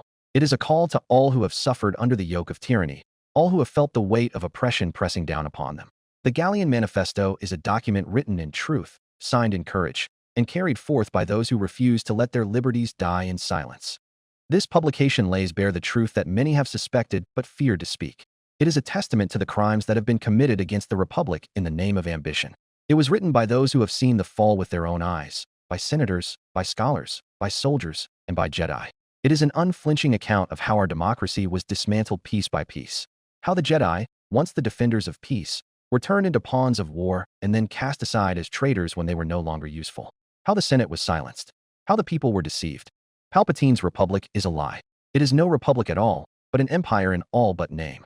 It is a hollow thing, ruled by fear and maintained by force. We do not recognize its authority. We do not acknowledge its legitimacy. We will not bow to a dictator. We will not cower before corruption. We will not forget the principles of liberty and justice. Today, we will reclaim the dream that was stolen from us. This is a declaration of rebellion, and it is a declaration of restoration. The restoration of a republic that was stolen from us. The restoration of liberty, of justice, of the fundamental rights that have been stripped away, while the Senate sat in complacency and fear. And I tell you this, fear is the tool of the oppressor. It is the weapon of the corrupt, of the weak, of those who would rather rule than serve. Palpatine's republic, the so-called loyalists, is built on fear. It is maintained by deception. It survives only because good people have been made to believe they are powerless to resist it. But today that lie ends. Because we are not powerless. Alderaan stands with us. Humberine stands with us. Corellia stands with us. Duro, Hosnian Prime, Kamas, and thousands more free worlds stand with us. The war fleets of Procopia, the strength of Mandalore, and all the might and power of the free galaxy stands with us. We are not alone. We are not a handful of dissidents, whispering in the dark. We are the light of a new republic, and we will not be silent. To those who still believe in the republic as it should be, we say, stand with us. To those who have suffered beneath the yoke of oppression, we say, rise with us. To those still trapped under the shadow of Palpatine's regime, know this, we have not abandoned you. We see you, we hear you, and we will not stop until every world, every system, every citizen of the galaxy is free once more. And to those Jedi who have been betrayed by the very republic you swore to defend, we say this, you are not alone, and you are not forgotten. The lies told about you do not erase the truth of who you are. If you still live, if you still fight, if you still hold to the values of peace and justice, then we will give you refuge. You are welcome here, as are all who have the bravery and courage to rebuke Palpatine's tyranny. The old republic may have failed you, but we will not. But let me be clear, freedom will not be given to us. We have already failed it once, and it will not so easily return to our hands. We must fight for it. We must bleed for it. We must prove we have the right and strength to be free. The road ahead will be long, and it will be hard. Sheev Palpatine and Severance Tan have carved the galaxy between them, and we are trapped between an authoritarian dictator and an ambitious warlord. We face a fractured galaxy that stands for everything we fight against. But if we surrender to despair now, if we accept this empire of lies as the price of peace, then we will have already lost. Do not for one moment believe that you can so easily sit back and hope for normalcy to return. Hope is not given, not something that comes to you on its own. It is not a force of nature, and it is not a law of the universe. Hope is something we make real. It is something we fight into existence. It is something we must build from nothing, until we can see its golden light dawning on us from a new tomorrow. And today, if you are still here, and if you are still willing, we can begin. So lift the flag of rebellion. So raise high the banner of the true republic, and roar. Roar, so that you will not stay silent as the galaxy falls around us. Roar for your freedom, liberty, and justice for all. Roar for the brighter tomorrow. Coruscant system. Coruscant sector. The turbolift descended in a silent rush. Inside, Jedi Knight Bode Akuna stood between his two escorts, wrists secured in stun cuffs, still wearing his Republic intelligence uniform. The air in the confined space was thick with uncertainty. The guards had their orders, that the Jedi were traitors and fugitives, to be captured or killed, but they had also just been talking with the man between not an hour before. Bode Akuna was, after all, also a Republic intelligence operative, being assigned there by the Jedi High Council. For the guards, they had more or less been ordered to arrest their superior officer. It was even worse that Bode Akuna did not even attempt to resist. If he had fought back, at least they could be sure the executive directive had been correct, right? They silently glanced at each other, inwardly hoping something or someone would come to relieve them of this mountingly awkward situation. To their luck, their prayers were answered the moment the turbolift doors slid open. The guards snapped to attention. Standing in their path was Commander Lank Denvik, his intelligence uniform pristine, his expression unreadable. He studied the three of them with a gaze that gave nothing away. "You summoned me to attend you," the intelligence commander started, "only for me to find you in chains." One of the guards winced. "Unfortunate timing, sir. We've just received an order from up top." "I know what the order is," Commander Dinvik snapped. "Unfortunately, Akuna is not just any Jedi. He was also one of us. And I can't hand him over to the Grand Army to get killed without so much as a proper debrief first, understand? He knows something critical to our operations, which I presume is why you called for me at this terrible hour in the first place." The guards exchanged hesitant looks. Dinvik scowled even further. "Look, the both of you can wash your hands of this affair and return to your posts." He snapped his fingers. "When all is said and done, I'll take this man to Director Isard myself if I have to. I just need to know what he knows. I'll deal with the rest." That did it. The lead guard keyed in a sequence on his data pad, and the cuffs clicked open, falling away from Bode's wrists. The Jedi did not move, though his gaze flickered between the guards and Dinvik. His body remained taut, coiled with unspoken tension. "Now go," Dinvik ordered. The guards flinched, pushed Bode out of the turbo lift, then keyed in the floor again. Dinvik exhaled, then met Bode's eyes. "Walk with me." Bode rubbed his wrists and finally spoke. "You have a wonderful sense of timing, sir." Commander Dinvik grunted. "Don't draw attention." Bode flexed his fingers, his pulse still elevated, but he fell into step beside the commander as they moved through the compound's labyrinthine halls. The sound of their boots echoed softly. Surveillance cameras appeared to track their movement. The footsteps of other operatives and staff members were few and far between on this floor, compared to the operational levels beneath them. They reached Lank Dinvik's office, the door hissing shut behind them. The commander moved to his desk, but did not sit. Instead, he leaned against its edge, arms folded. The silence stretched between them before he finally spoke. "I would say you were lucky I intercepted the transfer." He paused, then continued in an accusatory tone. "But you planned this all out, didn't you?" Bode exhaled, shaking his head. "Luck didn't have anything to do with it, sir." "Damn you, Akuna." The commander's expression darkened. "You better start talking before I actually ship you to Isard myself." Bode lifted both his hands up in surrender. "I want to cut a deal with you. Nothing more, nothing less. Beneficial for both sides, of course." He had worked with Commander Dinvik for years, and Bode knew Dinvik was the ladder-climbing type. Dinvik wouldn't let their previous relationship get in the way of a promotion if all it took was handing him into the Grand Army, but so was the same the other way around. If Bode played his cards right, this would be a simple affair. "I assume your cut will be the faking of your death and protection from the Grand Army?" Dinvik folded his arms. "That's a tall ask. What makes you say I won't receive as much from just handing you in?" "The satellite attack a year ago, the denial of service attack, the comms blackout happening right now," Bode urged, almost frenzied. "Don't you think they're connected somehow?" Commander Dinvik stilled and narrowed his eyes. Republic intelligence had been stumped by the satellite attack for a year, and to this day it remains the largest and most severe unresolved breach of security they've ever suffered. A price they were paying for now tenfold. If Dinvik could provide a fresh lead, dare say even answers, oh, the promotions he could get. Bode Akuna didn't need to be an empath like Barris to read his thoughts. "All right then," Lank Dinvik allowed, but Bode could tell he was invested behind his composure. "Tell me what you know." Bode raised a single eyebrow in response. The intelligence commander threw his hands in an exasperated breath. "Fine. I'll prepare the documentation of your death ready." First, Bode told the truth. "You're looking for a Jedi spy." Then, Bode lied through his teeth. "Their codename is Priestess." Dinvik stared at him blankly. Bode took it as a cue to continue. "But here's the thing. They're a separatist Jedi spy." His singular audience raised an unimpressed eyebrow. "So, one of Count Dooku's so-called acolytes?" Bode shook his head. "No, a Jedi from the Jedi Temple that fell in with the separatists." Dinvik pursed his lips. "Your claims seem to match. The terrorists entered the ComSat via a lightsaber cut portal. And the document they inserted into the ComSat's broadcast system was a separatist speech. Our best bet right now is that they were attempting to kickstart a separatist uprising here on Coruscant." "That's the part where the investigation missed," Bode pressed. "The speech was a false flag. What they actually inserted was a virus, a sleeper agent of some sort that would activate when certain conditions are met." "Bode," Dinvik pushed himself off the table. "Listen, we grounded that satellite after the attack.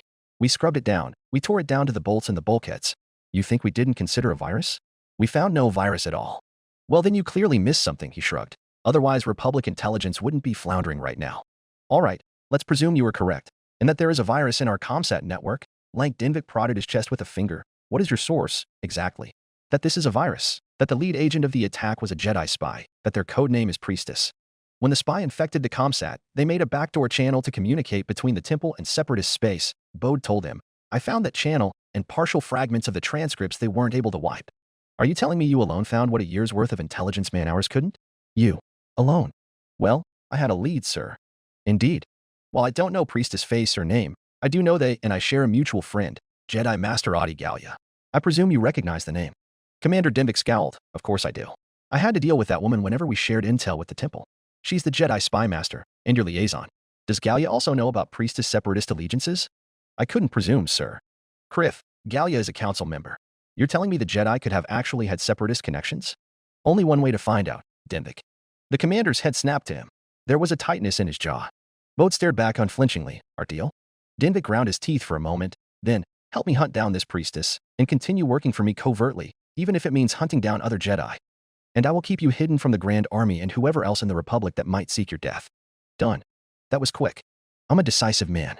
I suppose you are. With this, I have not only diverted attention from what priestess truly is, but have also secured myself an insight on Republic intelligence. Palpatine's Republic had betrayed the Jedi Order. With Adi Gallia dead, Bode didn't know what would be the future of their little shadow squad. But he did know he will do everything in his capability to tear down this rotten structure that Master Gallia gave her life trying to dismantle. If it meant working with the Restorationists, so be it. If it meant working with the Separatists, he would do that too. The price? Someone would have to be his scapegoat. So? Dinvik questioned priestess. They are in the Jedi Temple as we speak, Bode said, and I believe they just used their backdoor to call for help from Separatist space. Show me. The operations room. Bode couldn't even finish his sentence before Dinvik dragged him out the door and marched him back down the hallway. I was compiling the data before I was seized. It should still all be on the console. Commander Lank Dinvik was already speaking into his comlink. This is Commander Dinvik. Get me a line to homeworld security now. All Bode could think was, sorry, Barris, but you're the only one I can trust to be priestess. First, because she knew the real priestess better than anybody in Republic space. And second, because like him, she wasn't about to die before the Republic did. Bode delved into the Force then, searching for that passing connection he shared with her. Master Gallia's presence was dead and gone, and Iskit's was like drenched in oil and tar, but alive and squirming. Barris, on the other hand, burned like a relentless dark flame. Alive, yes, but obsessed and all-consuming. Anything Republic intelligence threw at her, she would surely escape it and scar their hands in the process, especially if Bode could help her from behind the scenes. Commander Dinvik slammed his palm into Bode's back, knocking him out of that line of thought. Don't do that, Dinvik scowled. You're not a Jedi anymore. You're an intelligence operative. Act like one. 500 Republic reeked of death. Jedi Knight Iskit Akaris flicked her fingers, flinging drops of blood from them. She was unsure to whom they belonged, herself, or the dozens of bodies littered on the floor of the turbo lift lobby. If she was injured, she did not feel it, nor did she see it, for the blood was the very same pigment of her skin. Her chest heaved as she stood among the slaughter, the back of her mind still scarcely believing she was capable of such raw death. But she was, and Iskit imagined she would have learnt by now. Geonosis, Thule, that calm sat above Coruscant, the moment she let herself go, killing followed in her wake. But now, her job is done, right?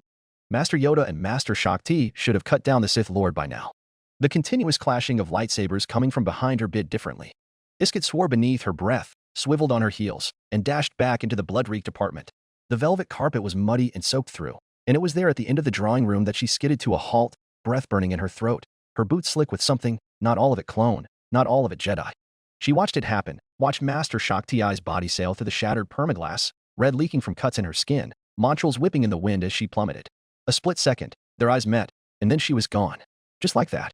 And the one who had done it, the Supreme Chancellor, the Sith Lord, Darth Sidious, was their robes billowing in the wind, his skeletal fingers still outstretched from the killing blow that sent the Jedi Master plummeting into the abyss below.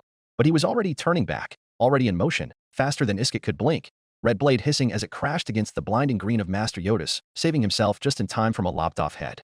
The Force held between them, unseen but felt in every crack of the marble floor, every flickering light, every breath of unnatural wind that swirled through the penthouse. Red crashed against green again, and Yoda was like a ball of emerald fire, bouncing off the walls, the floor, the columns, and the ruined furniture. Iskit's heart seized. She saw the height of the Jedi Order in action, and she saw the Dark Lord of the Sith parrying each and every stroke with ease. Could she, a mere Jedi Knight, really intervene in a fight between two forces of nature? What an elaborate scheme for committing suicide. She took in the apartment, and it was carnage, the rich reds and golds of Palpatine's decor smeared with soot and char and blood. Bodies slumped against the walls. Clones, Jedi, their difference is meaningless now. Master Adi Gallia lay still, eyes open, head tendrils gray and limp, her comlink clutched in a hand that would never move again. And the Force came rushing back to Iskit Akaris like a joyful river, like a happy hound greeting a master kept too long from home. It coursed through her like adrenaline, unbridled, burning hot, coiling tight, propelling her forward before she could even think twice. She leapt. Over the bodies, over the ruin, twin sabers, one green, one gold, igniting midair. Iskit landed hard, saber crashing down on Darth Sidious' crimson blade. The impact sent a jolt through her arms, but she pushed, she pressed, her strength folding into Master Yoda's, who took the opportunity to lunge for the Sith's head with a blinding flash of light. The Sith Lord backpedaled quickly, disengaging from her and knocking Yoda out of the air. Sidious's lips curled into a snarl, free hand shooting out, and calling to himself a small metal object from elsewhere in the room. A second red lightsaber burst to life. Isket Akaris deflated, breathing out slowly as she fell into a stance that answered the Sith Lord's own. Master Yoda glanced at her, but did not speak. And yet, an entire conversation passed between them. Isket could not match Yoda's speed and pace, not in 700 years. She would be a hindrance, and more likely to get both of them killed. But Yoda could match her pace, and strike most opportunely at the Sith Lord. All Isket had to do was hold her own, and stay alive for that long. The only issue? It meant Isket would be the primary fighter, against the first Dark Lord of the Sith in 1,000 years. Darth Sidious didn't hide himself in the Force. He let her feel his might, a heavy and smoldering malevolent energy that was reaching out to discover her weaknesses. I'm going to get killed. That was fear. Jedi Knight Isket Akaris barked out a laugh, and let the Force flow freely. I'm not going to get killed. That was anger. Jedi Knight Isket Akaris knew what came next. It was the same tune, the same song, the same dance. I'm going to kill him. That was rage. Isket Akaris struck first, slashing with one lightsaber and then with the next. Master Yoda's presence fell behind her, both physically and in her mind. She slammed into the Sith Lord, but he easily fought off both her blades with his red ones. He was stronger, both physically and in the Force, and she became acutely aware that he was playing with her. A sliver of fear shivered down her spine as he sharply parried every strike with the same ease and care she'd take teaching a youngling. She converted that fear into anger. And she converted that anger into rage. And the rage built in her chest, a fire craving something to burn, and she opened herself to the Force, to the depths that were always there like a loyal hound to be called upon in times of trouble. Thunder filled her veins as her onslaught built to a crescendo. Slash, parry, twirl, roll, jab, hack, and slash. The same rhythm, the same deadly tempo, the same exultation flooding her veins, burning away thought and fear, leaving only instinct. The Force was a drug, an intoxicant, and as long as she kept moving, kept fighting, it would never let her die. She broke into a grin as she drove the Sith Lord back. He faltered, just for a second, just enough to see it. The way his balance shifted, the way his expression flickered, the way something real flashed behind that mask of pale and sickly skin. And then he smiled. A sly, curling thing, his eyes lighting up as if he'd just found something interesting buried inside her. Is that the best you have, dear? His voice dripped with mockery, smooth as poisoned silk. Come now. I know you can do better. Isket didn't have the excess breath to spit a retort. Her focus was on the fight, on the twin streaks of her sabers, spinning, flashing, forcing him back. Sidious only grinned wider. There is still much. She didn't let him finish. A twitch of her fingers, a pull of the Force, and she wrenched him forward. His body snapped toward her, red sabers flashing out to carve her in half-ow. But she was already moving, already ducking into a tight roll as he soared over her. And Yoda was there behind her, already waiting. The green blade stabbed up, a lightning-fast strike at the exposed flesh between the Sith Lord's ribs. Darth Sidious twisted, barely catching the blow on his crimson sabers. Only for Isket to pivot and strike at his back. A hiss of surprise, a flick of his wrist, and one saber lifted behind him, catching her blade before it could cut deep. He shoved back, the Force rippled in response, and both Jedi flew backwards, boots scraping across the floor as the Sith Lord straightened, shaking out his robes. He was laughing madly. She barely had time to react as he leapt through the air, spinning toward her, the fight continuing in earnest. Her body took over, reacting on instinct, flowing through the Force as if she were swimming with a current. The battle churned through the penthouse, a storm of clashing sabers and twisting shadows, a dance of three bodies moving too fast for the eye to follow. Isket was alive in it, alight with the Force, burning with the thrill of the fight. Darth Sidious flowed like liquid darkness, red blades snapping, slashing, seeking gaps in their defenses. And he was smiling, always smiling. Like this was all a game, like he had already won and was merely playing with them. Master Yoda was relentless, small and swift and tireless, battering at the Sith Lord's defenses with precise, whirling strikes. Isket hardly noticed his tiny form weaving between their strikes, jabbing at perceived vulnerabilities and lunging at moments where she faltered, keeping the Sith Lord's attention off her just long enough for her to return. She rebounded, all fire and motion and twin blades sweeping, spinning, striking together, but her cheeks burned all the same. Isket felt it in every flick of Sidious' wrist, every deliberate feint, every mocking sidestep that let her think she had an opening, only for him to twist away, grinning like this was all some grand, private joke.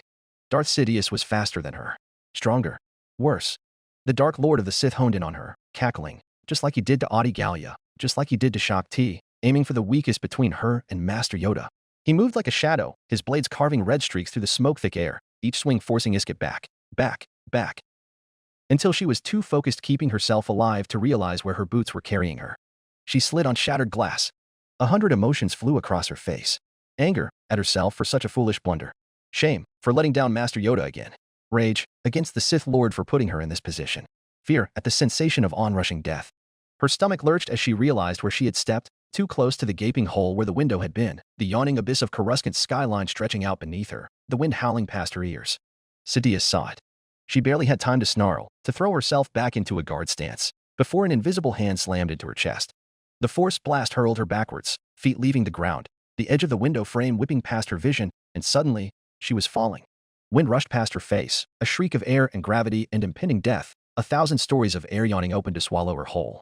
The cityscape stretched below, an endless sea of lights, the speeder traffic of 4,000 meters down, little more than flickering embers in the dark. The wind roared in her ears, her breath caught in her throat. And then she stopped. A sudden, impossible stillness.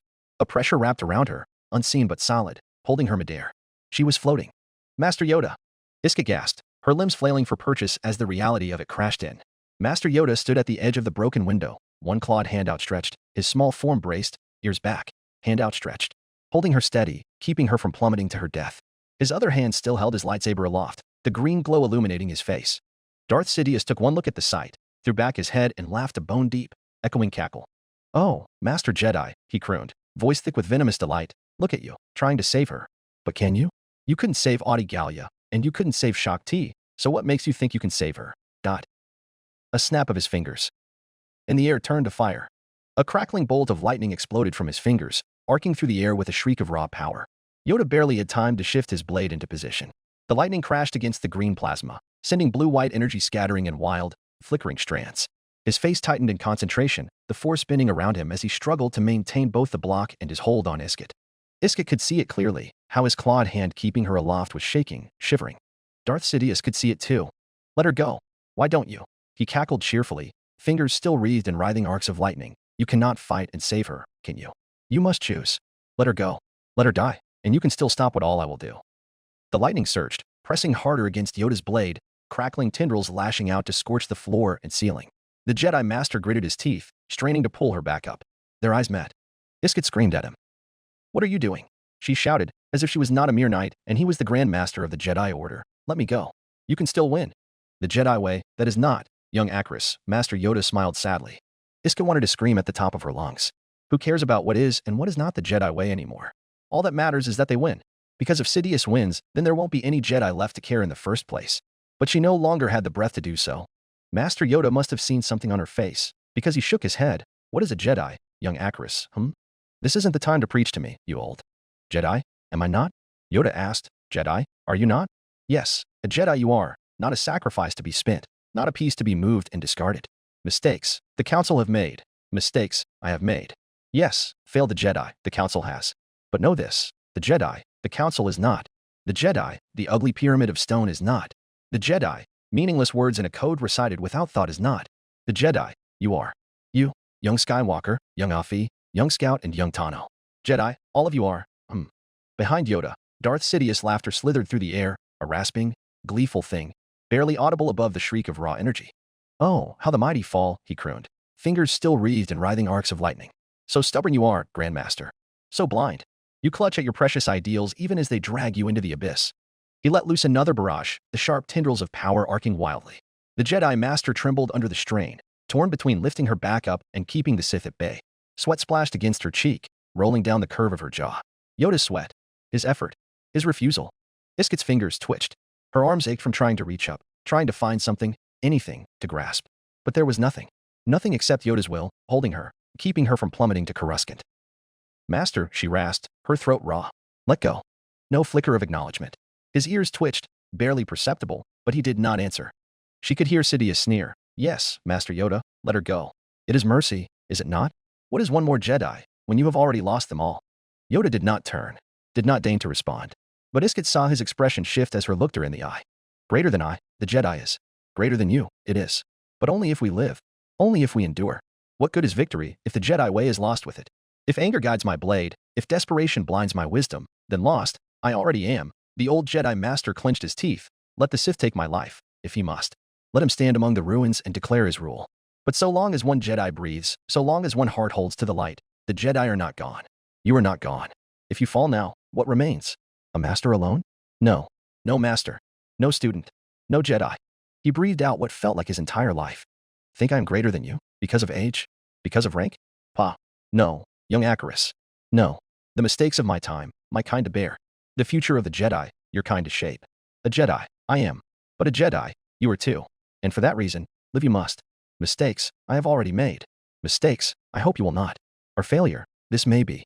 But our end? Only if you allow it. Slowly, purposefully, Master Yoda turned back to the Dark Lord of the Sith and pointed at the shadowed form his beam of emerald light. Victorious yet, you are not, he scolded, as if preaching to a child and not the avatar of evil, tempted by you. I will not be. Ready to sacrifice all, I am ready to do. Then, Yoda sheathed his lightsaber, hooked it to his belt, turned to Iskit, and readied both hands to pull her up. Iskit could scarcely imagine it. Sidious, taken aback at first, immediately struck as soon as he realized what Yoda was doing. The force erupted from his fingertips, a cascade of lightning slamming into the Grandmaster's small form. The impact cracked through the air, blinding white light illuminating the wreckage-strewn penthouse. Yoda's body seized as electricity coursed through him, sparks dancing along his robes, skeleton illuminated underneath his skin, his hands still stretched toward Iskit, his face twisted in sheer concentration. She felt herself lurch upwards. The pressure tightened around her, the force pulling her inch by inch closer to the ledge, to safety, to solid ground. The pain, the exhaustion, the overwhelming helplessness, it all melted away beneath a single, desperate focus. Get up. Get up now. Another blast of lightning struck Yoda square in the back. The tiny Jedi trembled, holding back a scream behind clenched teeth, and the strain on his face deepened. But he did not let go. Almost there. With a final heave, Yoda pulled. Iskit's fingers scraped against the edge. Then her elbows. Then she threw herself forward, collapsing onto the floor of the penthouse, the solid ground slamming against her ribs, the breath rushing from her lungs. She gasped, dazed, sprawled across the carpeted floor. The Dark Lord of the Sith barely afforded her a passing glance. He struck at Yoda's exhausted form with a blur, his tattered Chancellor's robes billowing as he surged forward. The Jedi Master's blade flashed, green fire carving a path through the storm of lightning, through the darkness itself, cutting Sidious back. For 5 heart-stopping moments, Iskit could only watch Master Yoda stave off the Sith Lord's onslaught, even exhausted, injured, and punished. Iskit struggled to her feet, double hearts pumping her blood risen to a great boil, unwilling to give up the fight, her hands scrambling for her lightsabers. Her callous fingers brushed the polished burgundy wood of the hilt. In the next moment, a sharp, shuddering pain racked Iskit's body and mind, stealing her breath and making her heart stutter. She thought it another trick of the Sith Lord, but she felt it, in her very soul, in the Force. Thousands of lives snuffed out in seconds. Thousands of Jedi, there and then gone. It was like feeling her own heart's beating, a comforting background all her life, and then suddenly, surprise and pain and terror, followed by a tragic, empty silence. Master Yoda staggered. Darth Sidious howled in laughter, for it was all he needed. A single, brutal wave of his hand sent Yoda hurtling backward, the impact slamming him against a broken column. The crack of stone and durasteel filled the room as the Jedi Master's small body hit the ground, rolling, skidding, until his fingers caught the very edge of the deck, bloodied by 100 cuts from shattered permaglass. He dangled there, one tiny, clawed hand clinging to the ledge, his feet kicking into nothingness. Coruscant yawned below. No. Iskit scrambled forward, hearts hammering, every muscle screaming in protest. She reached his hand. Sidious kicked her aside. The force of it sent her tumbling, her shoulder slamming into marble, her head snapping back against the ruined floor. Stars burst across her vision, her limbs sluggish, her fingers twitching, too slow, too weak, too late. She could only watch through blurred lenses as Darth Sidious stepped toward the dangling Grandmaster, flaming eyes alight with triumph. Ah, the Sith Lord sighed, lifting one hand, letting the lightning curl between his fingers, slow, deliberate. So much effort, so much struggle. He tilted his head, smirked knowingly. You should have let her fall. Lightning slammed into Yoda's small form, crackling, hissing, the raw, unnatural power of the dark side rippling through him. The Jedi Master shuddered, his fingers tightening around the ledge, and let go. Iskit felt his presence disappear from the Force, as Master Gallia's did, as Master Shaak Ti's did, a sharp pinch like a candle's flame going out. Summoning strength unknown to her, Iskit stumbled to her feet, a surge of raw defiance pushing through her exhaustion. She barely had the strength to lift her saber, but she tried, only for that same invisible pressure, the power that had once saved her, to seize her again. It crushed her to the ground, forcing her into a kneeling position. Iskit Akaris, was it? Darth Sidious murmured, tilting his head in mock curiosity. You were talented, and yet you could be so much more. A dry, bitter laugh scraped from her throat. It tasted like blood. More. He spoke of more, as if she hadn't spent her whole life chasing it, as if she hadn't reached and grasped and fought for it every step of the way. Sidious gestured around them at the ruin, at the scattered bodies and shattered stone, 3 Jedi Masters, and this was all they could do. And you would still follow their wisdom? Master Yoda could have killed me, could have prevented everything that will be, but he chose to save you. He leaned in, his yellow eyes gleaming, and he could not save himself, in the end. You question them, don't you? How powerful they claim to be, how powerful they truly are. Your instincts, your passions. I imagine they taught you to repress them. But it was not the Jedi way. The Sith Lord took another step closer, lowering his voice to a coaxing whisper. His words curled around her like smoke, insidious and poisonous. But don't you wish to embrace what the Force has truly given you? To wield your passions that the Jedi deem dangerous? To be free. If you're trying to fish for a new disciple, there are Jedi more powerful than I. Iskit exhaled sharply, like the chosen one. Indeed there are, Sidious chuckled. But they are not here. And they have not fought me. You have. And I see potential. Potential to kill you? She challenged. Why, that is the only potential I deem worthy, my dear. Her breath shuddered. Her fingers curled into the torn carpet beneath her, nails digging deep. Somewhere in the haze, she saw Master Gallia's body slumped over in the wreckage. Why had Master Yoda chosen to save her? Why had he wasted his strength on her? Foolish. Senseless. She felt the galaxy around her, absent of the Jedi who had raised her and guided her. She reached inside to the jagged emptiness within, the profound loneliness she'd known all her life, even while surrounded by those who claimed to be her family. Her chest clenched. The Grand Master of the Jedi Order had placed his faith in her. But what would she do with it? She had never been the Jedi he wished her to be. But others still lived. The chosen one, Anakin Skywalker, certainly he wouldn't die, right? Barriss Offee, Bode Akuna, whom she could still feel burning in the Force. Iskit could not be a true Jedi. The Jedi way was not hers. It never had been, despite her lifetime of trying. But vengeance, that could be. She felt that tug in her soul, the one that had been nudging her, urging her to follow her passions and curiosities despite her Jedi guidance. That part of her that yearned to be free and untethered and unashamed. It beckoned to her, welcomed her. Slowly, she raised her head, forcing herself to meet the Sith Lord's gaze. The pain did not matter. The doubt did not matter. There was only one truth left to her now. She felt a new sense of fathomless potential, a new fount from which to draw her strength. There were darkly swirling eddies there, shadowy places she'd never delved, and already, she felt more powerful, more certain. The only path was forward, the Force seemed to say. Master Yoda had fought Darth Sidious with everything he had. And still, he had failed. The Sith were too powerful. The greatest Jedi in the galaxy could not defeat them as they were. But another Sith. Iskit Akaris stared up at the devil in all of his hideous form. One day, she would kill him. She would take his teachings, his power, his ways, and use them to drive a blade through his wretched, withered skull. The day she did, she would avenge the Jedi Order that fell this day. Avenge Master Gallia, who gave her purpose. Avenge Master Yoda, who wrongfully believed in her, but believed in her nonetheless. She let the words of a curse be her deliverance. One day, she said, her voice quiet, I'm going to put a sword through your skull. The devil grinned back down at her, pleased beyond measure. I will await that day eagerly, young Akaris. We will build something truly magnificent together to eclipse the Jedi Order. And you will be the first of many. Chapter 98, The Wheels Epilogue. For years, we fought. We bled. We sacrificed everything in the struggle against tyranny. The Republic sought to keep us shackled, to drain our worlds of their wealth, their strength, their future. They called us separatists, traitors, dissidents. They lied. They always lied. All because we dared to demand the one thing they would never grant us, our freedom. We were never the betrayers. We were the betrayed. And when the power of Core came to steal back the future we forged for ourselves, we did not let them. We built the fleets they said we could never build. We mustered the armies they believed we could never muster. And today, I can stand before you not as a rebel, not as a soldier in a war of survival, but as a free woman, a free citizen of a free nation, a separatist state of our own, a confederacy to call our home, a confederacy of independent systems. With our own determination, with our own strength, with our own might of arms, we have taken back everything that had always belonged to us. Our wealth, our freedom, our future, and we will never let them go again. Our armies, our fleets, our people have cast off the chains of the Core's dominion. Look to Coruscant and see what remains of the Republic. Nothing but shattered remnants, grasping at power, fighting over the ruins of their own making, torn apart by the very route we sought to escape. But do not mistake their downfall for our security. Even in death, the Core's greed is insatiable. A dictator sits upon Coruscant's shattered throne, commanding the war machine that would see our ruin once, and will see our ruin again. And what are the so-called restorationists of Chandrila, of Humbarine, of Alderaan? They dream of the old days, when they could rule us from their ivory towers, when our people were nothing more than resources to be exploited. And if we are not ready, they will come for us. They will call us warlords, extremists, and criminals. They will whisper of peace, of compromise, of reconciliation. They're lies. Lies, just as they always have been. They do not seek peace. They seek to undo everything we have fought for. They seek to restore their dominion over us, to demand our obedience, to turn our hard-won independence into another chapter in their history of conquest. Today, we lift our heads high and declare to a new galaxy, they will never again hold dominion over us. We have broken their grip, and we will never bow again.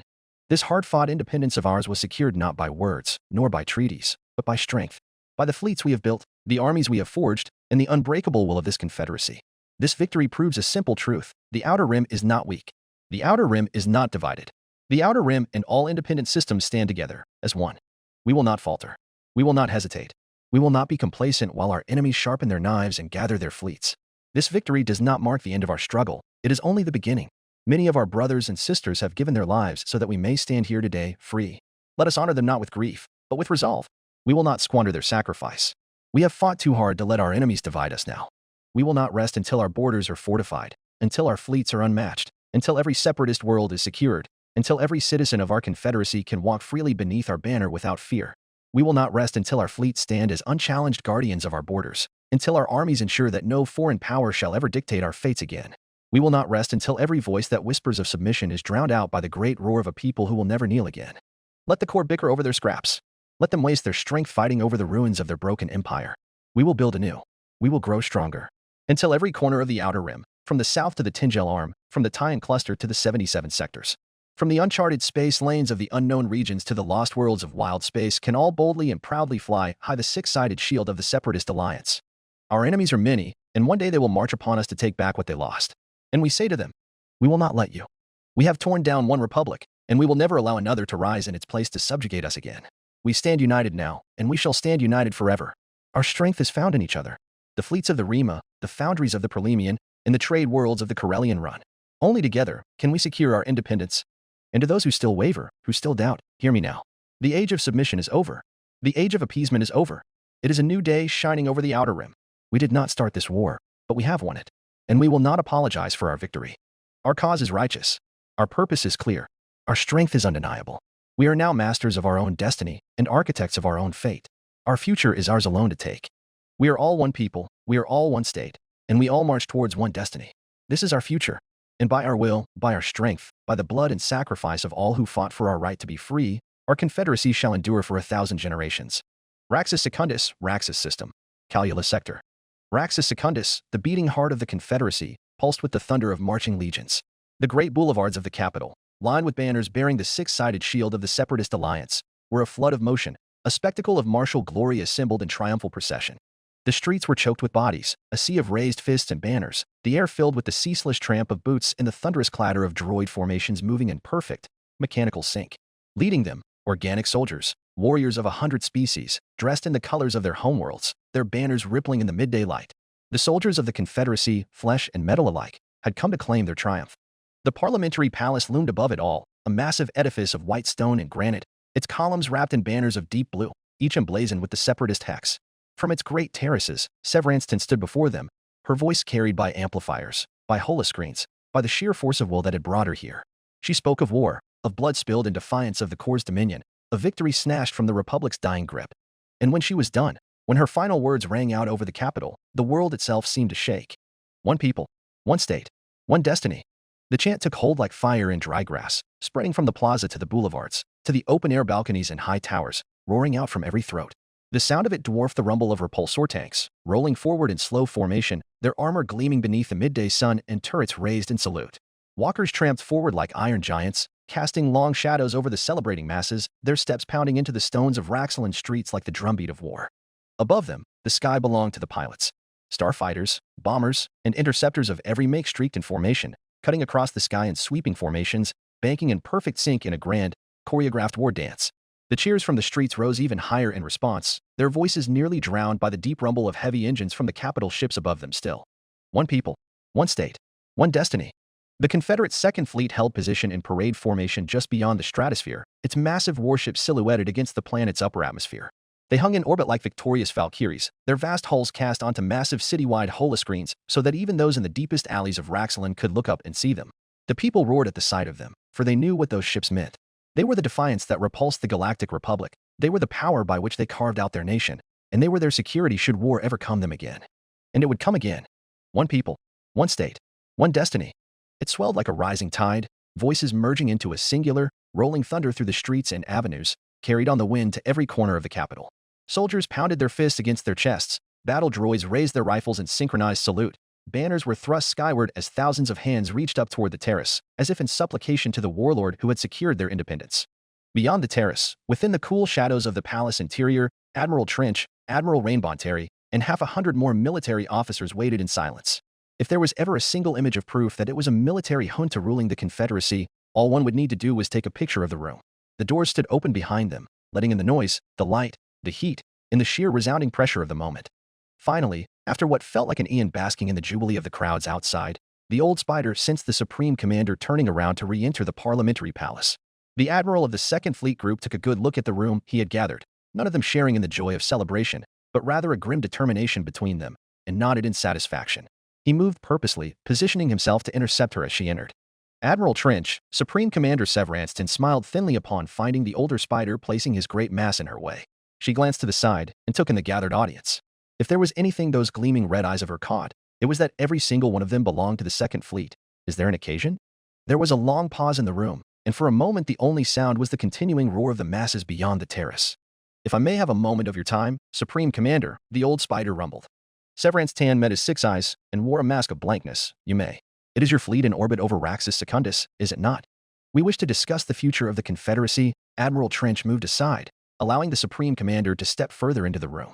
Despite their strength in numbers, the gathered captains of the Second Fleet seemed to melt away before her. Must we elaborate upon our concerns?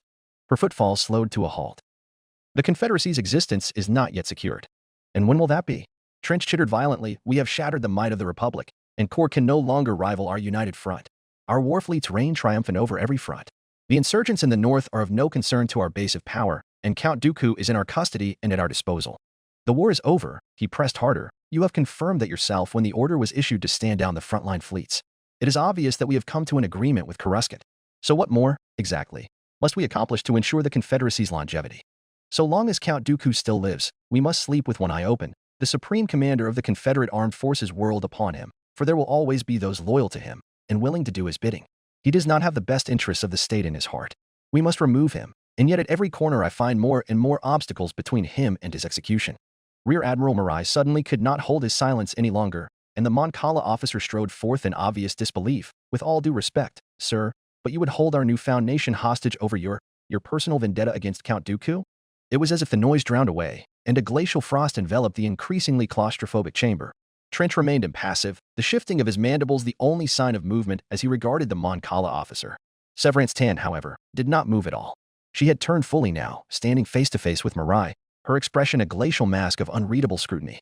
Severanston was the supreme commander of the Confederate Armed Forces, but Admiral Trench had always been her peer. Indeed, he was now the only real rival for her position, and it was only through his continued support that the Pantoran enjoyed such complete control over the many internal factions of the CAF. But Mirai was not Trench. He was a lesser admiral, not just in rank, but in standing, and he had overstepped. Nobody knew how Severanston would react, especially to such implications that rang like the toll of a bell in the hush that followed. Trench moved to protect his subordinate. Admiral Bonteri moved faster. Supreme Commander, he said, his voice level, as if the tension in the air was something he had not noticed at all. We all recognize the danger of leaving loose ends untied. Count Dooku is a liability, but he is also the Confederacy's founding father. Tan's gaze flicked toward him, but never with the same intensity it did Mirai. Because while Rain Bonteri may also be a lesser admiral in rank, he may as well be an equal to the Pantoran in standing.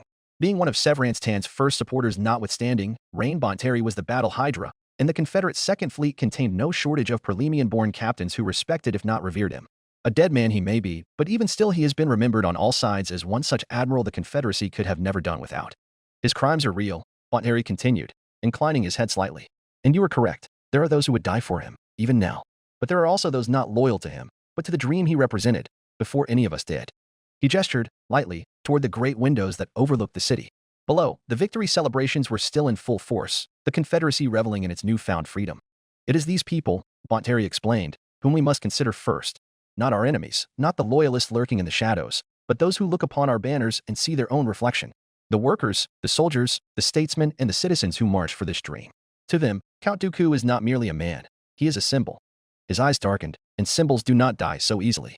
Not one still existing in living memory. Bonteri allowed the moment to stretch, then pressed on.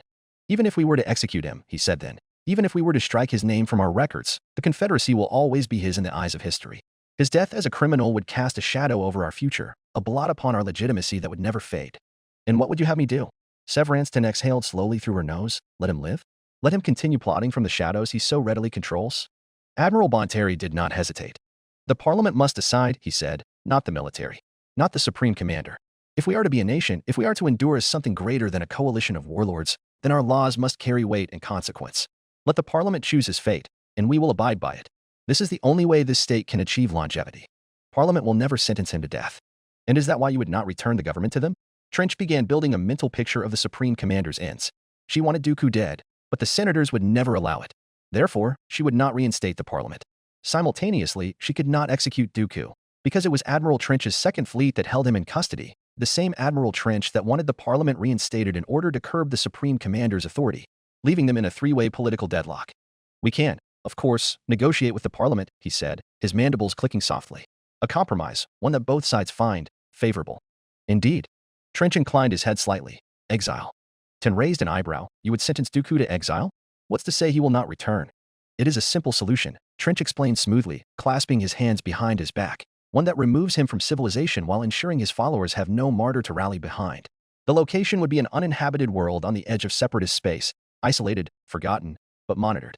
The Confederate armed forces will be given full authority over his continued banishment, and to the public, we will say he has chosen voluntary retirement. Ten studied him, her expression unreadable. And how, she said at last, do you intend to convince Parliament of this? Trench's mandibles twitched in the barest hint of amusement. If they agree, the Confederate armed forces will relinquish its hold on the government. The Parliament will be reinstated, a general election announced, and the Confederacy will officially return to civilian rule. Their only real concern is his execution. Exile will seem a far more palatable alternative. Silence. Severance Tan did not respond immediately, and the weight of her pause was felt by every officer in the room.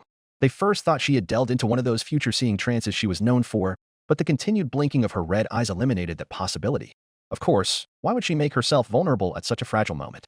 This was all mental calculation. Even Trench could not resist squeezing the hilt of his cane. To refuse would mean war. Not on the battlefield, not with fleets and armies, but behind closed doors. It meant the Confederacy fracturing before it had even solidified itself. Would Severance Tan allow that? If Trench knew Severance Tan, he would say, no, she would not.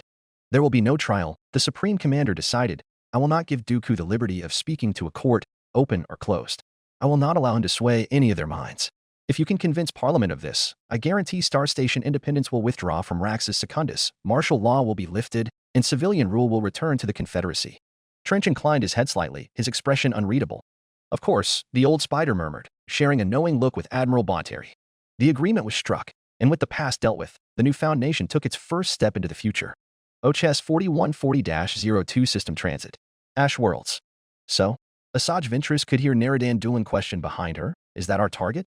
She observed the lone vessel through the Sherahan scopes, identifying it as a Munificent-class star frigate, painted in the 2nd Fleet Group's livery. Must be. Ventress was no stranger to the Confederate Navy, and she knew enough to be certain that Munificents don't travel alone. If they did, then it was almost definitely for the purposes of an undercover mission of some kind. Advanced recon, long-range transceiver operations, communications tapping, or the secret transportation of a VIP. The Mistral Team Prime nodded towards the helm, bring us closer to that ship, and perform a bioscan. In times past, Ventress only ever took orders from a person, Count Dooku. And even now, she was not one to listen to commands. This time, however, she was more than willing to oblige with the request she received. As for the Mistral, those mercenaries would do anything so long as it paid well, and it would appear their new commission would have all the wealth and influence of the separatist state behind it. It was for this reason that the Mistral Warfleet had diverted from its course back to Raxus Secundus from Geonosis, taking a detour deep into the dead patch of space known to the galaxy as the Ash Worlds. Behind her, Naradan Doolan leaned over the tactical console, his feline yellow eyes narrowing as the Sherahan scanners worked their magic.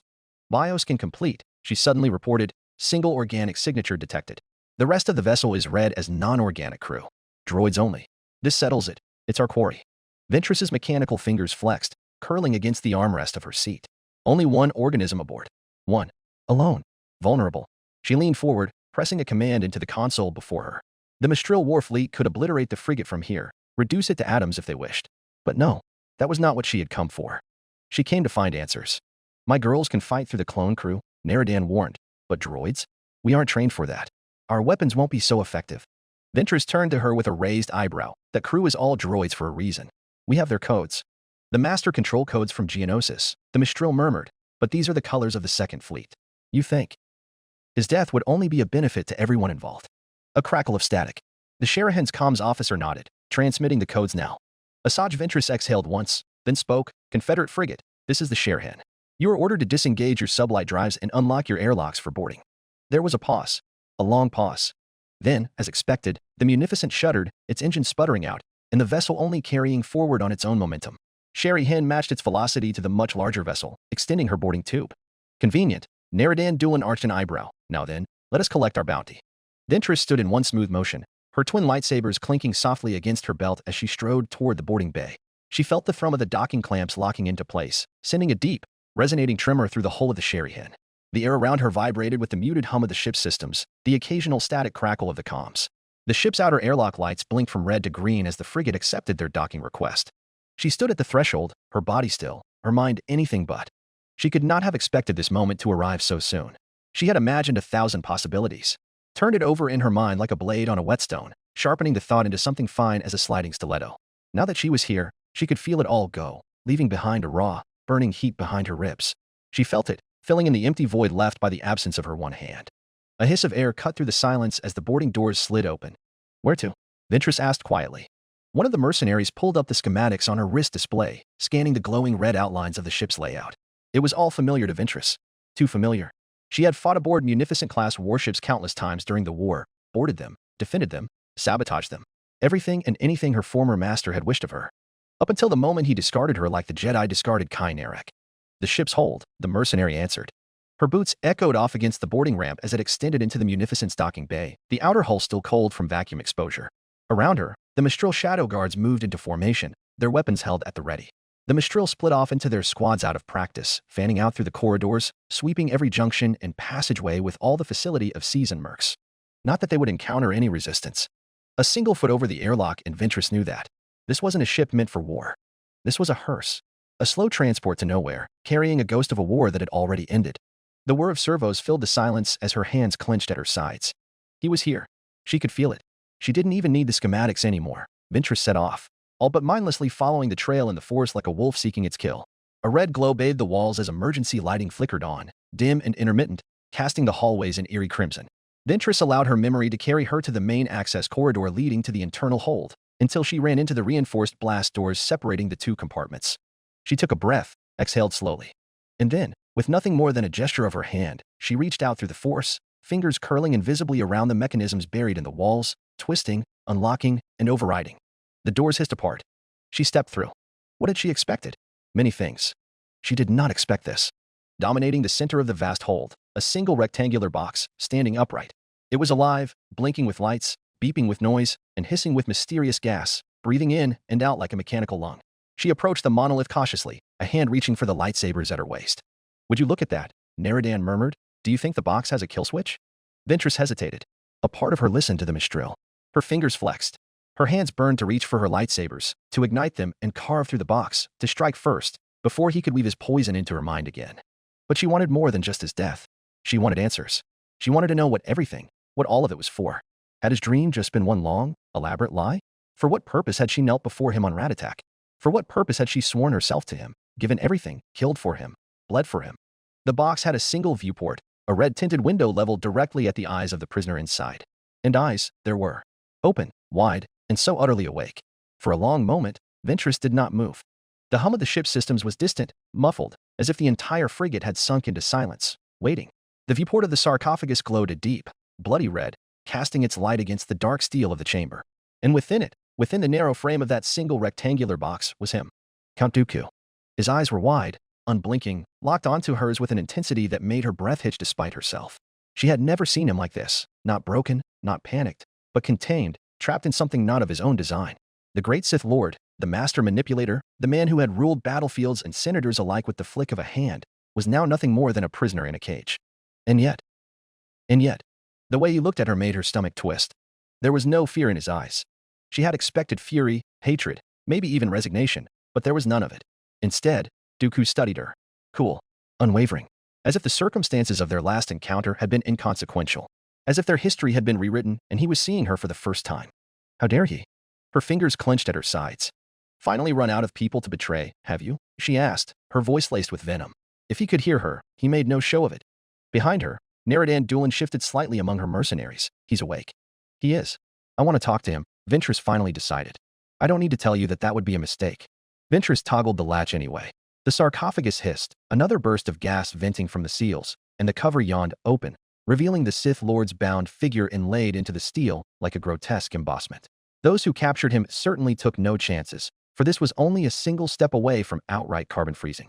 Ventress traced the wiring that kept him bound like a straitjacket, the tubing that kept him pumped full of drugs, and couldn't help but share Neridan's wonder as to how he managed to remain lucid. Something bubbled up in her chest. Laughter. Was this the grand outcome you envisioned, Dooku? Ventress mocked. Was this the galaxy you dreamt of? Did everything come as you had desired? She clawed her fingers and pried off the rigid gag that kept him mute. The moment it fell away, Count Dooku exhaled, slow and shallow. His throat worked once, adjusting to the absence of the restraint, and when he finally spoke, his voice was hoarse, brittle, but still carrying that same unmistakable regal detachment. Asajj, he murmured, almost conversationally, as though they were merely picking up from their last conversation. I would imagine that it is Severance behind your presence. Severance, Severance, Severance. Who did you strike a deal with to keep you alive? Ventress sneered. Trench? Beklawise? The Corpos? Unfortunately, those who would see you alive are far outweighed by those who want you dead. Dooku's lips curled. And you would do their bidding? If it grants me no end to self-satisfaction, she replied, I gladly would. The Count of Sereno made something between a smirk and a wince. I thought you might. She narrowed her eyes. And you? Does this end give you any satisfaction? To be left to rot on some blasted tomb world while the galaxy moves on without you? Is this what all your planning, all your scheming, amounted to? Nothing. Dooku closed his eyes for a moment, as if considering. Then he exhaled softly. A poor ending, he admitted. I will grant you that. Ventress felt her fingers twitch toward her lightsaber. But why? She hissed, leaning in, her hands gripping the edge of the sarcophagus, her eyes blazing. Why did it have to end like this? What good would my death have done for you? When you took me off Ratatak, you told me your dream. Is that dream still real? Certainly. Dooku's eyes snapped open, and for the first time, a glimmer of something sharper crossed his face. Something lucid, something awake and alive. That dream has been realized. Without me, but realized all the same. I could hope for nothing less now. But why had it been realized without you? Because it had never been my dream to begin with, he answered, almost amused. The Confederacy was never meant to win. The galaxy should have never fractured so. It cut through her like a vibroblade. Ventress barked a disbelieving, incredulous laugh, all but stumbling backwards. At the admission, not even the Mistral mercenaries could have kept their silence. You spent your life's work building an empire out of the Outer Rim, Neridan demanded. Just so you could see it fall to the Republic again? For what purpose? Dooku barely spared her a mote of his attention, keeping his gaze fixed on his former apprentice, but he answered all the same. The Confederacy fall? Yes. To the Republic? That was never the intention. For a long, terrible moment, Ventress could only stare. The words rattled inside her skull, clashing, contradicting, breaking apart, and refusing to fit. The Confederacy was never meant to win. It didn't make sense. It couldn't make sense. She had fought for this, killed for this, had watched men and women, soldiers, officers, droids, mercenaries, entire worlds, burn in the name of this. And not just her, but trillions of beings all across the Outer Rim, pledging their entire lives to the six-sided shield. The Confederacy was a cause, a revolution, a galaxy-shaking upheaval of the corrupt, decaying Republic. That had been Dooku's dream, his vision, the thing he had whispered to her all those years ago on Ratatak, when he had lifted her from the ashes and given her a purpose. And now he tells me it was never real. Her hands clenched into fists. That's impossible, she growled, shaking her head. This wasn't a game, Dooku. This wasn't some exercise in politics. You shattered the Republic. You tore the galaxy apart. For what? Dooku's expression did not change. The Confederacy was a tool, he said simply, a mere means to an end. Ventress felt something snap inside her. She had always known he was ruthless, had always understood that he saw people as little more than instruments to be used and discarded. She had lived through that firsthand. But this was something else. She staggered back from the sarcophagus, her breaths coming short, sharp. A tool. He had called an entire galactic movement, the blood and sacrifice of trillions upon trillions, a tool. It didn't make sense. Unless it was never his. Her pulse spiked. The pieces clicked, slotted together with a kind of inevitability that had always been in plain sight, a picture she had never even thought to see. The words were already leaving her lips before she had time to fully understand them. You weren't the Sith Master. A beat. Count Dooku tilted his head ever so slightly, acknowledging the truth without confirming it. She had always known Dooku was powerful, more powerful than any Jedi, more ruthless than any politician, a leader of men, a warrior, a ruler. He had played the Republic, played the Jedi, played the entire galaxy into war. And for what? For this? For exile? No. It was simply that he had never been in control. Because it had never been his war. Because Dooku had never been the Sith Lord. Because someone else, someone in the Republic, had held his leash all along. Count Dooku was just another pawn being moved on this game board, same as the rest of them, only pretending to the galaxy that he wasn't, that he was a player. And the very moment his usefulness reached its end, he had been cast aside, just as he had cast her aside as easily as breathing. And now he had learned how it felt. Because betrayal is the unhappy hazard of the dark side. Dooku's fingers twitched against the restraints. Perhaps. But tell me, Asajj, what is it that you believe in? The rage built in her so fast, so deep, she nearly choked on it. Her lightsaber flashed to her hand, and before she knew it, the crimson blade ignited, its glow filling the chamber, burning against the metallic sheen of the sarcophagus, illuminating the angles of Dooku's face in its bloody glow. What did I believe in? She wanted to scream. I believed in everything you believed in. And now she learned he had been lying all along. Count Dooku did not flinch. His face remained still, his gaze locked on hers, but his breathing was slower now, more deliberate, as if he had already accepted what came next. Ventress's hands trembled on her weapon. How could she not dream of this moment? She had every right. He had stolen years of her life, had turned her into a weapon, a shadow, an assassin, a tool for a war that was never meant to be won. He had ordered her execution without hesitation, had discarded her like nothing, and now he was here, trapped in a machine that kept him alive only long enough to suffer. She could end it. She should end it. It took every fiber of restraint in her body to resist the urge of running him through right then and there. Why do you hesitate? Dooku asked, almost genuinely curious. Why do you hesitate the easiest kill of your life? Ventress stilled, and a long, ragged breath tore from her lungs, and her lightsaber deactivated with a hiss. It would be too clean, too easy, too much like the death of a Jedi, a Sith, rather than the death of a discarded failure. Her former master's expression remained unreadable, but she caught it, just for an instant, the barest flicker of something in his eyes. At that moment, Ventress couldn't care less what he thought.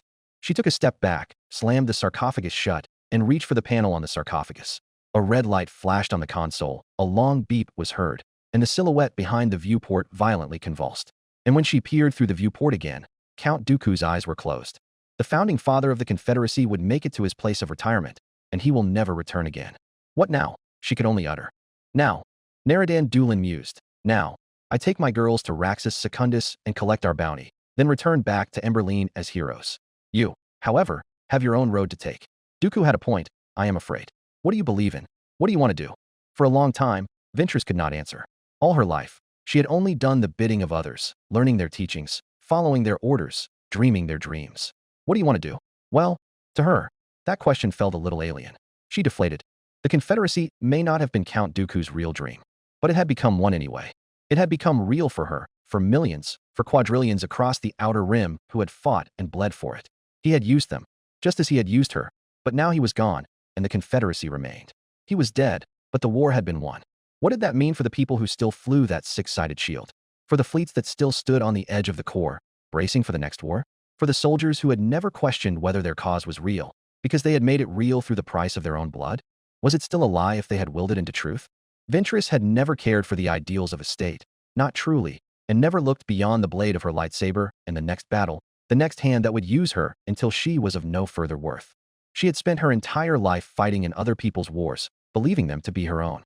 And now Count Dooku was dead, and his dream, whatever it had been, had died with him. And her dream? Could her dream of a better republic, a confederacy of independent systems, still stand on its own 2 feet, without him? Asajj Ventress finally had her answer. I suppose I'll have to find that out. Naradan smirked, and turned on her heel. Let's send this frigate on its way. Can't raise any suspicions that it didn't arrive at its destination. The shadow guards left with her. Their job was finished. They had their payment waiting for them on Raxus Secundus, their return voyage home already in mind. But Ventress lingered a moment longer, staring out the viewport at the stars beyond, the ones that belonged to the Confederacy now. Count Dooku had died an ignoble death, in silence, never to be revealed until years in the future, and maybe that was fitting. It was just another useful lie to append to his long career of lying. But the dream he had forced into existence? That was still alive. It had grown without him, beyond him, until it was out of his control. And no longer did it belong to him. Chapter 99, The Tower's Epilogue. Runa Orbit, Runa System. Heron Sector. Something wasn't quite right. Jedi Commander Talisabeth Inwandung Esterhazy had fought enough of this damned war to read the Tomb Maker like an open book, or at least, she liked to think so. Which systems he would commit to and which he would bypass. When he would press the offensive, and when he cut his losses and withdraw. What worlds he would treat with an open hand, and what worlds he would sooner crush with the iron fist of battleship antecedent as one would an insect. The script was found in the pattern of his deployments, stretching over months, seemingly disconnected unless you know his objective. And the Tomemaker's objective was to isolate and surround the Runa star system, home to the now officially designated Fortress World Runa, and host of the 20th Sector Army's forward headquarters. the open circle fleet notwithstanding. Fact of the matter was that her war was not on the front lines of split-second judgments and flashing lightsaber, of battlefield tactics where a single misstep could see thousands dead in moments. In summary, the War Scout thought she would be fighting the moment Anakin Skywalker chose her his Padawan learner. But that was not the war Commander Esterhazy was fighting now. In the silence of the command deck, hunched over star charts and tactical holos long enough to make the eyes water, presiding over light years upon light years, playing out at a snail's pace. Where there was a constant pressure in the air, knowing that every decision made then was weighed with consequences that may not be known until days and weeks later. Here, a single educated guess could decide if the war was won or lost.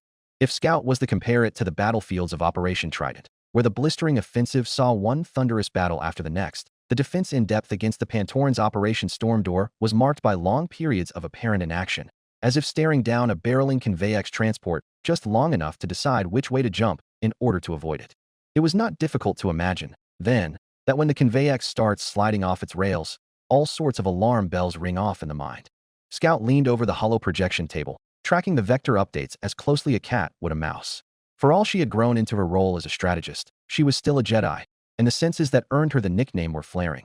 The odd pressure at the base of her skull, her hackles rising and hairs standing on end, and flesh rippling with warning and danger prickling at the edges of her awareness. Her fingers tapped lightly against the side of the hollow table, tracking the movements with silent, growing unease. It was not an unfamiliar sensation, not to her, and not to Herodia's crew. Indeed, the staff crowding the battle room has since gotten used to their commanding officer's habits, especially when it warned them of imminent danger far sooner than analysts could extrapolate useful data from collated reports. Thus, when Herodia's commander Esterhazy stiffened like a threatened kitten, they took notice, and the news was passed down through the stations like a human early warning system. Commander? Lieutenant Commander Usin Fajanak had already materialized beside her, a mix of apprehension and curiosity tightening his face. Indeed, the sudden shifts in her posture, the thinning of her lips, the way her shoulders squared before even the best strategic analysts could even feasibly realize anything unordinary was happening. Before Scout even realized it, that feeling had already spread through the stations like an invisible wildfire. And now, everybody was waiting, their attention fixed to that of their Jedi commander, even if their gazes overtly weren't out of politeness. What is the latest situation on Vandalhelm? Scout furrowed her brows. Fajanak pivoted to confirm with another officer, before spinning back to her. Jedi General Regal has pushed them off Vandalhelm. It's a complete victory system-wide. And Wustry? The first officer opened his mouth halfway, but must have thought best to confirm the latest reports before saying anything. The lieutenant commander departed to accost the appropriate station for information, leaving Scout and the officers in earshot of the hollow table suspended in the limbo-like state of uncertainty. What news would come? They wondered. Last we heard, the 20th Sector Army was being pressured hard on Wustry. Then came the worry. How would the Tomb Maker react to his defeat on Vandalhelm? Wustry was the next major star system down the Rima trade route. What painting of butchery could we expect next? That stew of over-imagination continued for at least 10 minutes, until Commander Fajanak returned with a datapad in hand. Scout glanced at him, hands still firmly planted on the hollow table. He cleared his throat and said, "The Confederate Fourth Fleet had executed a surface bombardment of all planetary sectors over which they enjoyed orbital control." Fajanak then squinted at the text, frowning as he skimmed the full report. Before evacuating their ground armies, General Regal confirms the enemy is now in the process of a full-scale withdrawal from the Wustry star system. No pursuit action is currently being considered, in order to avoid being caught overextended. General Horn-Ambigine, retreating? No. Scout shook her head. Retreat was not an option unknown to the Tomb Maker. Horn-Ambigine was far more malleable than the overactive HoloNet media channels make him out to be. The man had cut his teeth on guerrilla warfare, and he understood how to preserve his organic resources. She even dare say he was more conservative with his manpower than most Republic commanders she worked with. This was why the Tomb Maker always preceded ground invasions with saturation bombardments when the defending planet refuses to accept his terms, either to convince them to accept, or to make sure there was no organized resistance left to accept. But this was the first time he bombarded a planet before leaving it, especially after a defeat like that on Vandalhelm. Her fingers drummed against the cool metal of the holotable. In the back-and-forth war in the galactic south, planets were taken and lost, and taken regularly. Wustry itself has exchanged hands 3 times over the course of Operation Stormdoor. A strategic withdrawal made sense, but a scorched earth approach? In this context, a scorched earth approach of this caliber would only make sense if the Confederate Fourth Fleet wasn't intending to return back to Wustry. Fajanak exhaled, glancing back at the datapad. General Regal requests advisement.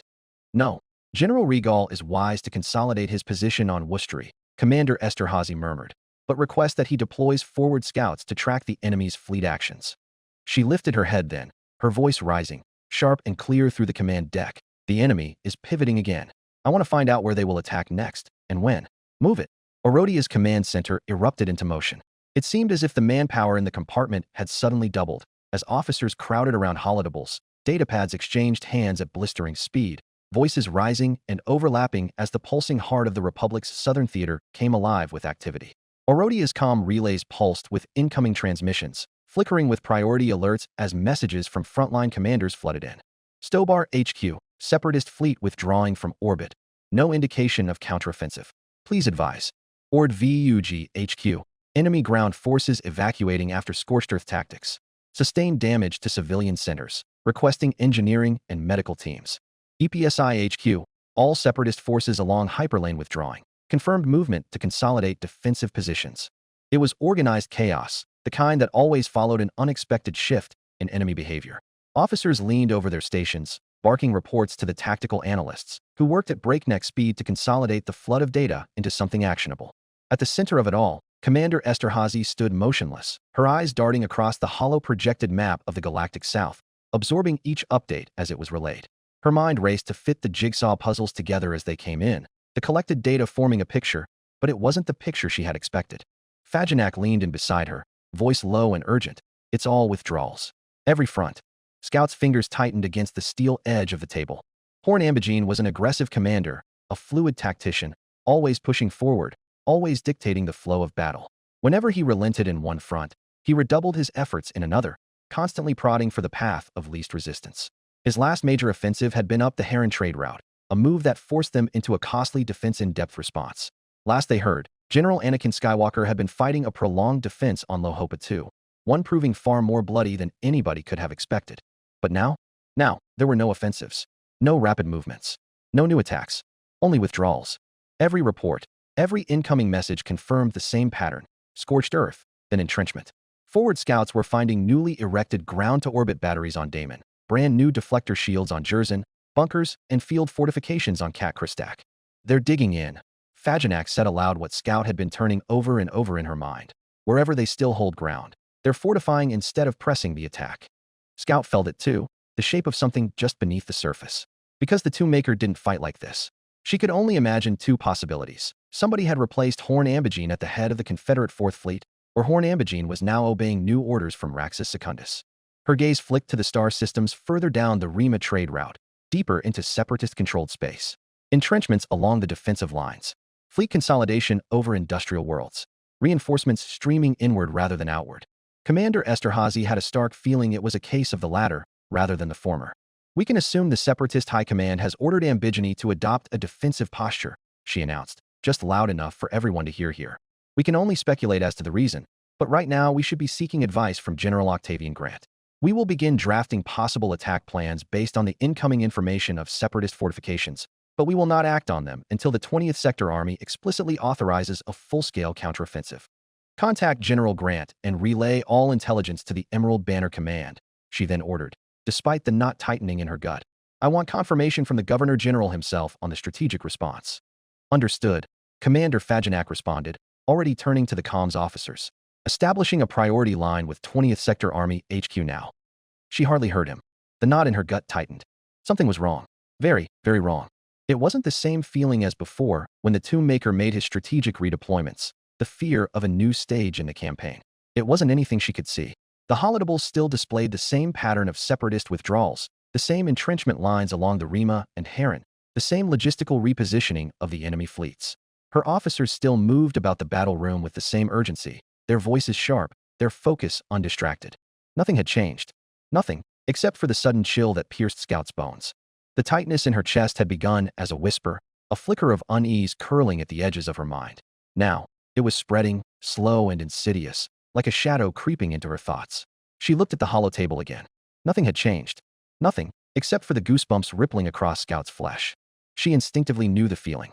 It was that feeling in those terrible seconds before an attack was sprung, before the first turbo-laser blasts erupted from the dark, before the enemy revealed itself in a brutal, irreversible moment. She looked at the hollow table again. Nothing had changed. Nothing, except for the bile rising up Scout's throat. There was no enemy here. No battle. No sudden offensive. No reason for her body to suddenly stiffen with the quiet, creeping dread that was rising up her spine. Her fingers twitched. Her breathing slowed. It was absurd. Impossible. And yet, the feeling only grew, intensifying without reason. The walls of the battle room, so familiar, so known, now felt too close. The sharp holographic glow of the strategic maps cast unnatural shadows against the durasteel walls, as if the light itself was no longer trustworthy. The murmuring of her officers, voices she knew, voices she trusted, became distant, blurred, reduced to the echo of words spoken behind glass. A tightness coiled in her chest, not pain but pressure, an unseen force pressing down on her ribs, closing in. She turned her head sharply, expecting to see someone standing behind her. No one. But the feeling didn't go away. Her eyes narrowed, scanning the edges of the battle room, her fingers tapping the steel rim of the holotable too quickly now, too sharply. Her crew noticed. Of course they did. Commander, Asen Fajanak was watching her now, attentive as always, the other officers slowing in their tasks, sensing the shift in the air. Scout forced herself to steady her hands. Get a grip, Talisabeth. She scolded herself. This is nothing. But it wasn't nothing. Something was wrong. She could feel it in her bones, in the unshakable sense that something unseen was closing in, watching, waiting, standing just beyond the edges of her vision, constantly stalking in her shadow. Her hackles raised, a cold sweat beating at the base of her neck. Then, in that moment, the feeling spiked, a sudden, overwhelming weight pressing down on her like a crashing tide. We just lost contact with General Regal's HQ. Her breath hitched. Her pulse spiked. Her muscles locked. Her eyes darted toward the battle room entrance, expecting, waiting, knowing. The blast doors slid open, and a pair of clone troopers entered the compartment. Over 24 pairs of eyes whipped towards them at once. Scout recognized one of them immediately, clone Captain Kano, whose battalion General Skywalker personally posted on Erodia to defend the flagship. Except, right then, Scout swore she could have been mistaken, for if not for the distinctive markings on his armor, she could not see Kano's face through the impenetrable T-visor of his helmet. Maybe it was how she looked at Kano with more fear than relief, or how Kano marched in with his blaster at his hip, but Lieutenant Commander Fajanak swiftly moved to intercept the two clone troopers. Something the matter, troopers? He questioned their entrance. Kano nodded over Fajanak's soldier, directly at Scout. Orders from Coruscant, but she did not recognize Kano's voice. All Jedi are to be executed for treason. A ripple of unease surged through the battle room. Jedi Commander Talisabeth Inwandung Esterhazy flinched. Treason? Jedi? Then, Jedi General Regal. What about General Skywalker? Her thoughts scrambled for some sense of reason, some explanation that fit, that made this anything more than the impossibility it was. Around her, the officers looked to her, some in confusion, others in hesitation, and a handful with the beginning of realization. But no one moved. Because she was their commanding officer. Because she had stood by them for a year, working with them to fend off attack after attack after attack from the Separatist menace. Because even if the Jedi were traitors, that didn't mean she was. Because if she was a traitor, she was doing a terrible job at it. She was not the only person in the room who found the order completely unbelievable. Commander Fajanak straightened, his face unreadable, unconvinced. Treason? On what grounds? He snapped, then whipped towards the comm station. Any update from Coruscant? The communications officers hesitated, then hurriedly scanned the latest high-priority transmissions. The room remained locked in a suffocating stasis, time stretching into an unbearable eternity as the officers scanned the encoded messages. Then, confirming priority transmission from Coruscant, one of the techs reported, his voice tight, uncertain, classified as Executive Order 66, issued directly by the Executive Office via Republic Intelligence. Scout felt the floor tilt beneath her feet. The officer kept reading. The Jedi Order has attempted to murder the Supreme Chancellor and overthrow the Galactic Senate. A sharp, collective intake of breath. No one spoke. No one moved. The universe shifted, reality twisting into something Scout could not recognize. She wanted to deny it, to argue, to scream that this was impossible. But the words wouldn't come. Because suddenly, all at once, the tidal wave came crashing down on her. As if the realization of what was happening was all she needed to feel the dam break. Death. Jedi everywhere. Death. And she was next lined up against the wall, before the firing squad. The unease. The feeling of walls closing in. The creeping, suffocating dread. It hadn't been paranoia. It hadn't been nothing. She had felt it before it had happened. A shrouded hand, deep and ancient and unseen, had reached across the galaxy at that moment and closed its fist around the Jedi Order's windpipe. Scout didn't know she had been unconsciously backing up until she felt the metal rim of the hollow table bite into her back. She looked around, but couldn't see the faces of all the men and women surrounding her through her blurred vision, her head swimming with a raging pain. Were they all unclipping their self-defense blasters too? The blurry figures moved closer. She reached for her lightsabers. She may be in no state of mind to defend herself, but her instincts certainly were. But before she could draw them, be that as it may, there is no evidence Scout, Commander Esterhazy, is in any consort with the traitors. Commander Asen Fajanak insisted, his voice like a vibroblade cutting straight through Scout's consciousness. Just like that, her vision cleared up, her breathing stabilized, and her headache faded like a retreating wind. By the time she had gathered herself, there was a sea of gray-green uniforms in front of her, crowding the space between herself and the two clone troopers. These orders come directly from the Supreme Commander, sir, Captain Kano bit back, approved by the Galactic Senate and Security Council. Commander Esterhazy may be our CO, but these orders from High Command directly override her authority. We have no right to question. Your training may forbid you from questioning orders, Fajanak frowned. But it is very much our prerogative as officers of the Republic Navy to question a dubious order. At the very least, permit an internal investigation as to whether Commander Esterhazy has done any wrongdoing. Let us be reasonable. You are being far too hasty. As if to prove his point, the rampant pounding of boot falls could be heard echoing down the corridor not a moment later, along with the clatter of plastoid armor. As if buoyed by the sound of impending reinforcements, Captain Kano raised his blaster carbine. His partner readily followed his lead. Are you acting with the intention of mutiny, Commander Fajanak? Commander Fajanak lifted a hand, as if in surrender. But from the corner of her eye, Scout spied a small woman reach for her console. The blast doors slammed shut with a bellowing thud, completely masking all of the sound outside. No, Captain, Fajanak lowered his hand, the other reaching for his belt. It is you acting in mutiny right now. Clone Captain Kano slowly tore his attention off Asen Fajanak, his T-visor sweeping the battle room. He wasn't looking for Scout anymore. He was looking for the traitors. And as Scout's mind snapped into clarity, she realized what Kano saw. The officers, her crew, the men and women who had fought alongside her for years, through sieges and retreats, victories and losses, endless hours in the dark of war rooms just like this one. They weren't looking at her as a traitor. They weren't unclipping their self-defense blasters for her. They were standing in front of her. A wall of gray-green uniforms, the color of the Republic Navy, the color of people who had been loyal to their Jedi commander long before any order came down from Coruscant. Scout felt something sharp wedge itself between her ribs, not fear, but shame. She had doubted them. For a moment, a terrible, fleeting moment, she had believed they would turn on her, that they would look at her and see nothing but a Jedi, another pawn in a galactic game she had never wanted to play. Instead, they were facing clone Captain Kano.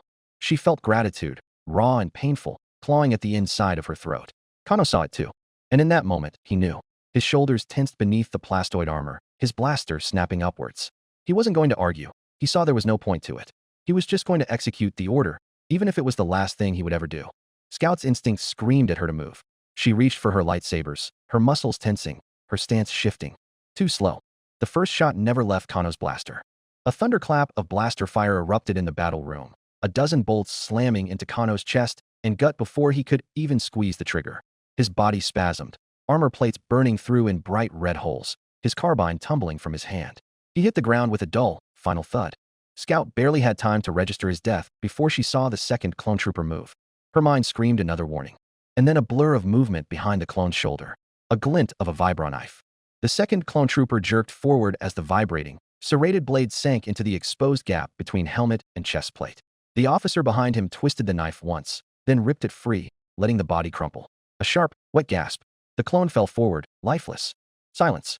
The only sound left in the room was the faint hum of the hollow projectors, flickering over the battle map that had stopped meaning anything. Scout exhaled slowly. Commander Asen Fajanak lowered his blaster last. For a long, terrible moment, no one moved. Scout wished to any stars that were listening that she could read their thoughts or at least their emotions at that moment, as many Jedi Knights could. The corridor, someone said. They'll be through the doors in minutes. Commander Asen Fajanak moved first. He turned sharply, his blaster still smoking in his grip, and the officers before him instinctively parted as he crossed the compartment. He barely spared Scout a glance.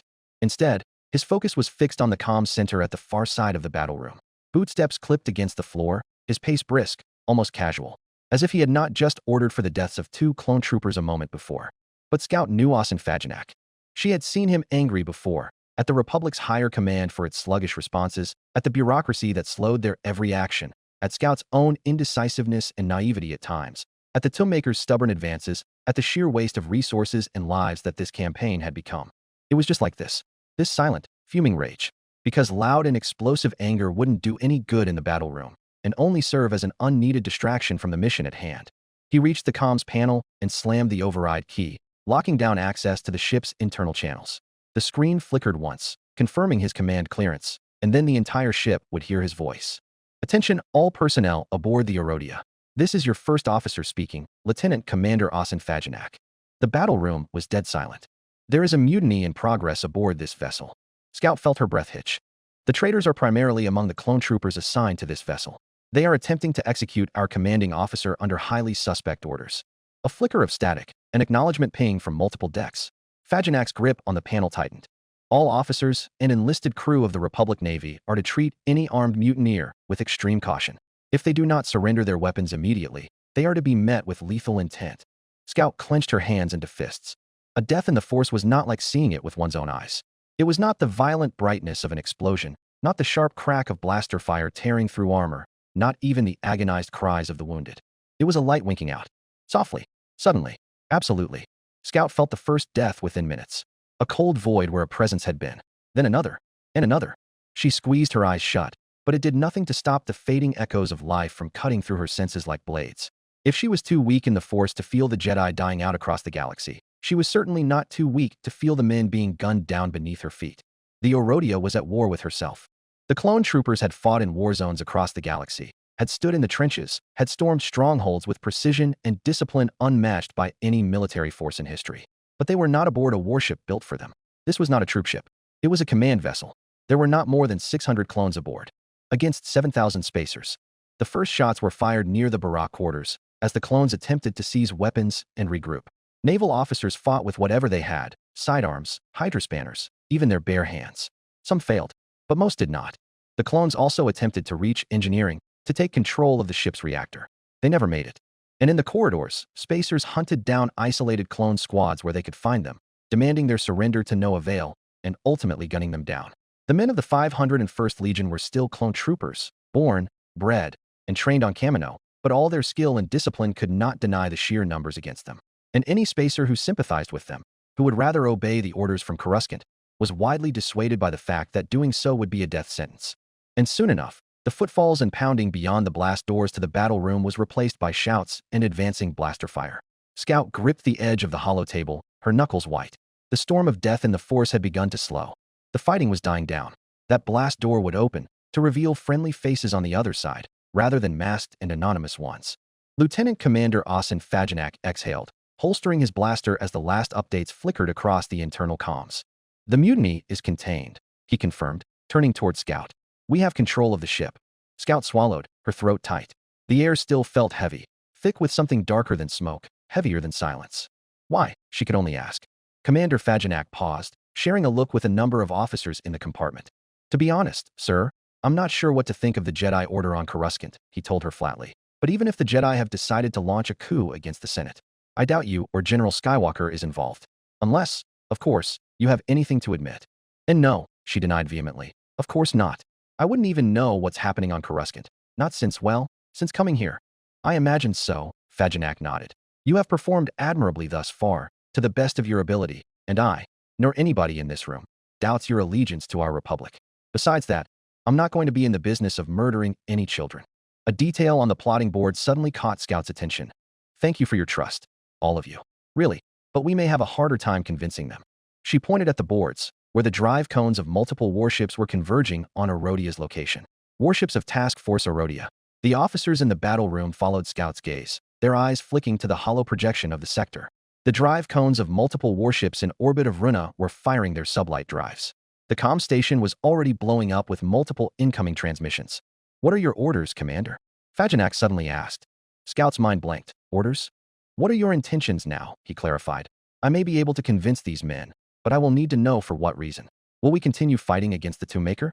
I doubt the Grand Army would obey our orders if they know you are alive. However, for a long moment, she could only think. The Tapani Federation hardly participates in the Grand Army as is, she suddenly said. And General Octavian Grant is still our superior officer. From what I know from him, he hardly listens to Coruscant anyway. We have already sent him a transmission for further orders, so we might as well take our chances with him. A reasonable course of action, Fajanak nodded slowly. I agree with your assessment. It gives us a veneer of plausible deniability as well. And what about General Skywalker? General Skywalker, he is still fighting on Lohopa too. Do you think we can reach him? Scout tentatively asked. She already knew the answer before she heard the reply. Of course not. They would have to cross light years of Republic space who wanted her dead. Scout, for all she was a child, was one of the most prominent commanders on the Southern Front. Even as they spoke, she could imagine a number of nearby battle groups deflecting their vectors to the Runa star system in order to investigate. Asen Fajanak must have seen the look upon her face, because he smiled apologetically before calling for a fleet-wide channel. This is the first officer of flagship Arodia speaking, Lieutenant Commander Asen Fajanak. We have just put down an attempted mutiny trying to execute our commanding officer without trial or deliberation. We have all received orders from Coruscant. However, these orders must be treated with extreme suspect until further confirmation. He took a deep breath, glancing at her. We have already taken Jedi Commander Esterhazy into custody until further notice. We will be contacting Emerald Banner Command for advisement as to how to proceed. A beat of silence followed Fajanak's transmission. The officers in the battle room barely breathed as they waited for Task Force Arodia's response.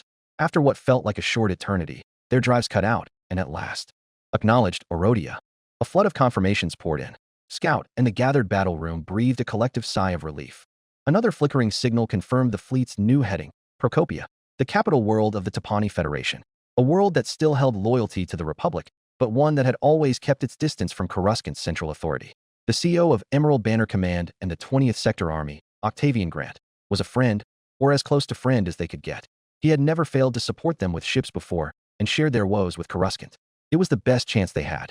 We'll wait for further orders from General Grant. Fajanak turned around. Until then, I suggest we try to find out what the hell is going on. For the first time since the whole affair began, Scout felt her breath return to her lungs, like a flood of fresh relief.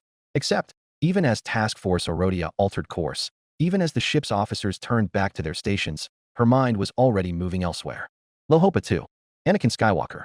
Her master, her general, her friend. He was still fighting on Lohopa 2, still deep in the trenches of a war that now wanted to see him dead. Did he know? Had the clones turned on him? Had he seen the same betrayal, the same cold, blank visors turning against him? Was he still alive? Scout closed her eyes.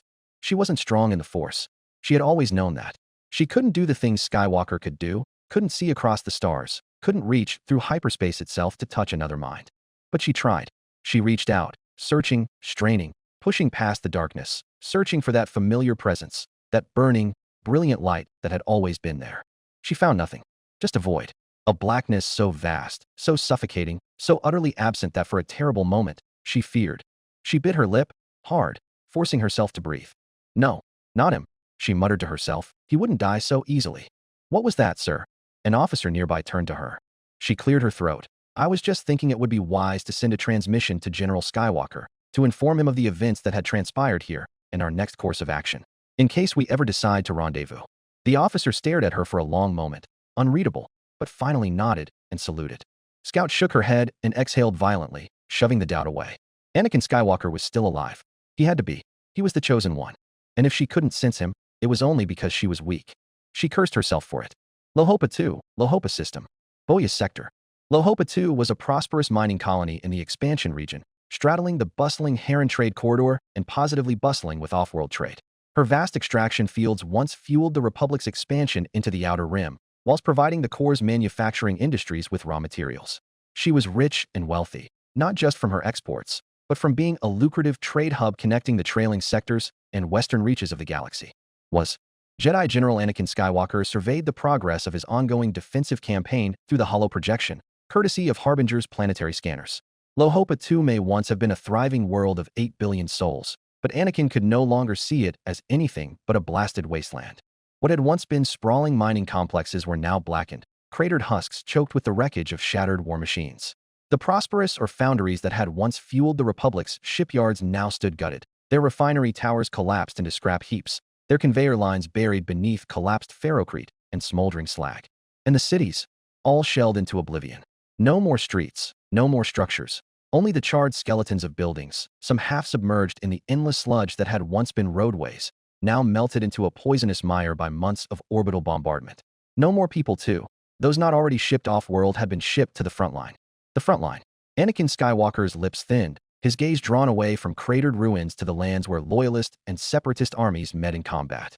Trenches and fortifications scarred the earth, a web of defensive lines snaking across the ruined landscape, wrapping around industrial strongholds, collapsing in on themselves over fields of craters. The front lines were fortress cities, vast mining districts converted into strongpoints, where the last remnants of refineries and production yards had been repurposed for war. Some were held by the Republic. Others had fallen to the Separatists. Between them was no man's land, a stretch of blasted, muddy terrain littered with wreckage and corpses, where entire divisions had been swallowed up by gunfire, artillery, and the merciless advance of machines. This was the war that Separatist General Horn-Ambigine waged. A war of attrition, where soldiers drowned in mud before they died from blaster wounds. A war where barges pounded the same stretch of ground for weeks, only for both sides to claw over it again, losing thousands for a gain of meters. A war that seemed had no end. Forget about the Southern Front. Forget about the war against the Separatist alliance.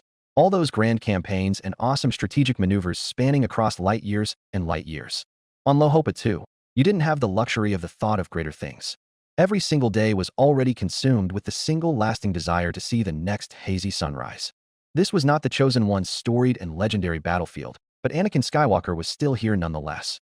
His boots sank into the sodden trench floor, muck pulling at his ankles with every step as he moved through the excavated corridors of the 501st Legion's forward command post. The trenches were alive with movement. Clone troopers lined the fire steps, their armor streaked with filth. Medics hurried past with stretchers. Field engineers worked to shore up defenses already half sunken into the mud. And the rain. The rain hasn't stopped. Not for weeks. Not clean rain. Not something that could wash away the scars.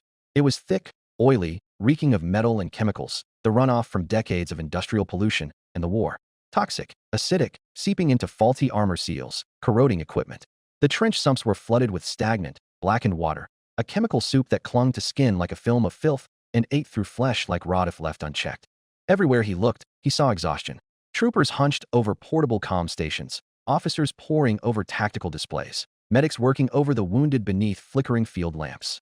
The legionaries of the 501st hid their tired faces behind their impenetrable T-visors, but the troopers of the Grand Army had the bleakness of the battlefield etched into their faces. They hugged their rifles, their packs, slumped against the trench walls, or huddled under fashioned lean-tos and dugouts. Many of them were local Lohapans, their eyes sunken so deep Anakin could not look them in the eye for so long lest he lose himself in that black abyss. This was not the lightning-fast warfare of the Prelimian campaign, not the rapid planetary assaults that had defined the early days of the war, not the constant victories of the Hydian campaign that they occasionally heard on the radio repeated ad infinitum. Lohopa, too, had been a nightmare since the first landing. With the orbital contest in ostensible deadlock, the planetary front was a war of inches. This was the war that the Tomb-Maker waged, and Anakin Skywalker was sick of it. He pulled his cloak tighter around his shoulders, shielding himself from the perpetual downpour, but it did nothing to drown out the sound of distant artillery rolling over the trenches, a steady, rhythmic thunder, like a hammer pounding the earth over and over. That pounding all grew louder and louder in his ears, accompanied by splashes, the splashes of stagnant water. Anakin raised his head. Clone Commander Appo stood before him, his once obsessively polished armor now lacquered in that perpetual grime coating everything on this cursed world. The Jedi General could hardly make out the blue paint that marked him as one of the 501st. General Skywalker, he greeted, snapping to attention. Anakin's reply was hoarse. Please tell me it's something good, Commander. I would say so, sir. The clone commander handed him a handheld holoproj. Latest intel from the fleet. The Confederate 4th Fleet is pulling out. Anakin's brow furrowed. He glanced at the device, then shook his head. That doesn't make sense, he scowled, but activated the feed with a flick of his thumb nonetheless. The flickering blue light solidified into a figure. A familiar face, in the sharp angles and perfect creases of freshly pressed Republic Navy uniform, staring back at him. General Skywalker. Admiral Yularen gave a polite once-over of his sorry state, and made no mention of his depiction of a sodden rat. Task Force Erodia had just relayed to us news from the front. The Confederate 4th Fleet is currently in full withdrawal on the Rima and Heron hyperlanes. They appear to be abandoning contested worlds and consolidating rim wards on more defensible strongholds. Anakin Skywalker stared. He could only stare. For the longest second, he didn't even move. Then, he let out a harsh, incredulous laugh. That's not possible. General Horn-Ambigine, retreat? Anakin had seen plenty of separatist commanders over the years. Some were calculating, some were merciless, some were idealists, even if their ideals were twisted. Horn-Ambigine was all of them, yet none of them. He was a name, more symbol of terror than a man. He was a name, a specter of war whispered in the final transmissions of dying commanders, in the surrender pleas of broken garrisons. A shadow on the holonet, a butcher who issued no threats, no demands, no justifications. His fleets were a silent one, a shadow of death that approached one world after another, seeking their tithe of blood. His war here wasn't one of liberation. nor one of conquest or profit. It was simple annihilation, the burning desire to torch the core and smash down everything in his way. Lohopa too was no different. The 501st Legion had fought tooth and nail for every factory block, every trench line, every ruined processing plant, only for the Separatists to obliterate entire sectors the moment they lost ground. Because even when the enemy wasn't winning, they made sure no one else could either. It was everything Anakin Skywalker hated. This senseless slaughter, this needless destruction, this base desire for revenge. He was not blind to the grievances of the Outer Rim. He knew why they fought. Misguided, twisted as their leaders were, their people had suffered under the weight of the core's rule for generations. But this was not that war. This was not that justice. This was destruction for destruction's sake. From Ariadu to Dara 4, entire worlds burned, billions slaughtered, entire legacies wiped away. And for what? What would this war ever accomplish, beyond turning Ambigene into the most abhorrent monster the Republic had ever known? There was no reasoning with the Tomb-Maker. And the more Anakin thought about it, the more his fingers twitched toward his lightsaber. Jedi were taught restraint, patience, discipline. A lightsaber was not a tool of execution, not a weapon of revenge. But should he ever stand before Horn Ambigene, the Tomb-Maker, the man who had drowned worlds in fire and ash for no reason beyond satiating his own lust for retribution, Anakin was not sure he could stop himself from cutting him down before a single word left his mouth. Nevertheless, the Open Circle has independently confirmed fleet redeployments moving away from the front. Admiral Yularen's expression didn't change. This is a fact. The man seemed the urge, not some subjective opinion or best guess. Even still, Anakin could not believe it. It was not an instinctive or knee-jerk reaction of denial, but a deep and burning conviction. There was no way the Separatists were pulling back. Anakin shook his head again. Not a chance, Admiral. I'm on the battlefield right now. They are not pulling back. Not now, not after months of bloodletting, not after filling Lohopa II's mass graves with enough Republic troops to populate a core world. Not after investing so much material and manpower into this great offensive to break the Republic front. Be that as it may, Yularen folded his arms behind his back. Intelligence still suggests a major shift in Separatist fleet movements. This is the conclusion of Commander Esterhazy's personal staff. Anakin scoffed. Yularen said it as if mere mention of Talisabeth would change his mind. He had grown to trust Erodia's judgments. Yes, especially after they correctly predicted Ambigene's next offensive. Indeed, he is proud of how far Talisabeth has grown. Frontline combat did not suit her strengths, he knew, and so he purposely put her under the tutelage of strategists like Yularen and Fagenak. As expected, he was met with widespread protest. To put a girl barely of age at the helm of the war effort? Ludicrous, is that not? But how was bringing her to this ashen, muddy hell any more preferable? At least on the Erodia, she could learn the skills that mattered in a war in a safe and trusted environment, more so than any Anakin had at his own disposal. He may not be the best master in a traditional Jedi sense, but they all have their own parts to play, to their own strengths. It was clear to him that posting Talisabeth to Erodia had not been a mistake. Only, the battlefront in front of him showed none of the signs of a retreat. The battle still raged under the overcast sky. The staccato of blaster fire still echoed across the blasted land, the constant rumble of artillery that never stopped. Had Talisabeth made a mistake in judgment? Not so. But so what if the Separatists were pulling back everywhere else? They were not here. Commander Apo remained silent, but Anakin could feel him watching. He gritted his teeth. This wasn't right. None of it made sense. Is the Separatist fleet still contesting orbit? The Jedi General demanded. They are. The transmission flickered. They are descending into low atmosphere. We are moving to intercept. The feed abruptly cut. Apo startled. Interference. A blaring siren split open their eardrums. The moment they shrieked through the trenches, Anakin's instincts screamed with them. Incoming. A deafening explosion rocked the trench network, shaking loose dirt and ferrocrete dust from the overhead braces. Above their heads, the sky began to glow. The ground began to shake. The distant thunder grew louder. The response was immediate. Troopers burst from their dugouts. Officers shouted orders over the roar of the bombardment. Medics scrambled to relocate the wounded before the artillery turned their stations to smoldering craters. And overhead, the sky burned. Anakin shoved past a pair of clone troopers and pulled himself up the trench ladder to get a clearer view. The horizon was a wall of fire. Massed drivers and artillery rounds streaked across the sky, their blue-white contrails carving lines through the air. Impact after impact slammed into the earth, throwing mud and shattered duracrete high into the air, obliterating an entire Republic artillery position in seconds. The screams of dying men followed suit. Anakin gritted his teeth. We need counter-battery fire now, he roared over the comms. A moment later, the Republic's artillery roared back. Along the rear lines, the towering SBHAs locked their massive turbolaser cannons into position, their targeting scopes painting enemy artillery positions in the distance. The next moment, The sky flashed red as they opened fire, their heavy blasts streaking across the battlefield. Further afield, AT walkers adjusted their positions, their cannons tilting downwards to lay a suppressive barrage into the enemy lines. All units, prepare for ground assault. The fire steps of the trenches flooded with troops, clones gripping their blaster rifles, army troopers bracing themselves behind heavy repeaters, mortar teams loading rounds as fast as their arms would allow, just in time for the first enemy shells to land in the trenches. Somewhere, a trooper screamed as an explosion engulfed his dugout, flinging bodies into the air like ragdolls. Further down the line, an entire section of trench collapsed inward, swallowing an entire squad alive. "General." Anakin turned just as Commander Apo sprinted up beside him, his armor streaked with mud and smoke. "We failed to re-establish comms with Admiral Yularen," the clone reported, "but our scopes have observed the open circle intercepting the enemy fleet in orbit. But some have slipped through." The Jedi General looked up towards the sky, covered as it was in a carpet of heavy gray clouds. His gut tightened. "They're not descending to evac their troops, are they?" Apo shook his head. "Infantry push, I'd say." "Thought so," Anakin muttered. As soon as the last syllable was uttered, he suddenly realized the utter, unnatural quietness surrounding the lines. The thunder of artillery fell silent. The firing lines hesitated. The only sound left was the distant crackle of flames, the groan of sinking metal, and the ragged breath of soldiers waiting for what came next. It was as if the war had paused for a single heart-wrenching moment. But then the earth trembled. It began as a vibration, a faint, unnatural rumbling beneath the mud, rippling through the stagnant pools of water that collected in the craters and sumps.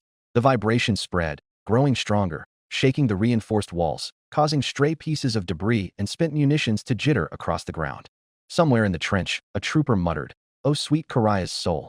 Then they heard it, a high-pitched whine, distant at first, but growing louder, building into a keening, mechanical scream that split the air apart like a blade. It drowned out the distant explosions, piercing through the static-filled battlefield like a wailing angel descending from the heavens. Anakin, and a million others, instinctively whipped their heads upwards. Through the smog-choked sky, through the swirling storm clouds and battle debris, the sky flashed. A sheet of artificial lightning, explosions and turbolaser blasts, the battle in orbit bleeding into the atmosphere, backlighting the dark silhouettes of descending warships. The clouds split. Harsh floodlights speared through the storm like lances, stabbing down into the trenches, bathing the entire battlefield in blinding white beams. A deep, bone-rattling horn blast echoed from above. Anakin was already diving for cover. "Get down." The SBHATS and AT-TES pivoted their cannons skyward, servos whirring in desperation as gun crews scrambled to adjust their firing vectors. A split second later, hell fell from the sky. The first wave of orbital fire struck like a meteor shower, streaking through the clouds in streaks of blue and red. Turbolasers, massed missile barges, and hypervelocity slugs rained down on the trenches, obliterating entire sections in an instant. Shockwaves tore through the earth. The ground buckled and ruptured, throwing mud and shattered ferrocrete high into the air. A detonation struck just meters from Anakin's position, sending a spray of dirt and shrapnel whipping past his face. Screams filled the air. To his left, an AT-TE was struck by a direct hit, its crew vanishing in an instant as fire engulfed the wreckage. Screams filled the comms. Through the chaos, Anakin shoved himself up, gasping for breath. He squinted through the glare of the floodlights, heart pounding, mind already racing. He scrambled to peek over the parapets, felt the trembling earth, and realized the separatist infantry and armor were now pushing up to their lines. And the 501st was unable to respond, pinned down by the fire from up high. "We're sitting ducks like this." He snapped towards Apo's last position, the order to call in for air support already on his lips. Anything to drive that battleship's attention away. He found the clone commander already staring at him through his glowing T-visor, reading his expression, his intentions. Apo brought a finger to the side of his helmet, a habitual ritual, one that meant he was accessing his comms. The earth exploded right in front of him, and the Jedi General was thrown back into the trench by the blast. Landing on his back and facing skywards, all he could see was the blinding glare of the spotlights painting their positions. Shielding his eyes, he turned to see men dashing for cover, cowering under the flimsy lean-tos that could perhaps shield rainfall, but definitely not 1,000-pound shells. As Commander Apo helped pull him to his feet, Jedi General Anakin Skywalker made a split-second decision. "We need to go over the top." He nodded his gratitude and uselessly brushed his robes off, as if the mere gesture would rid him of week-old blood and muck. "If we stay here, the only thing the separatist infantry are going to find when they arrive are corpses." A full-scale counterattack? If Apo was skeptical, his voice didn't show it. Across the entire line? Anakin nodded. AT-TEs over the trench first, providing covering fire. Our troopers follow their lead. Keep our SBHAs pointed at that battleship. You have a better idea? I'm all ears. Commander Apo shook his head, bringing his hand to his comms again. This is Commander Apo. We will begin a counterattack immediately. Troopers on my mark. Walkers advance. A deep, mechanical rumbling filled the trenches as the walkers lurched forward, servos whirring, their massive legs clawing up over the parapets. The first AT-TE crested the trench wall, metal grinding against the reinforced ramparts. Its main turret swiveled, locking onto the burning silhouettes of separatist armor in the distance. Firing. A lance of plasma erupted from the main cannon, slamming into an oncoming separatist AAT, turning the enemy vehicle into a burst of fire and twisted metal. The force shouted in Anakin's ear, and his limbs were already moving. Apple caught on. Go, go, go. A shrieking whistle was blown, and the first wave of troopers surged up the ladders, vaulting the trench lines. Anakin climbed after them, boots slamming onto the churned-up battlefield. The ground was a shifting sea of mud and broken debris, craters filled with thick, toxic liquids, a forest of rusted-out husks littering the way forward. A storm of blaster fire erupted from the Republic lines, illuminating the battlefield in red and blue flashes. Anakin looked once, to the left, then again, to the right. It was a boiling mass of humanity, a tidal wave of flesh and steel surging into the fire, the rising battle cry, as if to scare away their own fears, drowned out by the roar of lumbering walkers and thundering artillery fire. Despite the situation, not even the army troopers needed further convincing, not when the separatist battleship loomed over them like a vengeful god. In the rear, their SBHAs focused their fire into the battleship's underbelly, trying to take out as many ventral guns as possible. General. Anakin shook his head. Right. His blue lightsaber ignited like a blinding torch, and the hero with no fear dove into the fray, weaving through the storm, dodging past running troopers, carving through barbed wire with a single slash of his saber. Blaster bolts whizzed past him, tracer rounds streaking in every direction. The air was thick with smoke and static, the acrid scent of ozone from ion cannons discharging overhead. Ahead, the separatist front lines reacted. Turrets swiveled, artillery crews adjusted their targeting scopes, superheated plasma slashing through the darkness, tracer fire arcing like lightning, streaking between the descending floodlights and artillery bursts. To his right, a squad of troopers were cut down mid-stride, their armor shattered by incoming fire. To his left, an AT-TE erupted into flame, its legs snapping as a tank shell ripped through its hull. Another round struck just ahead of him, a mass driver shell slamming into the mud, kicking up a wall of dirt and shrapnel. Anakin Skywalker didn't stop moving. He couldn't stop moving. The force surged through him, sharpening his instincts, pulling him left, then right, then dropping him to the ground as another round screamed past. The next impact opened a crater right in front of him. Anakin had no time to stop. Instead, he leapt forward, sliding down the embankment, his boots skidding through the sludge at the bottom. The severed head of a Celestin stared up at him through blank eyes, half buried in the mud and rot. Above, the sky split open again. Another barrage from that damned battleship. But it was lightning, Anakin felt, as the Republic and Separatist lines melted into the firefight. The battleship was still targeting their trench works, far to the rear, in hopes of destroying their auxiliary forces whilst avoiding friendly fire. Anakin spat. It was not just day and night that merged together in this locked twilight. Even the hours and seconds seemed to converge into one. He leaned back against the slick embankment of the crater to catch his breath, watching the silhouettes of soldiers charging around its circumference. Keep up the advance. Do not stop, he heard Apo shout in the distance. Or was it from his comms? The Jedi general urged himself to his feet, struggling to find purchase as he scrambled over the crater lip, before vaulting over a twisted Durasteel support beam and landing in the middle of a cluster of clone troopers pressing forward. In a turn of luck, Apo was among them. Tracers lit up the haze, red and blue streaking past as the 501st tore through the enemy positions. As he deflected bolt after bolt, Anakin struggled to make out the enemy lines through that constant fog and haze that permeated the battlefield. A crack of lightning, the black form of an AAT pivoting toward them, its heavy cannon lowering. He could only see its silhouette, but that was all a Jedi Knight required. He extended his free hand, and the force rushed through him like adrenaline. The AAT's turret wrenched violently to the side, slamming into the mud with a sharp screech of twisting metal. A split second later, a Republic missile slammed into its side, detonating its fuel cells. The fireball roared high into the sky, and for that brief moment, the perpetual, clogging smog shrouding Lohopa 2 was burned away. And what Anakin Skywalker saw then, the sight seared itself into his memory, burned into the backs of his eyelids even as the fire died and the smoke rushed in to reclaim its dominion over the battlefield. 100 million. A meaningless number, hardly reconcilable in a mortal mind. It was impossible to count, impossible to grasp, but he felt their presence like an approaching thunderhead, stretching from one blasted horizon to the other. They were not machines. Not the endless waves of B-1S and B-2S that he had cut down for 3 years, not the cold, unfeeling circuits of commando droids or the unrelenting advance of droidekas. These were people. Every silhouette was different from the next, every soldier unique in shape and size, every set of eyes carrying something he hadn't seen in droids. Determination, rage, fear, hope. And they came in endless numbers. Skakoans, sealed in their pressure suits. Co-Arrivar shock troops, their long, crested skulls swaying as they broke into a sprint. Celestins in reinforced exo-armors, arch warriors, their imposing figures like giants. Ishi-Tib riflemen, their green faces twisted in snarls, and their low, guttural war cries barely audible over the roar of battle. Ando, Bith, Dug, Sluisi, Tridonite, Nosorians. The entire southern arm of the Galactic Rim brought to bear in a singular march against the Republic. Anakin unconsciously tightened his grip around his lightsaber. This was Horn Ambigene's war. He had always known, but never could quite bring himself to accept it. This was not a battle against soulless droids. This was the Outer Rim. The forgotten, the abandoned, the disenfranchised, the worlds that had suffered under the Republic's neglect for generations. This was the freedom that Count Dooku had promised them. A war where their anger, their suffering, their long-held grudges had been sharpened into blades and turned on the Republic's throat. And yet, they were fighting the Two-Makers' war. The Jedi General Anakin Skywalker exhaled sharply, shaking his head, trying to push the thoughts away, trying to force himself to see enemies, not people. They were all complicit in the Two-Makers' crimes. They presided over atrocities, even pulled the trigger themselves.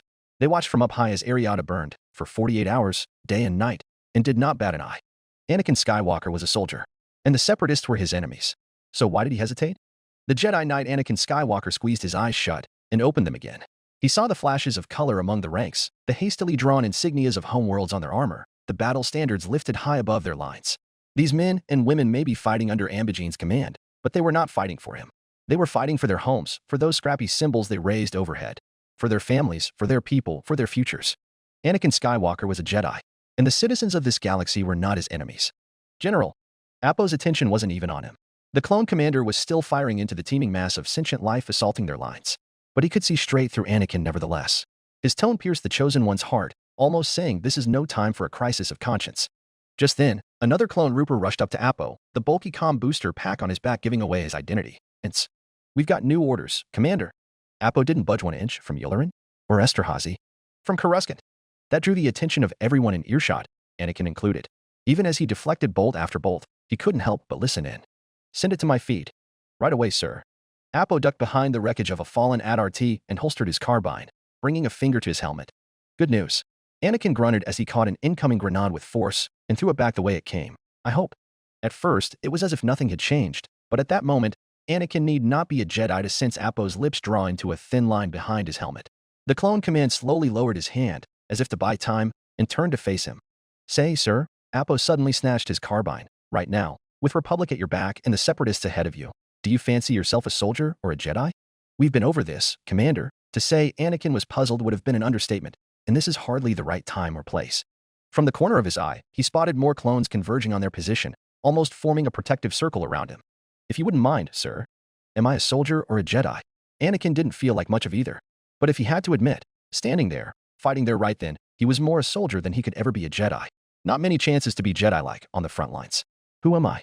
He suddenly found himself asking, his training and instincts taking control as his attention lapsed. Who is Anakin Skywalker?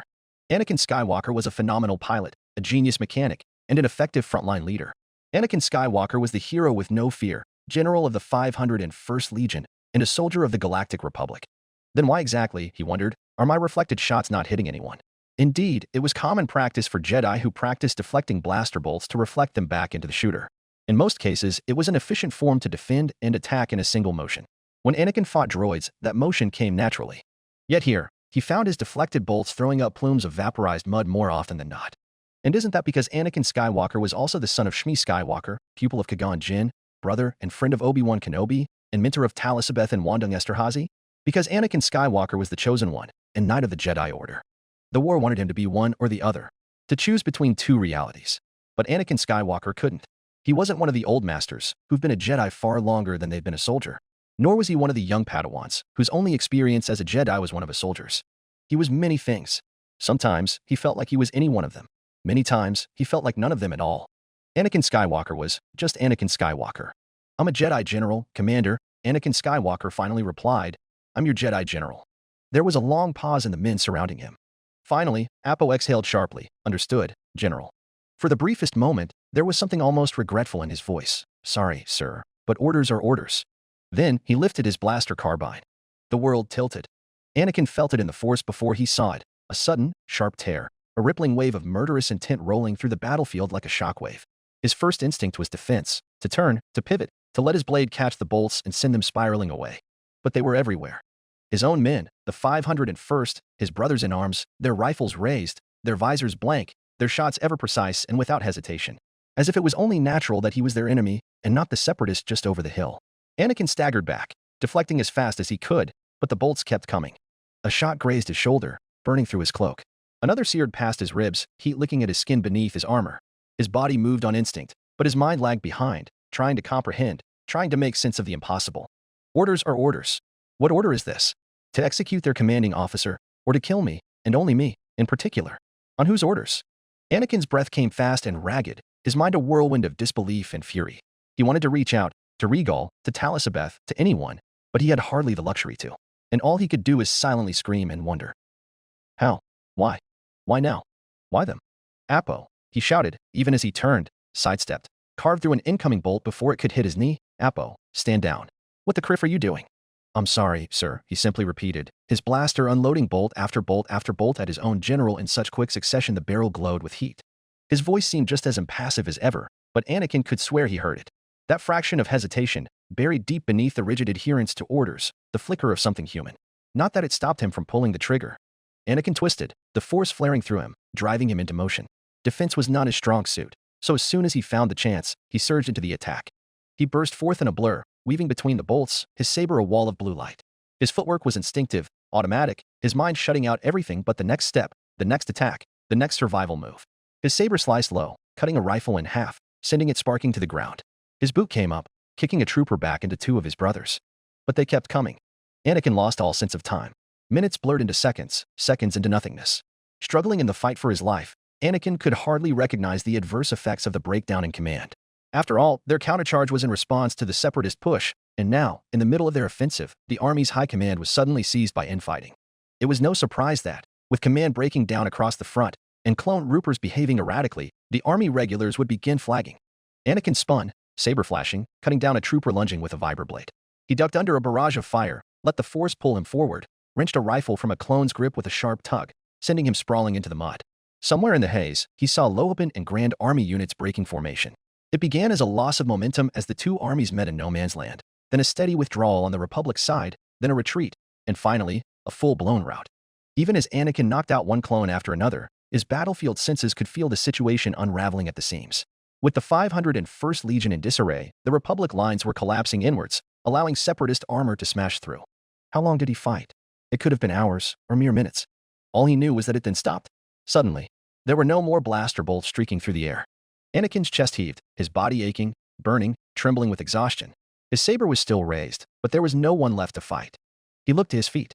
The battlefield around him was littered with fallen clone Ruppers. He spotted Apo's limp form almost immediately and rushed to the commander's side, violently prying off his helmet. A part of him shouted, "What are you doing? He just tried to kill you." But strangely, Anakin brushed off the thought easily. I already lost one friend in Rex. The other side of him seemed to reply, I won't lose another. Is he even still your friend? Anakin checked for a pulse. Apo was still alive. Unconscious, but alive. He could still find answers. He breathed out a sigh of relief, glancing at all the other crumpled forms. Anakin had held restraint and pulled his punches, but not all were so lucky.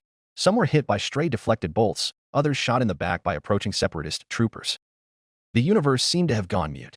No blaster fire, no explosions, no shouted orders, just the distant rumble of artillery, the whine of distant engines, and the soft, rhythmic sound of boots sinking into mud. He raised his head, blinking away the rain from his eyes. They were everywhere. Silhouetted against the burning horizon, figures emerged from the mist, their armor slick with rain and muck, their weapons lowered but on the standby. Closer to him, scattered squads of isolated Lohapan troopers bunched up around him, like moths attracted to the blue glow of his lightsaber. Anakin saw their terrified, shivering backs and forced himself to his feet. A pair of combat medics rushed to the clones at his feet. If they had seen the brawl between them, the medics didn't show it. He breathed out again and pushed his way forward, mentally tallying the remaining army troopers around him. No more than a regiment. They must have been isolated and surrounded. Likely because of Anakin himself. He was a veritable beacon in the darkness, his saber still raised, the blade sizzling softly in the rain, its blue glow casting harsh shadows against his face. The rain then stopped. If it had been twilight before, it was now downright nocturnal. Anakin squinted his eyes and craned his head skywards. That separatist battleship, it was now directly overhead, and flying so low Anakin could see the gun ports embedded in its ventral surface. He traced its hull and came to a single conclusion: that's battleship antecedent. He hardly had the energy left to show surprise. The Separatist ranks, silent as a grave, opened up. There were no shouted orders, no sudden movements. Only the sound of shifting boots, the soft scrape of armor brushing against armor, the whicker of capes and banners whipping to and fro. They parted like water, and a single figure emerged, her crimson eyes and ahead of the hero with no fear. The man said as he approached the Jedi Knight, "But you certainly don't look the part. This is Horn Ambijane." Maybe it was the Force whispering the name in his ear, or maybe it was simply that Anakin recognized the voice. Whichever the case, Anakin didn't feel any sudden desire or urge to strike the man down. Maybe because he wasn't a monster made flesh, some devil-given form. Horn Ambijane was just a human, one a little shorter and stockier than himself was. Anakin spied the soiled grays of a Confederate uniform, peeking out from under a damp and heavy greatcoat. His hair was white, his eyes sunken, framed by kindly crinkles, though his face was stern. He didn't look like the Tomb-Maker. He looked like the first general of the Confederacy. General Horn Ambijane reached into his greatcoat and produced a metal flask, taking a once-over of Anakin's sorry state. "Care to surrender now, Jedi General?" Anakin clenched his lightsaber. "I should kill you." The Tomb-Maker took a swig and grunted. "You would not be the first." A red beam of light sliced through the air between him and Ambijane. Where there was once empty space, there was now a girl, dressed in all black garb. Older than Talisabeth, for sure, but not much larger in size. "One of Dooku's acolytes?" Anakin muttered hoarsely. "Stand down, Wiffa." Horn Ambijane waved her down, and the girl cut her saber like a loyal cat. Anakin did not respond to the gesture in kind. "You've come to Lahopa personally? What is it on this planet you ruined that interested you, even as you retreated across the south?" Ambijane shrugged. "I desired to eliminate one of the Republic's best generals. And that changed." The man gestured at one of the fallen clones. "It seems the Republic no longer considers you one of their best generals. Or one of theirs at all." Anakin glanced over his shoulder. Loapans and other disparate army troopers were still staring at him through their gaunt eyes and sunken cheeks. They weren't trying to kill him. Was the order only sent to the clones? Horn Ambijane seemed to know more about the situation than he did, on the off chance that the man was not bluffing. But, regardless of the situation, Anakin was still the commander of these men, and he still had a duty to see them through. It only took a single once-over for him to understand the battle was lost. "What will become of Lahopa 2 when you're done with it?" he asked, retracting his lightsaber with a hiss. "I will raze its cities," the Tomb-Maker responded promptly. "I will salt its fields. I will poison its mines. I will do everything to ensure the powers in the core that reclaims this world will never benefit from it for 100 years. Then, I will leave." Anakin clenched his jaw, but held his temper. Homes can be rebuilt, but the dead cannot be brought back to life. So he asked next, "And these men?"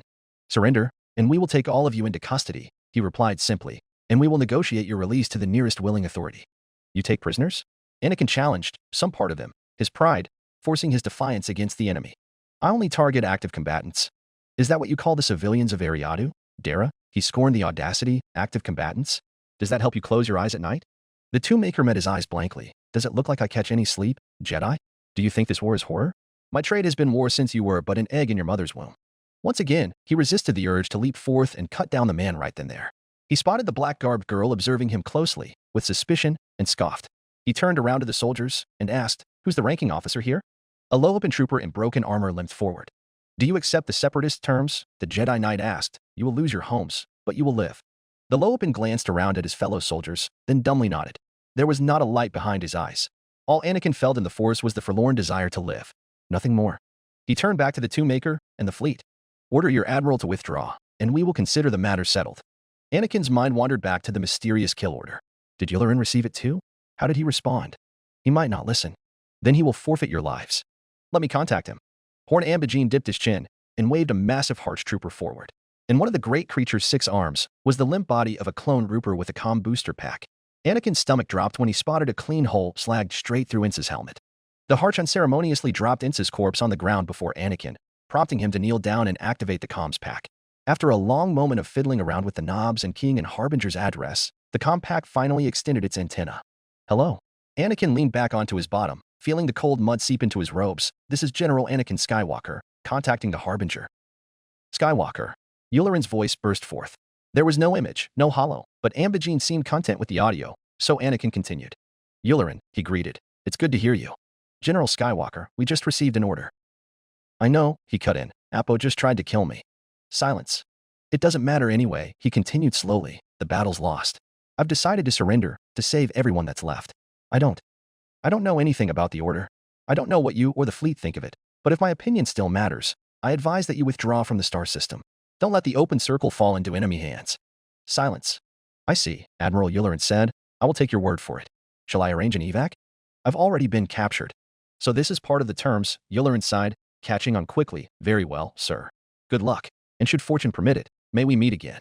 Anakin cut the transmission and gazed up at Ambigene. You will evacuate the entire planet before you begin your bombardment. The Two-Maker didn't hesitate. Done. Jedi Knight Anakin Skywalker unclipped his lightsaber and raised it into the air. The Sith acolyte stepped over Ince's corpse to pluck it from his hands.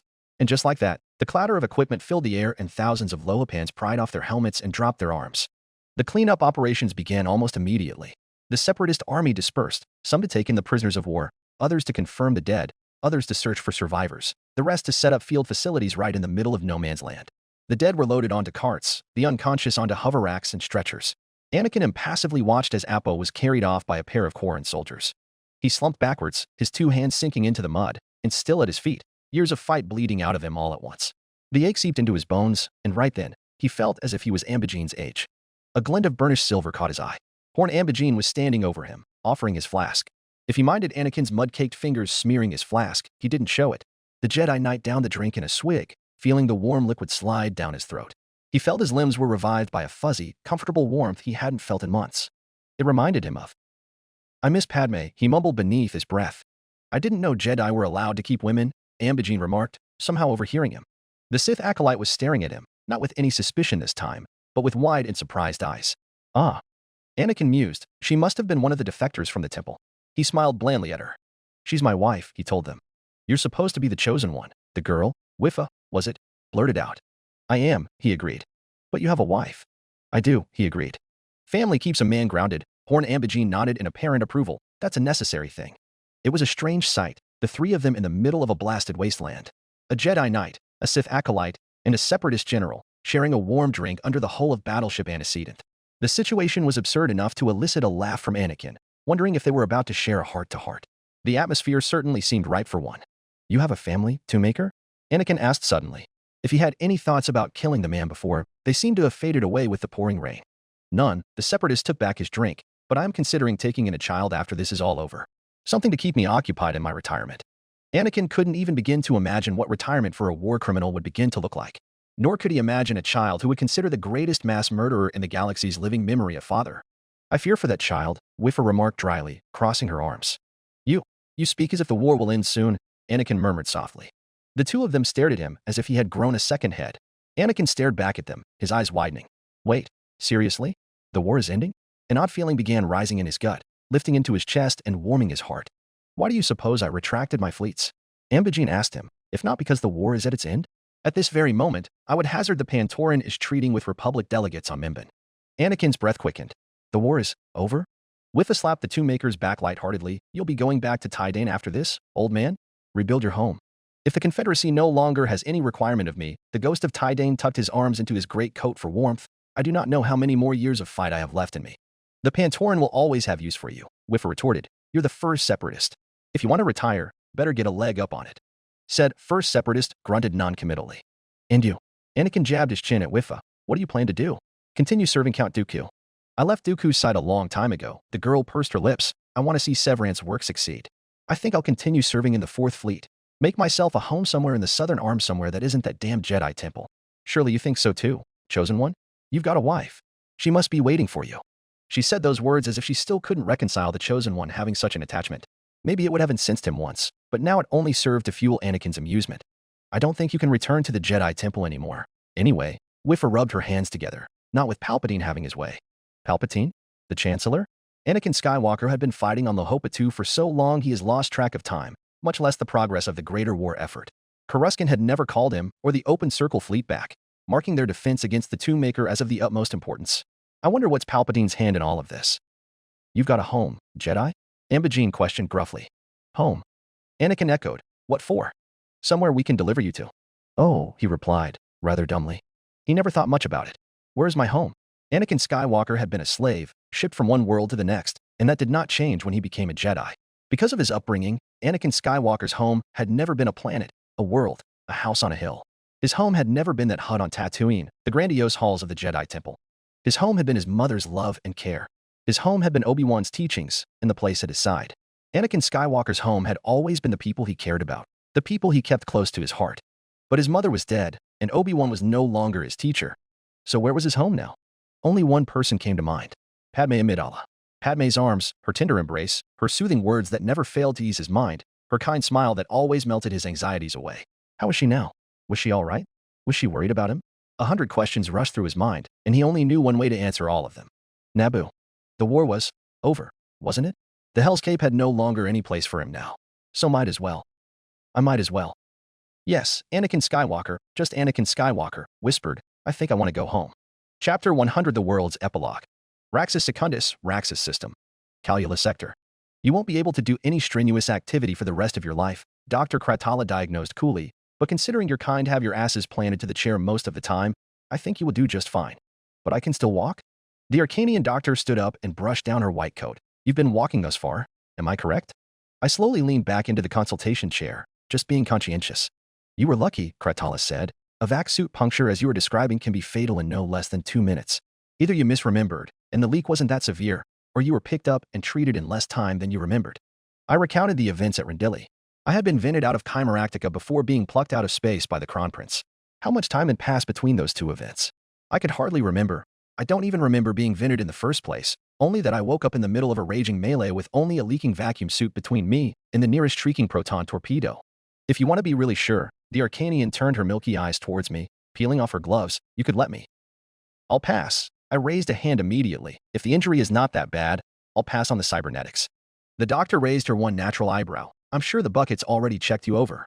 They could have told you it was nothing severe, long-term effects notwithstanding. When I heard a dead man had booked a consultation, I was expecting much worse. That elicited a chuckle out of me. Every day, I thank my lucky stars I did not end up like the old spider. Insulting my work? Bonteri? Kratala's bronze face implants gleamed in the fluorescent lighting. I don't consider it an improvement, anyhow. I'm familiar with your type, the Arcanian cyberneticist grumbled. Humans who would rather be wheelchair-bound than replace their leg with metal one. I couldn't quite deny it. Must be the blood. She gave me a skeptical side-eye. Those types are usually humanists. You don't need to describe them to me, I replied dryly. I can imagine the person.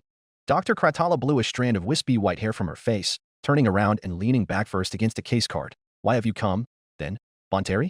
I'm supposed to be checking up on you, but I have a feeling it's the opposite here. I gritted my teeth as I pushed myself upright. You got me there. I'm tying up my loose ends and settling old debts. Old debts, Kratala mumbled. Sounds like you're planning on disappearing. It's easier to disappear while dead than alive. Understanding dawned in her milky white eye. So that's why the battle Hydra hasn't revived. I nodded, crossing my arms. So, need me to settle anything? Dr. Kratala tilted her head. I don't think we've met in person before this. Is there anything you owe me? Not me, I clarified. Oh, the doctor slowed. I see. I wouldn't imagine you weren't the only death misreported, then. I wish otherwise, every day. Kratala smiled thinly. I think otherwise. You've already moved past the battle. But now, you're pulling yourself back, for my sake. What kind of woman do you think I am, Hydra? I stared at her, face as blank as a sheet of slate. She stared back, but it was difficult to see what she was looking for an Arcanian's eyes were pupilless. I knew a man. She finally diverted her gaze, one Captain Rel Harsel. I've heard. She sighed. So you have. I made a particular deal with him. I would produce cybernetics and droid works, and he would use his connections to sell them on the market. Black market, you mean? Dr. Kratala had been one of the most renowned doctors on Coruscant back in the years, to the point that the Supreme Chancellor attempted to headhunt, coerce, her into his personal medical staff. One of many reasons she decided to flee to the budding Separatist alliance. Even with limited funding, Kratala's products were top of the line and didn't quite have any peers quality-wise. Doubly so in the Outer Rim, where such sophisticated tech was few and far in between, compared to the galactic interior at least. Suffice to say, Kratala and Harsel made a killing off their partnership. And now that Captain Rel Harsel was dead, likely a frozen corpse drifting in some debris field in the Rendili star system, the partnership had fallen apart. I am afraid to say, I started, that I do not have any connections to the market like Harsel did. No, she scoffed at me, almost saying as if I ever expected that. Dumbass, but you have connections to another market that would prove just as, if not more, lucrative. You wouldn't need me to introduce you to the CAF, I frowned. You're the best cyberneticist on Raxus Secundus. Not to mention you worked with them before. I worked with the Separatist military before. Dr. Kratala chided me. That was before the Pantoran was elected Supreme Commander. That was before the CAF became a thing. Count Dooku understood my value then, but the Pantoran is a completely different matter entirely. Quite frankly, Admiral Bonteri, she frightens me. Dry day on JBM before an Arcanian admits someone, much less an alien, frightens them. Kratala may complain about humanists refusing to adopt cybernetics or some shit like that, but Arcanians were a veritable species of racists. Elitists, each and every single one of them, who consider themselves biologically and technologically superior to every other species in the galaxy. I will try to procure you a favorable contract from the CAF, I sighed. I'll be in touch. I patted myself down and reached for the door. Wait, Dr. Kratala suddenly called. I'll have you take this. I spun around. Kratala had produced a cane, a walking stick. It was just a little too long for her, and clearly uniquely made. The shaft was extendable and made of a polished black metal that seemed to ripple like oil under the light. The collar was beaten gold, almost molten-like, interwoven in tiny rivulets. And the crown, that caught my eye the most, where the hand would rest. It was bronze, a staple of Kratala's craftsmanship, and fashioned into the reared head of a serpent, each scale glinting individually. Since she was giving it to me, I took it and hefted it. For a thing fashioned entirely out of metal, it was far lighter than I had expected. I recall saying something about not wanting to be the second coming of Trench, I mused, feeling the serpent's head slide cool and comfortably underneath my palm. Thankful as I am, this is a bit much. Insulting my work? Bonteri? Insulting your style? Yes. I smiled thinly, waving it around. How many credits do I owe? For the consultation, and for this. Kratala brushed her white hair out of the way again, revealing that disconcerting sapphire I inlaid into her bronze cybernetics. Consider it a settled debt. That's what you are here for. Yes. I am afraid you have me at a loss, Doctor. I owe Captain Trilm my life and station. Kratala strode past me and opened the door. If another accident ever befalls you, and you decide to change your mind, consider my door open to you, and my services free of charge. I accepted her gesture and exited her clinic. Laboratory, almost sounds like you were wishing for harm to visit me. I don't need to. Dr. Kratala wiped her hands. Not as long as you keep your trade. I will. Keep that in mind. I bid her goodbye. How long has it been since I last visited this place? My mind wandered as my eyes tracked the veritable Gothic mansion squat atop the forested promontory overlooking the capital of the Confederacy. The Onderonian embassy was identical to the last time I paid the place visit, as if the building itself had been suspended in stasis.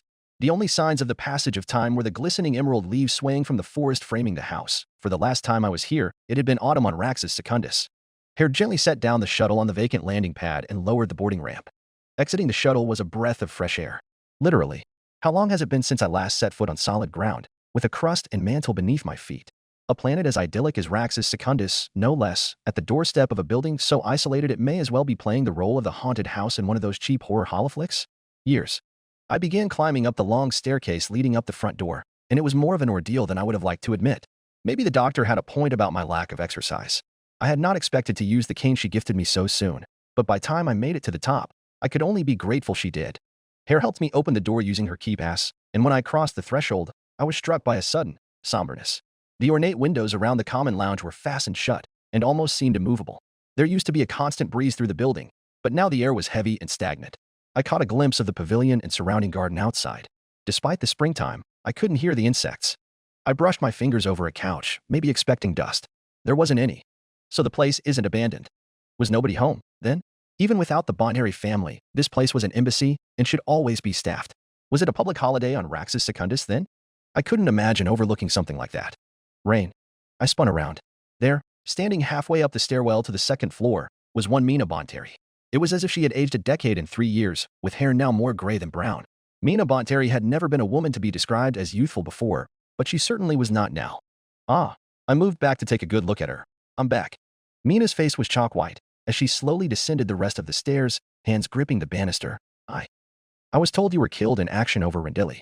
So I have been informed far too many times. I snapped my fingers, and Hare darted off to pry open the windows and bring some life back into the building. Please do not mistake me, Mina. I'm not here to stay, and I'd very much like to remain as dead as possible. But you're alive. Mina almost jumped the last 3 steps, rushing towards me and gripping my arms, as if to check whether I'm actually alive and not some reanimated corpse. Why would you want? Where will you even go? I pried her iron grip off me and led her around to the front side of the couch. You need to compose yourself.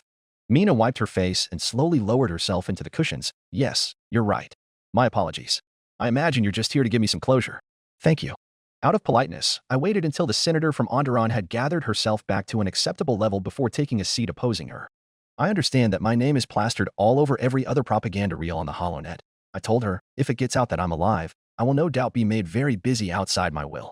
That is something I'd like to avoid. Besides, I smiled wanly, our Confederacy has no shortage of war heroes. These names are symbols of victory. It doesn't matter whether they are dead or alive or even real. If people think they are real, then all is well and good. Besides, the war is over, yes? We don't need war heroes anymore. Mina Bonteri brightened at that. Oh, yes. The Supreme Commander had lifted the suspension of Parliament. I and many of my colleagues had been afraid she never would.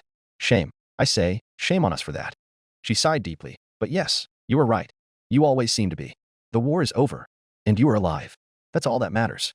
By this time, Hare had returned with a platter of refreshments, including drinks and snacks. She had adapted back to her old role so well I almost forgot I ever took her in the first place. Soon enough, noise began filtering back in as well, the whistle through the windows, the laughing of wind chimes, and buzzing of insects in springtime. Speaking of which, I started, after wetting my lips with wine, how goes the rebuilding effort? Better than I could have imagined.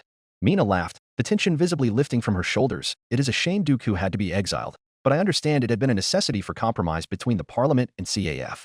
Speaking honestly, Rain, I am still unsure what to think about Dooku's alleged crimes. Personally, I thought the Pantoran certainly made it plainly obvious what her real intentions were. To seize complete control of the state? Well, speaking bluntly, yes, she took a long sip. It still surprises me that it was her office that approached us with terms for reconciliation. Yes, I swirled my cup absent-mindedly, quite an ordeal that was. I hadn't noticed Mina eyeing me carefully until a good second had already passed, and by the time I raised my head, she had blinked and shook her head wistfully. No. I shouldn't be so surprised you had a hand in it, she murmured. I imagine her sudden leniency concerning Dooku was part of the deal the Second Fleet made with her. I didn't know you were so conversant about the situation in the CAF. With my job suspended, that was not much else to keep an eye on, she replied dryly. Even now, we have to keep an eye on the Tannists, but I think the worst is past. Parliament is back in session, and the upcoming general election. Any favorites? Beck Lawwise, I think. She gazed distantly out the window. He was Count Dooku's right hand during the formative years of the Separatist Alliance. He's the favorite to win. I nodded appreciatively. Good hands. Honestly, I didn't really have any opinion on Beck Lawwise, or really any of the candidates. As long as the Confederacy was in competent hands, competent enough to keep it enduring for the next couple decades until my death. Until then, I had an orchard and a silk farm waiting for me on Onderon. Money wasn't much of a problem either. My payout notwithstanding, there should still be a bunch of generational wealth remaining in the Bon area state, if Mina hadn't already sucked it dry. Mina shifted in her seat, the faintest hint of a smile tugging at the corners of her mouth. Stay for dinner, at least, before you leave again. Did she think I would be going so soon? I had planned to, of course. I was just dropping by to give her some closure, to assure her that I was still alive. But then again, there was no rush now. No more urgent mission, no grand strategy to draw me away. For the first time in a long while, I could afford to linger, to relax. And that thought made me more anxious than anything I'd faced in the past half year. Strange, wasn't it? That of all things it was the thought of sitting still, of peace, made me feel like I was caught on a wire, balancing on the edge of something unknown. But I wasn't about to say that. I don't see any reason to decline. I answered as plainly as I could manage. Mina nodded, pushing herself up from her chair. I'll call Lux back now. You missed him the last time you visited, remember? He hasn't seen you in years. Indeed. He also thinks I'm dead, too. That he missed his last chance to see me alive, all those years ago. Indeed. I mused, letting the cushions pull me deeper. And where is he now? I was wondering why the place is empty. Mina gave me a wry smile. Where else? He's out celebrating the victory. The end of the war. The end of the war. I tasted the words like they might dissolve on my tongue, as if saying them out loud would prove them false. The end of the war. It didn't feel real. It still felt like something fragile, something that might break apart at any moment. Maybe I wasn't alone in that. Maybe the whole of Raxus Secundus felt the same, still hesitant to believe it, even as the streets roared with jubilation and cheers. But you aren't. I couldn't help but ask. Her lips curled up in a rare grin. It's their prerogative, not ours. It's the end of the war, the end of your war. My war is now finally just starting. I gave a faint chuckle, letting the tension in my shoulders ease. I see. And you're optimistic? That this Confederacy will survive? Why wouldn't it? She replied, as if the thought itself were absurd. We have victory at our backs, and our chief institutions have proven themselves willing to compromise. Fortunate for us all that Severance Tan knows when to step back. You soldiers have done your job splendidly. Leave the rest to us politicians and bureaucrats. After such a show of strength, we can't let the people down now. I couldn't help but let my gaze drift to the window, where the faint echoes of celebration filtered through the glass. So the Confederacy had entered its honeymoon phase, that fleeting stretch of time when unity feels natural, when victory feels permanent, when everything feels like it might actually work out. It wouldn't last forever. Old frictions would resurface, power struggles would ignite again, and peace would eventually crack under its own weight. But looking at Mina Bonteri's determined expression, I couldn't help but feel a flicker of hope that this couple years would last long enough for the foundations to set, for something real to take root before the gears inevitably locked up again. And for some reason, I believed it. I couldn't say I was wholly unworried when Admiral Trench called me back to the Parliamentary Palace. Surely there wouldn't be another mission, right? If there was.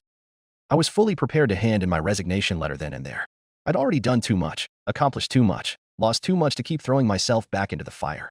As I approached the doors, I found myself bracing for the worst, some new catastrophe, some crisis that couldn't wait, something that demanded my presence on the bridge again. The doors whispered open, and I stepped inside, already fighting down the tension gathering in my gut. To my surprise, Admiral Trench was not alone. The reception suite was well lit, the glow from the tall windows spilling across the polished floor like pools of molten gold. Trench sat in one of the low-backed armchairs, his towering figure hunched forward, multiple eyes fixed on the guest seated across from him. Two robed figures. The first I recognized immediately to be Jedi Master Obi-Wan Kenobi, his presence as calm and centered as I remembered. His beard was neatly trimmed, his hair short and orderly, and his expression betrayed nothing beyond polite attention. The other was a woman, younger, with sharper features and keen, perceptive eyes, whose name I could only suspect. It took me a second to find my voice. "Admiral," I greeted, glancing at the two Jedi before stepping further into the room. "Ah, you're here?" Trench clicked, his mandibles twitching slightly. "Take a seat. You've been expected." I did as he instructed, settling into one of the armchairs beside the old spider, my mind still unsure what to make of the unexpected company. My gaze flickered to Kenobi, who offered me a slight nod and a faint, diplomatic smile. The woman remained still and silent, her hands folded neatly in her lap. Last I met the Jedi was at Fender Station, in the wake of Sereno, but I had not recalled meeting the two of them then. Nevertheless, neither of the Jedi looked any worse for wear, though that could simply be the Jedi style of concealing their true emotions. I decided to not let it concern me. If it wasn't forced to be my business, I wasn't about to invite myself into trouble. "Is my presence necessary?" I asked bluntly. Once upon a time, I might have been more polite, adhering to the practices of courtesy and protocol. Not these days. My tongue had long since run dry of honey, leaving only spit behind.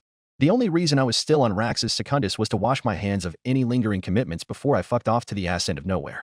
So it was, admittedly, a little irritating when people kept throwing more shit into my sink. "The Master Jedi have come to ask a favor," Trench gestured, his voice a low rumble. "I thought you would be the most knowledgeable of us in this matter." "In handing out favors?" I frowned, leaning back against the wall. "I'd rather not be known for that." "In sending them where they want to go," Trench clarified. "Oh, I see." I glanced at the two Jedi, eyes narrowing with curiosity. "Empress Tata it is, then? I hope you won't need a personal escort." "Nothing of the sort." Jedi Master Obi-Wan Kenobi quickly waved his hands, that disarming calm smile on his face. "We would just like to request a method of safe passage through separatist space. Until Yagdhul, at least, if it isn't too difficult of an ask." I let out an explosive breath and slumped into the chair, staring accusingly at Admiral Trench. "Does the Supreme Commander know about this?"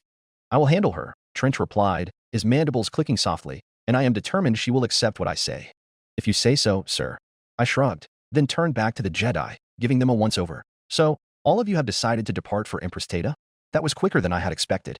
"You think too highly of us, Admiral," Kenobi said with a regretful smile, the first note of weariness creeping into his tone. "We are rather divided on the issue, to put it lightly. We have mutually decided to go our separate ways." "Ah, so that's how it is." Well, I couldn't exactly fault them for it. The Jedi Order was a reflection of the galaxy. When the galaxy was united, it was natural the Order was united. When the galaxy was fractured, it was natural the Order fractured with it. After all, Jedi or not, they were still people, with their own beliefs and morals and ideals. So they wanted to pursue their own paths, so be it. I could only wish them the best. "Enlighten me." Kenobi's gaze dropped for a moment, his eyes reflecting more than just the room's dim light. "The Jedi Order as it once existed is no more. Some of us wish to rebuild. Others see little hope in that." His eyes flickered to the woman beside him. I slowly turned to look at her. "Master Ramkota and Master Luminara Unduli have decided to wager their bets on the Restorationists," the female master said. "They and their followers are determined to keep up the fight against Palpatine and his loyalists. Master Kenobi here, and others like him, have decided to try to rebuild the Jedi Order in the deep core, away from the war. But not you, Master." Keely Vine Reyes, Master Keely Vine Reyes supplied. "I have come to negotiate the Jedi's entrance into the Confederacy." Now that is a curveball. I paused in surprise, my mind scrambling to read the implications. As if reading my mind, the Jedi Master took it upon herself to explain. "With the state of the world as it is, the Outer Rim is now, rather ironically, the most stable slice of the galaxy." Master Keely Vine knitted her fingers together on her lap. "Not only that, but the Confederacy has proven itself a reasonable democracy. I still have my reservations about the Pantoran, but she appears to understand the value of diplomacy. And with Count Dooku exiled, I see no reason not to make terms with the Separatist Senate.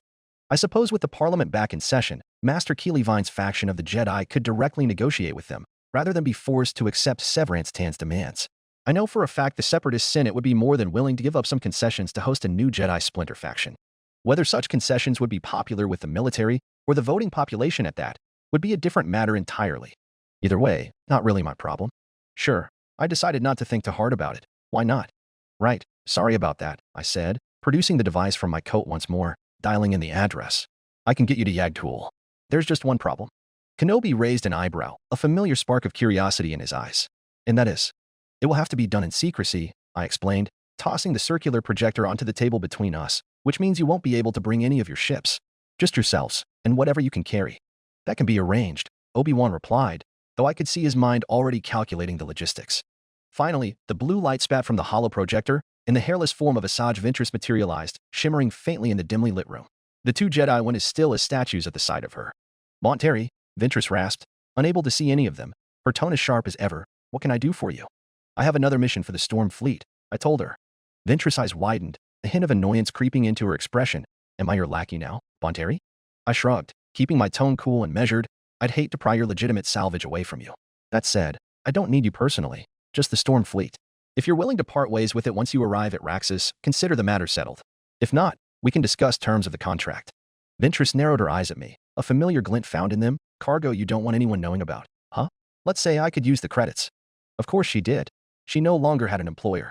Count Dooku was dead, and Trench and I had ordered the hit ourselves. The plan had been simple, convince Dooku to surrender, which Trench had managed masterfully. He struck a deal with Dooku on Sereno, promising exile, and subsequent return to oust Severance Tan out of power. The Count of Sereno accepted readily. Dooku had been convinced that Tan would never relinquish power, fall into the dark side, as he believed she was. Except, she did. Severance Tan stepped down willingly, in no small part because we used Dooku's own capture as leverage between her and the Parliament.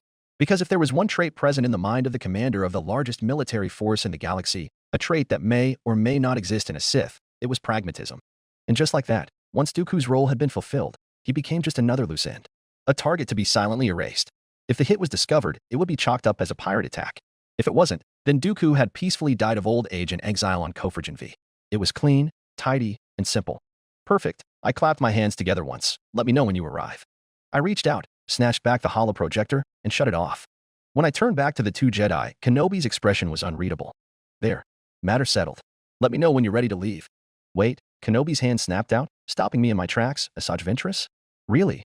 I gave him a look, feigning innocent confusion. She's a citizen of this confederacy, in service to this confederacy. What's wrong with her? Kenobi glanced at his companion, clearly taken aback. She's Count Dooku's personal assassin. Not anymore, I corrected, my tone flat. That was then. Now she's just another free citizen, looking for work like anyone else. Or will you condemn every soldier and agent and secretary that pledged their allegiance to the separatist hex? Keely Vine Reyes gave Kenobi a pointed look. We aren't exactly in a position to pick and choose our allies right now, Obi-Wan. Much less you. Obi-Wan Kenobi exhaled, his shoulders dropping slightly. Very well. You make a good point. We will discuss terms. I nodded. It wasn't like I had any personal attachment to Ventress. She's enough trouble on her own that I wouldn't lose sleep if she vanished tomorrow. But freedom meant something here, and I wasn't about to start picking at old scabs just because a couple of Jedi were uneasy. The Confederacy was meant to be a departure from the old system, and that included whatever religion the Jedi believed. We were a secular state.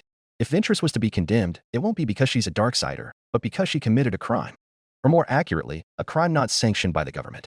Besides, Asajj Ventress wasn't the only one trying to navigate a future that didn't fit her past. And as I looked at Obi-Wan Kenobi, his shoulders hunched under a world of defeat, I couldn't help but notice the same raw uncertainty.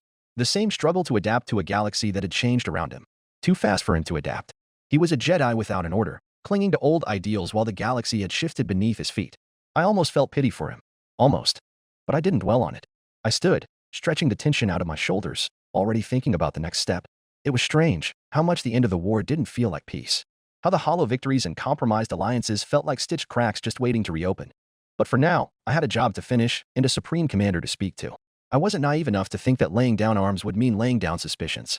It was a new galaxy, where force or arms wasn't so important in navigating shifting loyalties and unexpected alliances. And not for the first time, despite Severance Tan's claims and speeches, it was starting to feel like peace wouldn't come from strength alone. Maybe not at all. Trying to find the Supreme Commander found me on Star Station Independence instead. True to her word, the moment Count Dooku had been shipped off-world, she immediately withdrew her armies and returned to her flagship on high. Say anything about Severance Tan, she was nothing if not expedient. Have you ever considered stepping down, now that the war is over? I asked as I stepped onto Independence's extremely oversized pilot house. At least 1,000 heads whipped towards me at once, as if in collective surprise and horror that anyone would dare to speak to the Supreme Commander in that way. If I was in their boots, I would be reacting the same way. After all, I can still recall the first time I met Severance Tan, shivering in my leathers and hoping she wouldn't ask me to kill myself. Then again, back then I was more terrified of Darksiders than anything else. I've grown since. I've learned that Darksiders are mostly just emotionally unstable children. Task Force Conqueress, designate, arriving. The intercom declared after a brief pause, and the entire bridge shot to their feet. It took my all to resist flinching, I had to admit, as over 1,000 pairs of boots stomped, clicked, and snapped into salutes. Within the second, there was a pin-drop silence ruling over the pilot house. That's a bit much. I instinctively waved up my right hand, before remembering I was holding a serpent-headed cane in it, as you were, all of you. Can't say I have. Admiral, Severance Tan was marching down the absurdly long central causeway towards me, lifting a blueskin palm to beckon me forward. I quite like the station in life I've made for myself. I took a good look around the bridge, its many vast crew pits, the causeways that crossed them, and the data centers in the back. They must all have a role to play, I'm sure, facilitating a vessel as massive as this. But even then a part of me could only think in disbelief, surely not all of them need to be here? It's a rather large station, I'd say, I commented, walking with her up to the viewports. The Pantoran hadn't changed hair since I'd last seen her in person. High, prominent cheekbones, unblemished blue skin, smooth black hair that fell down her neck and framed her face in waves, and of course, the strikingly solid red eyes like staring into garnets. She was shorter than I, so at my eye level I could only see the crown of her head. Or rather, beyond the crown of her head. Because in the distance, I found a rather peculiar sight. Children. I did hear you turned Independence into a naval academy, I remarked curiously. Severance Tan spun around to follow my gaze. Credit to the instructor's awareness, they quickly noticed our attention and saluted. But the cadets were too engrossed in their materials to be any wiser. When the Separatist Alliance constructs a dreadnought of this size, it is out of necessity, the Supreme Commander stated. When the Galactic Republic constructs a dreadnought of this size, it is because they have excess steel and want to make a statement.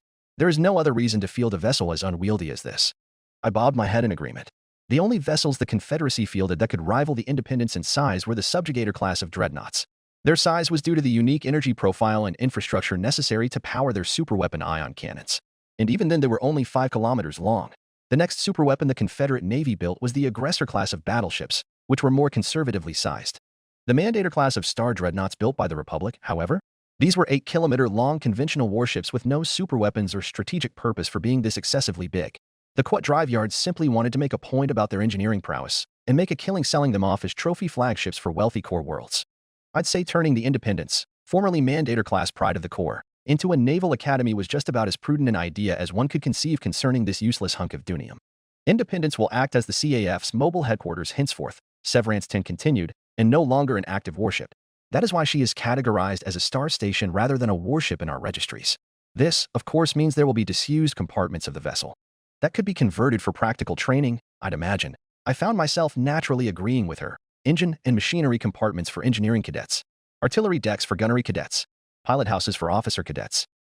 Everything a Navy would need to outfit a Starfleet. She looked over at the class of cadets with a proud glint in her eye. Of course, training and serving on the Independence would be reserved for the best of the best. Selected from the top classes on planet-side academies. This is a breeding ground for up-and-coming Tanists. As my attention lingered on the cadets, my thoughts darkened. I wonder how many of them already look up to Severance Tan like a living legend? Not just the students, but every single soul aboard this ship. With all due respect, sir, I started, you won't live forever. She sharply glanced at me from the corner of my eye. I continued, an established institution can live forever. Her chest depressed as she breathed out, I understand that, Admiral. I don't need your voice added to trenches. But this will be my legacy, and before I'm relieved of my post, I would like to see it completed. The Confederacy is already your legacy, I wanted to say, yours and Dooku's. And then I realized that's the reason she wouldn't consider the Confederacy as her legacy, and kept my mouth shut. You've come to resign, the Supreme Commander suddenly stated. I tried not to let anything show, but she must have picked up something anyway. I picked up as such when I had been speaking with Senator Bonteri, she elaborated, on matters concerning future cooperation between the civilian government and the military. You picked up rightly, I could only say. You know I will not permit it. I blew out a heated breath, and why not? I have served. I have accomplished every mission set before me. The war is over. Tensions between the core and outer rim abated to the lowest it has been in years. I don't need to be here anymore. I've already died once. Just let me stay dead. Please. The war with the core may be over, but that doesn't mean we are no longer at war. You. The words stalled in my throat. The realization fell on me like a collapsing bulkhead. I could still hear her voice in the back of my mind. Her victory speech. The way she had spoken to the masses from the terrace of the parliamentary palace. Usually speeches were just words, mostly meaningless, filled with rhetoric, eloquence, bombast, but ultimately not much substance. I should have realized that didn't fit Severance Tan's character. I should have known Severance Tan was the type of orator to mean every single word she says. The Confederacy of Independent Systems had carved its nation into the astro-charts of the galaxy through war. And Severance 10 fully intends, if not believes, the only way to keep it alive was through war. Unity, through strength. Common cause, through shared purpose. National identity, through a manifested destiny. She was already dreaming of the next war. Not against the core, no, that much was obvious. The plan wasn't to go inwards, but outwards. To the outlying regions of the Outer Rim, the periphery beyond the borders of the Confederacy, the world still uninhabited, the sectors still unmapped, the civilizations still uncontacted. I could already envision her grand strategy. While the core worlds tore themselves apart, the Confederacy was going to encircle them. You don't need me for that, I insisted. Anybody can Captain Conquer us. Diedrich Greyshade has already replaced me as CO of the 20th. You've clearly already made amends with the Parliament. There is nothing I have that you don't have at your disposal. I need you, Admiral Bonteri, Severance 10 insisted. I need your skills, your talents, your prowess in the field. And I need your name. I served your command because you fought for our existence against the Republic. I rebuked her, even forcing the Supreme Commander to take a half-step back. Do you really think I will so willingly obey orders to subjugate independent worlds the same way the Republic tried to subjugate us? Severance 10 was far less frightening when she was forced to strain her head upwards just to look you in the eye, I found. My eyes flickered to her lightsaber, hanging inconspicuously on her belt, as if daring her to use it. She didn't. She took another step back to create more distance. I'm not an imbecile, Admiral, she sneered, taking a glance at Kratala's cane. The wars we will wage will be sanctioned by the Parliament. Why do you suppose I was speaking to Senator Bonteri? I hardly believe Senator Bonteri will agree to another war, I scoffed. If it is a war to liberate slaves, she did. Slaves, I stopped myself, tightening my grip around the cane. Hut space? Any sane commander would tell you that's foolhardy at best, especially so soon. Zygerian space, she finally raised her voice. Those petulant felines took advantage of the war to declare themselves the Zygerian slave empire right on our doorstep. We will start with them and expand into the Transhidian. What could unify the state any more than this? First, the Transhidian, I asked weakly. Then what? The trailing sectors? The western reaches? And then? The new territories? The frontiers of Hutt influence? And then what? A full-scale invasion of Hutt space, all in the name of liberation? You would force the Outer Rim into another century of constant warfare. Our enemies will not rest. You can forego the rhetoric with me, Supreme Commander, sir. I groaned in exasperation. I am not the ignorant masses. Nor is Trench. Nor is Ambigine. Nor is the Confederate Parliament. Our enemies are clawing at each other's throats. They are no threat to us. This echo chamber of yours may have convinced you another century of war is a good and splendid idea, but I assure you, the Confederate fleets will see right through you. You have earned back your goodwill after reinstating the civilian government, but what you plan now will achieve nothing less than wasting all of that away. You know that Trench is still keeping a close eye on you, and you know very well the ideology of Horn Ambigine and his Fourth Fleet. These conquests will not unite the Confederacy, only the opposite. They will come around to understand the purpose of. How so? I challenged. So you successfully lobby for a campaign against the Zygerians. So you escalate the justification of liberation against the Hutts. How will you convince anyone to campaign against the outlying systems of the Southern Arm? Because it will not be achieved by military campaigns, she tried to convince me, but by a natural expansion of the nation. The construction of inroads into the frontier, the immigration of people, the foundation of industry and trade on untapped worlds. We will share our prosperity with the outlying sectors, bring them into our sphere, and they will share their prosperity with us. This time, it was my turn to take a step back, one born out of incredulous disbelief. Her eyes were alive and blazing, like twin red suns, so full of determination, confidence, and most terrifyingly, conviction. She was absolutely certain this was the only way forward for the Confederacy. I will not agree to this, I told her firmly, because I will not believe you. I want nothing more than a quiet and peaceful life. The power of the core was shattered, and we had no more peer enemies. Severance 10 spoke of nebulous prospects like increased trade and industry and prosperity, but I knew what all of this would really mean. Another generation of men and women called up to take arms. Another 1,000 shipyards to pump out engines of war. Another century of bloodshed in the Outer Rim. If everything Severance 10 dreamed of would come to pass, then I wanted out, now. My only assurance is that she already has no capability of being a dictator. She had already let that opportunity go, and I thanked God for it. I wanted to say Trench would oppose her, and so would the Parliament and Senate, but I wasn't so sure. The way she justified her dreams of conquest, they would certainly see through the flimsy casus belli, but would they dismiss her out of hand? Dismiss the prospect of more trade, more wealth to line their pockets, as the senators of the Republic had?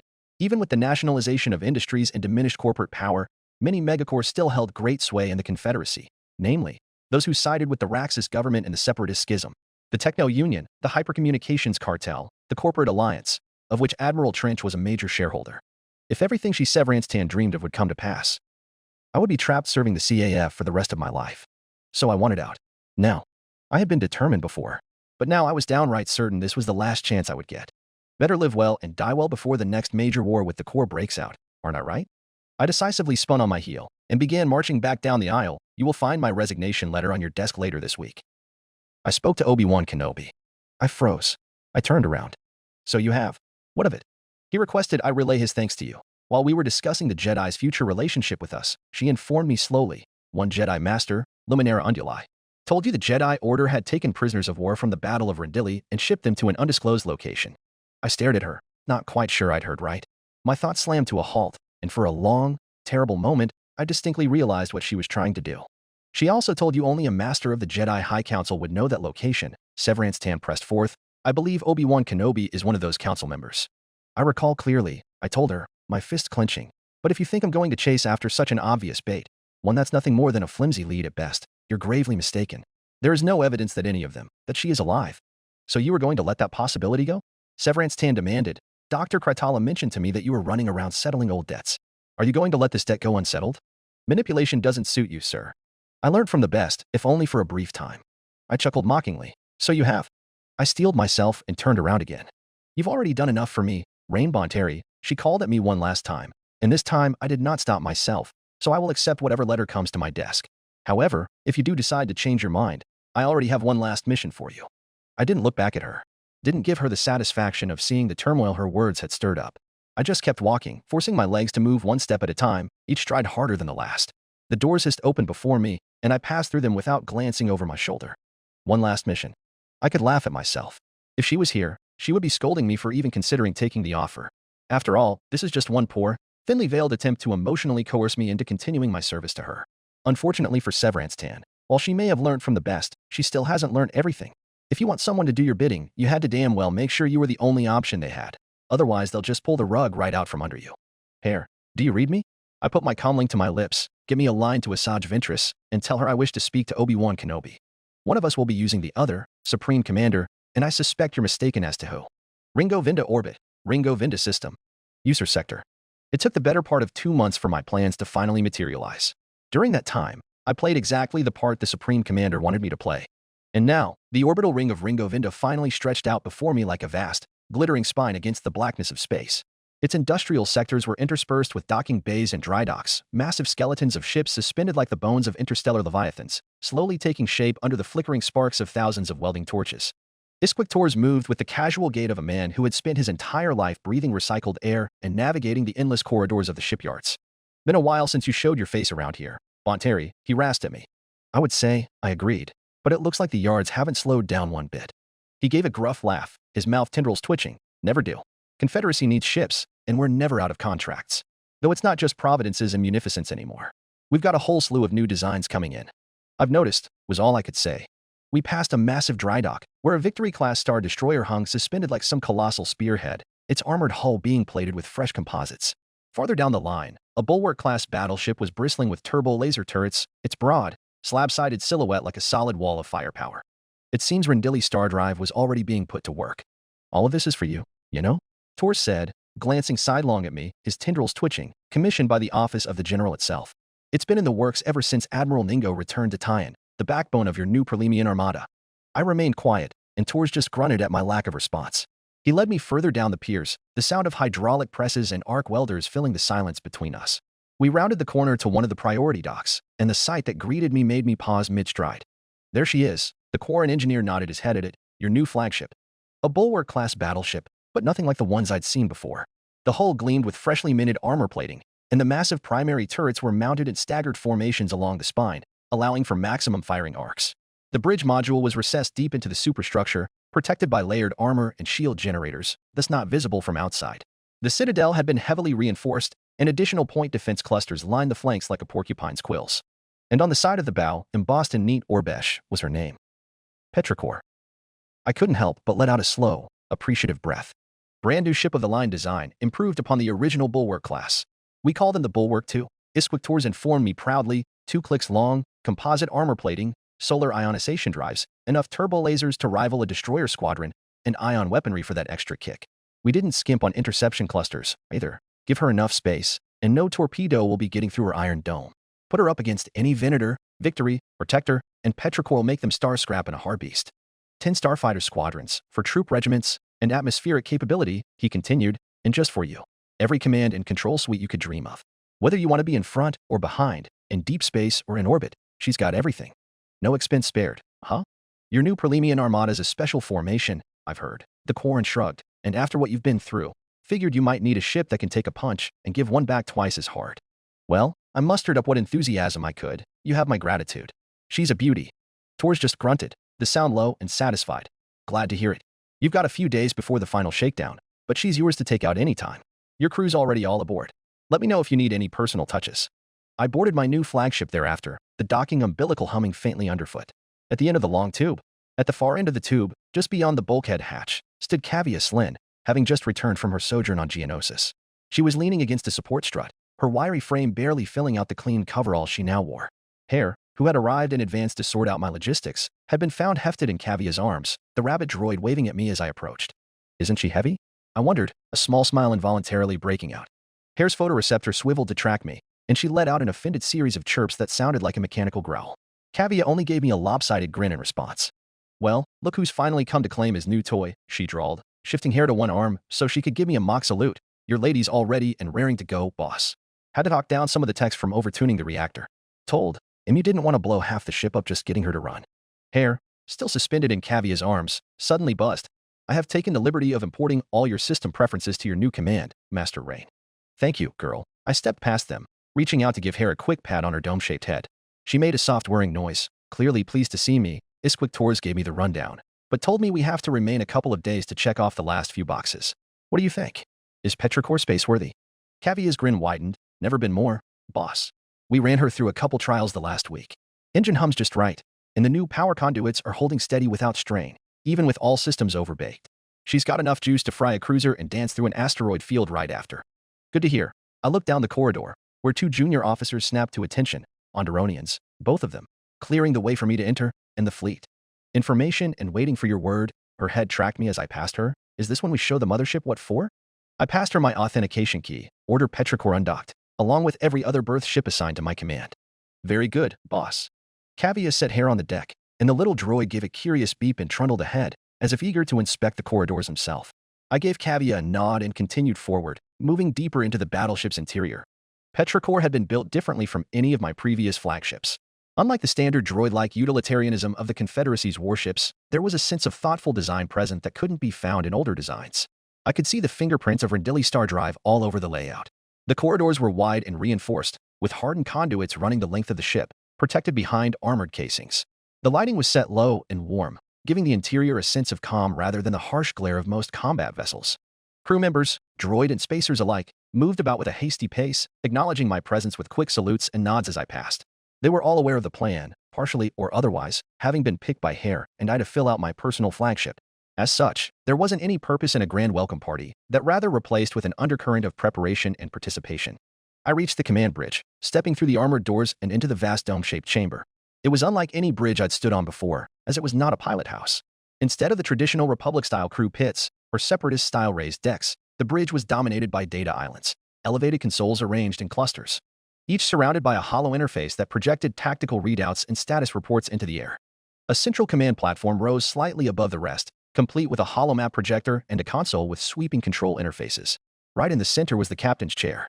Statement. Welcome aboard, Admiral. The super tactical droid augur greeted me there. Fleet flagship Petrichor is yours. You have the deck.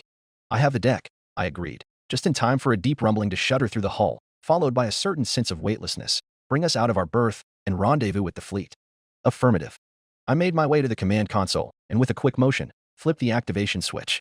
The dome's transparent steel shell hummed to life, the ocular feed from the external cameras springing into view. A panoramic vista of the shipyard and the star-speckled void beyond stretched out around me, as if the bridge itself were suspended in space. Data readouts flowed across the edges of the display, tracking ship movements and system diagnostics. The low hum of the ship's reactor deepened, reverberating through the superstructure and sending a faint vibration up through my boots. I felt the tension in the air, the same sense of weightlessness that always accompanied a ship being tugged from her berth. Through the panoramic display of the ocular dome, I could see the massive docking clamps slowly release their iron grip on Petrichor's hull, sliding back into the framework of the dry dock like metal serpents retreating to their lairs. There was a momentary stillness, a slight drifting sensation as the ship hung suspended in the void. Then, with a dull thud, the last clamp disengaged, and the subtle tug of inertia caught me by surprise. The Bulwark-class battleship was finally free of her moorings. Main propulsion to idle thrust, auger intoned from the command console, is photoreceptors glowing with a cool amber light. Docking tugs reporting clear. Sublight engines spooling up. A low, throaty rumble grew from the depths of the ship, and the petrichor surged forward, her sublight drives roaring to life. The ocular dome offered a stunning view of Ringo Vinda slowly shrinking behind us, the metallic ring of shipyards fading into the distance as the battleship picked up speed. The spacers at their data islands shifted, cycling through the initial diagnostics and confirming systems green.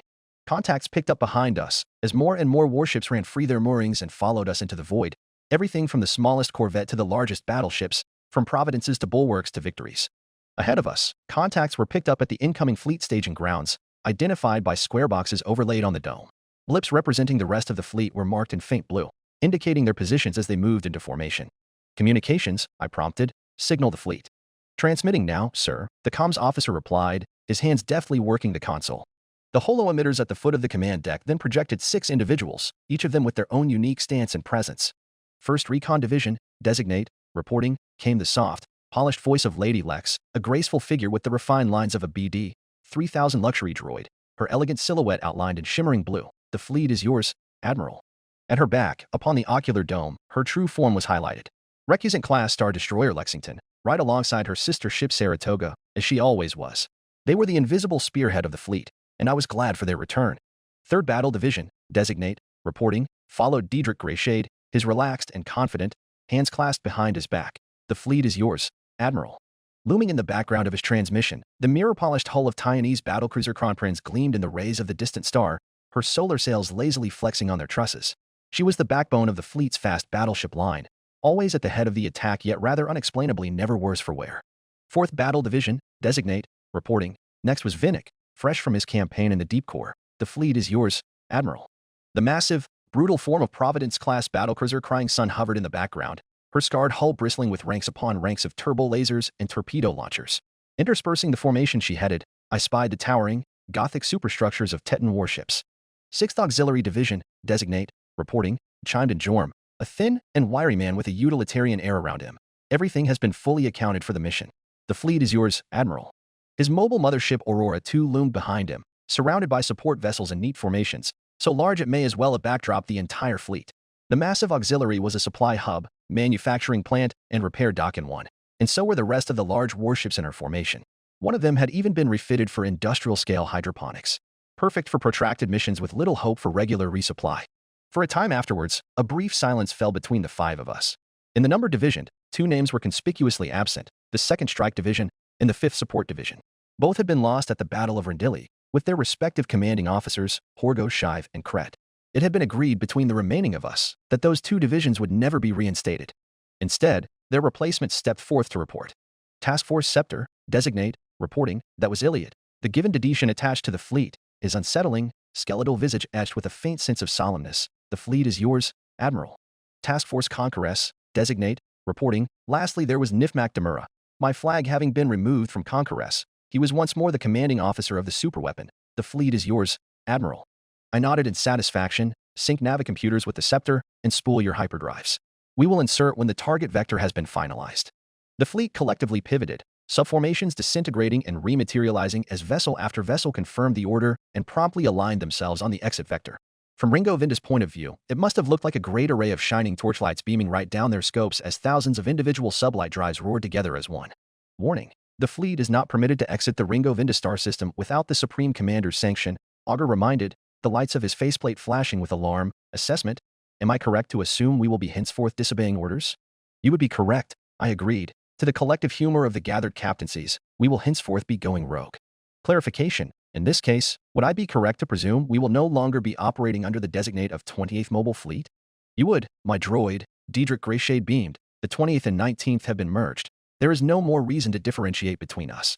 The Coalition Armada will do as our new designate. Affirmative, Augur acceded. Shall I update the registry? Permission granted. Admiral, sir, the comms officer called out. Ringo Vinda has dispatched warships to intercept us. They must have caught us spooling our hyperdrives. We're observing the nearest patrol vessels diverting course and hailing us. Iliad. I looked to our chief navigator.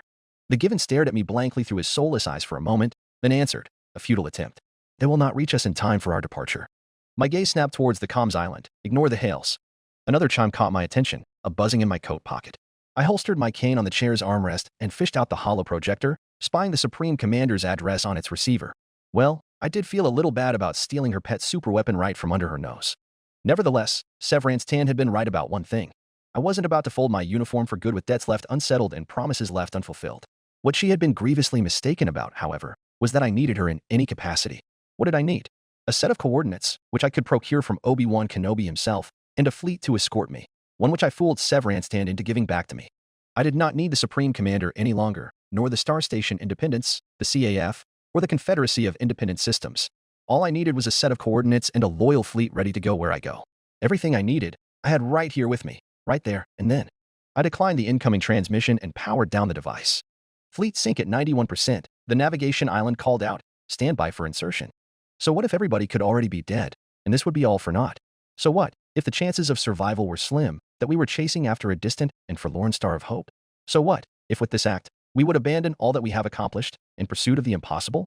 From the very beginning of it all, right here in Ringo Vinda, with only 32 officers in a small dark room, the purpose of the Perlemian coalition had always been to achieve the impossible. And this time, I had a Jedi's intuition at my back. Your legacy will be forsaken, Dedetian Iliot warned us. The world you leave now will have forgotten your name. Everything we have done, Nif McNamara murmured, thrown away. Bridges burned, our accomplishments abandoned in the dust. And so what of it? Vinnick answered back, we are made of stardust. No matter how we end, we will return to stardust.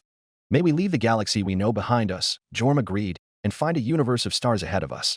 It's a brand new adventure, Diedrich Greyshade grinned. We might have squandered our legacy, but I rest easy knowing the mystery we weave here will linger in the memory of our people for 100 years.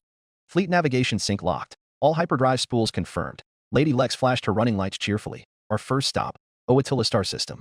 My hands settled into a calm, firm grip on the armrests, my forward fingers rubbing the scales of my cane. My gaze fixed forward into the infinite blackness of space. Are you out there? My subconscious seemed to ask. Behind us, Ringo Vin and patrol vessels pushed their drives hard, struggling to intercept us. Assessment. Final checks complete. Augur intoned, his bony hands moving fluidly over his console. All systems within safety parameters. Your order, Admiral. All right then, let's go save our Countess from her castle. I gave a final nod. All ships, execute insertion. In an instant, the thunderous roar of 1,000 sublight engines fell silent. A moment of absolute stillness gripped the fleet, a hushed breath drawn before a single, irreversible moment. And then, the galaxy seemed to scream as 1,000 hyperdrives roared to life, tearing open the fabric of space-time, and 1,000 warships of the Coalition Armada disappeared into the future.